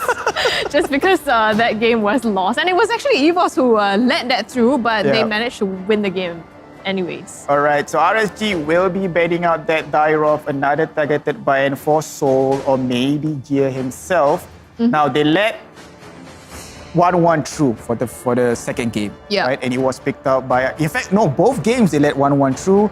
The first game wasn't so good for RSG, but the second game was good. We will see whether they're going to go with that 1-1 again, but instead, EVOS will ban out that Yif first. I mean, Yif is a very good ban, especially when you want to play this tank meta, if you will. How teams use Yif is basically like a utility. That real-world manipulation slows everybody down in the early game. And you have your frontliners, your tank, and you have your EXP laners dealing damage together with your goal laners. So Yif, I would say, priority ban, RSG will go with that Grok. Yeah, Grok also equally annoying, right? The ability to zone out your members from the jungle, your ability to clear the lane also is really fast. I mean, don't underestimate Grok's damage even in the early parts of the game. So removing that from the board. Do you think, though, that EVOS needs to prioritize this 1-1? Because if you don't, Baby Cakes is going to take it. And the thing is, if you take it, Adamir, we know, is great on it as well. Yeah, I mean, okay, you have to think about the Franco as well, because Franco is still open, right? And they have the first pick RSG. So, do you want to prioritize the 1-1? Okay, so they're going to price this on Franco, which means 1-1 is open. But here's the thing though.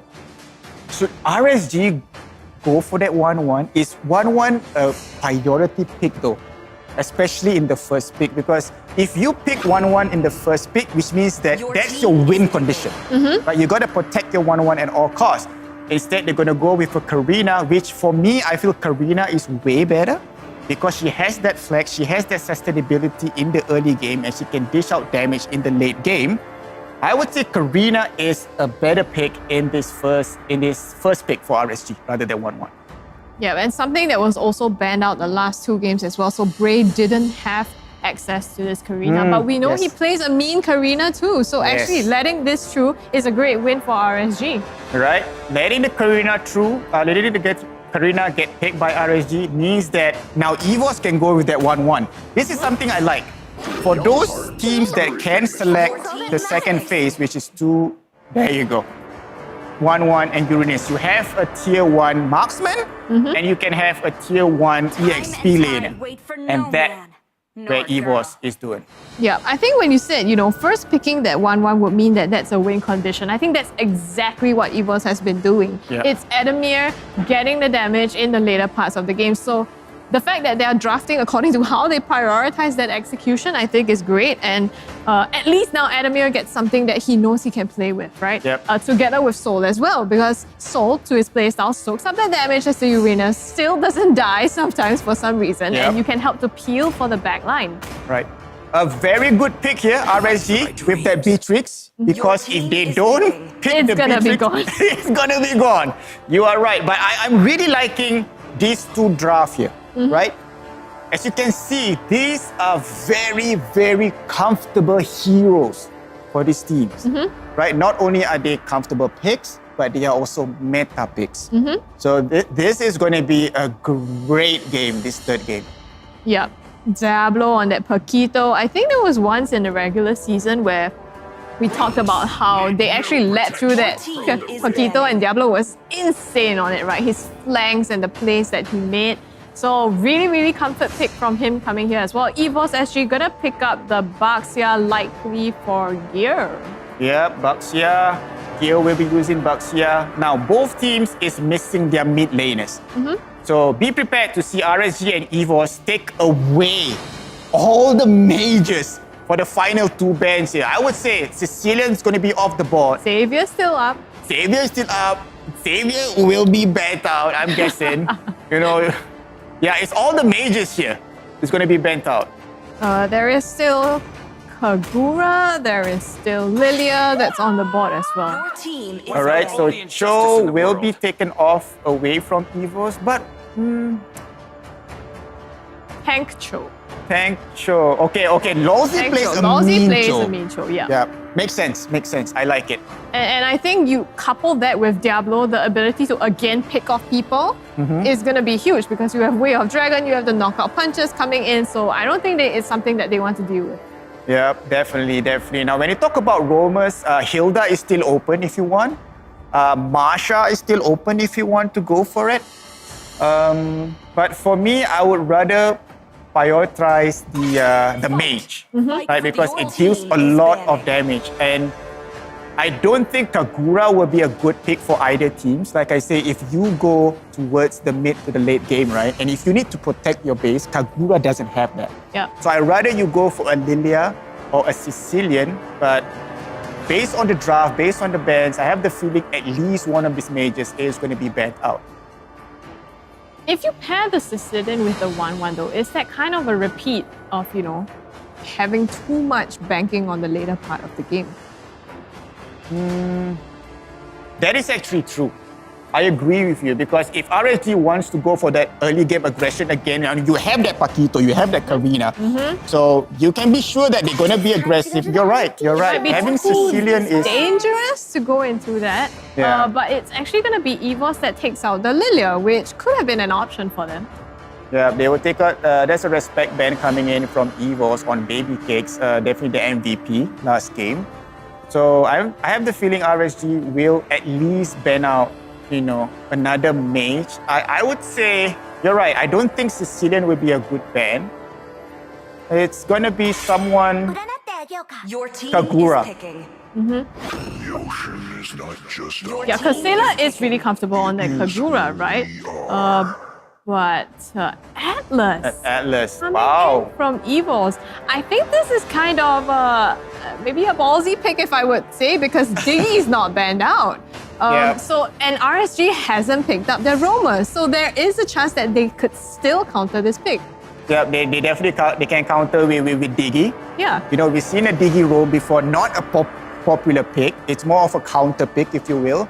But I have the feeling, though, that Lawsy would not use that Diggy because Lawsy is a very fancy roamer, I would say. Aggressive, big plays. Correct. Yeah. You need that Franco, you need that Cho, you need that Matilda. That's true. I mean, you do want to go for that. Diggy's kind of like just a defensive player, right? Yeah. So instead, he's going to go for that Kufra and the Sicilian. Yeah, Kufra and Sicilian. Okay, Sicilian on RSG makes sense. Because they have that early game on Paquito. Yep. And they have that early game on Beatrix, a tremendous way to clear the waves. And Karina, I would say, Karina is one of those heroes I would say scales evenly, early, mid, and late. You know, so RSG draft is looking very balanced, really good. And EVOS SG, last in, Xavier. Xavier. Well, I guess it adds to, you know, the ability to wombo combo together with the Atlas as well. That can be very, very fatal if they, shucks, no pun intended, but if they land a fatal links, that would be pretty deadly as well. And you couple that with the damage from Xavier as well as 1-1. Wow. Yep. Now that you mention it, that's a wombo combo option for you. Now, I want to see though, there will be someone who will be using the Purify, right? If you go up against Atlas. So welcome to the Land of Dawn, ladies and gentlemen. This is going to be the final game for this series. EVOS SG going up against RSG SG. A lot at stake here. A lot at stake, and you can see the deliberation coming through the draft previously as well. But this is the make or break game. Game number 3 between RSG SG as well as EVOS SG. Two Titans looking to close this out. Lawsy comes in with the knockup onto Sayla in the mid lane to force him to back away a little. Yep, and as you can see here, 505 on the Cecilia is using their Purify. So he's the only one, I would say, if you get caught with the Fatal Links, he can escape with that Purify though. The rest of them has that Flicker and the Retribution. So not so much, I would say, to be able to counter JPL's Fatal Links. But again, in this early game, RSG needs to stay aggressive. They have that Karina, they have that Kufra, and yep, EVOS SG, like I said, they need to find that window. If they can have that window to be aggressive, go for it. If not, just go for the objective team play. Yeah, and I think that's exactly what they're trying to do, right? To play the aggressive game in the beginning. But EVOS SG, they're not letting up either. They have the same thing in mind, you know, get JPL with the combos. You have Gear as well on the box here with a great jungle clear and early game. So I feel like they are kind of playing on the same ground here. Yep, exactly. Now, Bray, as you can see on the Karina, making their way up top. Like less than probably 20 seconds before the first turtle spawn. They will pick off Soul if they can to, but here comes Gear. Gear will rotate up top as well. It's going to be a fight here. Lawsy in some trouble, forced to use the bouncing ball. And it's going to be, I think, the Mystic thing of that. No, actually, it doesn't. It's not on the side of RSG, but managed to disengage this fight here just in time for the turtle that's also spawning. Lawsy with that Tyrant's Revenge, not catching anyone just yet. Yeah, JPL and Lawsy is going head-to-head in this game, right? What EVOS SG is trying to do now is they try to neutralize the aggression coming in from RSG. Now, they are matching each other very nicely up top here, but then again, EVOS SG here will secure that first neutral objective of the game with that, increasing the goal difference, not too much, by a few hundreds, I would say. Still even ground, right? I mean, it's early in the game, and you can see that both of these teams are taking their time playing it safe, but Gear so far, with the turtle especially, seems to be able to farm better, but a fatal links onto Lawsy together with the dawning light comes in, and it's enough to secure this kill. Bad Feast not going to be enough to do anything at all. Yep, 1-0 EVOS SG, and there you go, your first blood. So redeem your clothes, ladies and gentlemen. Baby Case having a hard time here against Edemir. Here comes JPL. Can he make it back on time? Oh, he will.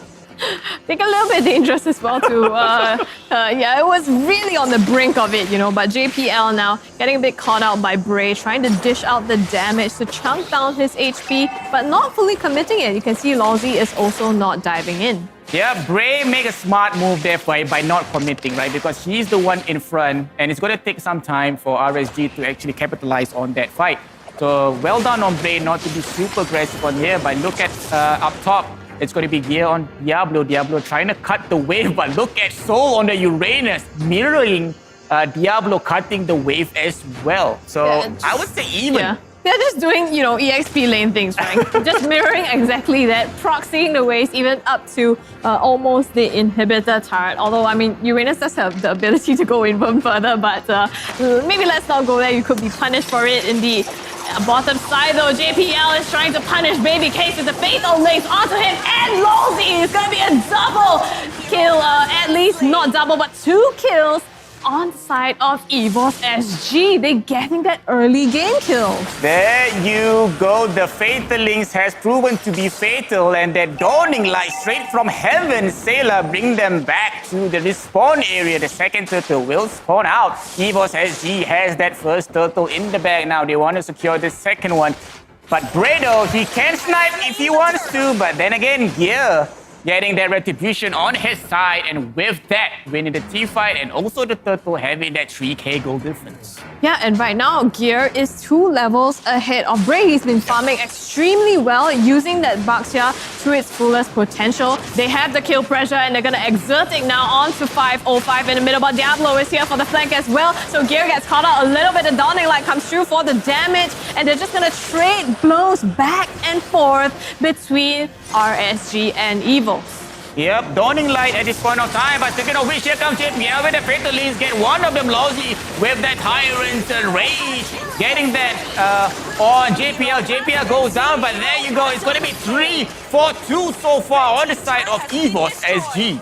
Double kill for Adamir to top that off. Now he's in a great position. 3-0. He is in the more optimistic stance. Sailor did get caught out, so they traded out a little bit in that fight, but EVOS will take that trade any day. Yep, Adamir for now is making RSG pay. Right? You let the 1-1 go, you don't pick up the 1-1. Okay, fine, I'll take it. Let's see how you're gonna stop me here.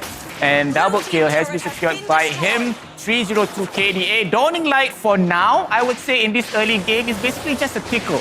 Yeah. You know, not enough items yet. You need that mana regeneration. You need that cooldown for yourself, especially in the mid and the late game. But be sure that it's going to be painful coming into the later stages of the game. EVOS SG is still looking to put the pain onto RSG. Another fatal links onto Bray in the mid side here. The damage is coming through. He feels it, but it's not going to be enough. Instead, it's Adamir and Soul that falls in the mid lane. A double kill for RSG. Somehow, EVOS SG overcommitting to that fight and actually blowing it. Yep, EVOS SG took that fight, but RSG winning that fight. Now Gear will be the next one to fall. Here comes Bray with that Dancing Blade and securing that one. But look at W Sailor being super aggressive there, trying to get Sailor. Sailor managed to escape. JPL will be there to save his teammate. One team fight is all it took for RSG to come back right square into this game. They got the turtle. They even got the mid-tier 1 turret as well. So looking at objectives now, RSG is way ahead. They have 3 turrets and EVOS SG has 1. Yep, a very good objective play coming in from RSG SG. That's what we're talking about, right? They cannot be aggressive, go for the objective. And that's what they did, and that's why they are up top here. Now they have that gold, they increased that gold difference with 1k, comparing to EVOS SG at 20. Now look at the item. Bray has that Thunderbelt, which means that he has that true damage, right? Now he's going to go for, next he's going to go for the defensive item. I would say a magic defensive item we will see when it's start up, when it's already full built. But Diablo there with that Bloodlust X, which means that he can gear himself for a team fight. You're probably going to look at RSG, trying to gear themselves up as well. They're stacking on their items. Right now, the gold lead is pretty even, right? Yep. So in terms of the items, it's not like they have too much of an edge over the other. It comes out to the execution, and Baby Case is caught out. Forced to burn the flicker. The Bat's Feast as well comes out for the defense. JPL in conceal here, but doesn't look like he's going to make a play. Bear in mind now, this is a 4v4. It's Baby Case taken out of the fight. All this time, though, Soul is at the bottom side. Yep, Soul is what Soul does best, right? Trying to get that push, that split push, if you will. Here comes JPL though. I thought he was going in for Baby Cakes, but they did a very smart move trying to secure this T2. Adamir will secure the T2. Another objective secured by EVOS SG. Now they will retreat. This is a very smart play because they know that Lord is going to be the next neutral objective up for grabs. And you can see these teams, right? Yes, RSG had the great macro play to get the objectives, but EVOS, they immediately also recognized that. So they took the top objective. They also had as much split push, but RSG Diablo, he was there to also proxy the lanes. So they're really going head-to-head here in terms of the macro plays. Yep, that's true. Now, the Lord is up for grabs for both teams. Look at the goal difference and look at how both teams are playing. They are neck to neck. The slight advantage on RSG based on how they are winning team fights, but I would say that this Lord will be heavily contested by both teams. Now, as you can see, we are into 9 minutes into the game. We are into the mid stages. We know that gear is tanky now at level 12. But look at that, you have some fight. The fatal links onto Lawsy, and they are stuck in the middle of this bush, and JPL takes too much damage, has to back off, but the crossbow attack puts enough to take out 3 members of RSG. It's a triple kill for Adamir. EVOS SG again to get another favorable fight. Yep, EVOS SG, the main key player was Adamir. Adamir is online, securing that triple kill. Sailor secured that first blood. There you go. There's the code for you guys to redeem in the earlier and the reading code. So, but then again, there you go. The Lord will be uncontested on the side of EVOS SG. It was so tense leading up to that moment, but it was like the scales tipped over, and now Diablo found himself in the wrong part of town. The members of EVOS SG chasing him down, putting the pain on him. Diablo fights back, but it's not gonna be enough to save his life.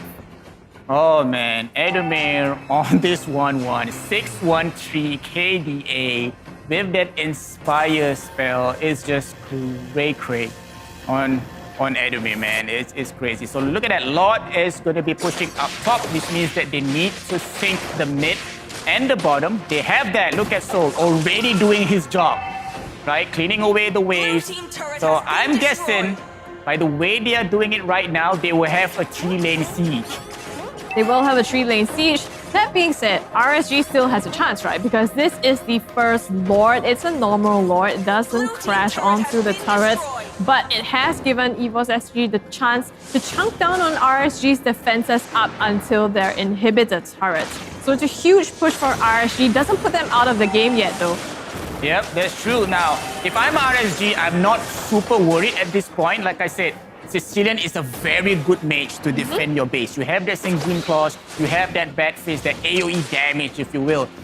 So this is fine. You know, RSG don't need to be, you know, super worrying about this. You know, what they need to do is just stay calm and clear the wave as soon as possible and try to try to get that map advantage away from EVOS SG.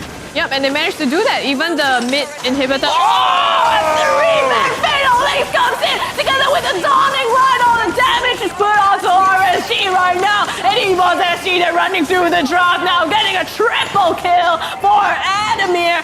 Huge plays by JPL. Oh my, well, 4-4-2 EVOS SG. Adamir is on fire.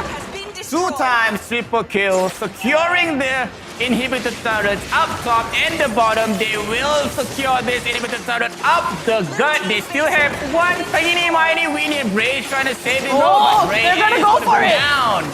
They managed to get, okay, Lawsy has spawned, so they are unable to push through right now, and the creeps are there for the defenses as well. But EVOS SG so close, that one good play. Yes, you have Lawsy on the Kufra to counter the 1-1, but what about JPL's Atlas? Yep, let's look at this Eastern replay. Yeah, there you go. 1, 2, 3, baby. 505 managed to escape that Purify, but not enough. Dawning Light and that crossbow of tank coming in at the right time, securing that triple kill. Adamir is a beast on this 1-1.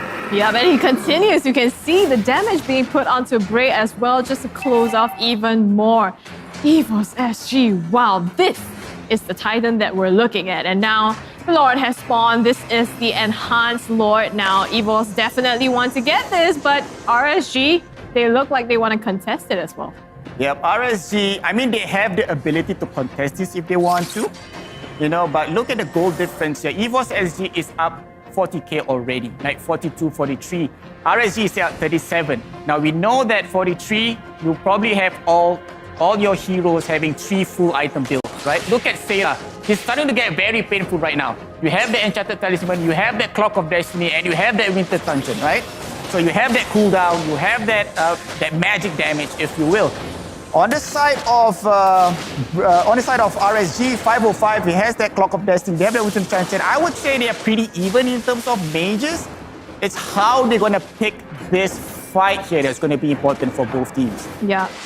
don't forget there is that wombo combo that we're talking about. If you land the Faithful Links together with the Dawning Light, that's going to be absolutely devastating. But right now, it's EVOS SG that's going to pull the trigger. Lolzy gets caught out by Adamir and immediately goes down. Immortality pop, but it's not going to be long for the world. Adamir don't take too much damage, trying to take down Lolzy, and he's eliminated. In the meantime, Faithful Links onto Bray will get him chunked down to some of his HP left. But EVOS SG, they lost their key damage dealer, and they decide to take out the one on RSG side as well. Baby Cakes goes down. They're chasing down Diablo now. Gonna let him go just for now. They do still have the opportunity to take the Lord because that objective is still standing.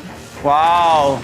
Look, RSG picking up that Kufra, that's a good pick, right? Kufra counters 1-1, but like I mentioned before, you need another hero that has a hard CC to stop that 1-1. They don't have that. They cannot do that, and that's how Adamir actually, gets lit up on fire and just wreak havoc on the side of RSG.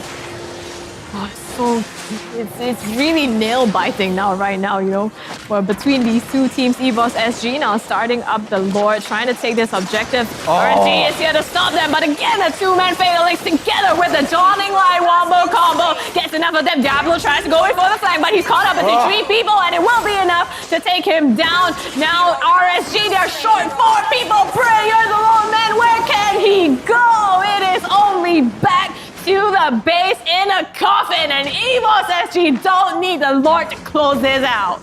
There you go, team wipe. They have the minion waves coming in from top and the bottom. EVOS SG will secure their place in the finals, ladies and gentlemen. Not only that, they will not be doing that best of 5. They will be going to MSC. The kryptonite of RSG again has proven themselves. EVOS SG, yes, they had a tough game 1, but they're still coming out strong. Yep, EVOS SG, they did everything right and everything that I predicted. Right? They look for that window. If they can take the team fight, they take the team fight. If not, they go for the objective, and that's how they managed to win this game. And again, I would say, I'm just going to say it right now, Adamir is definitely going to be the MVP. Insane amount of kills, twice triple kill. This is what happens when you give the 1-1 over to Adamir. And I think, recognizing also EVOS SG that they needed the 1-1. It was a win condition, and they picked it up first pick. Yeah, they did. They did as well. And look at that. I mean, JPL is using that Fatal Links to his advantage, right? It's the only person that has the Purify is only 505. We still a lot of time 505 managed to escape from that Fatal Links, but after that, man, the rest of the teammates just get slaughtered with that wombo combo on that Fatal Links, crossbow of tank, and of course Sailor's Dawning Light. Yeah, it's just too much damage. You think Lolzy, yes, he's built tanky, but he's not built that tanky. Here's the clutch 3-man Fatal Links coming in together with that Dawning Light. Yes, you have the bad speeds, but what is it gonna do, when you already have team members down? There you go. This is it. Another Fatal Link. That's on point. The wombo combo on that Dawning Light, and Adamir. Does he get? Yep, he get the crossbow of tank here. A lot of times they manage to actually pull off this wombo combo. The 3-man up front. It's just amazing to see how EVOS SG pulls off. 15-41. So it's still a short match, actually, for how intense that was.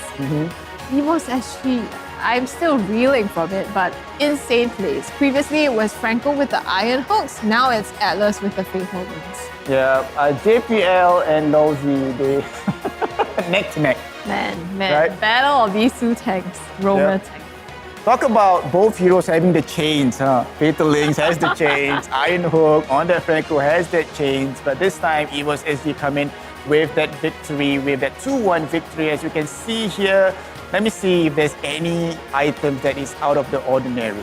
I would say it's pretty okay. It's the same as what you expect it to be, but this is for the viewers out there. If you want to play an insane 1-1, that's your build. If you want to play an insane Xavier, that's going to be your build. So yeah, this is for the viewers out there actually to, I would say, cut and paste. Model after these, after these builds. And I think, as it got into the late game, they pretty much got the items as well. It was really Yeah. down to the execution of it, and EVOS SG just textbook smoothly done. Yep, exactly. Now let's go to the post-match stats.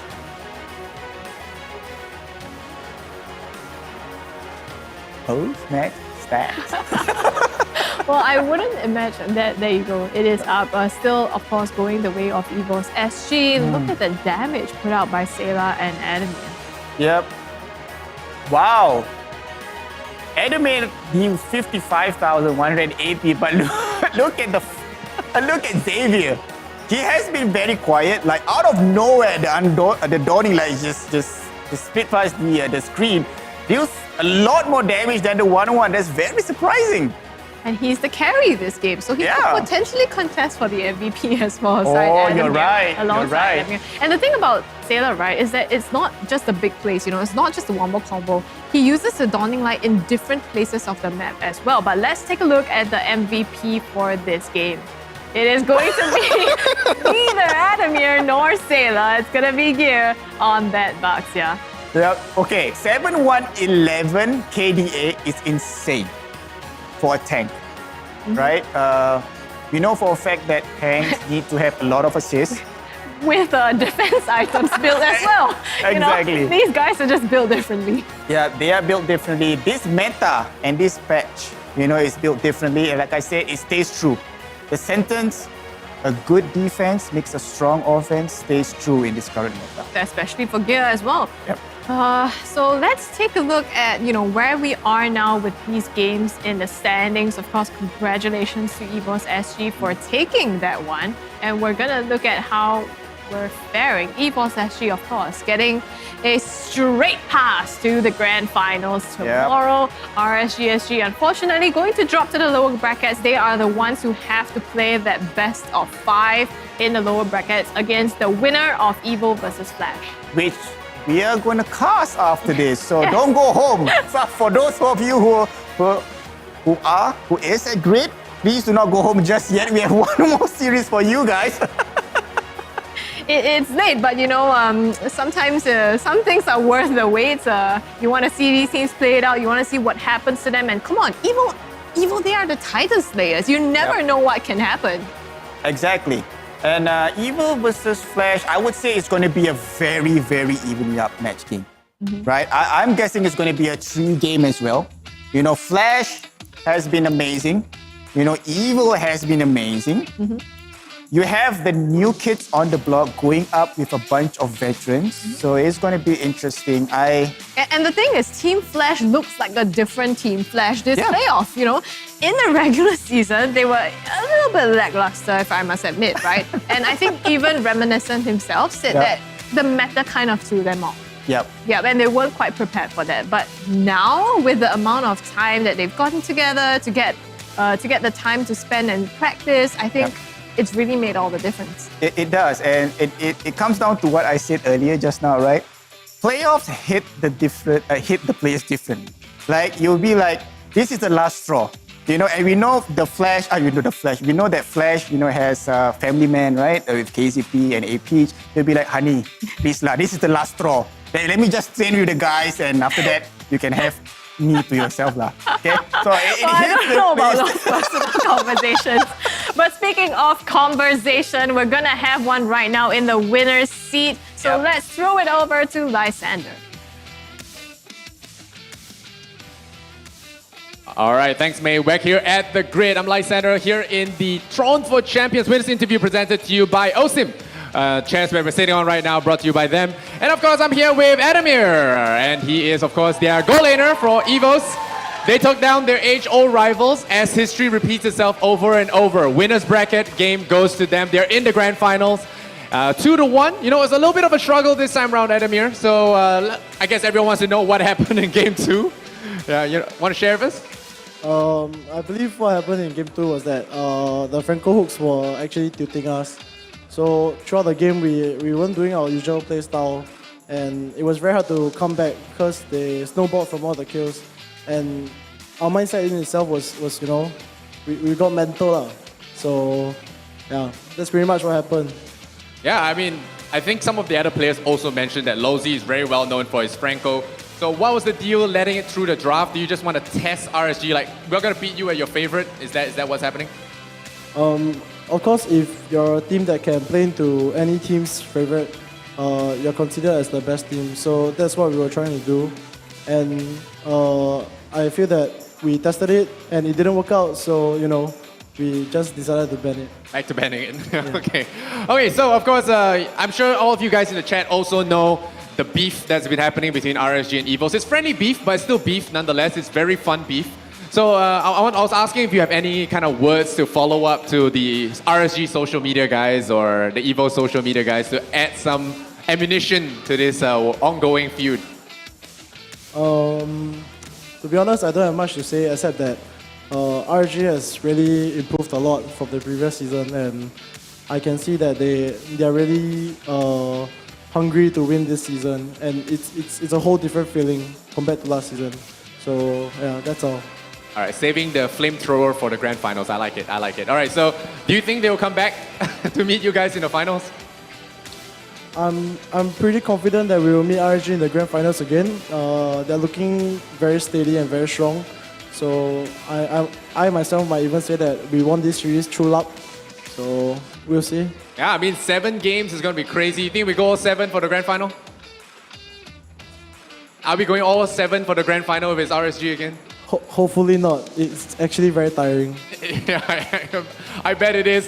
And speaking of tiring, we have Evil and Flash. Shout out to you guys for staying all the way. Shout out to the people here at the grid for keeping the energy high as well. We got Evil versus Flash coming up. Now, did you expect those 2 teams in the top 4 based on regular season results? I mean, personally, top 4 Evil is such a good result for these boys. What do you think about the next series? I think it's definitely good that new teams are being able to beat the top teams, because I believe that the Singapore scene needs fresh blood. So despite Zion finishing already, I was quite shocked because they are all made out of very good players. So yeah. All right, so Zion, Evil, who is winning and what's the scoreline? Sorry, not Zion. Evil and Flash, who's winning? Well, so on one end, Flash is very macro intensive, while Evo is very micro intensive. So I'm pretty sure that Evo will come out on top in the team fights. So I really have no idea how they're gonna choose to play it. Any blind predictions? I would bet my money on Flash. Bet your money on Flash. All right, let's see if that is going to be true. Once again, guys, EVOS SG have once again secured their grand final spot. RSG will have to climb from the lower bracket tomorrow for their best of 5. But we still have another game. Evil versus Flash coming right up. This is Adam here. I'm Lysander. You're watching the Throne for Champions Wins interview presented by OSIM. We'll see you guys in a bit.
Homes are now where we work, learn, and, play? Oops. Homes are where we build spaces You're not so loud. to call our own. Power on and beyond with Singapore's most trusted broadband.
The subterranean secrets will be uncovered. Belonging is my elixir. Alchemy, the arts of miracle.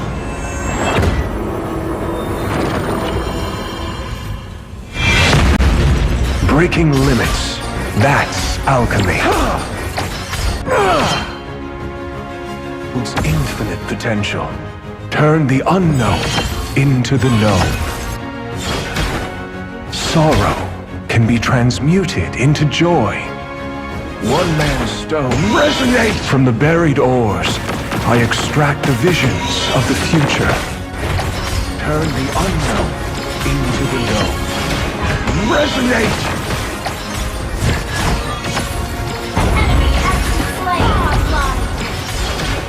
Resonate! Legendary!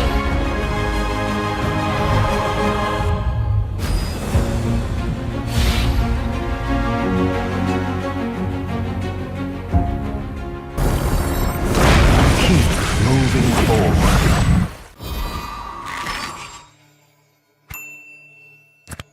Before we move on, does anyone have any questions?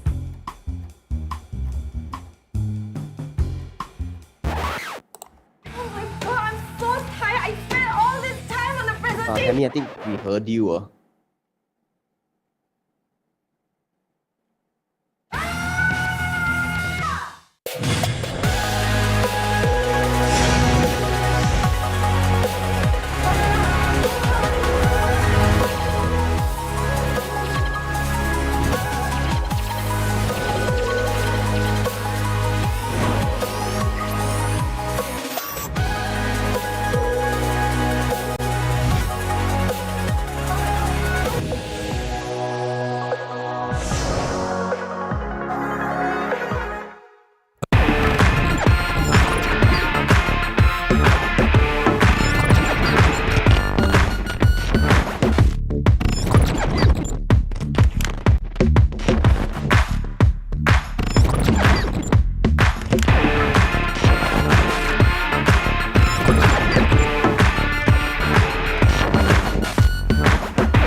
The kiddo didn't win. He's just handpicked.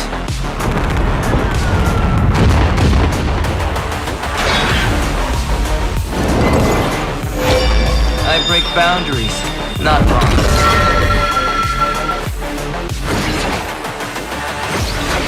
This is more than a game to me.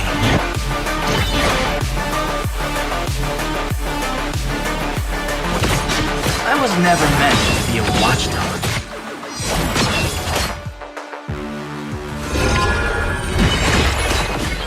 Not a fan of technology. I guess the day has come for us. I like egg fried rice too. Oh, I mean the food, not the sweet. Teamwork? Maybe.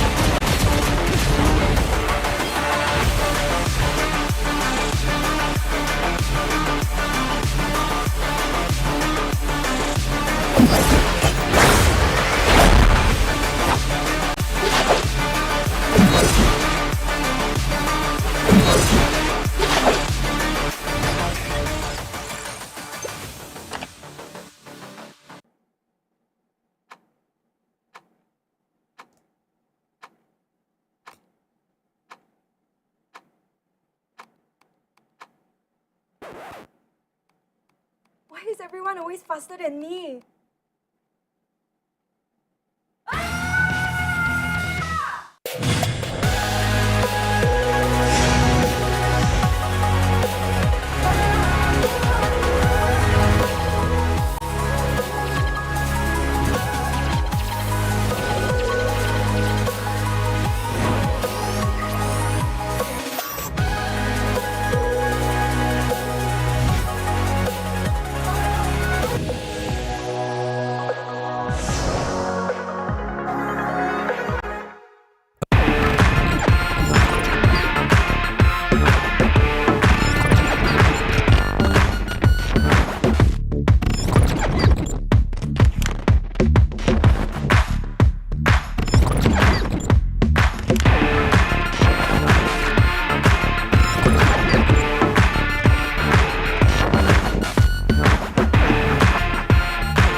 Homes are now where we work, learn, and, play?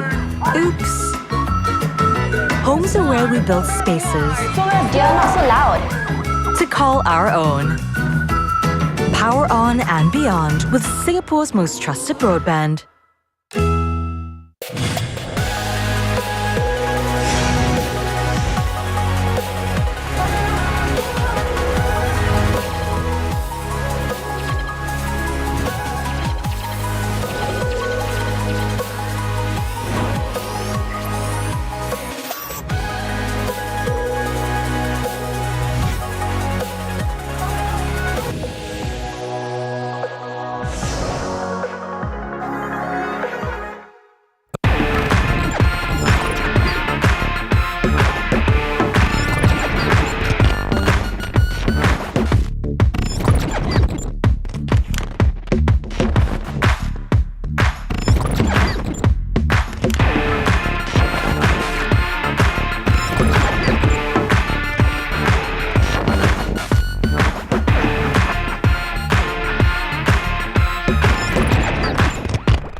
You'd love it.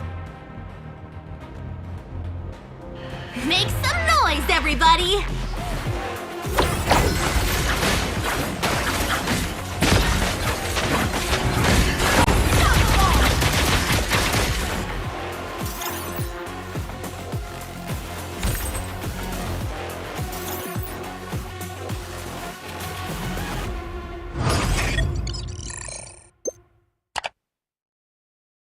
Before we move on, does anyone have any questions? Oh my god, I'm so tired. I spent all this time on the presentation. Tammy, I think we heard you.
That time of the year again, where the best Mobile Legends Bang Bang teams from the tropical region of Southeast Asia converge together.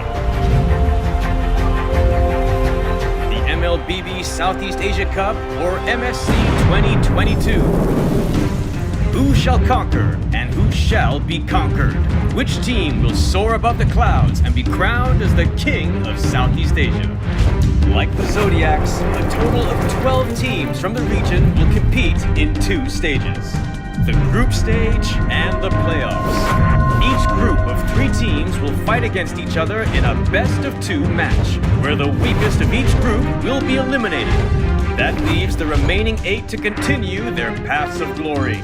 To facilitate the epic battles between the giants, the MSC 2022 arena will be held at the City of Contrast and Diversity, Kuala Lumpur, Malaysia. Witness the clash of titans from the supreme MLBB region from June 11th until June 19th. Follow hashtag SupremeAC for more updates. Mobile Legends Bang Bang, where heroes make history. Homes are now where we work, learn, and, play? Oops. Homes are where we build spaces Not so loud. to call our own. Power on and beyond with Singapore's most trusted broadband.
before we move on, does anyone have any questions?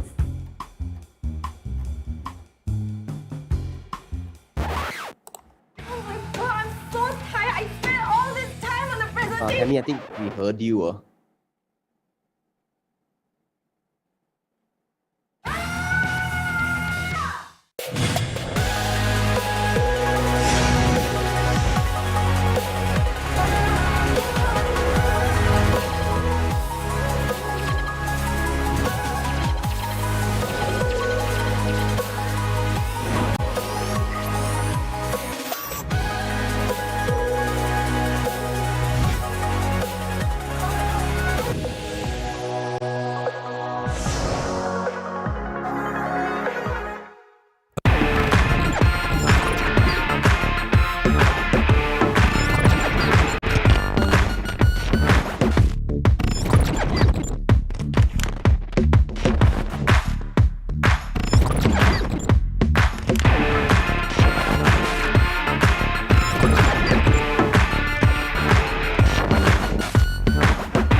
Welcome back, Mobile Legends Bang Bang fans, to MPL SG Season 3. This is the playoffs day number 2. I'm Fizzy, and with me, I've been one DO. These Scrubby Chicks will be my co-caster for this final series. Thank you so much for not leaving Grid. And thank you so much to the viewers out there for sharing the stream and staying with us. Now, before we go into the details on Evil versus Flash, let's do a bit of admin work. So, a huge thank you to Singtel 5G. Unlock ultra-responsive gaming with 2 times lower latency. SG most powerful 5G network. Get the edge you need while gaming on the go with Singtel.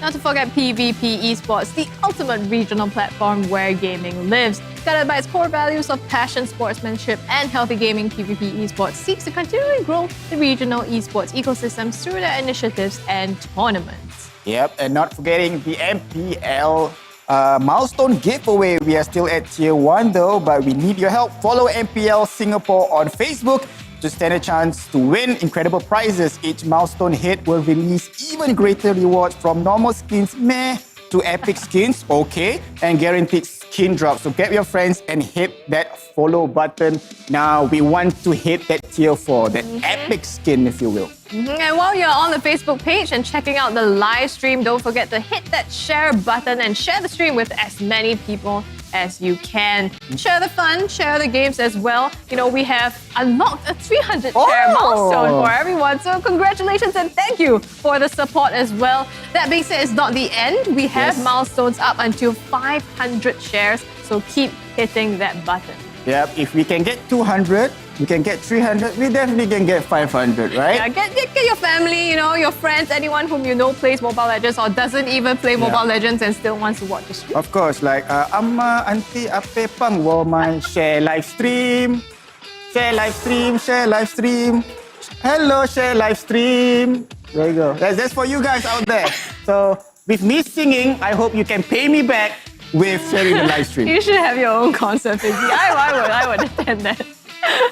But yeah, we have exciting games coming up as well. Evo versus Flash. We have seen a whole lot of games today, but it is not the end. Of course. I mean, we're talking about Evo's, RSG. It's all done now. Yeah. This is going to be the final series, Evo versus Team Flash.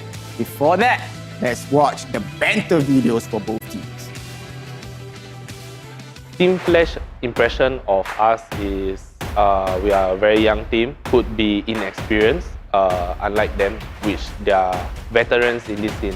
So, but when I spoke to them, they regard us as quite a solid team lah. So I'm quite thankful that we are under Flash radar. Now they're going on to Aeon, right onto that, but doesn't get the damage. Oh, the Dawning Light though manages to put him out. And it's gonna be the Lord almost going down now, but Evo, they have their sights on the kills instead. They're taking out a triple kill for the side of Evo with going to Coconut. He has the Maniac as well.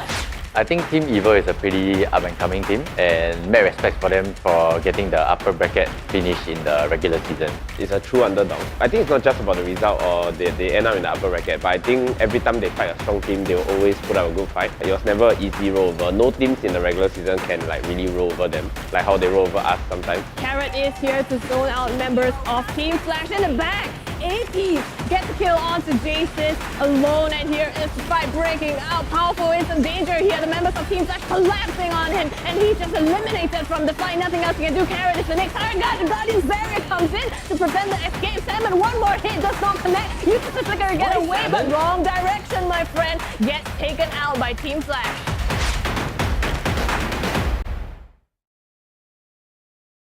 You go. A fantastic banter videos for both teams. And even though it's a banter video, we see that both teams respecting one another. Yep. So I would say Team Flash and Evil, this is the classic of the new boys or the new kids in block going up against the veteran teams here. And we know for a fact that Flash is a very good, not off-season, what is it?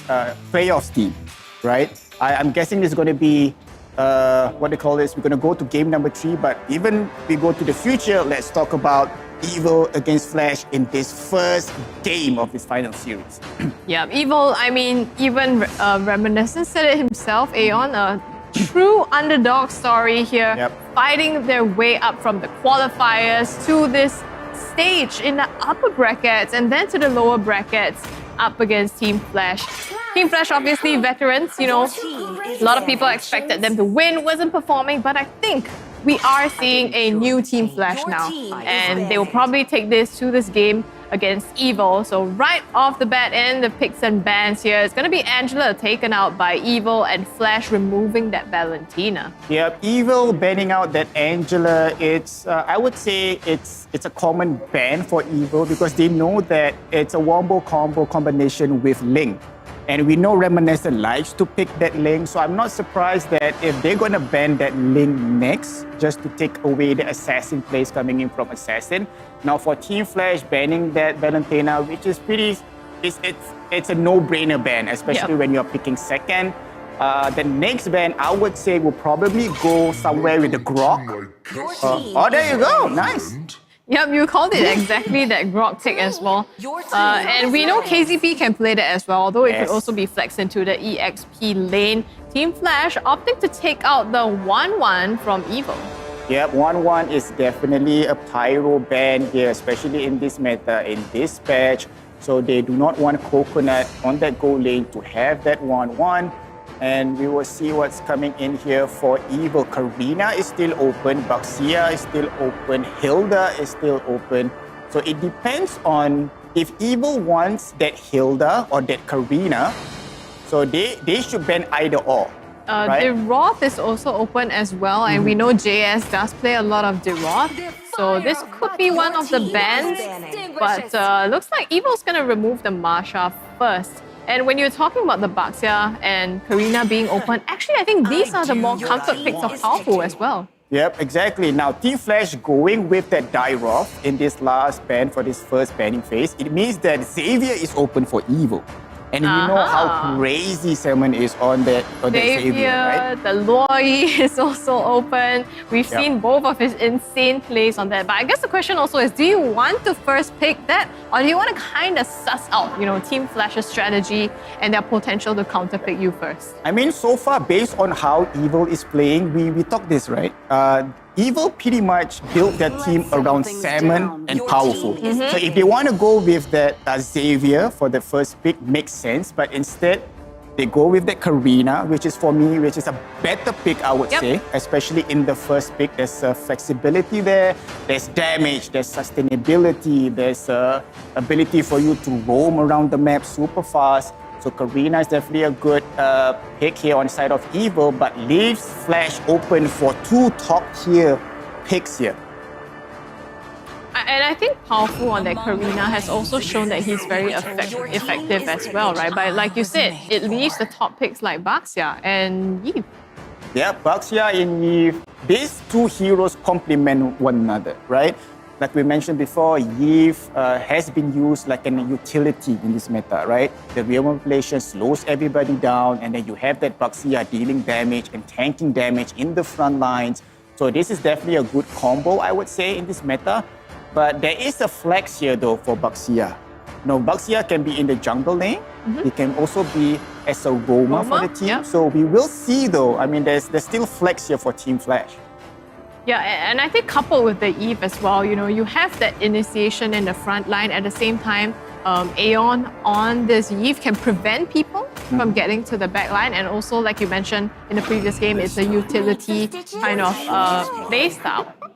Okay, Evil will go with that Xavier, which is a very smart pick, because if they don't pick the Xavier, Flash would definitely ban it on the next banning phase. And Melissa.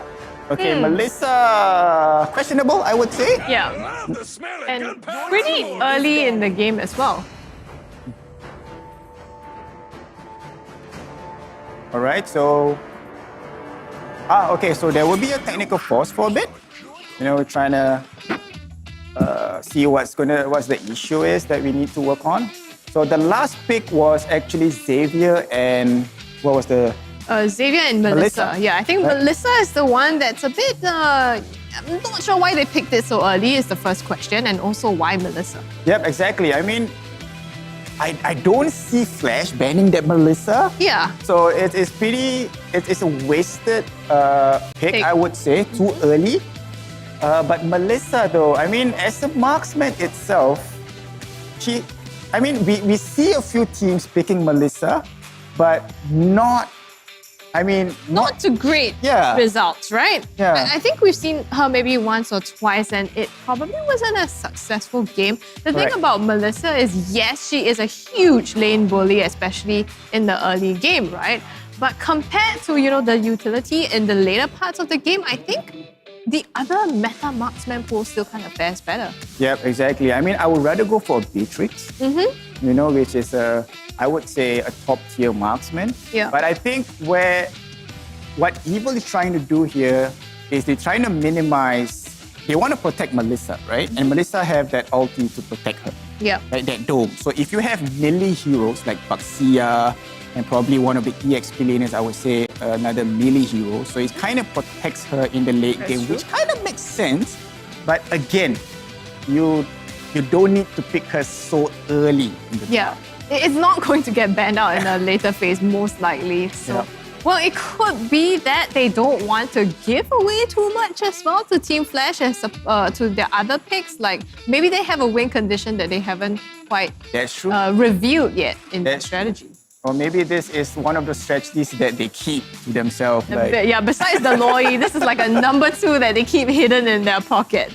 Yeah, so they have that goal lane, they have that Karina, and they have that Xavier. So they're missing that EXP lane and that, what else? Yes, they have the jungle, the mid, as well as the marksman, so a roamer and the EXP. Roamer and EXP. Okay, for roamer itself, you have that Hilda. EXP, you can go with that. Okay, Dairos has been banned. They can go with the Yuzhong. They can go with that Uranus. They can even go with that Hylos if they want to. You know, get that extra tanky hero in the front lines for that late game. Yeah, which would be good, right? Because they are missing that right now. I mean, Karina, yes, sort of a hybrid tank, but obviously you're not going to use that as an entire front line. They have options, and they need something, I think, to be able to help them in the earlier game for them to create space for Xavier. Yep, exactly. So I heard from production that they're remaking the lobby. Okay. The picks will be the same. Yeah. Yep. They won't change the picks, at least up to the point where the first picking phase. Yep. So did you remember what Team Flash picked? Team Flash went into Eve as well as Baxia. Oh, Eve and Baxia. Okay. So complement heroes, I would say. So they have secured that jungle. They have secured that mid laner. For EXP though, they need someone who can burst them, right? Someone who has that early game potential. You still haven't, I think maybe they also have the potential to find someone that combos well with Eve. So far, the Baxia and Eve are kind of okay, but I think there are better, pairings out there that can even bolster this combination a bit more. Yeah, if you want to go that route, Cho will be good. I think Atlas in the EXP lane can work. Right, KZP on the Atlas. Yep, KZP on the Atlas as the roamer. If you want to go Atlas though, yeah, you can actually pick him now because there is no way I see Evil picking up the Piggy to counter Atlas. Well, if they wanted to counter it, they might go into it, but it's not like, something natural that they would have gotten into. Yeah, that's true. We will see though. Sometimes this is just assumption from us casters, right? But I mean, we saw an Atlas just now and still there was no Diggy and no counter, although that might have been the downfall, but still, you never know. Yeah, of course. I mean, for pro teams and pro gamers, they are something that we don't know. Yeah, we don't know. Yeah. Right? And they might have something up their sleeve. They might something like, hey, I think this works well. I think this pick will be best. So we don't know. And I mean, at the desk, we can only guess as much as the information we have. But of course, being pro teams, having their coach as well, there definitely a lot of strategies that they're discussing on the back end. Yep, exactly. Now, speaking about guesses, right? How is your guesses so far? Throughout the entire MPL, I think I actually thought RSG would take the upper bracket win. And then EVOS will come back and fight them. But I mean, I am an EVOS fan, so I'm happy that happened. But still, I think for RSG to lose that was a pretty big hit. Yeah, for me, so far, my prediction since the regular season and this playoffs has been very bad. like a 50% guess rate. Yeah, like maybe one of the weeks is lesser than that. Like for me, I kind of cheer for SMG for a bit because I know Fenrir. I mean, what kind of a friend are you if you don't support your friend, right? Right, it gets personal then. Yeah, so I support them a bit. It's a bit disappointing that they did not go through. But hey, like we mentioned before, it's not bad. They have a very good team. They still can come back next season. But yeah. And I think coming to this stage of the MPL as well, all these teams have something in them. For example, Evo, they had the ability to fight all the way through the qualifiers and even land themselves in the top 4. Yeah. Not to underdogs, so not to mention even SMG, they also made their way through the qualifiers. So they definitely have something. I think on this stage, it's just gets a little bit more competitive. Yes, it does. And I'm actually super happy for Evo, right? I mean, they come in from the qualifiers and even the casters, we dubbed them the Titan Slayers. Yeah. Right? And talking about Titan Slayers, Flash with the veteran lineup is a Titan team as well. Yep. You know? So will this be good for Evil if we were to dub them the Titan Slayers and they slay down Flash? It will definitely be good. I mean, it's good if they can win this because remember, the team that loses this game is going to be out of the tournament. So there's a lot of stakes here because if you lose this set, that's pretty much it for you. Yep, true. And one thing that we can talk about though is, okay, these are veterans, right, Team Flash. Evil is a new team, right? And when we look at the time now, it's already close to 10:30. Now, this is where the fatigue comes in, right? So Evil needs to push this, because they are young players. If they can push this stage of the game, which is part and parcel of being a pro player, it's a good learning curve for them. Yeah. I think regardless of the outcome, this has been a great experience, but it's down to the line right now. They've been here since morning to night. Do they have the stamina to play that through as well? It's a huge, huge factor. So in the meantime, we are still in a technical pause, ladies and gentlemen. Do bear with us. Thank you for your patience as well. We just want to sort out and make sure that the issues are all right before we proceed into the games. So allowing the team some time to do that, we're going to go for a break and be right back with you. So thank you and hold on with us. Learn and, play? Oops. Homes are where we build spaces You're not so loud. to call our own. Power on and beyond with Singapore's most trusted broadband.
Before we move on, does anyone have any questions? Oh my god, I'm so tired. I spent all this time on the presentation. Tammy, I think we heard you.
is everyone always faster than me?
Give it up.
Welcome to the End World.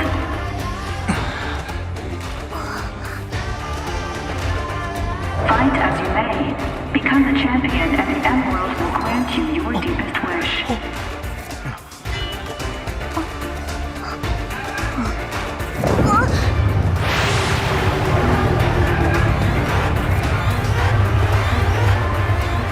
Today, the game is defeat the Trophy Guardian.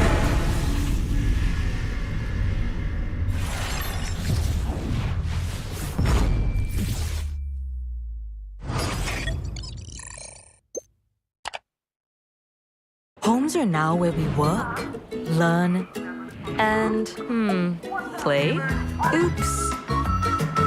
Homes are where we build spaces Not so loud. to call our own. Power on and beyond with Singapore's most trusted broadband.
subterranean secrets will be uncovered. Belonging is my elixir. Alchemy, the arts of the miracle.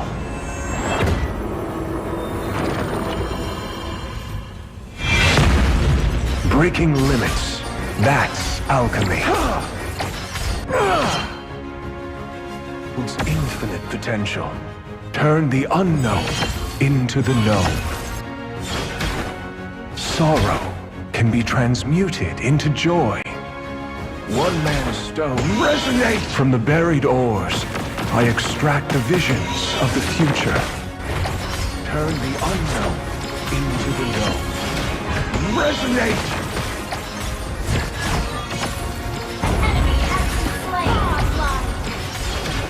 Resonate! Legendary!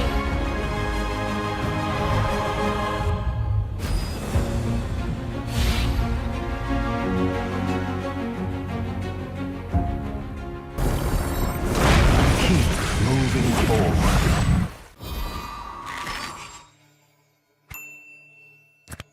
Before we move on, does anyone have any questions? Oh my god, I'm so tired. I spent all this time on the presentation. Tammy, I think we heard you.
The kiddo didn't win. He's just handpicked.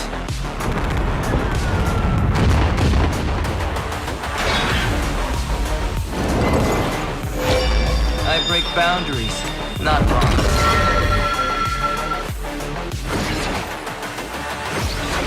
This is more than a game to me.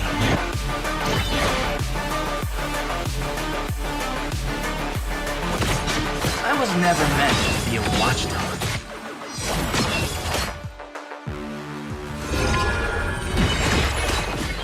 Not a fan of technology.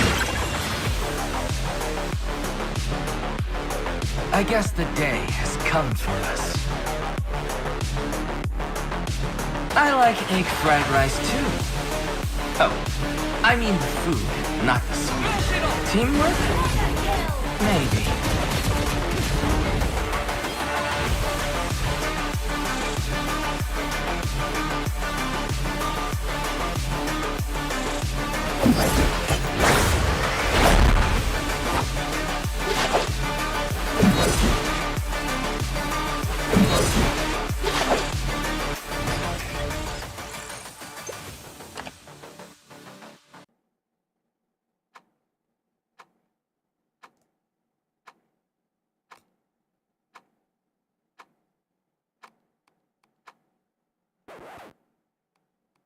Why is everyone always faster than me?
Homes are now where we work, learn, and, play?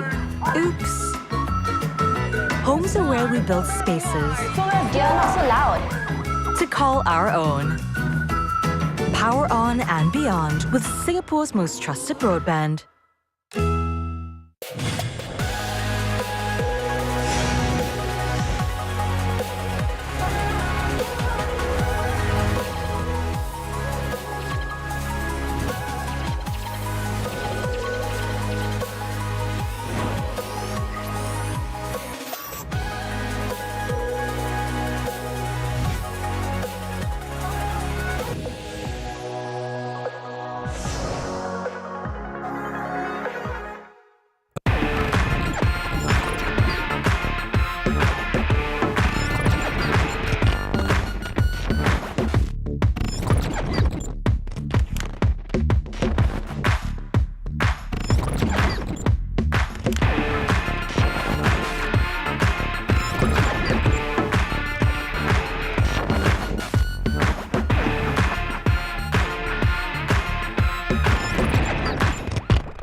Make some noise, everybody!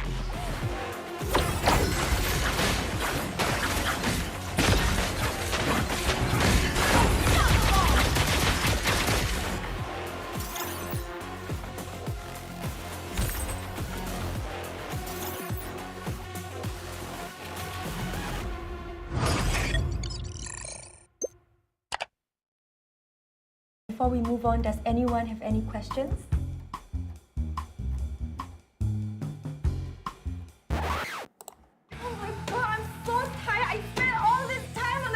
Tammy, I think we heard you.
best Mobile Legends Bang Bang teams from the tropical region of Southeast Asia converge together.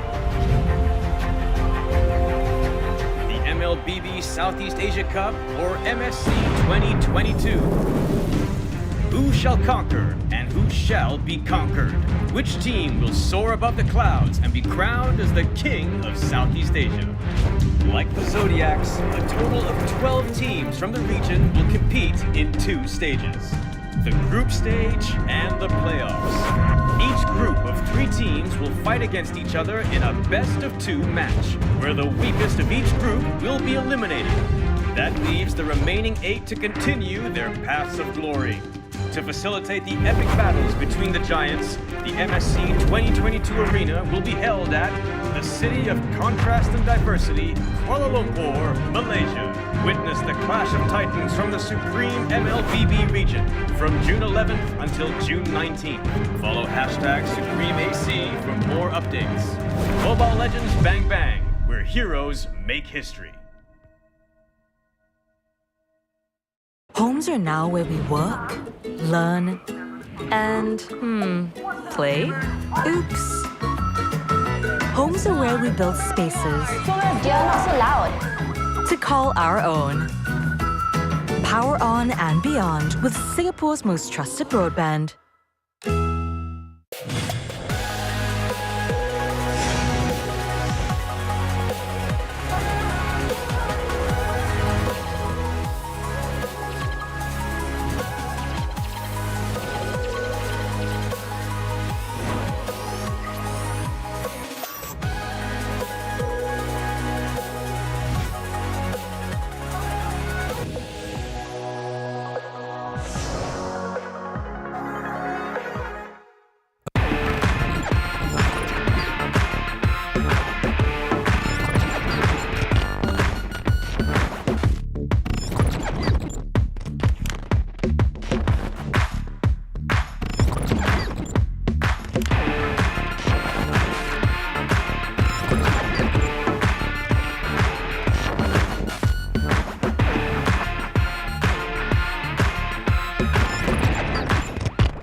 Before we move on, does anyone have any questions? Oh my god, I'm so tired. I spent all this time on the presentation. Tammy, I think we heard you.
Everyone always faster than me.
Give it up.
Welcome to the End World.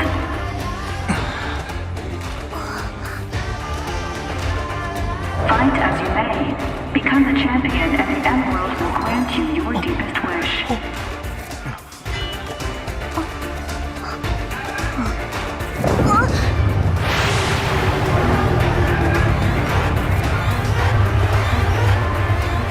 Today, the game is defeat the Trophy Guardian.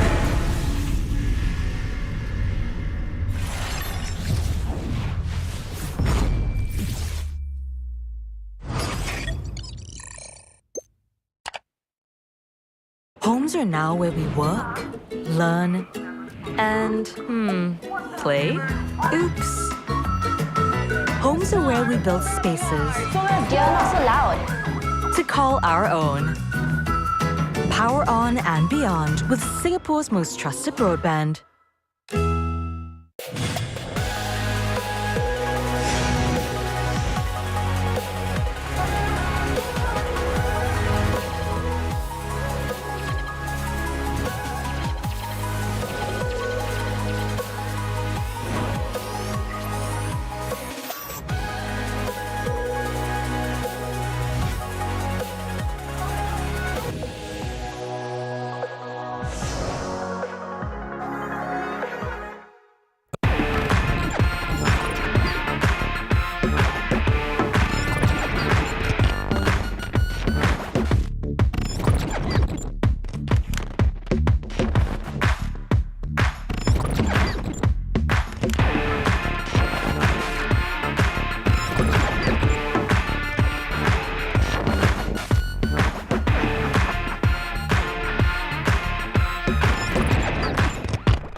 subterranean secrets will be uncovered. Belonging is my elixir. Alchemy, the arts of miracle.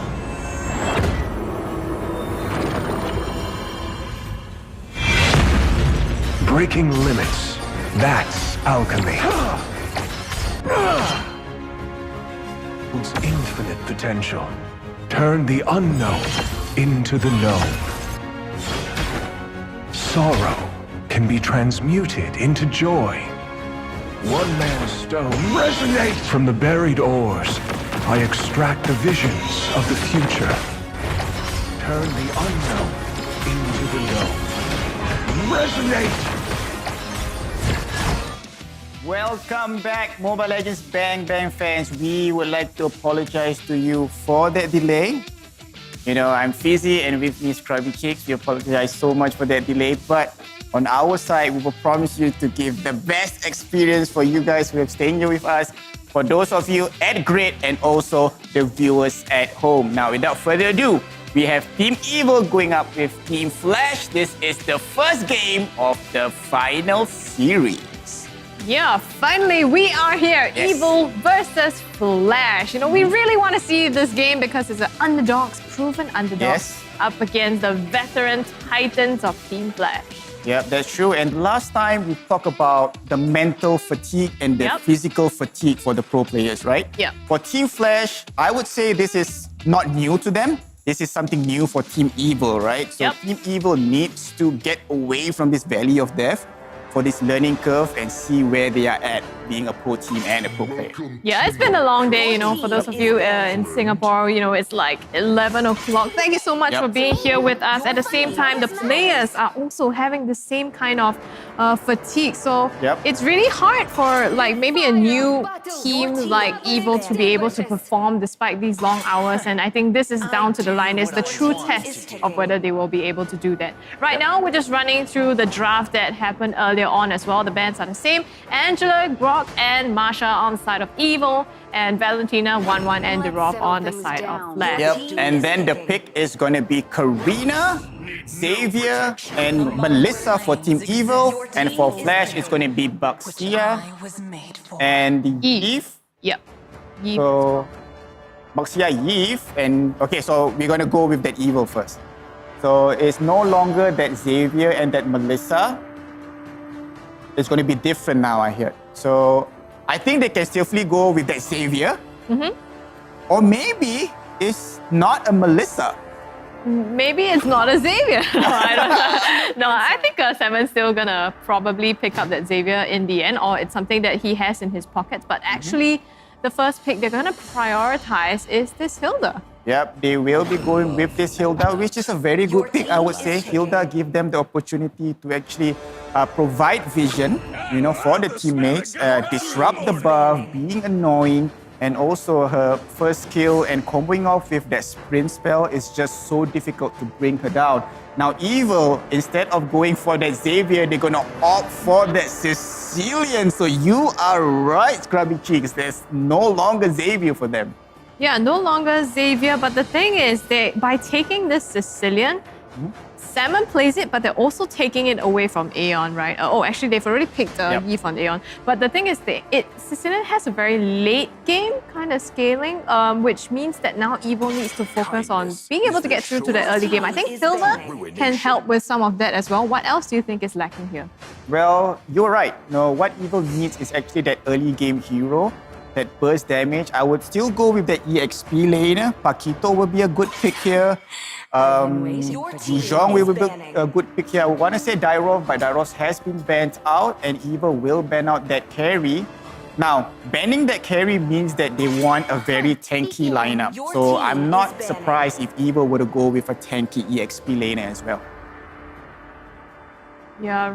For tanky EXP laners, I mean, Grok has already been taken off the board too. Actually, they are banning out pretty tanky options on their end as well.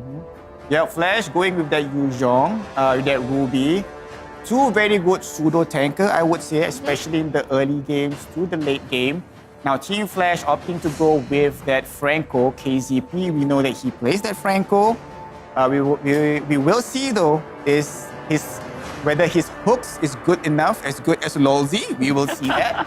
But Flash is going to be... Okay, Evil will be banning out their last hero here. They can ban a goal laner if they want to. Your team is picking. Yeah, we'll go with that Brody, okay. So, which means that Beatrix is still open for the taking for Team Flash. Your team is picking. Flash is going to opt to go for Esmeralda first, locking that in. So they're really, whittling down the number of EXP laners potentially that Evil could go into. Yeah.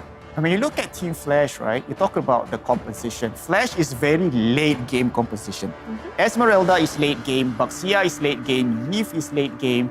So in fact, well, I want to say Flash should pick an early game hero, but they are missing that goal laner. They need a marksman, which means that Flash will be a very late game composition team. Yeah, well, I think with the Baxia probably going into the jungle, you at least have that early clear as well to be able to hold out that beginning part. And for Yves, the moment you hit your ultimate spike, if you're playing it as utility, you'll already have that in the bag. So there is still some value here in the early game. I think it's not too heavily scaled. The only one maybe is Esmeralda that's really, really dependent on, getting up in the later stages. But there you go. It's going to be the Popo and Cooper that's locked in, and the X-Pork and Beatrix for Evil. Yep, X-Pork makes sense for Evil. We were talking about the early game aggression or the early game hero. So you have that in X-Pork. You have that fire missiles, which has an insane amount of cooldown. If I'm not wrong, it's 2 or 3 seconds, which is actually quite good to clear the waves. So I would still say that Evil has that late game composition together with Team Flash. X-Pork, he will be tasked in the EXP lane, so I don't foresee him being in the team fight as often in the early game. Yeah. We will see him in the late game. So I would say based on the draft, they are still evenly matched. Is there any one that you think would fare better or that you prefer over the other? Well, I would say it's 50-50. Like both teams have that late game composition, but if you were to ask me to pick one, I will go for Team Flash because they are really, really late game. Yeah. And you think that they will make it all the way up to the stages of the late game. Yeah, but let's take a look, ladies and gentlemen. We are going into the Land of Dawn between Team Evil and Team Flash. Right, and this is the early stages of the game, so I foresee the first big fight will be going for the neutral objective, which is the turtle. So the most important thing right now for both teams is for Powerful and Reminiscent to get that level of 4. Yep, and I think KZP actually isn't really going in to disrupt the jungle. They're trying to defend as much as possible rather than pressing too much on the invades. Iron Hook misses the mark here in the mid lane, but we're really counting on KZP's hook to be able to make plays here. Yep, exactly. KZP here, okay, talking about trying to disrupt the buff, trying to stop Powerful from getting that, but Retribution will seal the deal. And Carrot and Coconut, we see a babysitting method coming here from Evil. Yeah, they're actually really pressuring A-Peach into his tower, and rightfully so. He's been now evolved into A-Peach from Pokemon. He's been showing great games, so wanting to keep that down a little bit as well. Yeah, both teams now will be rotating down at the bottom because that's where the first turtle will spawn in under 20 seconds. KZP, I think he's just burns out his flicker there, trying to save himself. Reminiscent getting that the tortoise poison, so Frenchy by the way, to stop the onslaught from coming in. And based on the rotation itself, both teams will definitely contest for this turtle. Yeah, and they are in position to. Powerful actually getting the first hit on this to leash it over to their side. Reminiscent is here for the contest, but Carrot is trying to zone him out as much as possible, and they do successfully pull that off, so the turtle goes the way of Powerful. Yep, nice play there by Carrot, and JC's helping Powerful so that he can safely secure that turtle. And with that, even if they secure the turtle, it's still neck to neck when it comes to the goal difference. Yeah, Team Flash, I mean, Reminiscent has been pretty successful in farming as well. So far they've been able to keep up their gold lead. A-Peach getting chased down here by Carrot and Coconut. The damage from Coconut should be illegal, but he manages to get out. And now Carrot is the one being on the run from Reminiscent and KZP. Salmon actually popping the bats phase here all the way from mid lane. Yep, Carrot is doing what Hilda does best, right? He was from the bottom lane. He switched up to the top lane, tried to babysit Coconut for a bit because technically Popol and Koopa is 2v1, right? Popol would babysit Koopa, I would say. So Carrot is basically helping Coconut up. But the thing I like about what Team Flash is doing right now, they are doing what EVOS was doing in the early game. They're trying to find that window, right? If they can take that window and be aggressive, they be aggressive. If not, they go for that objective gaming, if you will. And as you can see, both teams here, they will reset for now. And I can say that objective gaming for both teams is a priority here. Yeah, they can see them, rotating over to the top side as well. The turtle is about to spawn in about 20 seconds. So they are positioning around that. You're right, since they both have this early game potential, they want to maximize it to as much use as they can. But right now, A-Peach again being targeted as powerful is going to land the first blood here. Coconut in some trouble. The damage comes through and will be enough to secure this kill. Reminiscent giving up the chase for a while. I think satisfied with this for now, but it ends up being a 1-for-1 trade across these two teams. Yeah, 1-for-1, and it's equal trade as well because you get both marksmen from each team. So the neutral objective is up for grabs here. As you can see, Team Flash will be starting it out though. Here comes the manipulation just to clear up the wave and push away Salmon and J-Sis so that they can recall and not disrupt the buff here from Team Flash. Yeah, I think with JS pretty low, had to back out as well, so not being able to assist in the fight here. Aeon getting a huge chunk of his life taken out, but suppressed by the bloody hunt from KZP. He's gonna be Carrot that goes down, and Reminiscent picking up the turtle as a consequence. Yeah, with that turtle itself, they gain 400 gold difference, which is not too bad. Right, and you can see that both teams, like I said, both teams have that late game composition, right? The only early game hero I would say that Evo has is Xbox, but he's tasked in the EXP lane, so he will not join the team fight too much. So as you can see how both teams are playing, they are trying to minimize their losses. They're trying to farm up as fast as possible and trying to get to that mid stages so that Coconut and A-Peach can scale. Yeah, but you can see Team Flash also being aggressive where they can. Before the turtle fight previously, Aeon used that real world manipulation just to zone out the members of Evo in the mid lane and force them to back away, which gave them the upper hand in that fight. So now Team Flash sitting at a slight lead, almost negligible, but still, they're getting a bit comfortable to put even more pressure here on the top side. Stealth here by KZP, trying to look for something. Doesn't go for anything, but it's going to be enough for A-Peach to take the tier 1 turret on the top. Yep, well played by Reminiscent to zone out. I really thought that Purple Buff would get resetted, but then again, Powerful with that Retribution spell secures that Purple Buff. And as I was mentioning before, right, a good play coming in from Reminiscent to zone out the Primitive. Here comes the manipulation. The Bloody Hunt also suppresses Carrot to keep him in that zone of pain. It is Salmon Nix taking the shots from above, but he pops Betsy to try to get away out of V9, chases with the falling Star Moon and manages to eliminate him. Yep, Alpha V9 with that aggression push, trying to secure that kill. Now 2-0 up for Team Flash, winning the team fights, winning in terms of objective. So this is where they want to keep the pressure up, right? They want to keep this pressure up. They're trying to, I would say, secure this third turtle of the game, and try to increase that goal difference and make sure that they can scale really nicely up to the mid game. Oh, another one by Evo is gonna go down. Carrot is the one to be decapitated, and now Evo, Team Flash again get another objective to their name. They're slowly starting to widen this gap a little bit between themselves and Evo. Yep, at 2k gold lead right now. Alpha V9 going up against J-Sis in this lane. Alpha V9 would definitely have the advantage against the Xbox because we know Xbox has the Firaga armor, right? Alpha V9 on this meta will just keep that armor up. Look at how aggressive Alpha V9 is trying to get that shield, and nothing for them. Oh, they're fighting here in the jungle to contest the buff, though. Reminiscent getting low, but again, the bloody hearts onto Powerful. Manages to take him down together with the chessboard and the hook onto Carrot. Manages to get him, but Carrot puts out some damage. A-Peach and Aeon together closes out that kill. Yep, Aeon 303 KDA coming in at the right time with that Void Crystal, slowing down Carrot so that he cannot escape. So 2 for nothing on the side of Team Flash. I think this is the third time Team Flash winning the team fights, and they are still pushing.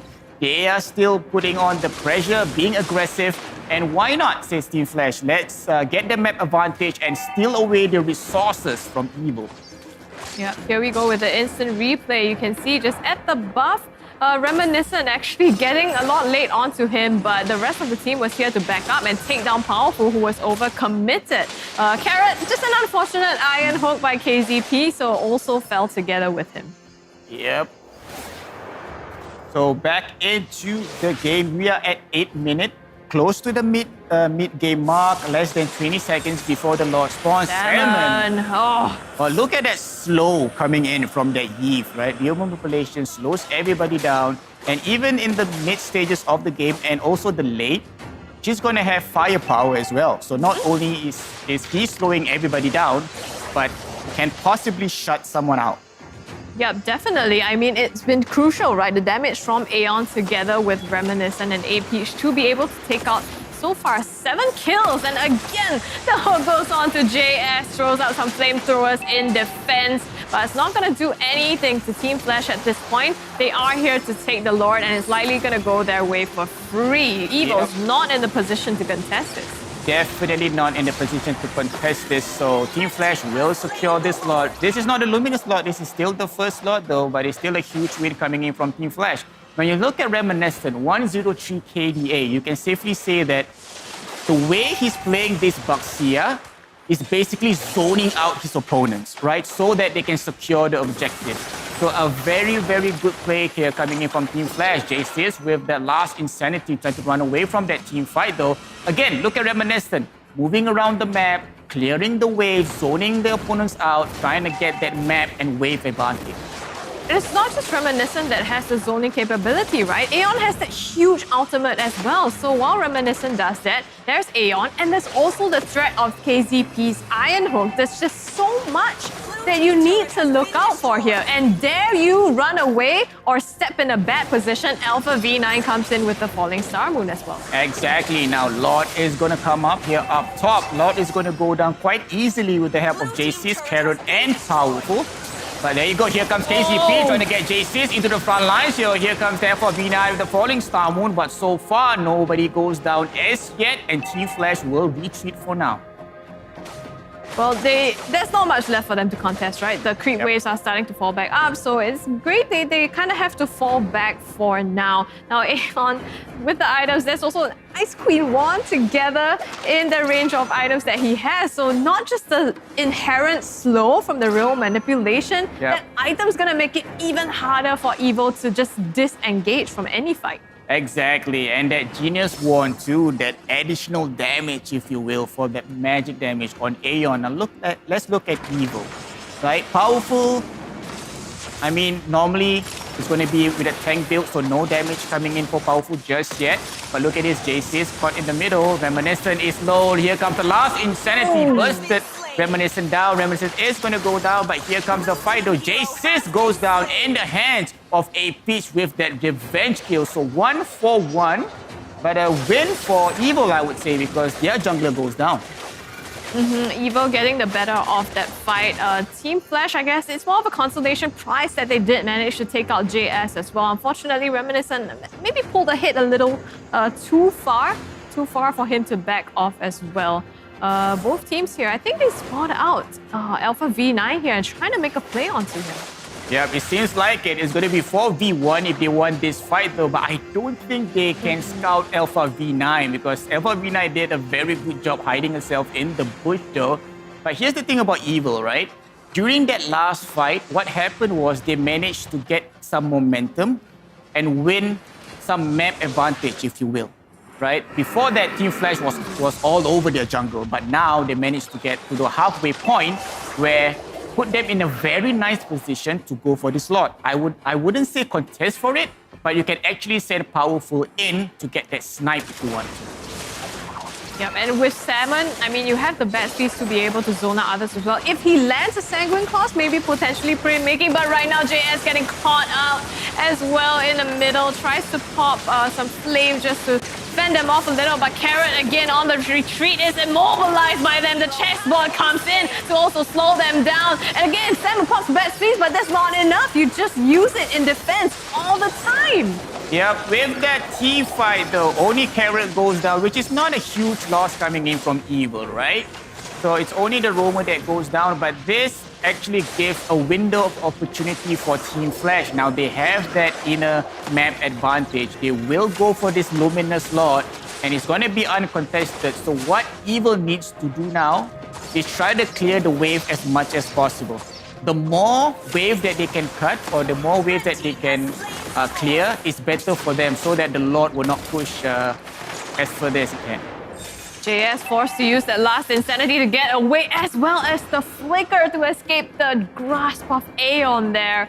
A lot being used just to defend themselves, but like you said, they're trying to push up the waves, but the thing is, Team Flash isn't letting them do that either. They're trying to sync up the waves here, so the Lot is pausing on the bottom side, but there is Alpha V9 to be able to do the trick. So Evil is on the defense, right down to the inhibitors, and now another Iron Hawk landed by KZB right onto Powerful, the jungler. JS forced to go into the fray to try to defend his teammates, as well as the bat speeds being popped. No one dead so far, but the Luminous Lot is charging down on the bottom side of the inhibitor turret, and they will be able to take it down.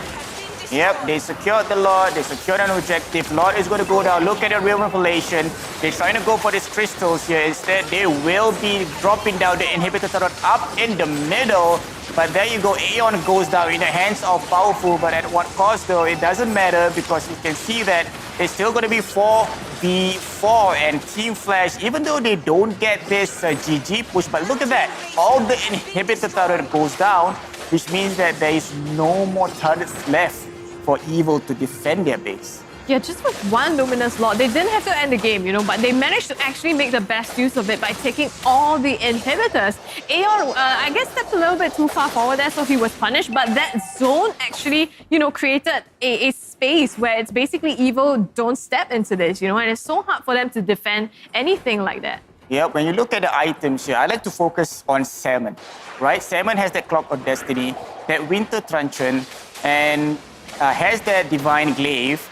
Well, he's building that Radiance armor, which kind of like negates a bit of his magic damage, but we will see though. When you look at the goal, Evil is close to 40k. When you hit that 40k mark, you know, you have 3 item builds for all your heroes, right? But for Team Flash, they're already close to 50, which means they are close to that full build already for all the team. So I would say Team Flash, they still have a huge advantage here. What they need to do is remain calm, wait for the Lord, and try to get that GG push there. But with that being said though, Evil still can defend that base because they are at 40 gold now, which means that Salmon has that firepower, Coconut has that firepower to clear the waves. So I would say Evil still have a fighting chance. Yeah, I mean, Salmon, as we know, Sicilian does have that scaling in his kit. So not to discount him, I think the only thing is that he has been using this defensively so much, and they've not been able to, you know, initiate or engage onto Team Flash. Coconut also hasn't been having the best time. He's 0 and 2 at this point, so the core damage from Evil just isn't enough yet. Yeah, that's true. Now Evil, they managed to secure that purple. Salmon have that purple now. Here comes the Conceal. They want to make this contest for this Lord, but Reminiscent with the Retribution gets their Lord now. Now Evil cannot commit on this fight, right? They need to protect the base. They have the Lord to think about. It's going to be 6v5 when the Lord spawns. So again, Evil can defend their base. This is where Team Flash needs to calculate their movements, right? Any wrong move here, Evil can just dash straight into the opposite side. So Team Flash need to calculate their move in this push. Evil has been here before. Yes. Right? They have been exactly here where they almost lost the game, and then with one mistake on, I believe it was Almighty, they capitalized on that and just turned the game around. So now Team Flash, they have to be able to pull it off here without any mistake. Jace is already getting his Firaga armor chunked down, but now the Lord is also going down. Here's the mirror manipulation to put out the damage as well as zone the members of Evil out. Jace pops his immortality, tries to get the last insanity off as well to do some damage, but it's barely even making a scratch on Team Flash. Right now, they're just going right into the base and charge onto the core to close out this game. Team Flash takes this convincingly. Victory! Wow, for a second there, I thought Evil could survive that onslaught, right?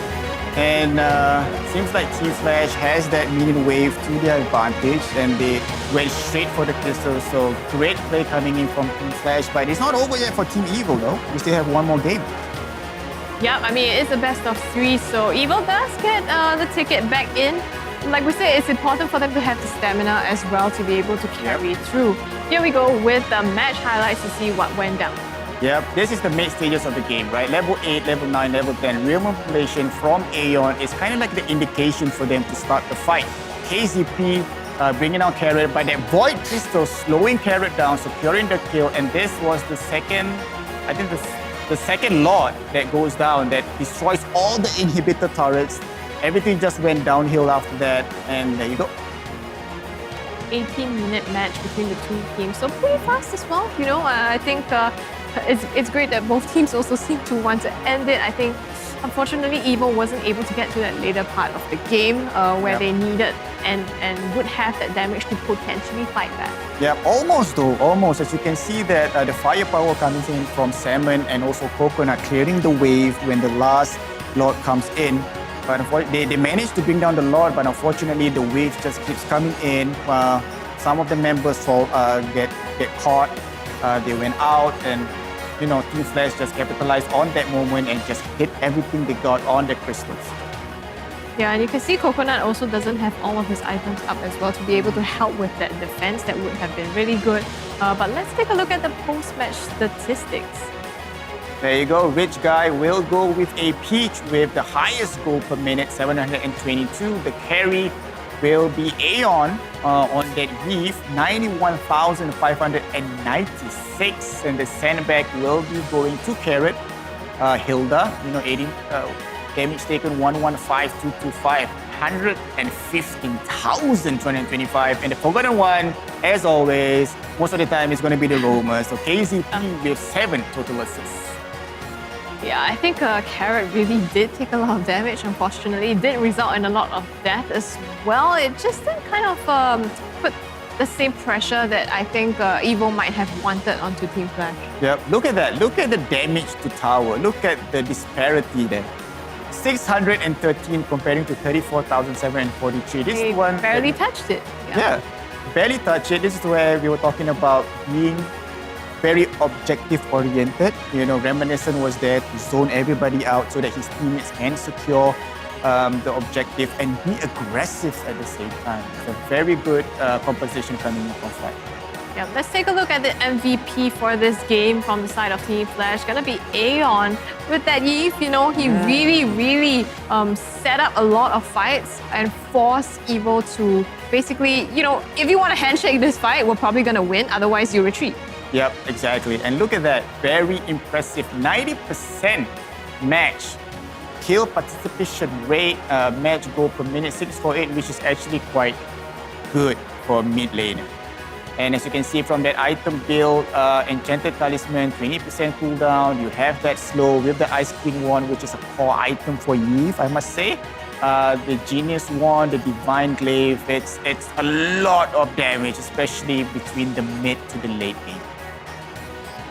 And I think Evil so far just didn't manage to find an answer. I think we also talked about how, you know, they play around Powerful and Salmon. Fortunately, Powerful wasn't able to keep up in the jungle as much as Reminiscent was, and that definitely caused a dent in his ability to farm as well. But credits to Aeon and the team from the side of Flash to be able to secure this game. Yep, exactly. So the thing here is, what's next for Evil? right? I would not say that their draft was bad. Their draft was actually okay. It's pretty standard. It's pretty meta-ish, if you will. It's a matter of execution, I would say. And I think the problem lies with what we talked about. They built so much around Powerful and Salmon. And if these two heroes or these two players doesn't scale nicely, it's a problem for Evo. Yeah, and it's shown, right? You know, when Powerful or Salmon are not having a great time, it usually doesn't lead in a very good result for them. I think the other thing also was that JS was forced out of a lot of his picks. Yeah. There was, you know, the Yuzhong taken out, for example, the Diroth taken out, and Evo themselves had banned out a lot of potential fighters and EXP picks, so he had to result in the Xbox possibly as, you know, one of the less priority picks that he would have otherwise wanted to go with. It was definitely a less priority pick, I would say. And I think Flash did well when they draft Esmeralda because it counters that Xbox with that shield, with that Firaga armor. So J6, I would say, in that EXP lane was not having a great time. You know, he knows that, so he tried to compensate that with helping out in the team fights. And with Firaga armor just gone like that, doesn't have that last insanity, it kind of makes the Xbox feel useless, I would say. Yeah, you soak up some of the damage, but the moment that's gone, and I feel like even the true damage didn't really do much to the side of Team Flash, unfortunately. Yep, that's true. Now for Team Flash, they did everything right. You know, I like to say that if it's not broken, then fix it, you know. But we will see though, even if, let's say, Flash will want to keep to that same composition or they want to change it up a bit. But I mean, it depends also on Evo's composition, right? Because if they change up something, potentially, Flash would also have to respond for that. That's so true. even if it's not broken, they might have to fix something. Yep, that's actually true. I think, okay, who picked first? It was Evo. So Flash will have first pick. First, and they prioritize the Karina. Yep, so next will be Flash picking first. And okay, that will be interesting. We'll see. So far, if Flash picks first, it's always been Halilda, I think.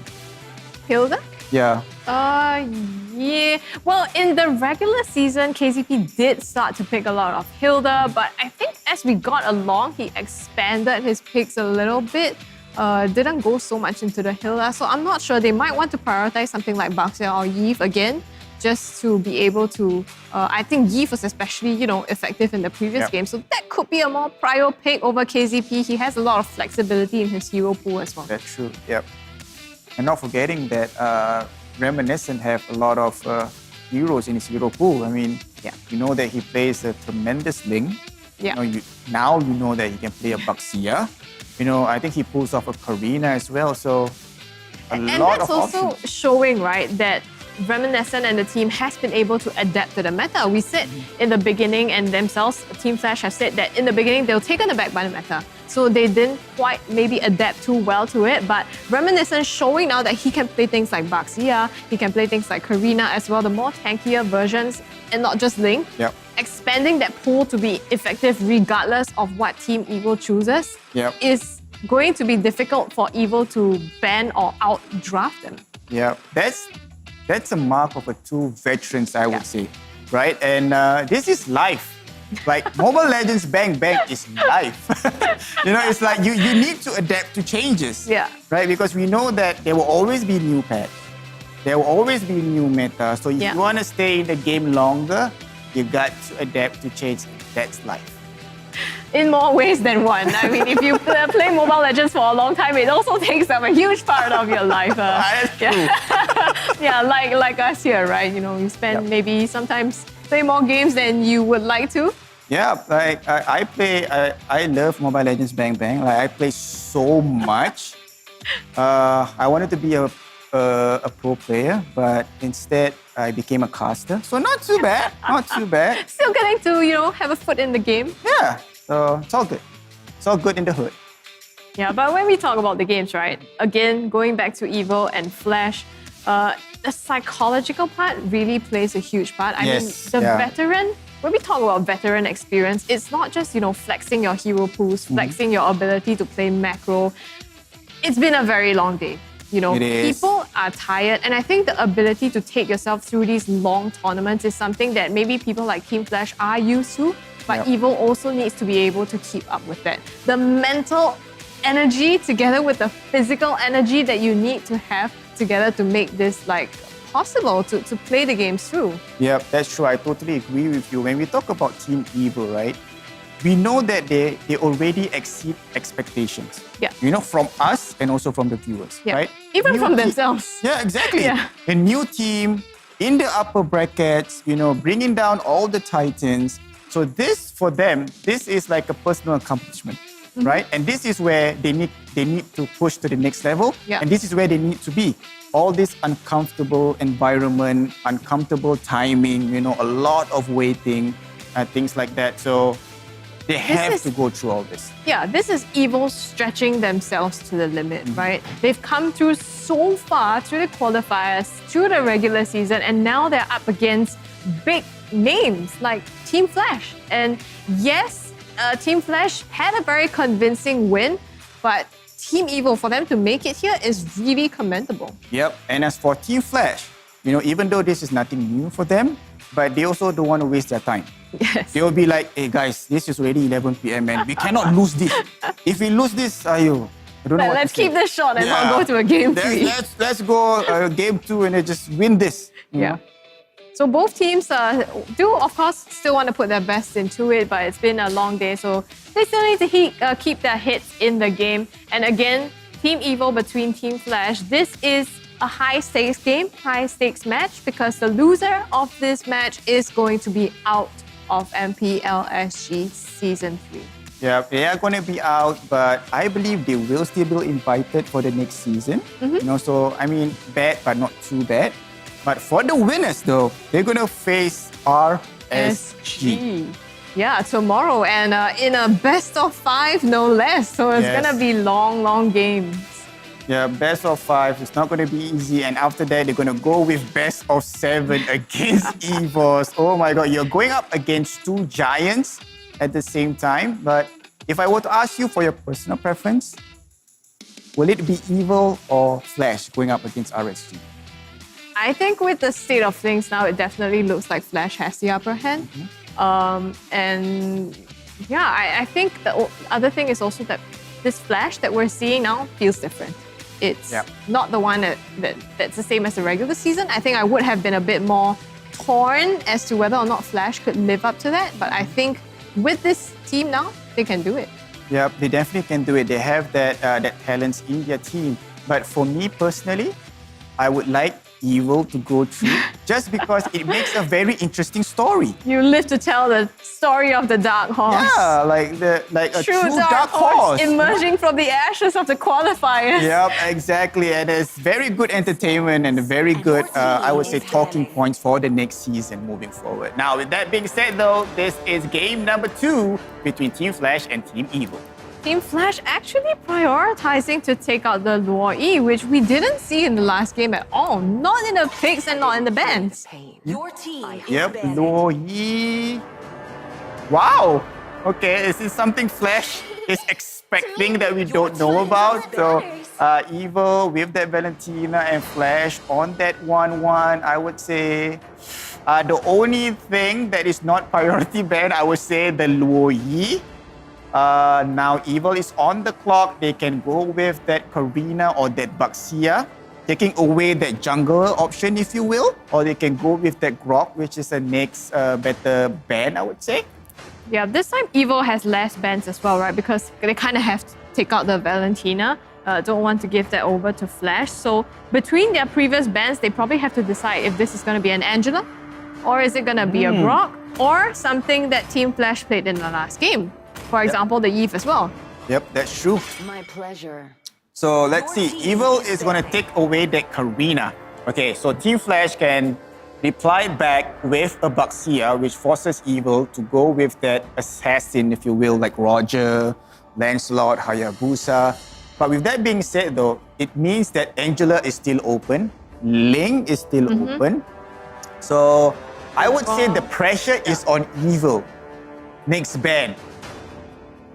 Definitely it's on them. Yep. I mean, they already had to use one ban on Valentina. And they have so much they need to consider now. Do I want to ban out the meta picks? Or do I want to take out something that Flash used previously? There was, yes, the Karina. There was also Franco, although not that bad, but there is the threat of that Iron Hook as well, right? So there's a lot that they need to consider. That's true. Now, But they don't have enough bans for that. yeah, that's very, very true. We will see here what Evil prioritize the ban. They can ban the Baxia, I would say. They can ban the Angela if they want to. But then again, if they ban the Angela, I don't think Flash would want to opt for that Ling. Because if they go for that Ling, they would want the Angela as well. Ling on its own is a bit risky, I would say, in this meta. So, okay, they will still go with that Angela. So this is up to Flash, whether they want that Ling or not. Your team is picking. Well, Dyrov. Dyrov was also let through in the previous one. So not giving that over to JS, we have seen him play that quite a lot, and not to mention it's obviously a meta pick, lane bully as well. So Flash wants to be able to secure that EXP lane early. Yeah, I would like to name Dyrov as the melee tank killer, if you will. Like if Karina is the marksman for the tank killer, Dyrov is the tank killer as a melee hero, and Evil coming in with that Marsha and Baxia. Now, Marsha, before the nerf, Marsha has been seen a lot as the roamer, but after the nerf, we see Marsha in the EXP a lot. Right, so there's still a flex here for Evil. Baxia also can flex, but I would rather Baxia go in the jungle and Marsha in the EXP now for Team Flash. I think that makes more sense, and we have also seen Powerful play Baxia to great effect. I think with the Karina ban out, it has narrowed the pools of potential stuff that he could go into also. Team Flash, in the meantime, gonna go for Atlas early on, as well as the Eve. Ooh, Atlas and a Yve. Okay, Yve makes sense, with the slow, with the damage, the burst damage in the late game. KCP on that Atlas, I would say this is a bit too early because Evil can counter pick if they want to. Yep. I mean, they could, like you said, flex that Baxia as well as Marsha to leave that roam space open for them. So they could still go into a Diggy a little bit early, but it looks like it's going to be the Sicilian picked up for them. So Team Flash has the option to ban out their counters here. Yep, that's true. So Team Flash, what they need to be worrying about, the counter picks, yes, definitely. But what is Team Evil? Evil is on the clock. So what is Team Flash missing? They are missing the junglers. Okay. They're missing, yes, a jungler and a marksman. The jungler and the marksman. They can ban a marksman. They can ban a Brody, Beatrix. Beatrix is still open. Or Clint. Coconut does use the Clint as well as Beatrix quite a bit. So it could be potentially, if you want to. I wouldn't say that Coconut's pool of marksmen really changes the game a lot. Yep. So maybe they might prioritize Carrot instead. Yeah, they should be prioritizing Carrot though. On Team Flash, there you go, the Diggy. Yep. I guess if Team Evil wanted to take it, they should have gone for it in the last pick of that first phase, but it was let through, so Team Flash can just outright take away that direct counter to Atlas. This KCP on this Atlas is gonna be quite difficult, so Evil needs to find an answer to this. Yeah, and one of the answer is if you can't get a counter pick for him, you need to have that Purify spell. But then again, it's a bit wasted, right? When you have that Purify spell. I mean, you can go with Salmon. Salmon on that Purify spell is fine, but other heroes, like if you go as a roamer for Marsha, if you use Purify spell, it's just not going to work. Like Marsha needs that sprint or needs that arrival. Your team is picking. Well, it looks like Evil's going to ban out the Popo and Koopa as well as the Ling, and Team Flash will end with the Akai pick. Yeah, the Akai, I would say that's a counter for Atlas as well. Fatal Links come in, Akai can be countered it with that Hurricane Dance.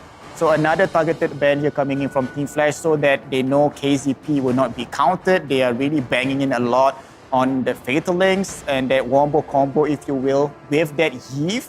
Now Evil is on the clock. one pick here coming in from Karen. It's going to be Carry. Carry, okay. Questionable, I would say.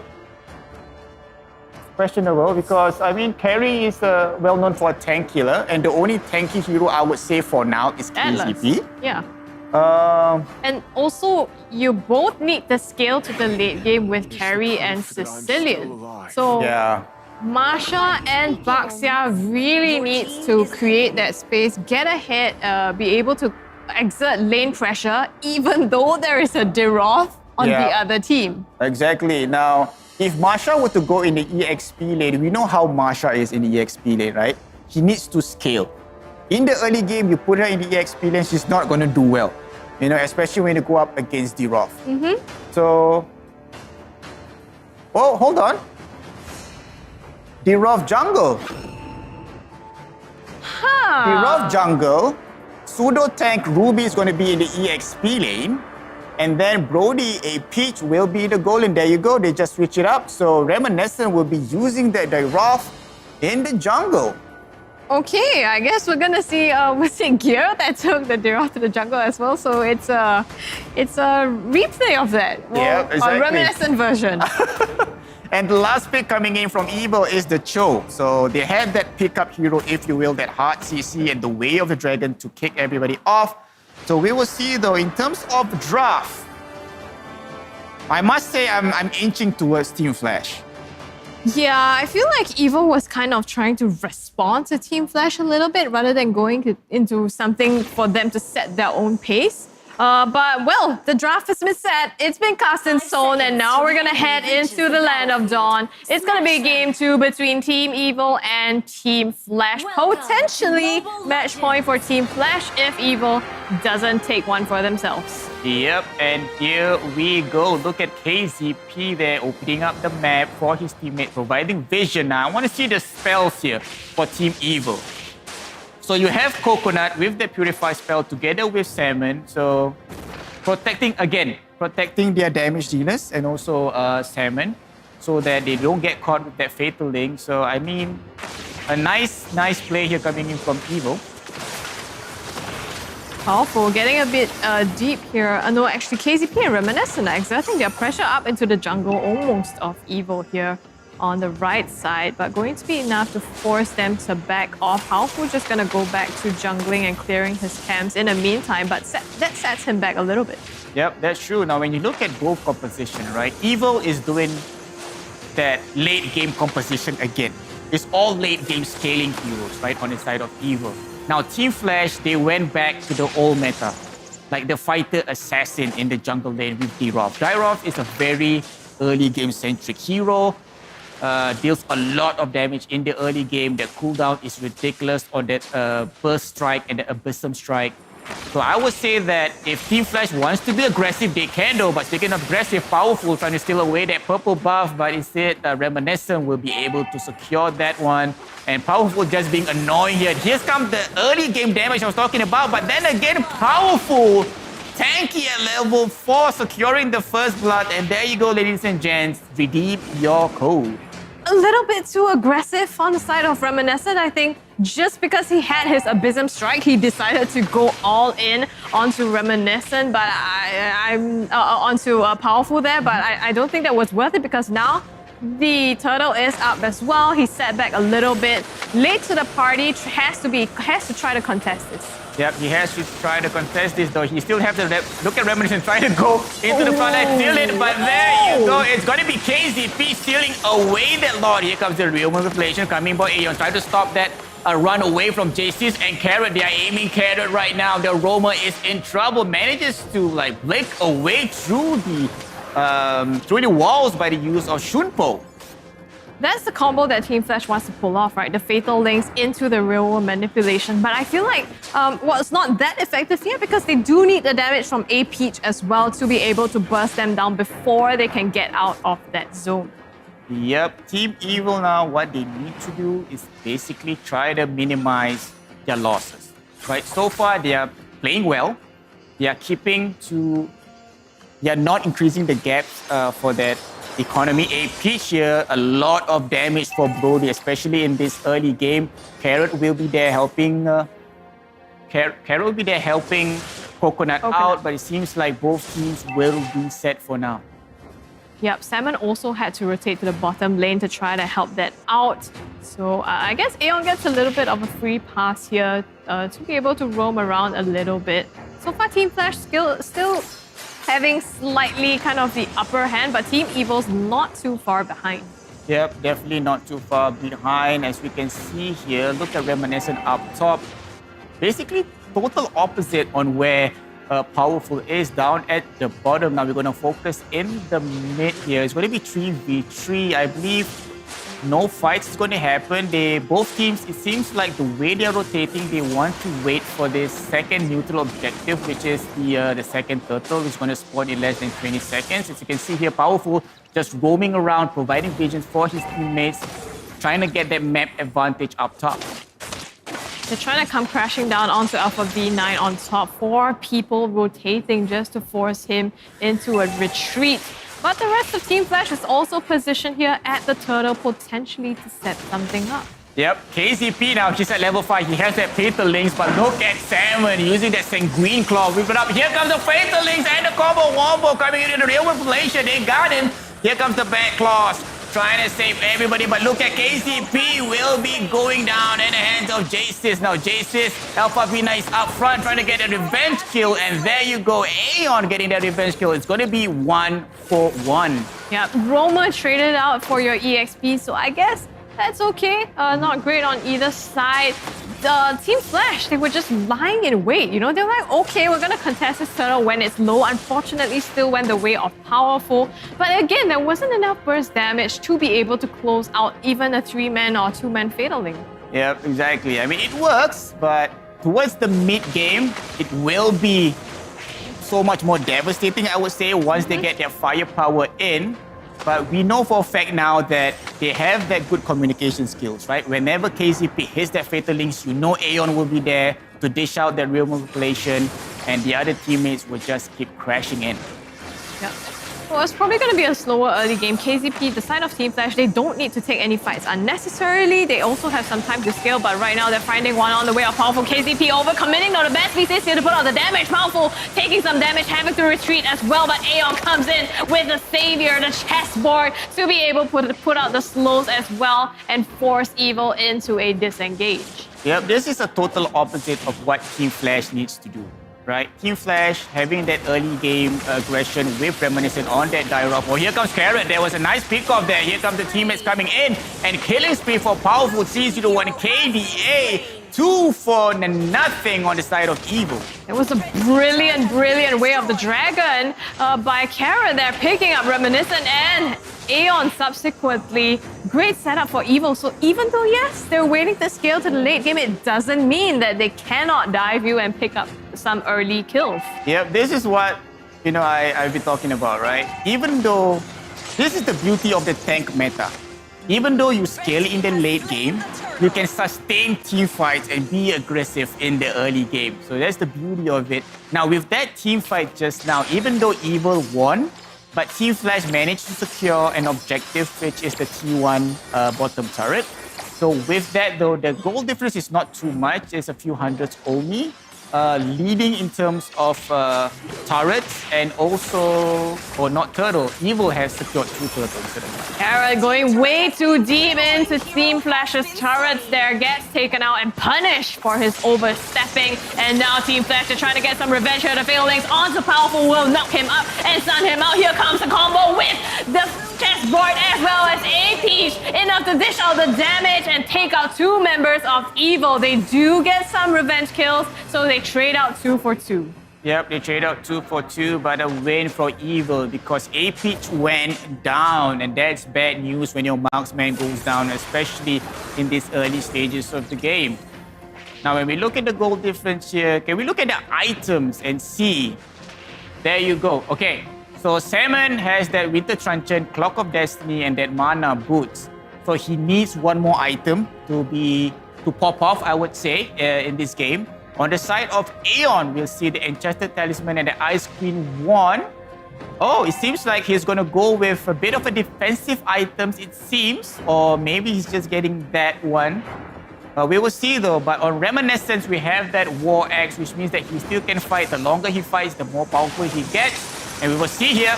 KZP again getting caught out, but he pops the Fatal Ace to bring them into the depths of the rest of his team. Powerful takes some damage, but is it enough to close him out? Reminiscent manages to eliminate him. Alpha V9 in the meantime shuts down Salmon and Jace's in some trouble, getting his HP bars chunked down as well. Forced into a retreat back into their turrets, and now Team Flash, they can contest this one and they're looking to take the mid-tier one.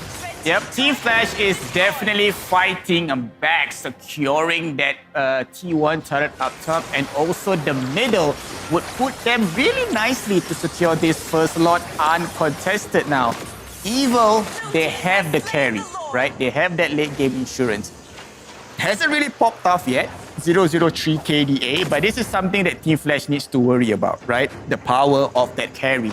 Securing the lot means that they need to secure another objective. So they need to sink the wave and they need to have that calculated risk, if you will. That's what they're trying to do now. You can see Alpha V9 on the top side as well as A-Peach on the bottom, pushing up the waves and trying to get them in sync as much as possible. This is just the first Lord, so they're probably not going to get very far with that. But Evil needs to be careful. They don't want to step into fights that they can't take. Yep, and they definitely don't want to step into Fatal Links of KZP. He's actually looking for the right spot, looking for the right time here. Lord is going to go down, unfortunately. They will probably get one objective, as you can see there, Reminiscent in the mini-map, trying to get that T2 turret in the bottom. He will secure that for sure. So it is not a wasted lot, I would say. Now, Team Flash has the map advantage, but here comes the fight though coming in. Not just yet. I think probably Team Flash, they don't have any creeps left over, so don't want to overcommit, but powerful oversteps and gets thrown back by the Fatal Links into the depths of the real manipulation. And now Karen trying to save the team, gets away with the Dragon onto Aeon, but to no avail. He gets bursted down by the members of Team Flash. Yep, twice in a row, Team Flash winning the team fight. Now they are popping off, each and every one of them, especially A-Peach on their Brody, 212 KDA. He's doing his job. Look at the objective gameplay here from Team Flash. This is the power of the veterans I was talking about, right? A-Peach securing that T2 up top. Now only the inhibitor turrets left for Team Evil. Team Flash are looking to close this one out quick and clean. Evil, I don't know if they underestimate, the Fatal Links that KZP puts out. Sometimes just being too far in front, just by a little bit, KZP is going to capitalize on that and leverage on that and just take you down. Yep, and let's look at Coconut, right? You have that endless battle for that utility items. You have that Wind Talker, attack speed, and a bit of critical damage. I don't think she's going to go with that golden stuff because there's not a lot of tanky heroes, I would say.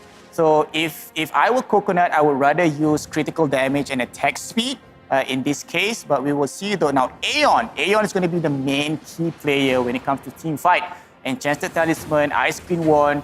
So he did make the Brute Force, give him additional speed, movement speed, if you will, when he casts that skill. And the next one, I would say, will probably be the Holy Crystal. They're making a play now onto Alpha V9, the Lone Ranger on the bottom side of the map. The best piece are throwing everything onto him to try to chunk him down, and they are successful. But the members of Team Flash are here for the backup as well, and they punish Evil for trying to make a play on one of their members. Triple kill for A-Peach. Team Evil, I feel like they were just tunnel vision in trying to get Alpha V9. Yep, and there you go, wiped out when, I don't know whether you realize what, look at Powerful, right? He knows it was a mistake going in. He's basically like given up already here. Look at that, inhibitor turret will go down super fast, just melts it down. They're gonna go with the inhibitor turret up the gut. They will secure this one though in the hands of A-Peach. Now they have to be careful. They have the lot to figure out. Now this is it. This is where it all goes down, right? Alpha V9 there, they got the kill, but they are so deep into the turret, taking in the damage as well. But look at this, all the ultimates has been used by Team Evil, and Team Flash having all the ultimates coming in under the turrets like that is just wrecking havoc That was a little bit reckless. I mean, you throw everything at Alpha V9. That's not even the core player that you want to be looking out for. You know, you should be getting a peach. But right now, Jace is in some trouble. He's down to his last HP bar, and the Fatal Links gets him as well together. Powerful. Here's the real manipulation, chunking out the damage. And they manage to get 2 of them down. The rest of Evo are forced to retreat back into their base while Team Flash picks up this Lord. Yep, 2-4-1, a huge win for Team Flash. They traded their roamer for the jungler and also the EXP laner, and now securing the Luminous Lord. It's a huge win for Team Evil. Look at the goal difference, 42 compared to 35. Above 42, above 40k, most of the team, most of the heroes would have that 3 full item build. Look at Aeon. Enchanted Talisman, Ice Queen one, and now the Genius one. A lot of damage, a lot of slows coming in. Look at A Peach. Malefic Roar with that penetration. BOD would deal a lot of damage. And Reminiscent War Axe, that Hunter Strike, and the rest is just going to be a defensive item. I'll probably say Dom Ice and also Athena Shield. On the side of Evil here, let's look at Coconut. Having that Demon Hunter Sword, trying to get the attack speed to his favor. We will see whether will it be enough to actually stop this Lord from coming in. Not sure if they can do that. The Lord's already, coming down the mid lane. Jace took out some of his damage. Carrot's still hiding in, maybe trying to flank, has to conceal because I think Team Flash spots him out as well. Team Flash, they're charging into the room of the core now. They're trying to make a play here. They find Carrot. Here's the roll manipulation onto JS as well. They put out the damage, but so far it's not enough to close him out yet.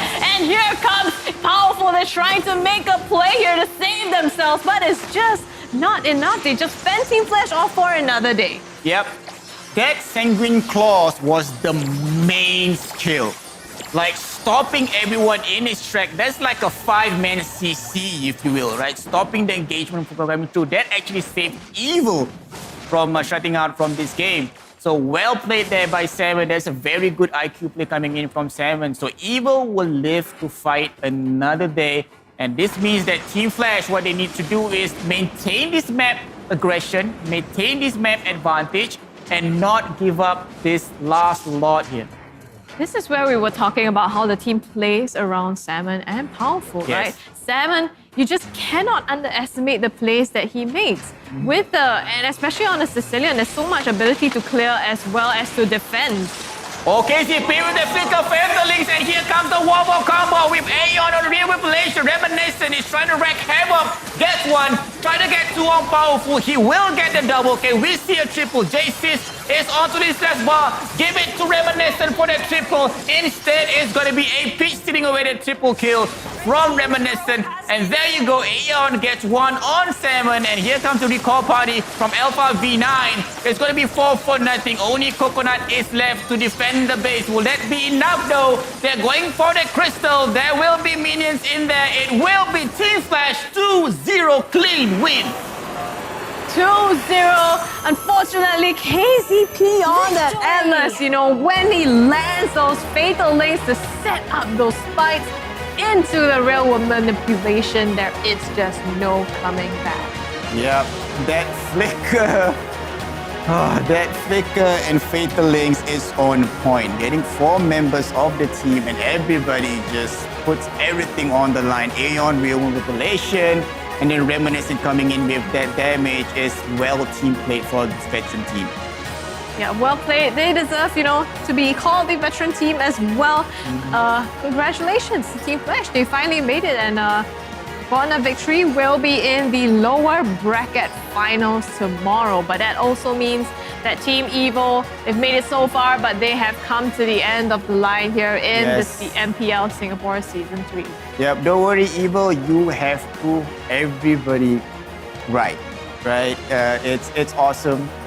And we will look at the highlights first here. There you go. This is the mid stages of the game. Real manipulation and that Fatal Links wombo combo coming in at the right place at the right time.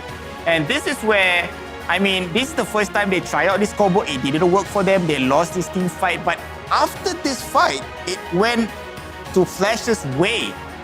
I think they also needed to wait for A Peach. A Peach needed to get online, and then together with the real manipulation, you have to torn apart memory as well, and that just outputs so much damage, too much for Evil to deal with. Yep, again, that combo, Fatal Links will initiate the fight, Aeon will move relation. And okay, this is the turning point, I would say. You waste all your ultis on Alpha V9, and there's no way for you to fight back when Team Flash come in for this wipe. And they dived under the turret as well to try to get that. They just went all in on Alpha V9. I got a bit confused as well, but Team Flash also really sharp to recognize that and come straight down rotating to clean up Team Evil. Yep, and this is it. Again, Fatal Links, torn apart memory, and that real manipulation, and they just keep fighting. Reminiscent double kill, almost get the triple kill, but A Peach coming in with that strike there. Pew! There you go. Yeah, that was the game-winning fight. So you really can't underestimate, KZP's setups there. Yeah, really. You can't underestimate the veterans, I would say. So with that though, look at these items here. Main ones, I would say nothing too out of the ordinary, right? Brody, BOD, standard. War Axe for Dyrov, Ice Queen 1, Enchanted Talisman for Dead Eve.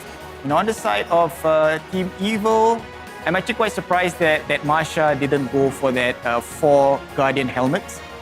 Instead, is going for the Curse helmet and also the Radiant armor just to counter the Eve. Yep, that's it. Nothing out of the ordinary, I would say, for both teams. Let's go to the post-match stats.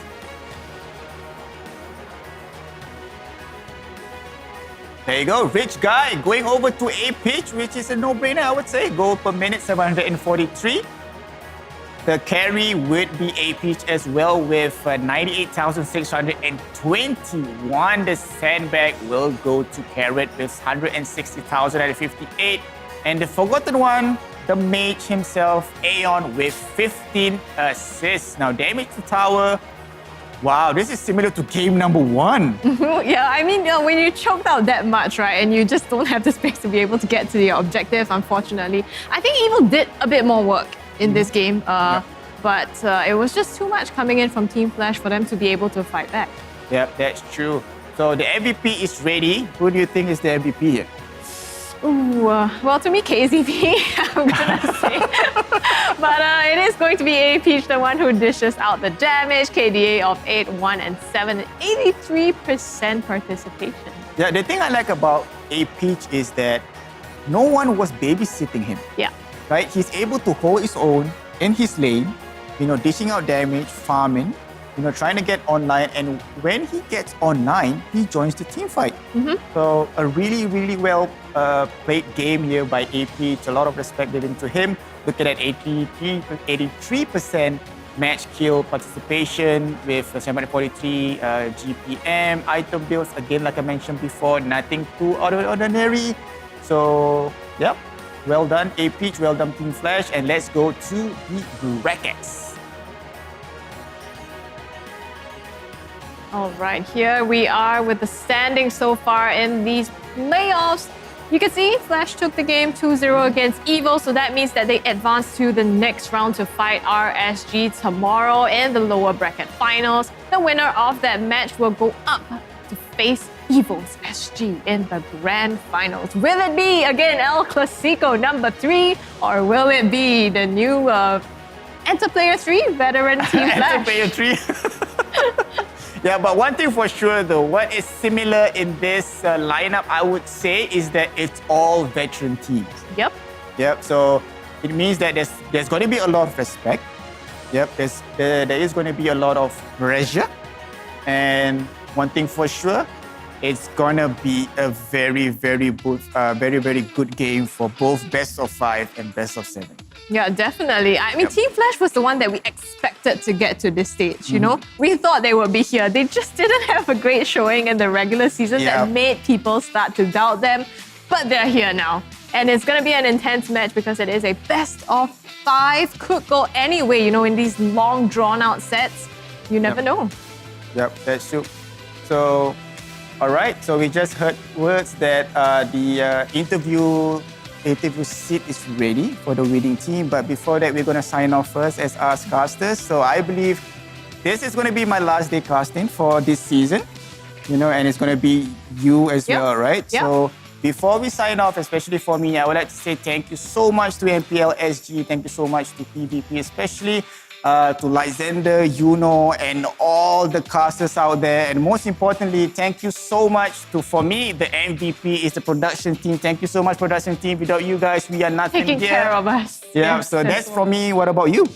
Yeah, I am actually really surprised to be here casting for this season as well. I wasn't expecting to be here, so I am very, very humbled and thankful for, being able to be here, casting this season with a talented crew, great production team, and everyone who put MPL SG Season 3 together. It's really been a pleasure to be here. So thanks for having me, and I appreciate, all the support for the viewers who tune into our streams to watch all the games as well. Yep, to the viewers out there, especially those on grid and those watching from home, thank you so much for staying with us, and thank you so much for being nice to us. We are not perfect, but we are doing our best to actually entertain you guys out there. So thank you so much for being with us here. Yeah, of course, a huge thank you to sponsors and partners who make this entire tournament happen as well. Singtel 5G, PvP Esports. We have OSIM as well. Frank by OCBC, our official payment partner, and Grid, our official venue partner. Yeah, with that though, we're gonna go straight to Lysander interviewing the winner. So, Lysander, take it away, please, sir.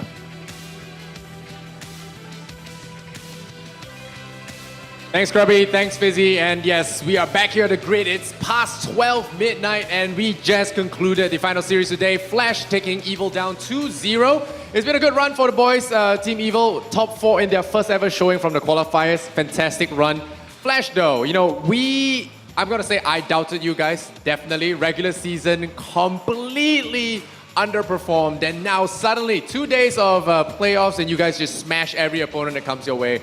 What happened, man? How did this new Flash get born? So basically, during the regular season, we are monkeys. So we played like monkeys. We just don't look like one, as y'all can see. Right now, we are gorillas, strong, smart, So, yeah. Okay, yeah, if you guys don't know who he is, he's KCP. He's the guy that's been landing all those Atlas combos. Your tank play has been phenomenal this entire series. Hopefully I don't jinx it by praising you. They 6 Singaporeans can't be praised. Hopefully I'm not doing that right now. Tomorrow against RSG, you're going to need your A game, right? You're going against Lolzy. Lolzy's had some really big plays himself today. But I want to ask you, what makes you better than Lolzy? I think experience. And, since I'm 27 years old, so, some people say that the older the better, right? Yeah. So for the tank role especially, you need to be old to be good. All right, Lolzy, I hope you're hearing this, or I hope one of your social media guys clips this for tomorrow, because tomorrow, I think they were expecting you, but I don't think they were expecting you